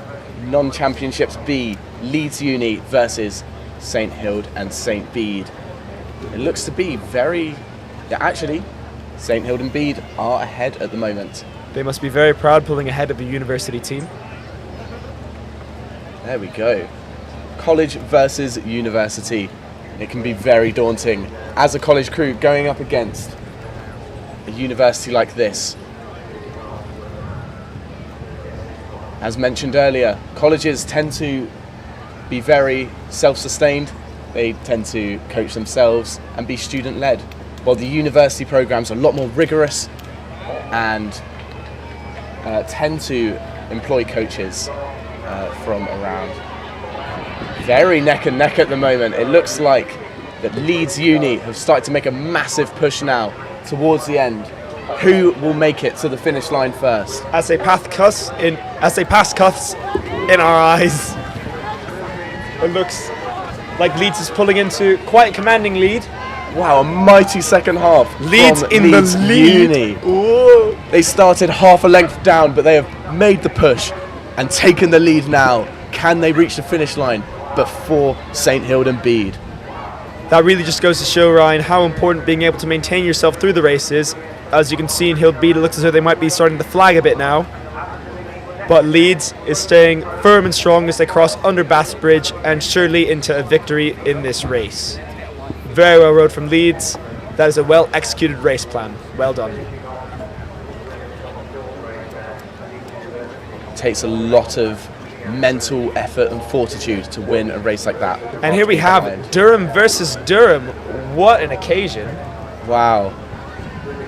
In the 8s, open 8s, here we are. Durham versus Durham. See, I don't know about you, Ryan. A race. I reckon Durham might win this one. What do you think? Oh no, I think Durham have it this time. However, I will say, between the two Durhams, one very clearly has quite a bit of a lead right now. These are two very, very highly skilled crews. They're moving so fast right now. I want to be them in a very polite way. They are so incredible coming down with their single-digit bow numbers. Usually when you see a single-digit bow number, it raises some eyebrows because they're quite impressive. That being said, the race course side Durham crew is maintaining a slight lead over the Peelaw Wood side as they come under Bass Bridge.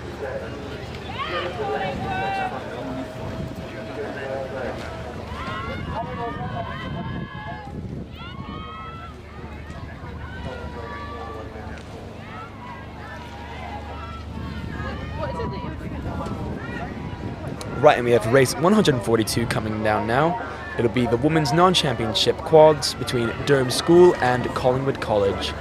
Schools versus college, a similar story to colleges versus universities.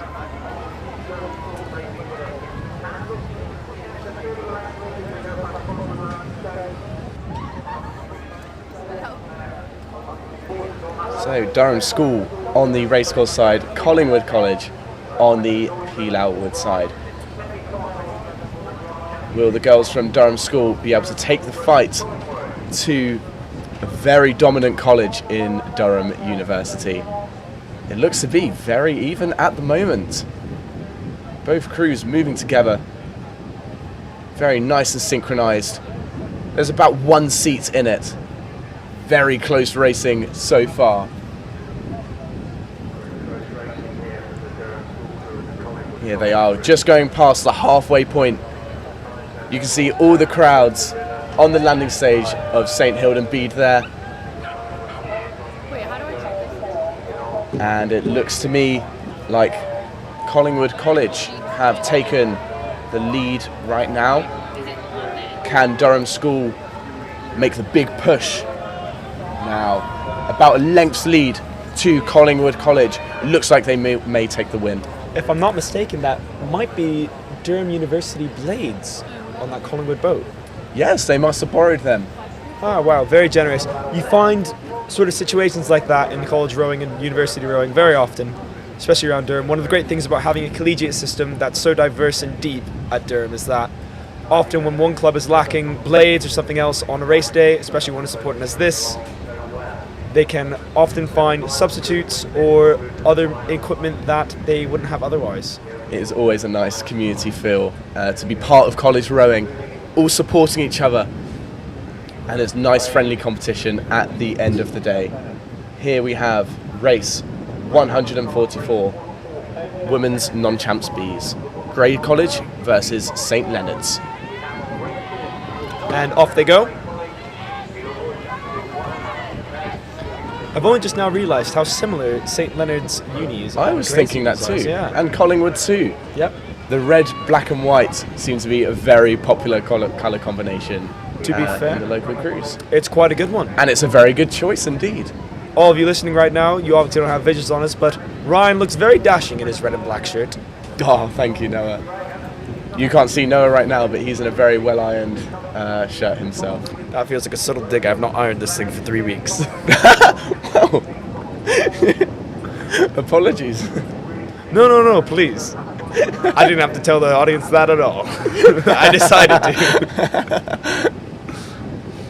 Anyways, back to the racing. It appears as though, well, usually we use colors to tell these things, but I'm going to have to think. I believe it is Leonard's that is just barely in front of Gray. Blades are helpful with that, aren't they? Have a look at that. Absolutely. We do have on the race course side Gray College and on the Pilar Wood side St. Leonard's. So that's St. Leonard's on your screen right now. And away they go. Oh, however, we do see Gray sneaking in through the bottom. Their order ones are very similar, aren't quite they? a walk, yeah, look at this. Leonard seems to be flagging ever so slightly. Massive effort from Gray. Taking advantage of this slight moment of hesitation. It is now at the halfway point where if you are behind, you need to make the decision, we're going to overtake now. Make the push. And it seems Gray College are doing it very well. Talking through the race plan is their Cox, steering the boat. That being said, Leonard is still maintaining an ever so slight lead. Now we're on open water. A great response from St. Leonard's there. How is Gray going to respond?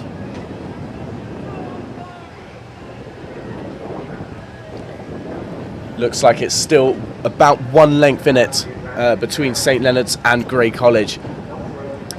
Brilliant move from Gray about halfway through the race, but I'm afraid they just might not have been able to hold on to that kind of pressure. And Leonard's is going to be rather commandingly moving into the next race. Oh, Gray seems to be pushing once more.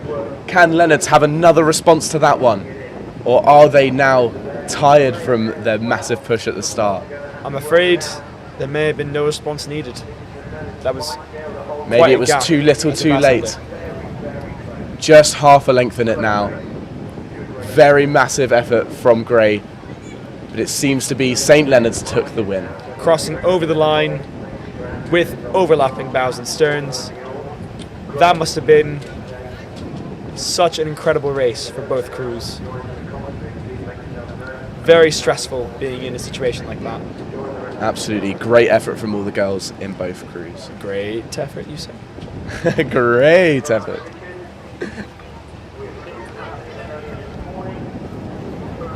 Okay.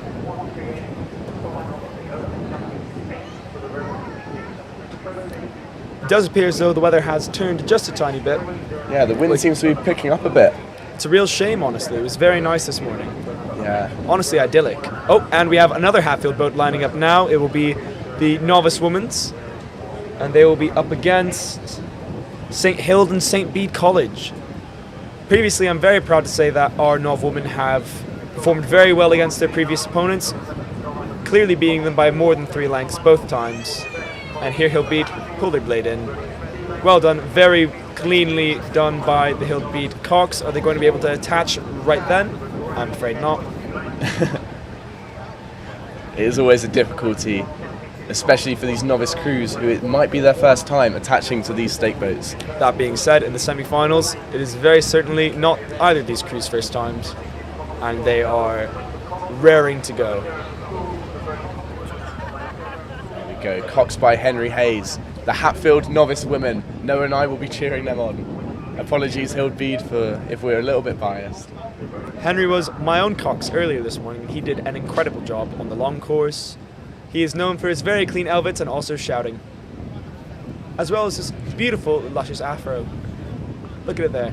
You can see him from a mile away. Here we go, both Coxes lining up. Hild Bede are ready. Hatfield just adjusting their line.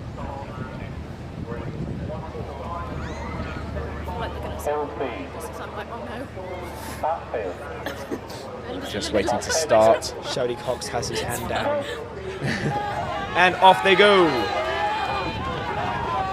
Great, strong start from both crews. A little bit of slight lead on Hild Bede. This will certainly be a hard race for both of them. I believe Hild Bede struggled to find a rhythm at the start, but it seems they now have it. At the novice level, at times you can even just power through poor tech with sheer watts and power. That being said, that is not the case for these crews. They are both rather technically able. Most rowers would agree technique is one of the most important parts of rowing. It doesn't look like it, but these guys are really trying their hardest to balance a boat right now. They are really trying to use their handle heights, their feet, and moving their body weights around. It's very difficult to balance a boat like this, and they are doing quite a good job at it so far. It appears as though Hatfield is pulling out to a slight edge over Hillbead. That being said, it is hardly... Oh, actually, never mind. From this angle, it appears as though Hatfield has pulled to over a length of open water. The Coxes there exchanging glances to each other. The Hatfield crew very well put together. The Hatfield Cox having to crank his neck around to exchange a glance. Very powerful to see. Very, very dominant lead so far from the Hatfield crew. Can Hildbead make a push in the second half? Looks to be over a length and a half. They are still very much not out of it though. And Hatfield has to guard this lead by laying the legs down in the final half. Here we go. In previous races, these ladies have taken off the gas as they've gotten a bit of a lead. I'm afraid in this situation, it is not commanding enough to do so. Hildbead getting a massive boost from their roaring crowd at their boathouse. Having launched from their brand new landing stage, made of that beautiful, beautiful metal. However, I'm not sure it will be enough as Hatfield creeps to over 3 lengths ahead of Hildbead. Who will stop these Nov girls? Absolutely dominant so far in today's racing. Me and Noah could not be prouder as their Nov devs. It has been such a joy to cox this year's Novs at Hatfield. There they go. To see them all perform so well brings us such true, deep joy. Hatfield also being the reigning champions for the women's Novs category in Durham Regatta. Our lovely novices last year taking a win there as well. And coming down now is the Open J13 fours coxed by, between Durham Amateur Rowing Club and Lambton Amateur Rowing Club. Once again, locals and another rather prominent club here in the Northeast.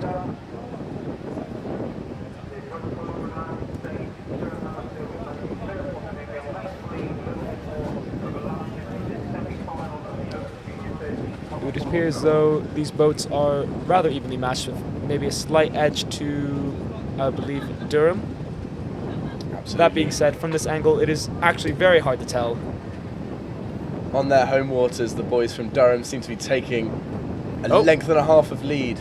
Actually, yeah, no, there they are. Look at that. Gorgeous, gorgeous.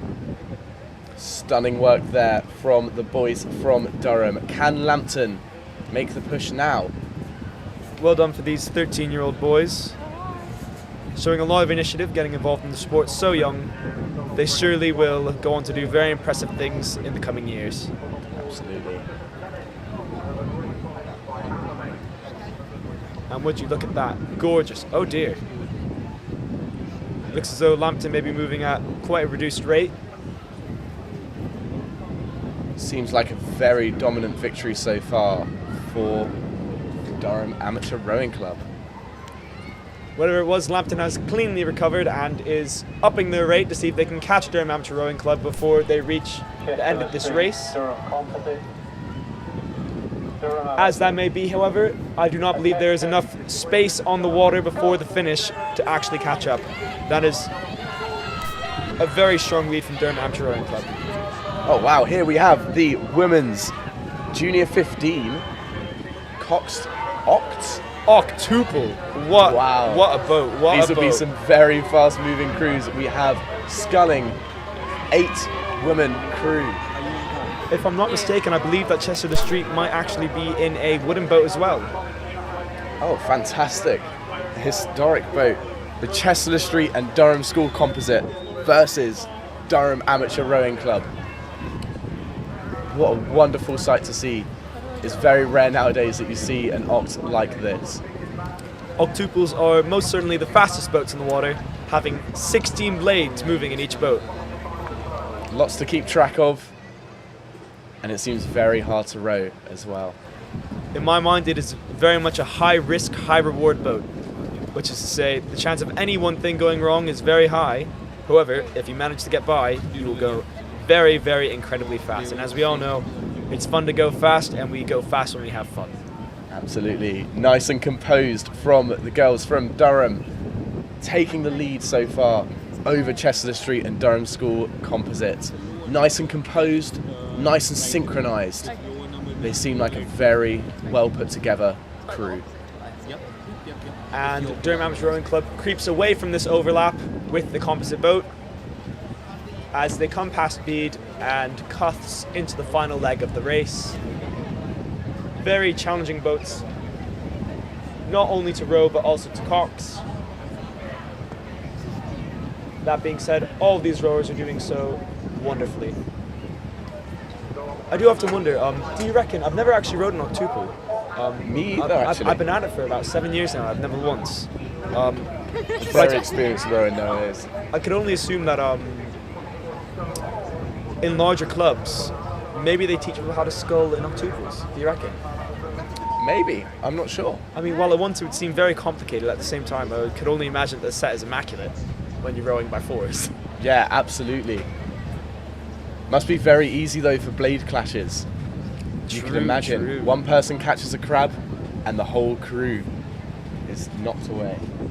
And Durham Amateur Rowing Club pulling into a win at the very end here. Moving on to the next round of racing. There you go. At the Fantastic start effort there are from Durham. Trevelyan College and St. Chad's College in the women's Nov 4s. Here we go. Semi-final. St. Chad's College looking quite close to the bank here. Let's hope they don't reach the shallows. St. Chad's College close to the bank, but will they be able to take it all the way to the bank as they cross over the line? Trev's trailing ever so slightly behind. That being said, these are two very strong Nov crews, so at the moment it is very hard to tell. Some great rowing from both crews here. I mean, it really is incredible to see Chad's spring back so well. Absolutely, their novice program has been fantastic this year, and the crews are showing it. So shutter speed is here. Very good stuff from both crews. It looks to me that Chads have taken the lead at the start.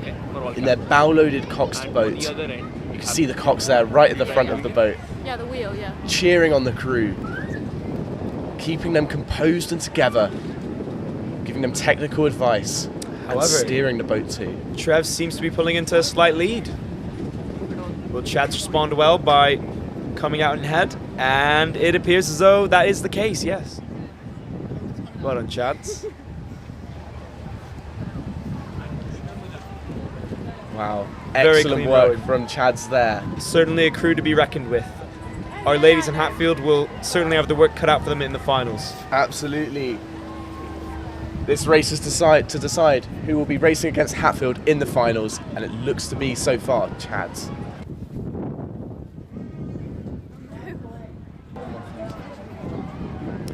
And Chads maintaining this lead as they come under Bass Bridge very soon. Trev's just passing Bede. And it seems neck and neck at the moment as they pass the commentary booth. Wow, this is It's really hard to anybody's tell who's race. ahead. Look at this. This is some incredible racing. Surely both crews will be tired out by the end of this. Phenomenal push from Trevelyan College. But Chads still has an ever so slight lead. Can they maintain this? It's Certainly, hard to tell who's ahead right now. this has to be taking a lot out of them. That being said, Trevs is pulling ahead.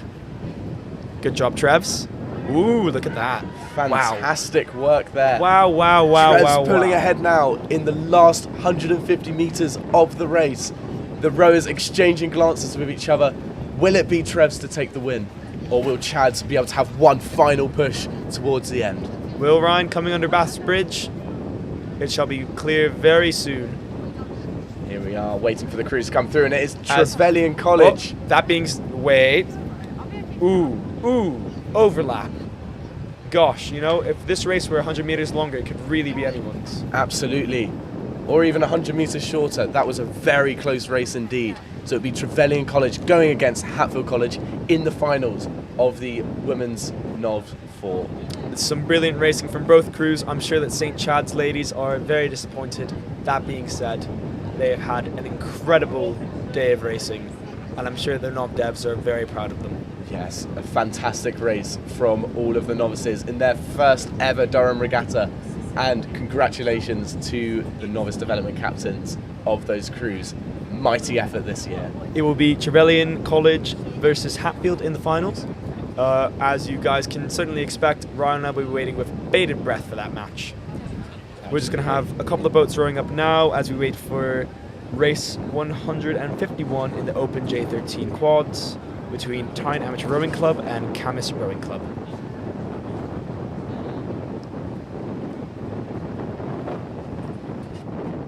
And as you wait, I will now subject you to my wonderful beatboxing skills. Sorry, Ryan's just running to the bathroom and trying to fill some airspace.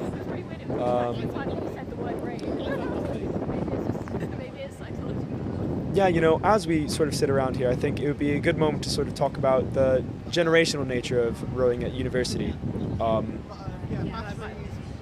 Sometimes they need to shadow a camera. So like, sometimes, so earlier today, I apologise, just one moment, guys. The headphones, telling my camera Yep. what to do. Right, and we'll be going into a segment just now about the logistics of... Welcome back to the Riverbank. I'm joined with Margot Reist, a Cox, who won her category earlier on the long course. Do you remember which category it was? I do, in fact. It was the Women's College Fours against St. Chad's College. You won by, do you know how much? A lot. I don't know the exact measurement. I think it was like a clear win. Okay, well, fantastic, and congratulations. The long course is a particularly challenging course, I've heard, especially with Elvet Bridge being in the middle of it. It's the the narrowest rowable bridge in Europe. Could you explain to us some of the challenges of coxing the long course? Yeah, so the long course is a lot windier than the race course, so you have to steer quite a bit more on the rudder, which affects the balance of the boat. But beyond that, because Elvet Bridge is so narrow, it's also not straight with the way that the river curves. The bridge runs straight, but immediately following it, there's a massive bend around to the left. So depending on which arch of the bridge you have to go through, you have to steer really, really hard to essentially not go straight into a wall. That is assuming that you can make it cleanly through the bridge first. I feel like I heard one of the commentators yesterday say there's 4 inches of clearance on each side of the blades if you get through dead in the middle, which I always feel like it's a lot more than that. I feel like quite good every time I go through Elvet because I've done it so much, but it's a tight squeeze, which is a bit stressful.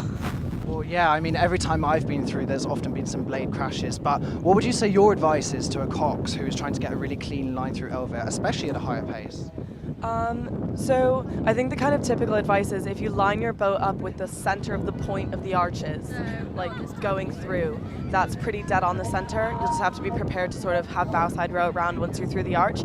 A thing that I kind of do is, in a bow loader, this works. You kind of narrow into a point, and I try to line up my elbow with the edge of the arch, and that kind of does it weirdly. I don't know why.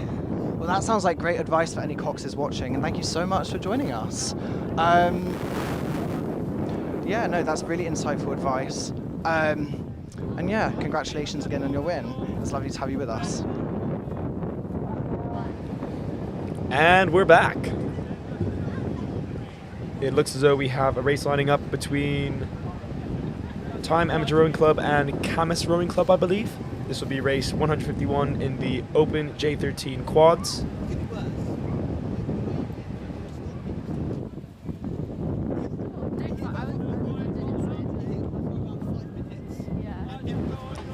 Here we are, both crews coming up to the start, attaching to stake boats and getting ready to move away. A little bit of overlap between the two clubs as they get set up. This is pretty common, although it can be a bit stressful, especially during such a tense moment as the start of a race. In quads, this is especially common due to blades being on both sides. As you set off, it isn't very rare to have a clash happen. And here we have both crews set up, and they are off. Strong race start.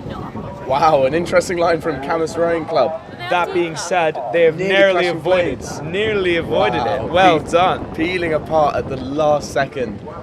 There we go. Camus have taken the lead right at the start. Not only peeling apart, but peeling away. Peeling Here away. goes Camus. Come on, the Cam boys.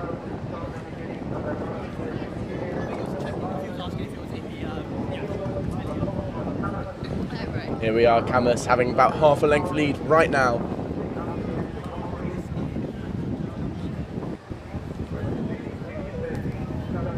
As the crews come across the River Weir, both of them look very well put together. Nice synchronized movements. Lining up now in the background is race 148, the Open non-championship A's, 8 between University College and St. John's College. This will definitely be one to watch. Castle has been working all year to get their boats together, and I'm very excited as a Hatfielder to see how they perform. Absolutely. And here we see Camus coming down. Okay, very powerful strokes from them. Nice and synchronized. Very impressive with 8 blades between the lot of them. That's higher than I can count. Go. putting a fantastic lead already halfway down the course. What a lead. That is You can beautiful. see Tyne Amateur Rowing Club in the foreground there, just tailing behind. Camus more like Whammus, leaving Tark in the dark.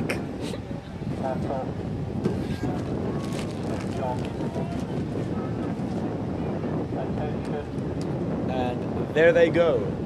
Hearty lean back from the crew. Meow. Sorry, I say this as they go by.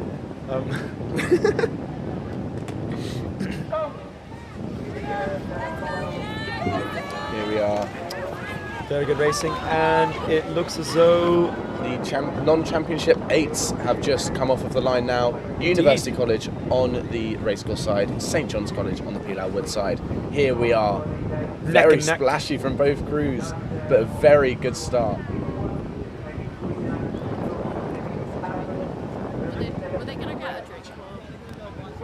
Here we are. St. John's pulling out to a slight lead on University. They've cleaned up the splash, but can they take the cash? But it seems their catch has some backsplash.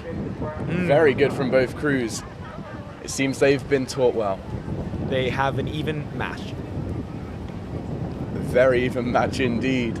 However, Here they St. are. John is looking long and rowing on past And University it looks very strong. College. University Challenge. Well done, Castle. Moving in to John's. Battle of the Bailey right here. There we go. Looks like University College have opted for a bucket in their stern fore. Are we talking about the hat? Well, their 3-seat has a very stunning bucket hat, but I 7 see. and 6-seat are both on stroke side there, you can see. A bucket in the front and a bucket in the back. There we go. However, it seems as though Johns is maintaining this lead as University makes a push. Unless I am mistaken, I believe that University College might have new unis this year. Ooh, I may be very I may be flashy. mistaken, but their distinctive black and red is very, very eye-catching as they come down. Very nice indeed. And you can see St. John's College there. They are actually borrowing blades from Senate Boat Club, which is the composite Durham College Boat Club. If I'm not mistaken, these are affectionately referred to as the DCR skinnies, and everyone fights over them. Yeah, it's not easy to get your hands on them. Here we are. Another race. We have Butler Wow. College on the racecourse side. With some and that very is impressive rigging. Grey College on the Pilau Wood side. The very distinctive quadruple bucket from from Butler College. This is what I say when I'm like, I would like to row an 8 like I row a 4, you know? It is a very interesting choice indeed. Will it pay off for them today? It appears so. actually. I mean, while they are still even, I believe maybe Jobo will have a bit of an edge. We'll see when we cut over, but it does appear very even at the moment. Maybe Gray pulling into a slight lead. That being said, will the quadruple bucket come in front? It's a very interesting choice, very unique indeed. Hey, not seen very commonly. If it works, it works. If it works, it works. And it seems to be that they have taken the lead over Grey College in the first half. Not by much though. It seems to be only about a quarter of a length in between the two crews.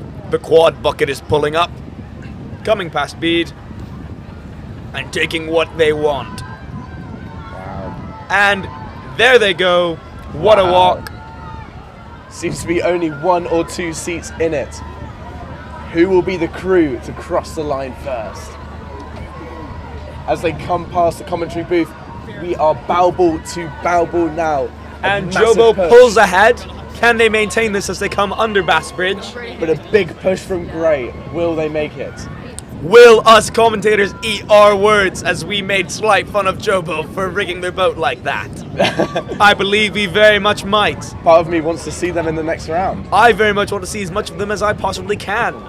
It's very pleasing on the eyes. It is very pleasing on the eyes. They're rowing that boat very well. Here we are, a couple of seats ahead. Leaving us in anticipation as... Butler College. Oh, it's still anyone's. Just about taking the win, Butler College Just crossed about. the line. Look at that, and the quad continues. Gorgeous. Mega effort from Grey College there, but it is Butler College who take the win. That was some gorgeous racing there, guys. Beautiful, Stunning. beautiful stuff. And some amazing rigging. Maybe we should chat to our boat hands. Yeah. I reckon we should rig our 4 up like that.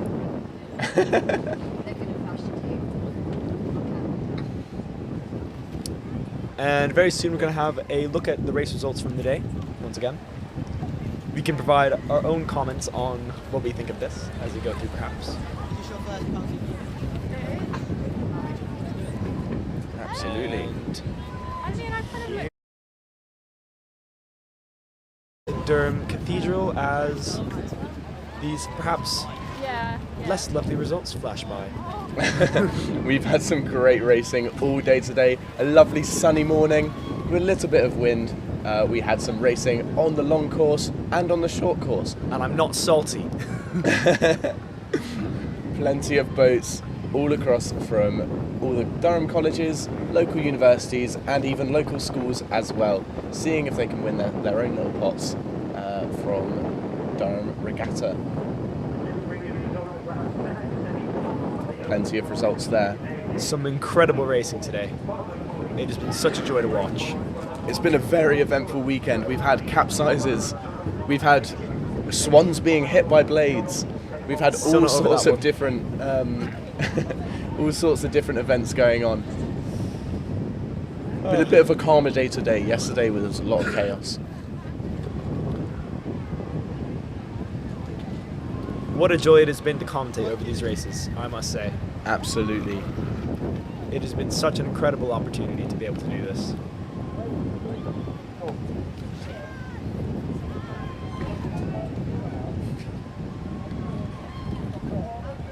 For the Hatfield Men's Novice 4, I would just like to say, I have some tins for you, but not enough for all 4 of you, so you're going to need to work it out.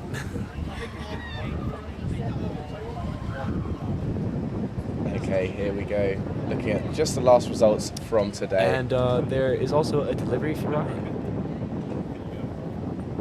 Aww. Ryan has the most lovely family. I just want to say this on public broadcast. Oh. They have just provided him a cone full of churros. And our lovely Hatfield Novs have come over to say hello as well, so shout out to them. Yes. Big love for our Novs. Once again, work out the tins. And we are back. Lining up now, we have race 149 in the Open Non-Championship A's. Oh, sorry. Correction. Race 153 in the Open J15 Quads between Durham School and Hexham in a composite and Yarm School.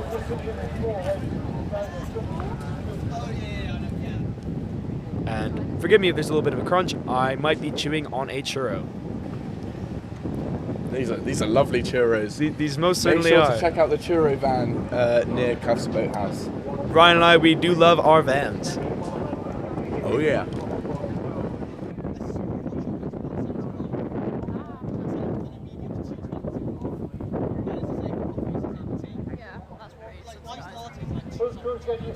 I feel like I'm Here we are.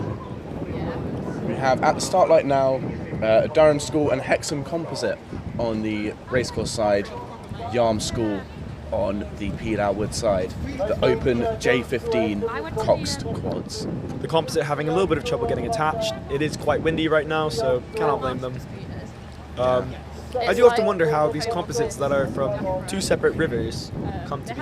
cafeteria there. That's a very good question. Where was the conversation had, you know? I mean, I suppose these are two clubs of coaches, so I'm assuming liaison between the both of them is a little bit easy, but...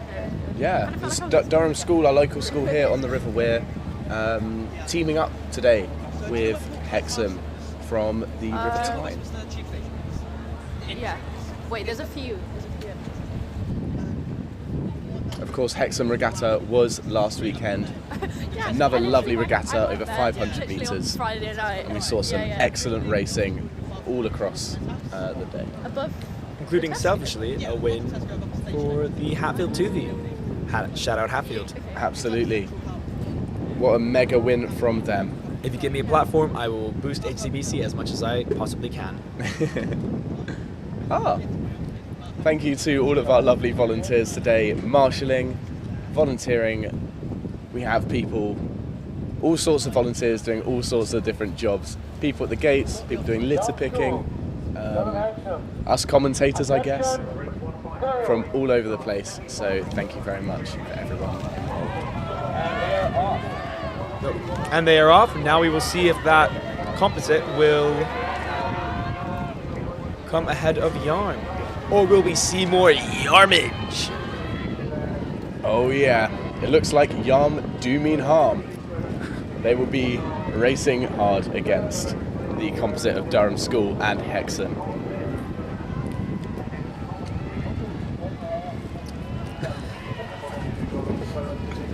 I apologize. I'm licking my fingers after that delicious churro. May I once again advertise the churro then? It was wonderful. Yes, please do come along. And as you're here, make sure you wave to us in Cuffs Boathouse. Yes.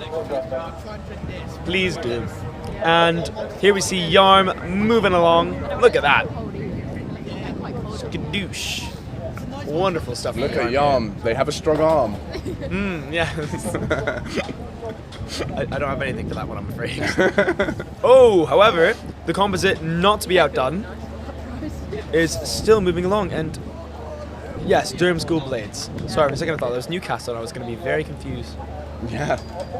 From all over the place. Yeah, a northeast cacophony. And down they go, past Hillbead. I'm very much hoping for this composite to pull up ahead, as I'd love to see more racing from them. That being said, Yarm is once again establishing its dominance in racing. Although, now we can see, unless I'm mistaken, a bit of a move from the composite boat. Very good effort from the composite side. Very good effort. These are clearly some boys who do not want to be put out of racing. That being said, Yarm is moving ahead. I keep saying that. Yarm seems to be one of the dominant schools this weekend, taking wins across the board. And it seems to be they'll be taking one more. Bored? I sure am not.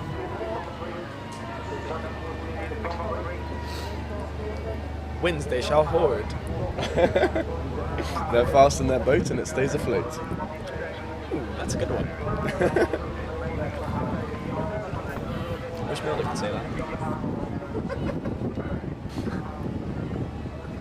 And coming down now is... Oh, that's actually a great question. Who's coming down now? Appears to be Lambton and one other team in a composite. The Berwick and Lambton composite versus Yarm School. As we zoom out, we'll be able to see if they are in front or behind. At Hatfield College Boat Club, we actually have two rowers from Lambton. cool rowing, team We are rowing. very grateful to have them along with us. They've brought a lot of expertise to our crew, and if they are representative of what Lambton is like overall, Lambton is surely a club to reckon with. And considering how we've not actually seen Yarm at all, this may be that in full force as we can see now. Yep, look at that. There we Commanding go. lead on Yarm. Durham had a fantastic win earlier, but it seems to be the composite that pulling away massively. I'm sad to say the Yarmage will not be continuing this race. Reason to be alarmed. Yarm is not at the front. No, don't. Yeah.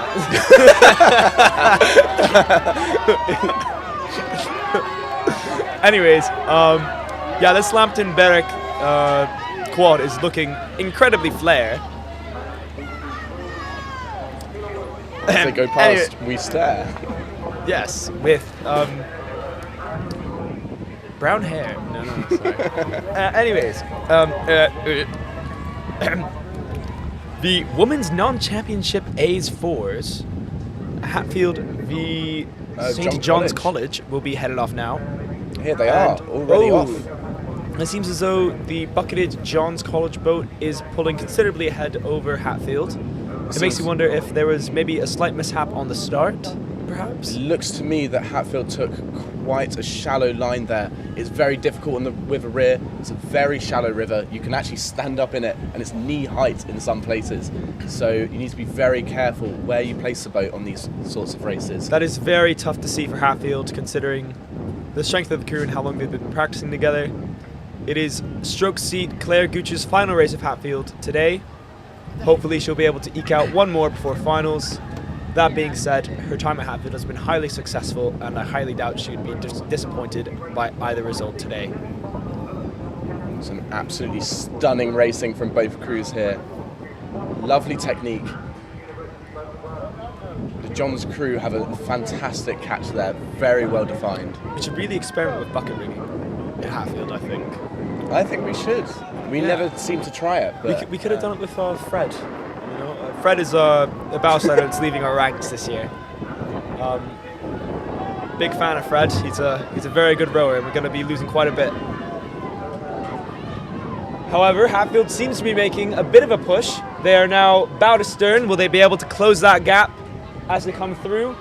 These ladies are known for having an incredible push, at least among our ranks, so hopefully they can claw it back. Johns in the bucket is highly unlikely to give up, and yep, as we zoom out, we can see coming under Bass Bridge, Johns has an open water lead on Hatfield. Well, no, it seems to be that Hatfield have creeped up a tiny bit. It looks to be overlapping boats. And coming down now is Rain 156 in the Open Non-Championship quads. Open Non-Championship Bs in the quad. It'll be St. Andrews University Boat College versus York Uni. St. Andrews coming from quite a far ways away up north. Oh wow, that's a very long distance. St. Andrews in Scotland. A very long way today. They'll be hoping to take home a win. If I'm not mistaken, that'll be St. Andrews on the closer side, no? Yes, that is correct. It's very interesting that they're wearing base layers. I would assume that they'd be quite hot in this weather. However, yes, it's very warm today. I can only imagine what rowing up north in Scotland is like during the winter months. Oh, you could imagine. Freezing. Yep, I would say latitudinally, this is the absolute sheer limit of what I would ever do for this sport. However, these boys at St. Andrews are very determined. That being said, York Uni seems to be pulling ahead. I need to stop. Ladies and gentlemen at home, I seem to have an unhealthy crutch on the term "that being said." I've picked up on it. Here we are, Seems York everyone Uni, travelling from afar, have taken the win. Unfortunately, St. Andrews will be going home today. Without a pot. It was in fact said. Wow. Well, no, they're going home anyway. Well, I mean, okay, yeah. Hope they packed a jacket, because Ryan's giving him the cold shoulder. Apologies, St. Andrews. You're a fantastic university. So I've heard.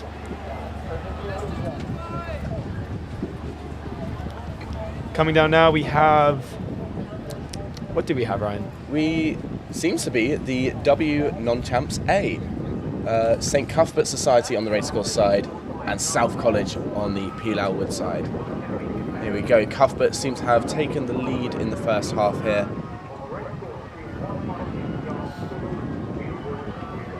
Really good technique from both crews. Coming down past Bede now. Loving the catches on Bede landing stage. Yes, and a nice snappy finish. It's very hard right to on say the who's back in the end. front right now, actually. So it looks as though South has a slight lead. As they come past St Cuthbert Society Boathouse, it looks to be South College have a 1-seat lead. Not even now, they seem to be about even. Can the cheers from Cuff's landing stage boost them in the last couple hundred meters of this race? Let's see. And it seems to be a mighty push from St Cuthbert's. It looks like they have taken the lead back from South College. This will be a very interesting end to the race. Both crews will be very tired right now. It's very hard mentally at this point in the race. Really squeezing out every bit of energy you have. A slight edge to Cuths as they come under baths. And who won? It looks like just about St Cuthbert's. Oh Boat my Club. goodness, what a finish from St Cuths. That'll be a photo finish. A photo finish It's from hard St to tell. Cuth's there. Whoa, look at that. Who is Fast coming down moving now? crew. I believe this That's one here St. Leonard's, is no? St Leonard's. Sorry, red, white and black. Up against the armed school in the Coxless quads. St Leonard's moving mighty fast there. In the Open Non-Championship A quads. Yes, that is it. A very impressive showing from St. Leonard's today. They put up such a fight against Yarm. It was very impressive. See, interestingly, I've never actually seen St. Leonard's out on the water. Yes, they are another school local here. Their boathouse is right next to University College's boathouse. But we don't often see them out on the water. Perhaps they have training outside of the weir. It's not a very easy. It's not a very easy river to train on, if I'm honest. Very windy, lots of tight turns, lots of shallows, and a very difficult to navigate Elvert Bridge. We saw lots of clashes at Elvert Bridge earlier today. It takes a very skilled cox to get through without some complications. And we've got some doubles lining up now. It'll be the Open J16 doubles between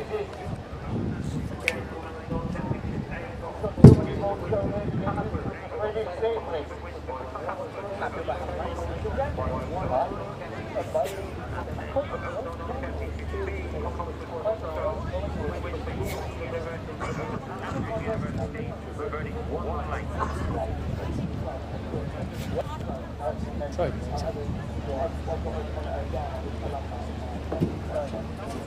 Here we have lining up on the start line the Open J16 doubles. Camus Rowing Club on the racecourse side and Tees Rowing Club on the Peel Elwood side. That is closer to us on the screen is Camus Rowing Club.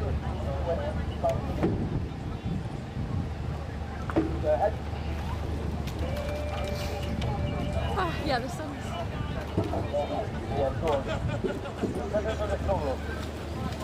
We're just waiting for a few crews to marshal back up to the start line. As we said earlier, it's a very narrow river here, the River Weir in Durham, so we have to pause racing every now and then to let crews row. Yeah. You need to change it now. You should ideally change it when it's on 20%. Oh shit. Yeah, okay, here's what we do. Okay. Tell comms that you're changing the battery. Like, don't text, like, go unmute yourself and like tell them.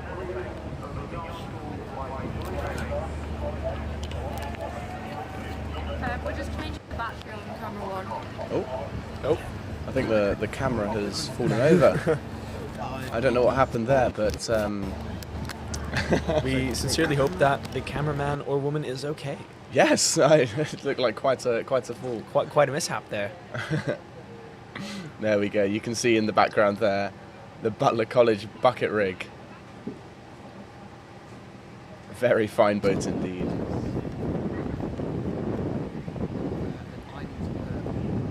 and we just have a few more crews waiting to start their races. A few more semi-finals, and then we'll be moving on to just the finals in about 10 minutes. Very exciting.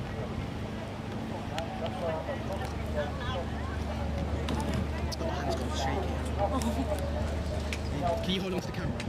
Is that a two-hand thing? It seems in the last hour or so the wind has picked up a little bit.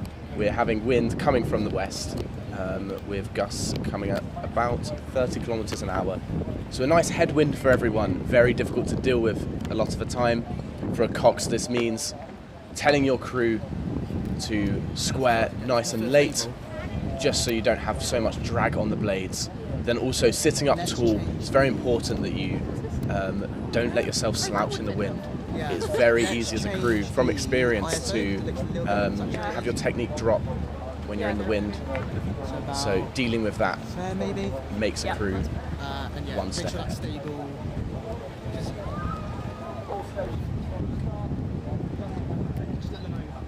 Oh, you muted. Do you think that's stable? Like, I don't know how much we could lift. Like, if I lift that, it's like.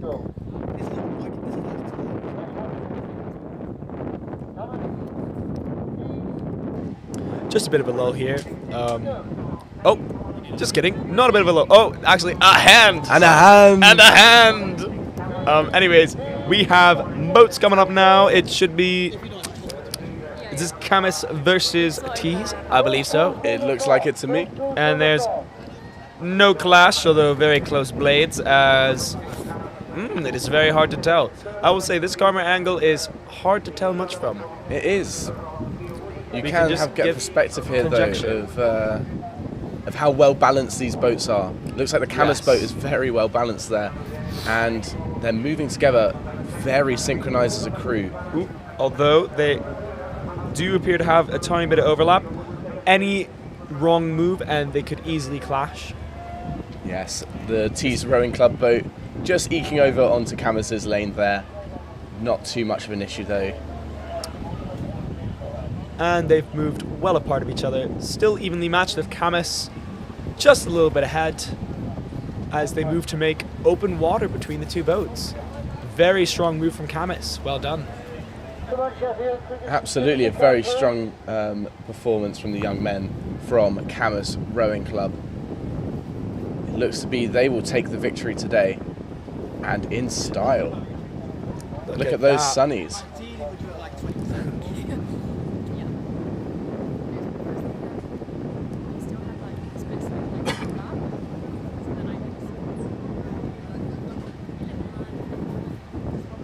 Very well rowed race here for Camus. Absolutely. Looking forward to seeing them once again in the final of the J16 Open Doubles.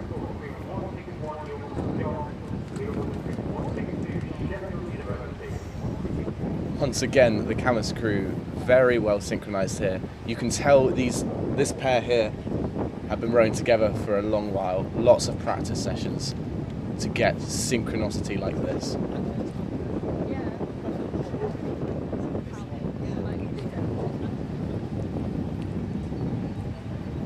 Indeed. This is a very well practiced crew. And Tees comes under the bridge now as we see. Here we go.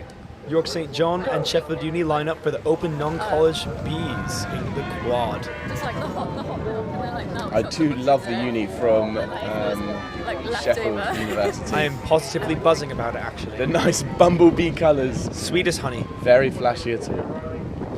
And lining up against them, we do have York St. John's, who seem to be a little bit behind. I think they had a bad start. Yes, no, I did notice this. You know, Ryan, I do partly wonder, do you reckon the black and yellow thing is on purpose? Like to elicit the thought of it? Because I do believe that was Mancunian, the bees. Ah, is it? I'm not sure. So, yeah. I'm not entirely sure either. I mean, I'm an American, but... Either way, they have us buzzing about their tech. Their unis, of course. Their tech is beautiful. Look at that. Fantastic. Flight of the bumblebees. Their strokesman there setting a very lovely rhythm. The three behind them following suit. And would you have a look at those blades? Nice and even, entering the water at the same time. some beautiful rowing from Sheffield. Fantastic stuff here. And just to remind you, this is a coxless race, so these rowers are steering whilst rowing. The bowman there is doing all of the steering themselves, which can be very daunting, especially in a four-man boat like this. And would you have a look at the synchronized body rocks in the Sheffield boat here? A nice swing back there, lots of acceleration in the drive. Very, very powerful drive from this crew here. Both crews have travelled quite a bit to get here, so no doubt I'm sure they're both keen to keep their time on the weir as long as possible. That being said, did it again. Ryan should slap my wrist every time I say it. Sorry. With that having also been said, seems as though Sheffield will pull into a clean win over York St John, and unfortunately York St John will not be continuing. Okay, lining up on the start line once more, we have the non-championship A's, coxless quads. It's Durham School on the racecourse side, Northumbria Uni on the Pelau Wood side. And you can see on your screen now, Sheffield Uni crossing the line to take their win. A very dominant victory from them today, travelling from afar. They've done a really good job. Indeed.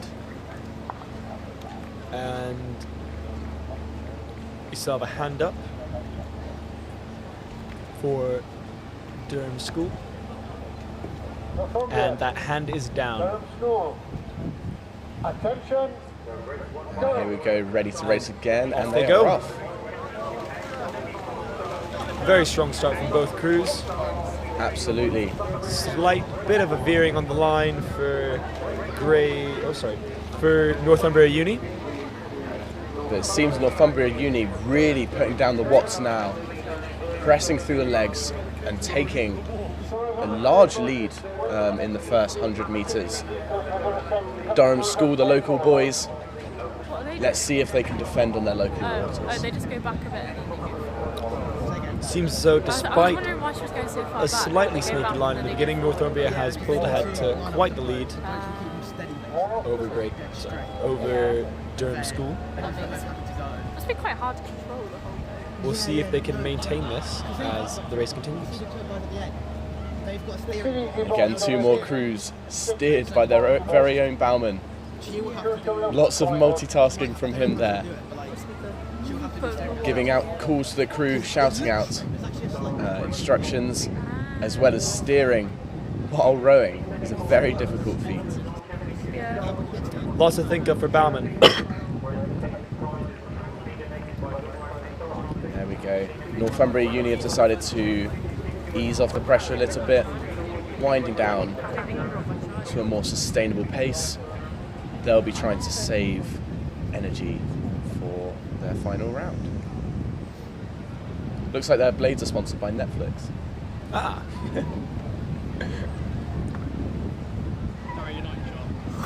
It's yours. And down they come with a very, very dominant lead by Northumbria.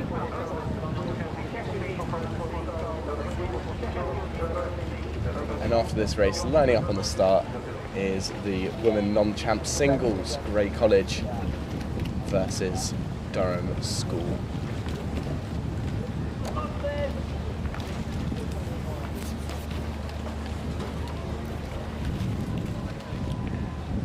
Here we are, more crews coming back up after their races. Here comes the Durham School Hexham Composite and the Lambton, and I believe that was it Tees? I believe so, yeah. Coming on up, two composites right next to each other. Rowing back up to the start line after some hard-fought losses and well-earned victories from all the crews. And it appears as though both singles are just about ready to go.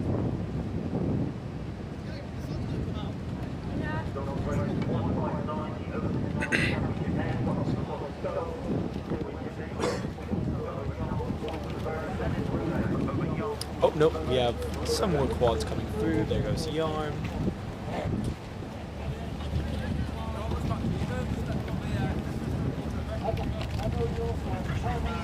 And there comes the John's bucket.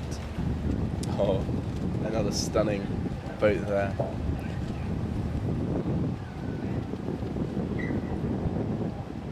Right, and very soon we'll be having an interview with the Secretary of DU College Rowing.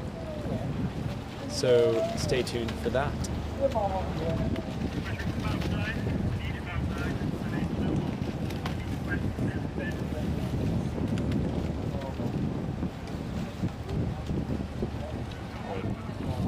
Welcome back to the Riverbank. I'm joined by Georgie Wharton-Bowen, who's the Secretary of Durham College Rowing. She helps organise some of the logistics behind the rowing that you've seen. Georgie, could you tell me a bit about what your role entails and the logistics of planning and trailering for a regatta like this? Yeah, so as you said, I oversee all of the college rowers going to their various regattas around the country, mostly within the northeast, but I also oversee Weehawk and Haw trailering.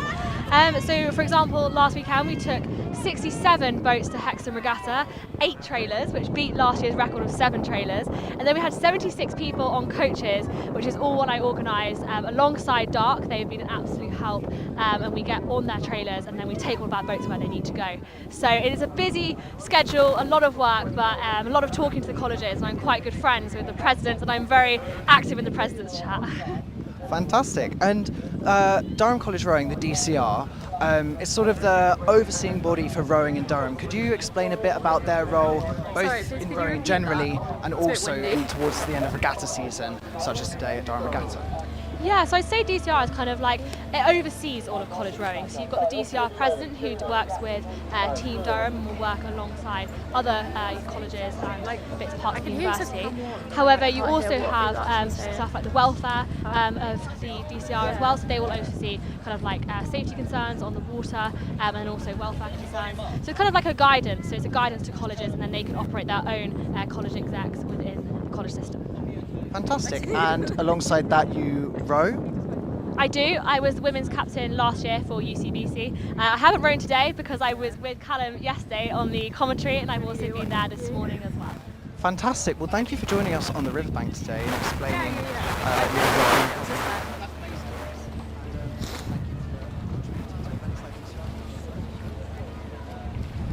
And welcome back to racing at the 192nd Durham Regatta. Here we are. We have the singles coming down the course. I believe that is Grey College on the racecourse side and Durham School on the Peelal Wood side. Both local rowers who will be able to take the win today. Looks like Durham School have taken a one-length lead on Grey College coming up to the finish line. This is the non-championship women's singles. I will say this race does become a lot longer when you're in a single. I feel like it's very easy to underestimate its length when you're in such a big boat like an 8. Sorry, such a big boat like an 8. But no, when you see these singles come down, it really does remind you of just how brutal this course can be. Absolutely. In these singles here, it is the most mentally challenging boat to be in. You are by yourself. It's just you and the other boat. So if you are antisocial, it's really great because you just get away from the other person. And just started on your screen is the Open Non-Championship Bs Cox States. Leeds Uni on the left of your screen there, and Durham Amateur Rowing Club A little bit of right. scrap from Leeds as they brush up against the bank. Oh, they are definitely trawling through the bottom of that shallow. Oh dear. This looks as though it might be the end of the race for Leeds as Durham Amateur Rowing Club pull cleanly ahead. Big surprise, the local club knows how to deal with the river. They've travelled a long way, but Leeds Uni, it seems, their race has been cut short. Are they able to push off the bank there? I believe they are. What a disappointment. That is irrecoverable. But a paddle down from Durham Amateur Rowing Club. It's a shame, a very, very strong crew from the local men at Dark. But they will be able to go to the next round. Which I believe will be the finals. Am I incorrect? Yes, the finals. Yes. No, so essentially a bye to finals. Well done to the men in Dark. This is a crew that has given us boys at Hatfield a lot of grief. run for our money recently. Yeah, Their social media is impressive, shall we say? And they are a very strong crew indeed. I'm waiting for them to throw in a pause at backstops or something. Oh, and we have Leeds starting up again. Incredibly resilient from these rowers. As you can see, there's really a bit of an insurmountable lead on Dark's part. However, Leeds has not been tarried. Absolutely. And Dark comes by Cuths as Leeds barely comes by Collingwood. What a distance indeed. Yeah. The Dark crews are always very distinguishable. They always have a very distinct finish there. You can see the tap down and feather all together. You can always hear their clunk of the blades as they row past. Very impressive indeed. And in the background there, the next race has started.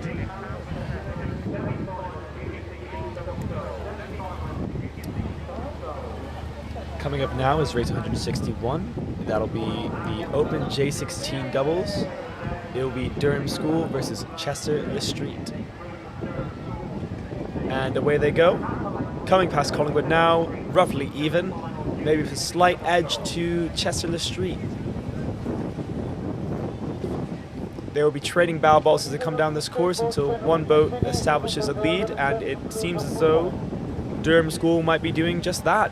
Look at that. What a pull away. Incredible. Coming just off the start. And they've already opened up in just a tiny amount of time more than 2 lengths of open water. This will be a very clear win for Durham School. Yes, very, very strong showing from Durham School. And as we talk now, Leeds Uni cross the line to come second in the 8th race against Dark. Very, very good effort from both crews. Unfortunately, they crashed at the start, but well-spirited to continue the race and reach the finish line looking very strong.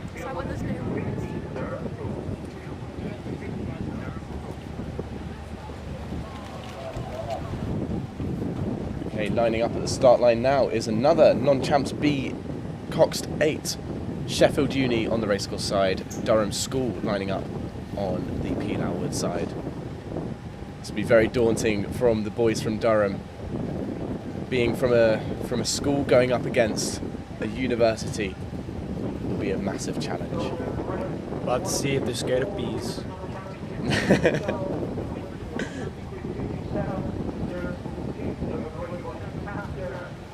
There we go. And Chester Le Street crossing the line to win the Open J18 doubles. Wrong, sorry, that was Durham School who won that race. And it's 2 yellow boats, 2 Alpacas lining up at the start. I think these crews will be moving very fast. Gotta love an Alpaca, I will say. Sheffield Uni's colours match an Alpaca very well. Indeed they do. If I'm not mistaken, are they wearing highlighter base layers? Yes, they are as well. Like a fluoro high vis. That is flare. Very flat. Flary there. They're ready and here we go. They're off. They are off. And it appears as though Sheffield is coming into a slight lead over Durham School in the start. They're very close together. We have blades overlapping here. Will we have a clash? Or will we be able to peel away, just about peeling away together? Well done to both crews there for staying composed when blades are overlapping. The best thing to do is just ignore it and try and move the best you can. Row your own race. Indeed. Seems to be Sheffield Uni are buzzing their way forward. Here they are taking a slight lead against Durham School right at the start. Can the local boys make a big push as they come towards the halfway point of the race? Or will it be the bumblebees travelling from afar who take the win? It may be. It may be. And wow, look at that. What a walk. That isn't a walk, that's a jog. Some very fast moving crews there. A skip, a gallop. Wow. Gorgeous. Look at that. Beautiful, Once again, boys. Another crew. Three with a seat in a- fantastic defined finish. All in synchronized with each other. Lovely boonies. From this angle, it does not seem so dramatic, to be fair. But from Cuths, we can see nearly open water between these two boats. Yes, Durham it's, School has done incredibly well to keep up with Sheffield so far, but Sheffield has decided they're going to pull away and win this race to secure themselves a spot in the finals. Stunning effort from the schoolboys from Durham. What, this? Well done to all of them. Well done, gents. Going up against a rigorous training program of a university like Sheffield can be very difficult, a very hard-fought battle between the two crews, and only a length in it at the finish. Very well done to Durham School. And now we have race 165, the Open Non-Championship single between Tyne Amateur Rowing Club and Durham University Boat Club. And it looks as though Durham has pulled into a very slight lead, although we shall see if this is maintained throughout the rest of the race.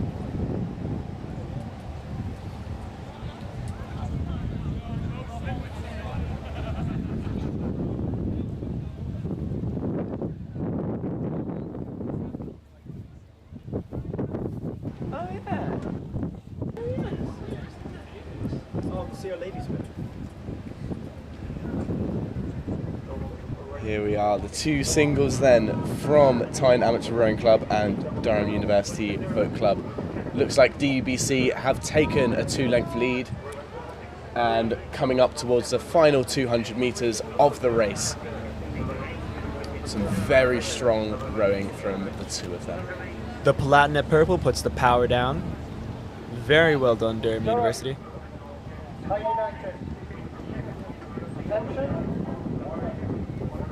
It seems as though Durham has taken the rate down just a little bit. Oh, and we have another race starting. It is...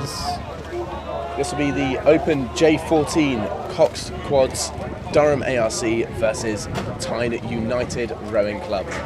It looks like Durham Rowing Club have taken a massive lead right at the start. Well done to really those want boys. it. Look at that. Already. They do seem to be quite close to the bank. Let's hope they don't hit the shallows or any crews coming in the opposite direction. It is ideal in a race like this to take a line as close to the middle of the river as possible.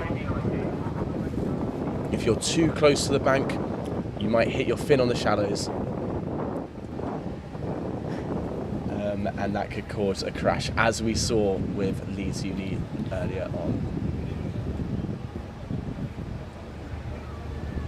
After a really good start to Durham Amateur Rowing Club, looks like Tyne United are hanging on to the coattails.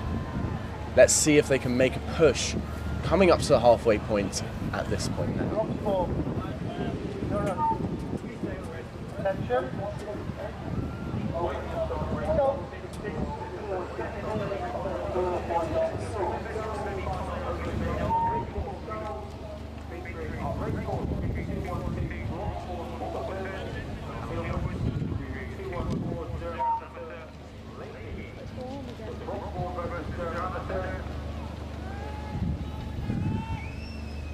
Okay, it looks like Durham Amateur Rowing Club taking a 2-length lead right now against their opponents.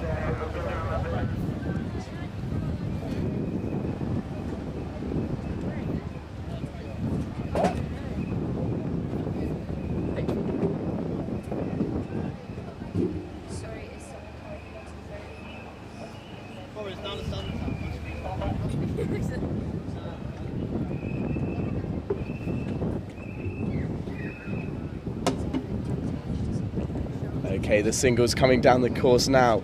We have the Open Non-Champs singles, Broxburn Rowing Club on the racecourse side, Durham Amateur Rowing Club on the Pilar Wood side. Broxburn have taken the lead at the start here. There's about a length and a half in it right now. As they're coming up to the halfway point, Hildbead Boat Club. Let's see who will be the strongest in the end.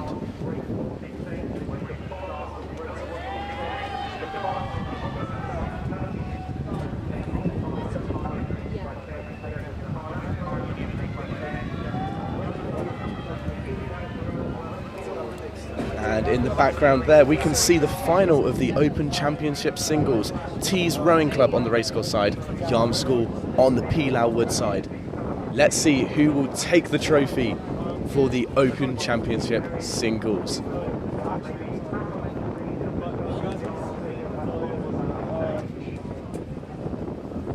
the foreground now, you can see the two rowers from the non-champ singles, Broxburn and Durham Amateur Rowing Club. Both of them taking some very wide lines towards the side of the bank. Very close in it now. Who's going to cross the line first? Seems to be Broxburn, won the semi-finals. They'll be moving on into finals very shortly. And about halfway down the course now is the final of the Open Championship singles. Looks like Tees Rowing Club have taken the lead, just going past Hildbead Boat Club now. But it is very close in it still, just coming past Cuffs Boathouse, who is in the lead. Seems to be just about a metre in it for the final of the Open Championship singles. Tees Rowing Club takes the lead, but will Yarm School be able to take the win right at the end? Just a young schoolboy, but he is going up against the top dogs. Who will be the fastest single of the day?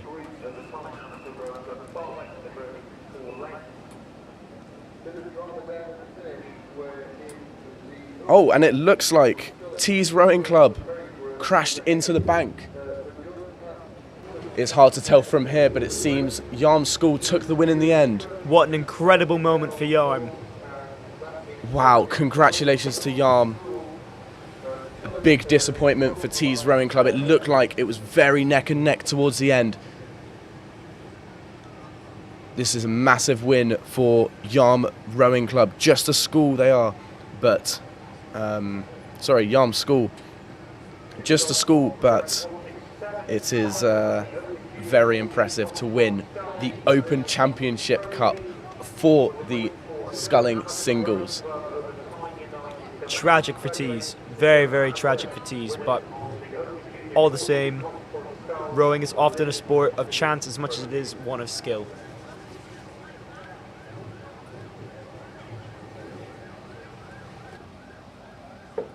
From here.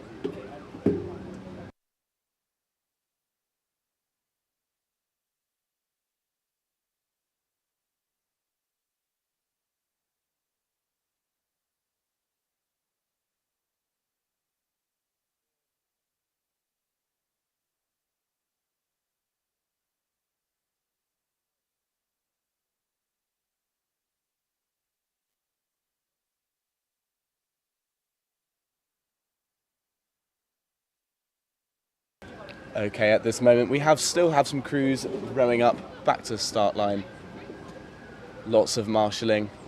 So it'll just be a small pause from racing at the moment.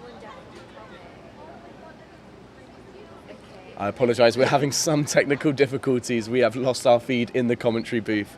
So we are only going off of what we can see from the balcony. So bear with us if we don't have much information for you. The next race will be, I believe, women's singles. They're lining up at the start line now.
Don't know why it's not showing me the screen where like I can see you.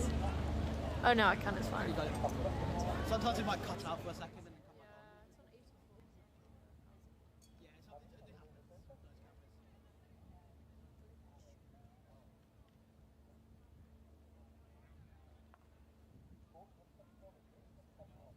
on. Apologies for the technical difficulties. We will be getting audio back to you very shortly.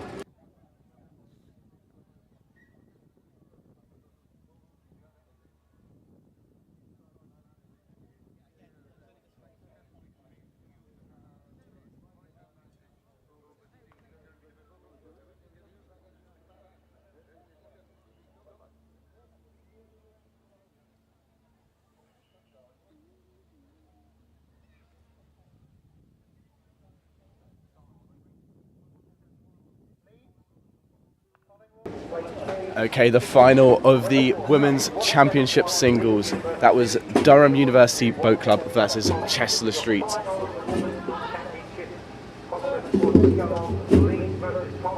Okay, thank you for waiting. Sorry about that. We had some technical difficulties. It's all sorted now. An HDMI tragedy, I'm afraid. Yes.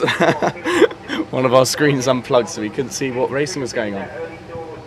Now we have the women's non-champs quads. Leeds Uni on the racecourse side, Collingwood College on the Pilau Wood side. And this will be another final. Let's see who will take the pot today. Seems as though it's Collingwood with the DU Blades in the front at the moment. Coming past their home turf, having opened up what appears to be a 3-length lead. This would be a huge win for Collingwood College if they manage to take the pot here. Showcasing their dominance. Absolutely. For colleges, it is very rare to do some sculling rowing. So very impressive to enter one of these categories in the first place. But to win it for a college is huge against a uni like Leeds as well. To be fair, Collingwood recently this weekend has been no stranger to beating out universities, even actually beating out Durham University yesterday in what I think was the fours, I believe? Yes, the Elite Fours. Durham University versus Collingwood, and Collingwood did win in the end. They also won this morning at the Open College Fours. Very big dominance over the other colleges this weekend. It seems to be, though, that Collingwood College have 1 length of a lead over Leeds University. So it looks like they will be taking a win. It will take a miracle now for Leeds to claw this back. Very well done to the girls at Collingwood. We have just seen a miracle recently, so not that unlikely. Absolutely, yeah. However, there could be a crash any moment. As that may be, Collingwood is coming cleanly into a win in this division. Well done, Collingwood. And well fought, Leeds.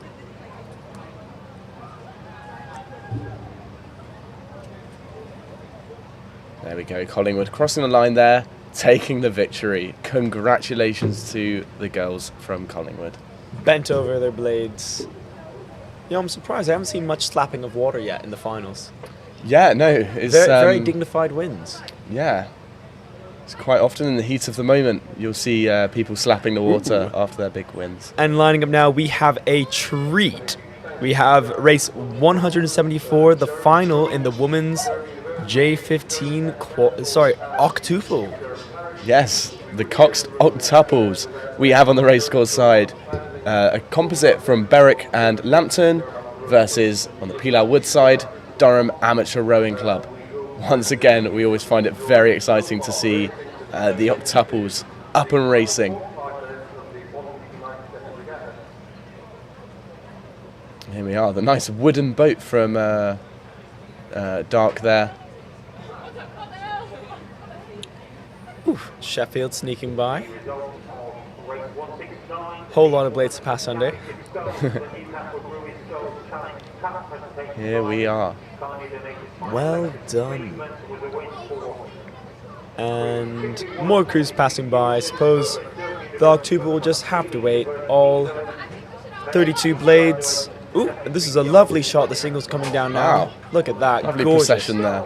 The weir really is just so beautiful. We've had some beautiful racing this weekend. And now we're even being treated with a little bit of sunshine. Just a bit for the finals to finish out this lovely weekend on a high. Here we are, both crews in the octuples, ready to go, and here we are. Off they are. A very clean start from both crews. Seems as though the composite has come out to just a bit of a lead. I'd say just maybe about half of a boat length up. That being... Nope, I'm not saying that one. As that is... It's always magnificent to see crews in octuples moving super fast. It is very, absolutely very nutty. 16 blades moving in unison for each boat, 32 blades on the water, duking it out. This is truly some incredible racing. Must be a wonderful boat to be in. Some of the finest you'll see on the water today. And some great blade work there from the composite from Berwick and Lambton. Going to say the Berwick Lambton composite is looking gorgeous. They are. Although I am wondering, is there only one rower from Berwick? It seems to be just Bowseat from Berwick, the rest of the crew from Lambton. It does make me wonder if there is maybe a sub or something like that. A substitution? Yeah, something of that sort. It could be, but... regardless, they are pacing up in this final. The ladies from Lambton with their Berwick substitute, will they be able to take the win? They have already taken a whole length and open water on Durham Amateur Rowing Club. What a powerful race. They are the crew to beat today. Dark will be trying to claw it back. However, with this much of the race left, I highly doubt they'll be able to take it away from the composite. It looks to me like they will be winning the pots today. Crew 34. An absolutely stunning crew. Congratulations to the composite from Berwick and Lambton. Well, yeah. Oh, we're not crossed the line yet. Not quite yet. Getting too eager.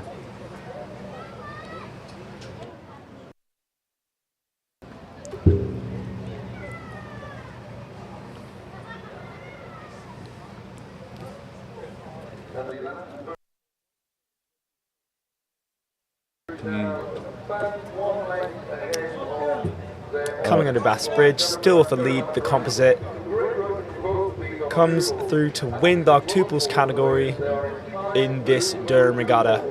And they were quick. Beautiful, look at that. Yeah, lovely ladies. work from the ladies from Lambton. Okay, lining up at the start now. We have, and Berwick, sorry, thank you, Bowseat. Lining up at the start line now, we have the women's non-champs Bs, Cox Fours, Leeds Uni on the racecourse side, St Leonard's on the Pilau Wood side. Once again, another university versus a school crew. Very daunting for a school crew to go up against another crew from a university, much younger, but they might have more fight in them. I have to say, this really does speak to the quality of the young rowers at this regatta today. They're able to go toe-to-toe with these university crews. Absolutely. And away they move. Off they go. Have a look at that. There we go. Nice and quick stamps on the start from Leonard's, but Leeds has pulled ahead ever so slightly. They're pretty much matching blades here. Green versus red here. Well, let's see if... Ooh, wow. Look at this. St Leonard's taking the lead right at the start. Congratulations. Well done, ladies. Let's see if they can keep it up. Some really good work there. Perfectly balanced boat. Excellent blade work. These women are really skilled at their craft. Look at that. Leonard's has a nigh perfectly set boat. Yes, they do. But coming up to the 200-meter line, the crews are kind of moving towards each other a bit. Oh, this is an angle that shows their lead a little bit more. Leonard's has a very distinct finish. You can see them all leading out of their riggers ever so slightly. Mm-hmm. But when we get another head-on shot from the back, you'll be able to see that despite that lean, they're all actually counterbalancing each other nearly perfectly, leading to a very well set boat with a lot of power inside of it. Absolutely. Leeds is no slouch as they come up to ride just behind St. Leonard's. Will they be able to pull it through? Unfortunately, it seems as though they have about a length and a half between them, and at this point in the race, that is very hard to pull back.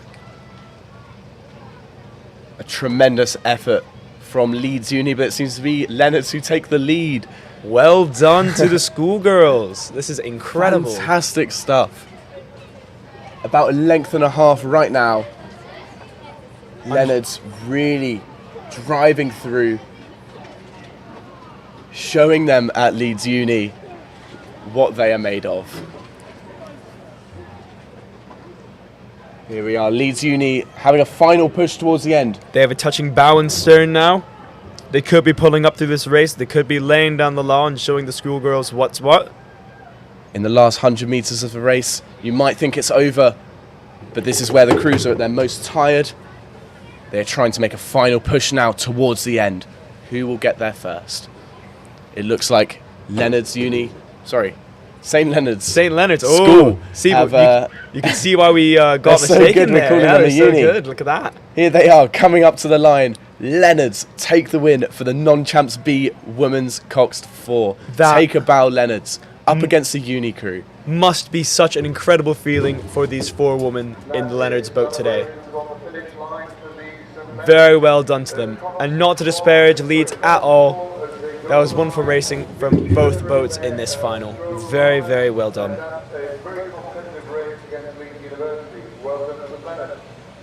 Well done, St. Leonard's, indeed. Well done, indeed.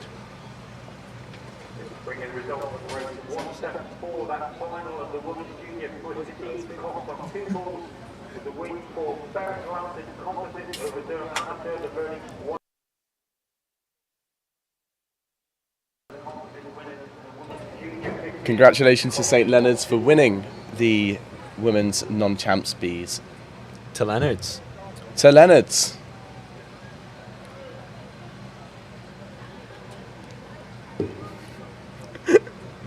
Here we are, some crews coming back up to the start here. Here is the stunning octuple. Look at that. From Berwick and... Oh, this one is the Durham dark one, ALC, I believe, yeah. Yes. See one sneaky little blade in 7C. That's just a little bit different from the rest of them. Oh, indeed. I do wonder what the story is of that. So I assume that skull blades, I've not sculled much, I'd assume they're all rather similar, to be fair. Yeah. You can often find that, depending on the settings for sweep boats, at times the blades can be a little bit different and you want a certain pair in a certain area. Do you think that there's any difference in an octuple where it's such a long boat? That's a good point. They probably changed the gearing for blades in octuples. Usually you change the gearing for blades. That means how long the blade is, depending on the crew strength and also the type of boat that it's in. So sometimes we'll use different attachments on our blades depending on the size of the boat we're in or the strength of the crew. So maybe in an octuple you can afford a little bit more length on your blade, adjusting them to see if you can get some more power down as the boat is moving a lot faster with 8 rowers.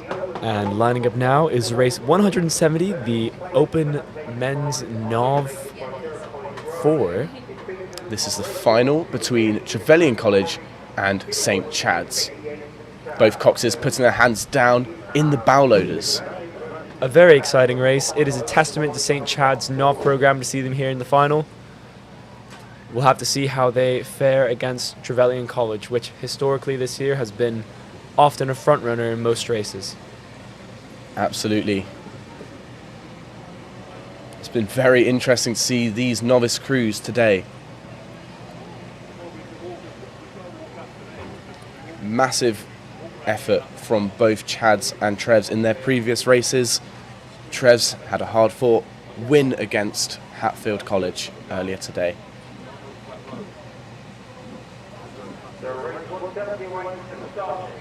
And away they go.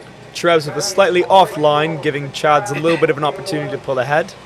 That being said, Trevs has strong legs and is keeping in line with Chads just fine. Very powerful race start. And Trevelyan College are finding their rhythm now, starting to push ahead. They seem to be very fast moving, and although Chad's got the jump in the first few strokes, Trevelyan College seems to have the faster rolling speed.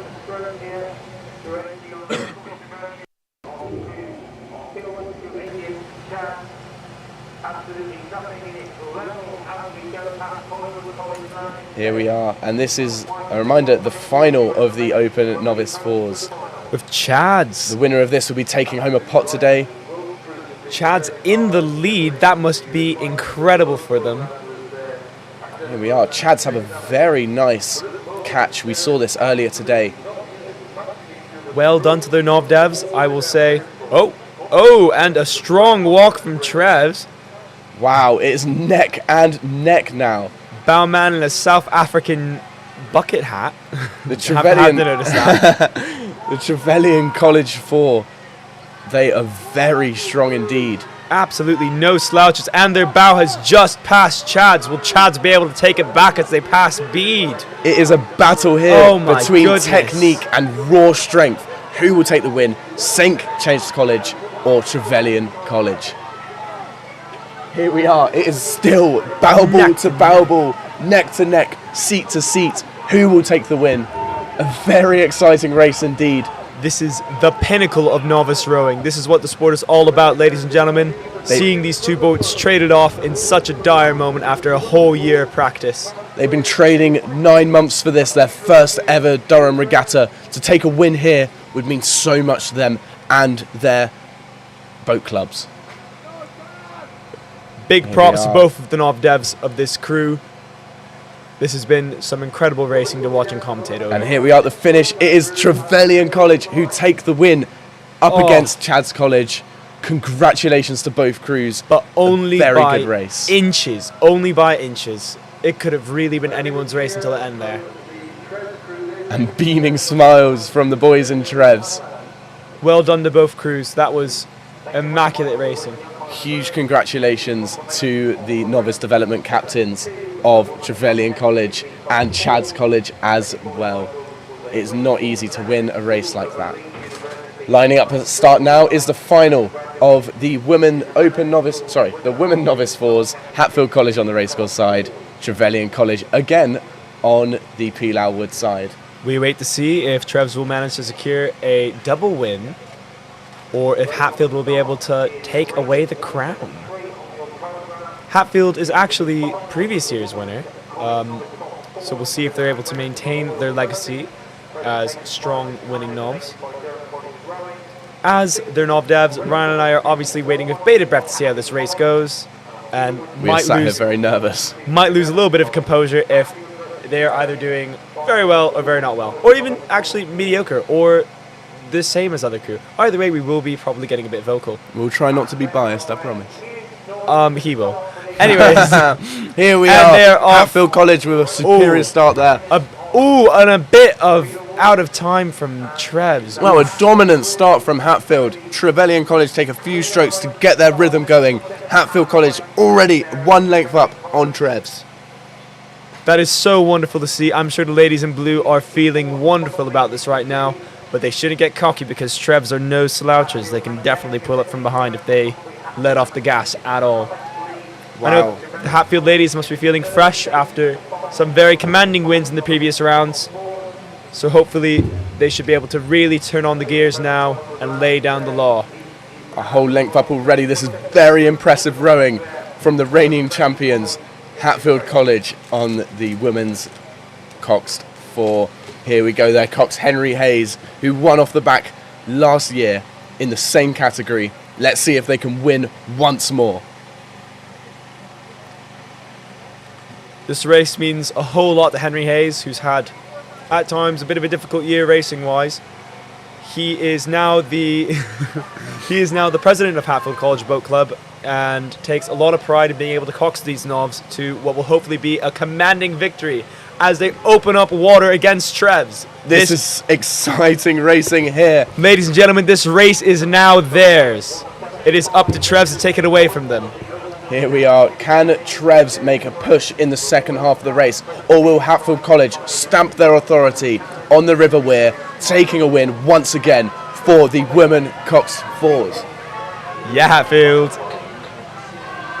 Here we are, roaring cheers all across the River Wear, from the banks, people coming to watch their friends, their families come and race. Here we go. You can probably hear in the background, Noah is cheering on from Cuff's balcony. Hatfield College are 2 lengths up on Trevelyan College. And they are pulling away, ladies and gentlemen. Smiling ear to ear, Ryan and I are. It appears Hatfield College are going to take the win. Look at them. All they have to do is hold on for this last 100-meter stretch, and it's as good as theirs. They'll be drinking from pots tonight, ladies and gentlemen, at President's Drinks. Have a look at this. Absolutely insane tech from Hatfield College. The raw strength as well. Coming up to the last 50 metres of the race. They will take the win. Come on, ladies. Bring Here it we home. are, the shot of the finish line. Bring it home. Last few strokes, they are tired now. But here they go. Hatfield College cross the line to win the Women's Novs Fours. It is theirs. Noah and I could not be prouder. This is a massive win for Hatfield College Boat Club. Well done, ladies. You have made us proud.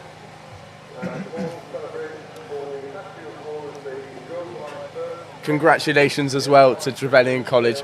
That was a fantastic race. Amazing rowing from both crews. It was very, very, very well raced. And Trevelyan College in particular for getting both novice crews to the final. Not easy. Certainly a showcase of Trev's skill in their novice development category.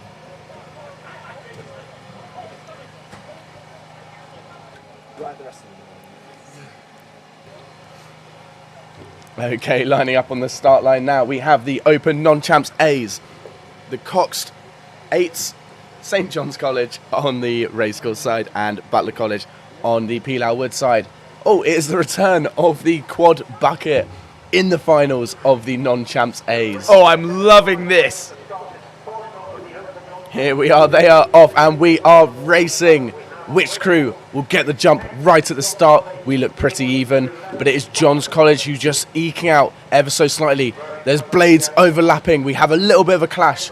Will the crews peel away? Yes, they do. Blades are overlapping once again. How could they not? They've just managed to barely split apart. Will they come back into each other? It appears so. But it seems John's College are inching ahead. This is a grudge match, ladies and gentlemen. They now have over half a length's lead on Butler College. They're using the Senate blades, representing the Bailey, versus Butler College with their quadruple bucket rig. A staple across the country after their campaign at Hoare. John's beginning to pull away. Will Jobo be able to pull it back? To have made it in the finals in such a distinctive boat with such interesting rigging is truly impressive and a testament to their skill as a club. Very exciting racing here and very fast moving crews. The John's boat with rapid speed, about 1/3 of a length ahead of Butler now. A good walk could seal this race. It's still anyone's game. Can Butler College make the push in the final 150 metres?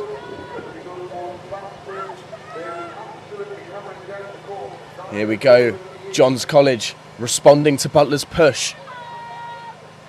They are moving up now. I really can't say. It looks as though John's might have just an ever so slight edge. And we'll see, and it seems as though it is John's by hardly a seat. Maybe a bit more now. John's by like 3 or 4 seats. Congratulations to well both done, John's. crews. Bit of splash in the water there. Well earned against John's. And a shout out to the quadruple bucket. They may not have won this race, but they certainly won our hearts. Here they are. Oh, leaning in. Up. And are they... they want. John's wanted a closer look at their rigging. Yeah. If I were with them, I would want to as well. Lining up at the start line now, we have the finals for the Open J18 Coxed Quads, Durham Amateur Rowing Club versus Camus Rowing Club. Josephine Butler Rowing Club, if you're willing to have a sub in, no, West from Hatfield is interesting to see what that boat is like. So please let me know.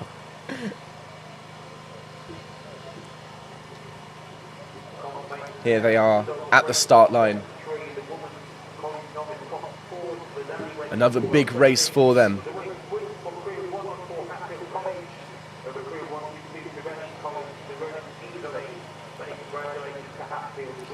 Congratulations again to Trevelyan College and Hatfield College for winning the novice races. And we are off with Camus and Dark. It seems that Dark have found their rhythm in just a couple of strokes and are starting to make a small lead over Camus Rowing Club.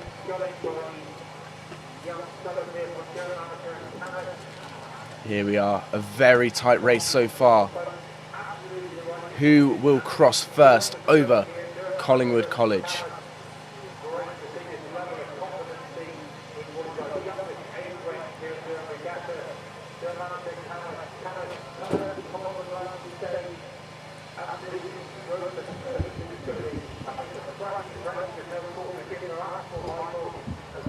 No quarter for these young rowers. Look at this. Neck and neck, bow ball on bow ball.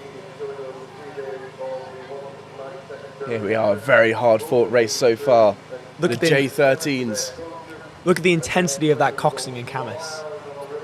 Yes, very, very good indeed. Choosing some very nice lines. You can tell they really, really want this. Absolutely. Both crews working hard. Who wants it more? Only half a length in it. It's fantastic to see such young talent today at the 192nd Durham Regatta. Seems as though Camus is maintaining this lead. With a mixed crew, I believe. A mixed crew, yeah. A mixed crew and a very young one at that. A mighty effort from all those involved. That is a true show of skill. They haven't been rowing for long. Dark, they are fighting hard on the River Wear today. Dark making a move, but I do not think it will be enough to pull ahead of Camus. There are only really 2 seats in it now. Neck and neck. Dark still have it in them if they have the power, if they have the mental strength. Can they make the push, or will it be Camus who take the win in the J13 quads? And Camus begins to pull away. Coming in at Bath's Bridge is very close now. It's still all to play for. 100 metres left, but only 2 metres in between the crews. Who is going to win? Dark had an excellent push, but it seems as though Camus has been able to hold on to their lead and cement themselves. Oh, wow. And it is too hard to tell. It is too hard to tell. Who It has could be won? anyone's. It seems as though it might be Dark coming over the line first, but we're going to have to wait for the official results on that one. it was only barely, and they've come into contact after the race, so they can have a close up and personal discussion on who may have won that. Okay, lining up at the start line now, we have the Open Non-Champs B, the final of the Cox 8s. Sheffield Uni on the racecourse side, Durham Amateur Rowing Club on the Pilau Wood side. Will it be the Bumblebees who take the win today, or the local men from Durham? Be that as we may, have beef with them. Sheffield is off to a cracking start. Look at that. Stunning start from both crews there, but Sheffield seem to have the raw strength to pull ahead 1/4 of a length already at the 50 metre line. That really shows how much strength Sheffield has in that crew. Durham Amateur Rowing Club has rowers of all ages, from very young to masters rowers, and this crew in particular is made of a very mixed range of ages. It's fantastic to see the local guys from Durham rowing together. They train on the Tees in Stockton, and they are very good crew indeed. I will say, as a Hatfielder, they have absolutely given it to us in the past. Yes. And while that may not ever happen again next year, if I have any way about it, I really must say that they have been some incredible competition this previous academic year. However, Sheffield is asserting their dominance over Dark and showing us that the Bumblebees are the boys to be.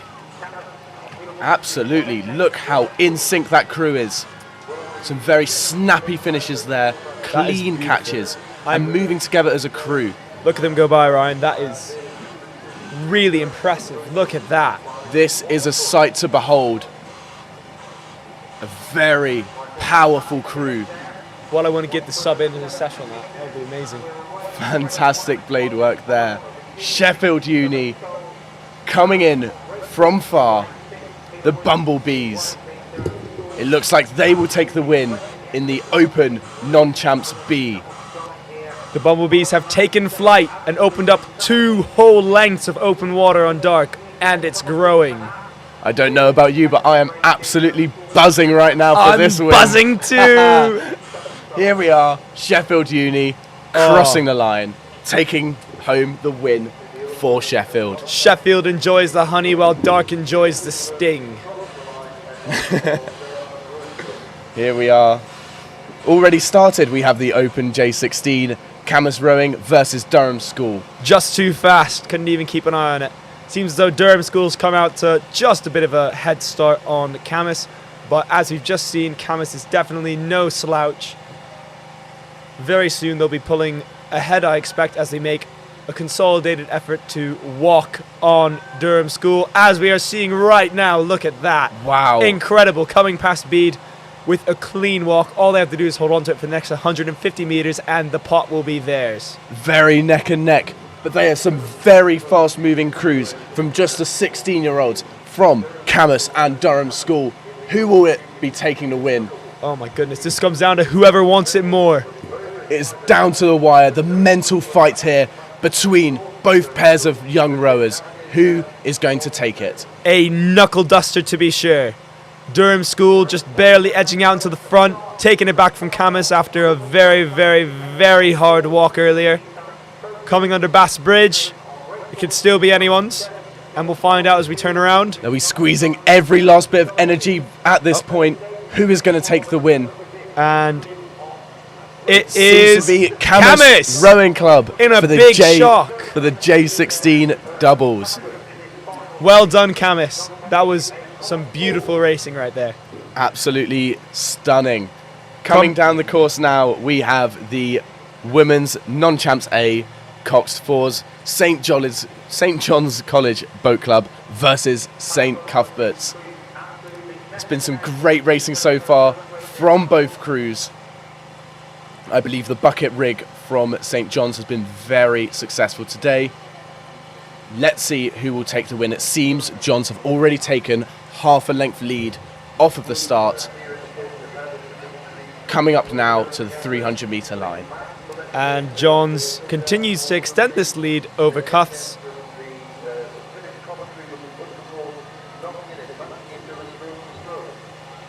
Bring themselves ever closer to a secure victory over this band. Our own ladies were knocked out by Johns earlier in this band, so it is very encouraging to see them performing so well.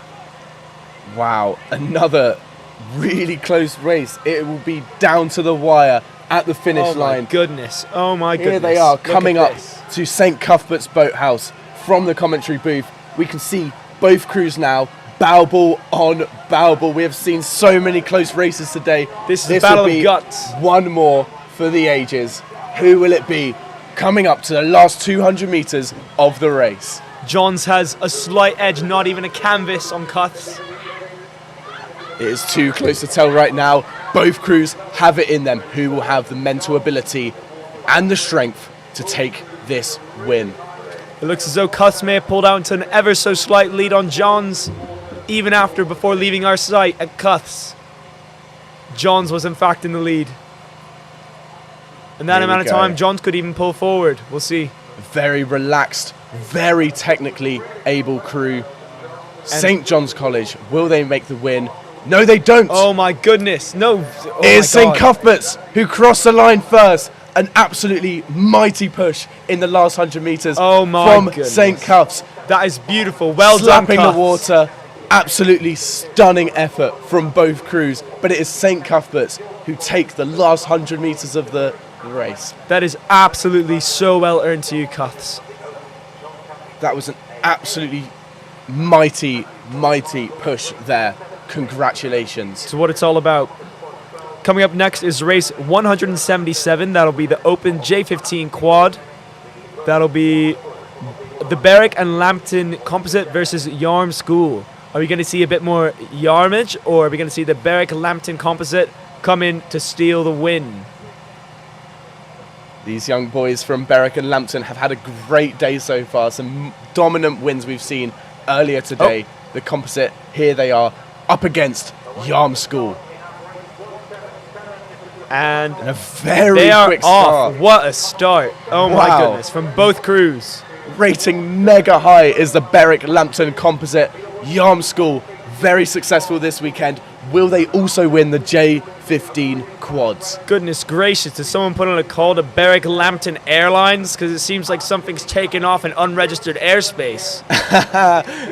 These crews are very close now, but it is Berwick Lambton Composite who is just about ahead right now.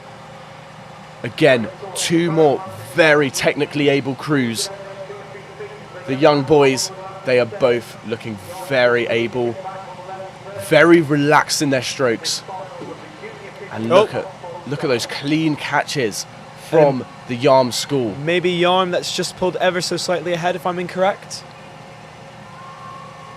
There we go, passionate coxing from the Composite of Berwick and Lambton, shouting at the rowers, motivating them, steering their way through the course. It is not an easy job as a cox in a race like this. Will they be able to take the pot? And Berwick Lambton is pulling well ahead. Here we are, coming up to the halfway point now. There is over half a length. Look at them go. Half Gorgeous. a length of the lead to the Composite there. Will Yarm have the arm to take this lead back? Coming past Bede now and on towards Cuths.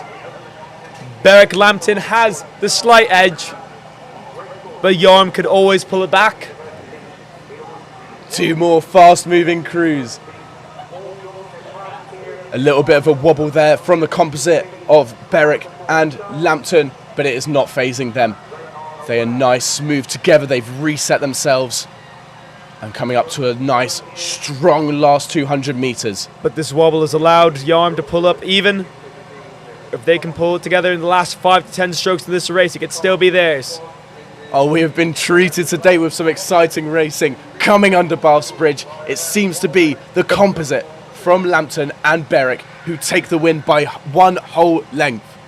Yeah, Lambton. Well done, boys. So clean with a slap in the water from the Berwick. Beautiful Stroke rowing seat. from all crews. Very well done, young men. This is some absolutely fabulous rowing today. Next Now up, we have a Sheffield crew coming down. Next up we have the non-champs Bs, Coxless Quads, York Uni versus Sheffield Uni. Battle of the Midlands. Who will win?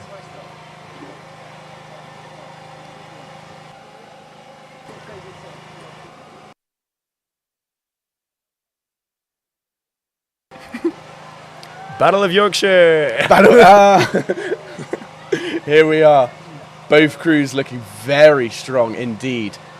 Coxless boats here. Is the bowman steering. Not an easy job. Will it be York Uni who win, or will it be the Bumblebees once more? Sheffield University. It seems as though the bees are flying. But are York flying faster? It seems they are. They have taken the lead, and in the last 150 metres, they are looking strong. With a massive push from Sheffield Uni, it now looks neck and neck. coming under Bath's Bridge now, last 100 metres of the race. It seems to be Sheffield Uni making a massive push. Will they come under the line first? And, oh, it's wow. too close to tell. It is really close, but I think I the believe black and that yellow was York. might have had it, and the black and yellow starts to bellow. Well done, Sheffield. Massive effort from both crews there. Next up, we have the non-champ A's. Same again, Northumbria Uni versus St Leonard's. We have St Leonard's on the Pilau Wood side, Northumbria on the racecourse side.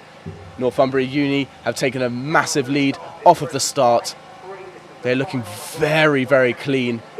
Nice, synchronized, gliding up towards the front. Just look how they place the blade so nicely. These are some boys that don't know how to lose. Neither crew's going to give it up easily. That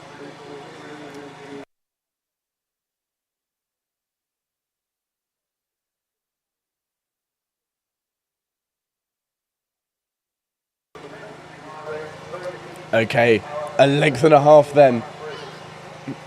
Northumbria Uni on St Leonard's. An absolutely tremendous effort from the boys from Leonard's, but it looks like Northumbria will take the win. pulling straight ahead, Northumbria coming under Baths to secure a win in this category. Very well done, boys. Okay, we only have a few more races left of the day. Let's see who will win the final pots. 60 events across the weekend, but only 5 more to win.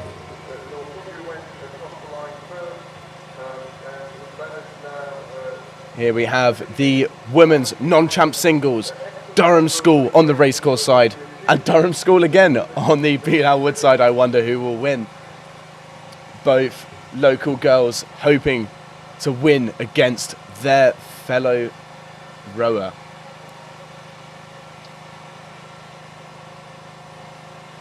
Looks pretty neck and neck now. This feels very personal. You can tell they were taught in the same place. Both ladies there, very, very skilled in their craft. Here they are. It looks like on the Pilau Wood side, that is Durham School Toot has taken the lead over Durham School Gatland. Here we are, just going past Hildbead now. Massive cheers from the crowd who are still here. And Toot stays ahead.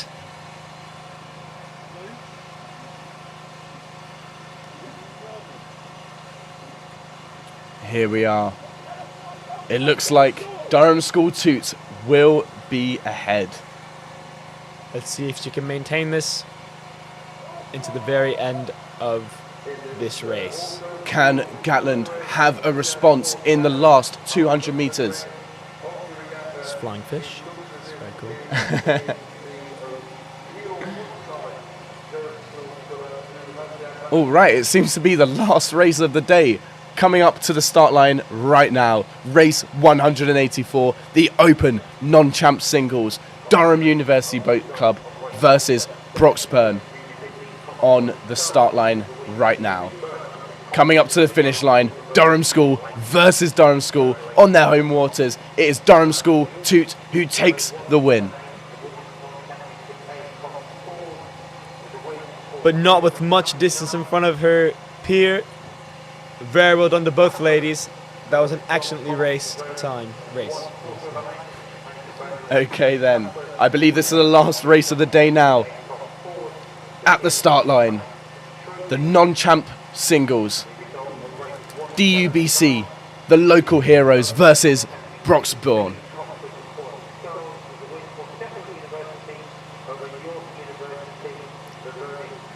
Spectators, they've been here all day.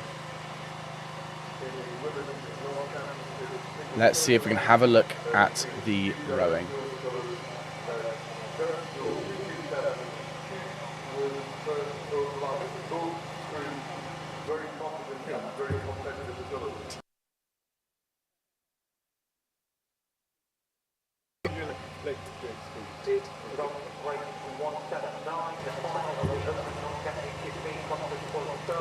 Okay, Here we are as we pan up.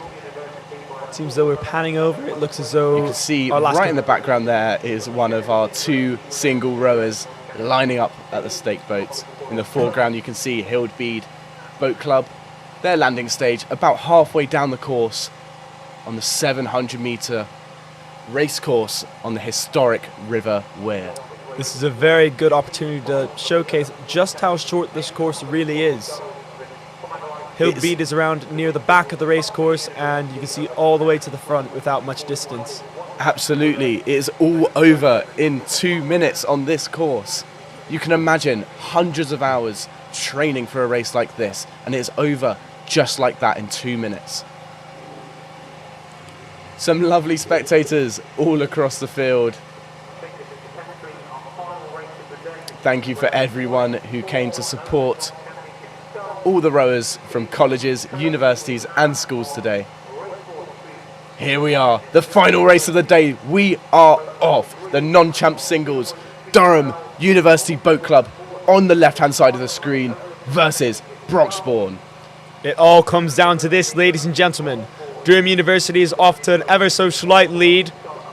Can they maintain this? They've taken the centre of the river. They're trying to squeeze Broxbourne on their side.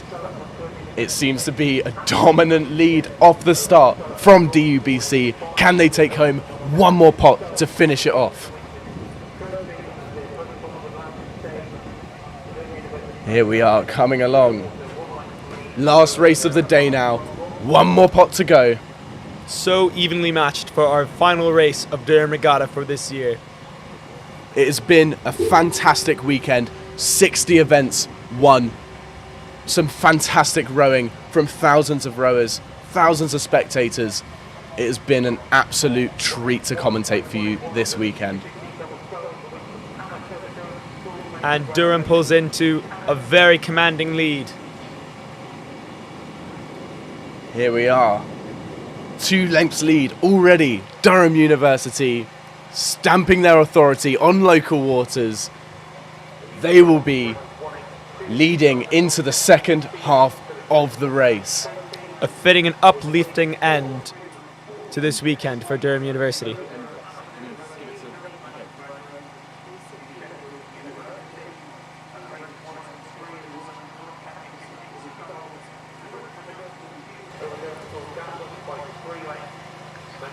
Here we are, coming up to the last 200 metres of the race. It's a huge lead for Durham University Boat Club so far. Boat 210. It looks like he will take the lead in the end. Slight curve in 210's line, but I don't think it will be enough to allow Broxbourne to move ahead of Durham. And indeed, coming under Bath's Bridge, Durham maintains its strong lead.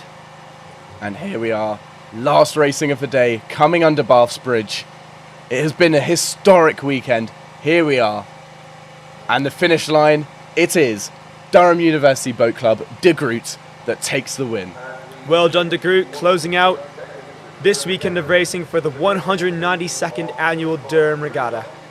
It has been an absolutely fantastic weekend at England's second oldest regatta. It has been fantastic. 60 events, won. Very well done to all of those who have won races and all of those who competed as well. It has been an honour. Truly living up to its name as the Henley of the North. Absolutely. We've had some great sights this weekend. Absolutely stunning racing all across the board. And some amazing highlights. We've seen capsizes, we've seen swans being hit, we've seen all sorts. We've seen Jobo's magnificent rigging. All highlights of this weekend. An absolutely great weekend. And a lovely day out too. We've seen a whole bracket of octuple racing. Absolutely. That is quite rare, I will say. Octuple racing, you do not want to miss it. And Sheffield is coming back up past Cuss for a bit of a victory lap. They are absolutely stunning to watch. It has been an incredible weekend for Sheffield. I would say the real winners this weekend are probably, I'd say, Newcastle. I'm not entirely sure points-wise, but from what I've seen, they've really had some dominant races over this weekend. Yes, Newcastle really stamped their ground today, showing they are the ones to beat in the Northeast, winning in the Open 4s, Open 8s, and all sorts. We have spectators saying hello to the camera. What are they? Come over here. Come over here. Are they inviting us for a drink? I'm not sure. Oh, wait, there could be an issue. Oh, there's an issue. No, I think they're cheering on one of their boats. Oh, what cheering going back? I'm not sure.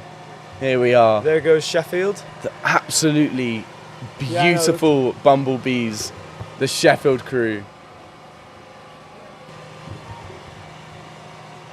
And a massive thank you to everyone who has been involved today in volunteering for the regatta and in helping with the broadcast for PalTV. Thank you for Tell Media.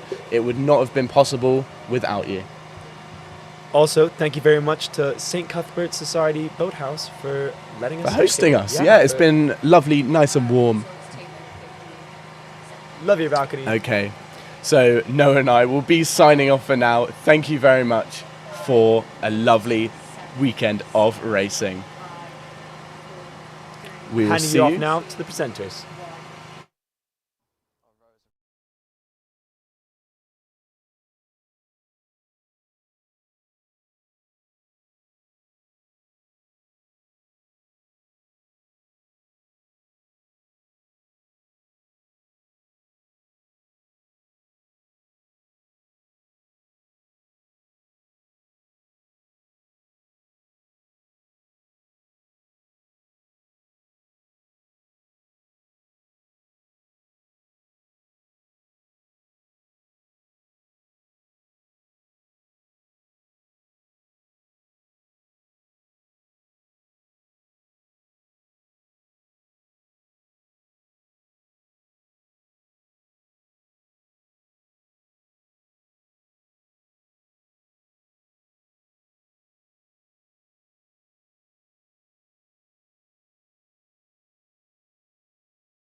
Here on the weir, as we've seen rowers battling all conditions, from sun to rain to wind, and even a few capsizes. The rowers have really been challenged by this stretch of water.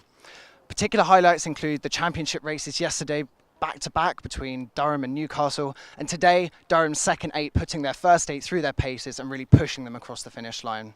It's also been particularly exciting to see so many novices out on the water, speaking to their commitment to the sport and that the future of rowing is really in safe hands here in the Northeast. We've seen university crews challenged by colleges, schools beat colleges, and all age ranges, from juniors through to masters, take on the weir.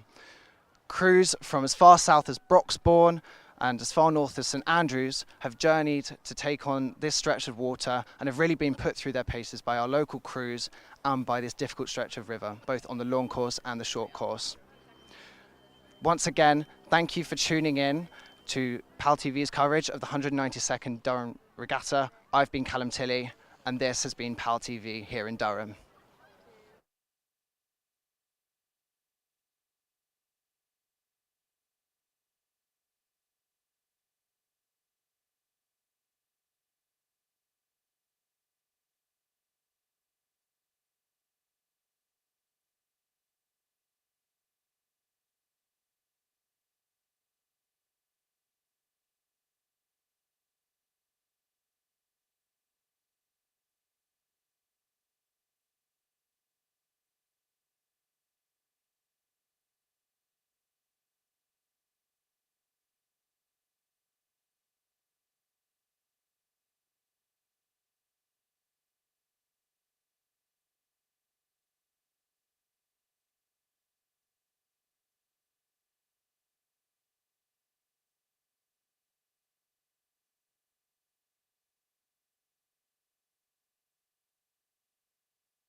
Yeah, other way round. Get the trees as the backdrop.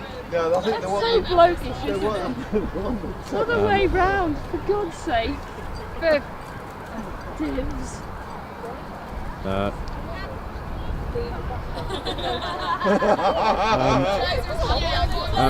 We've got a boat team taking pictures literally directly to my left if we want that.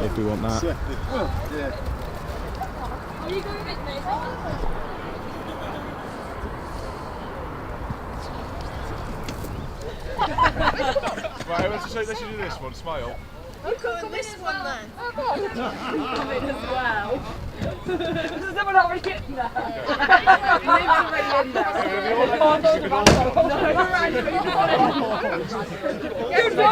somebody in there.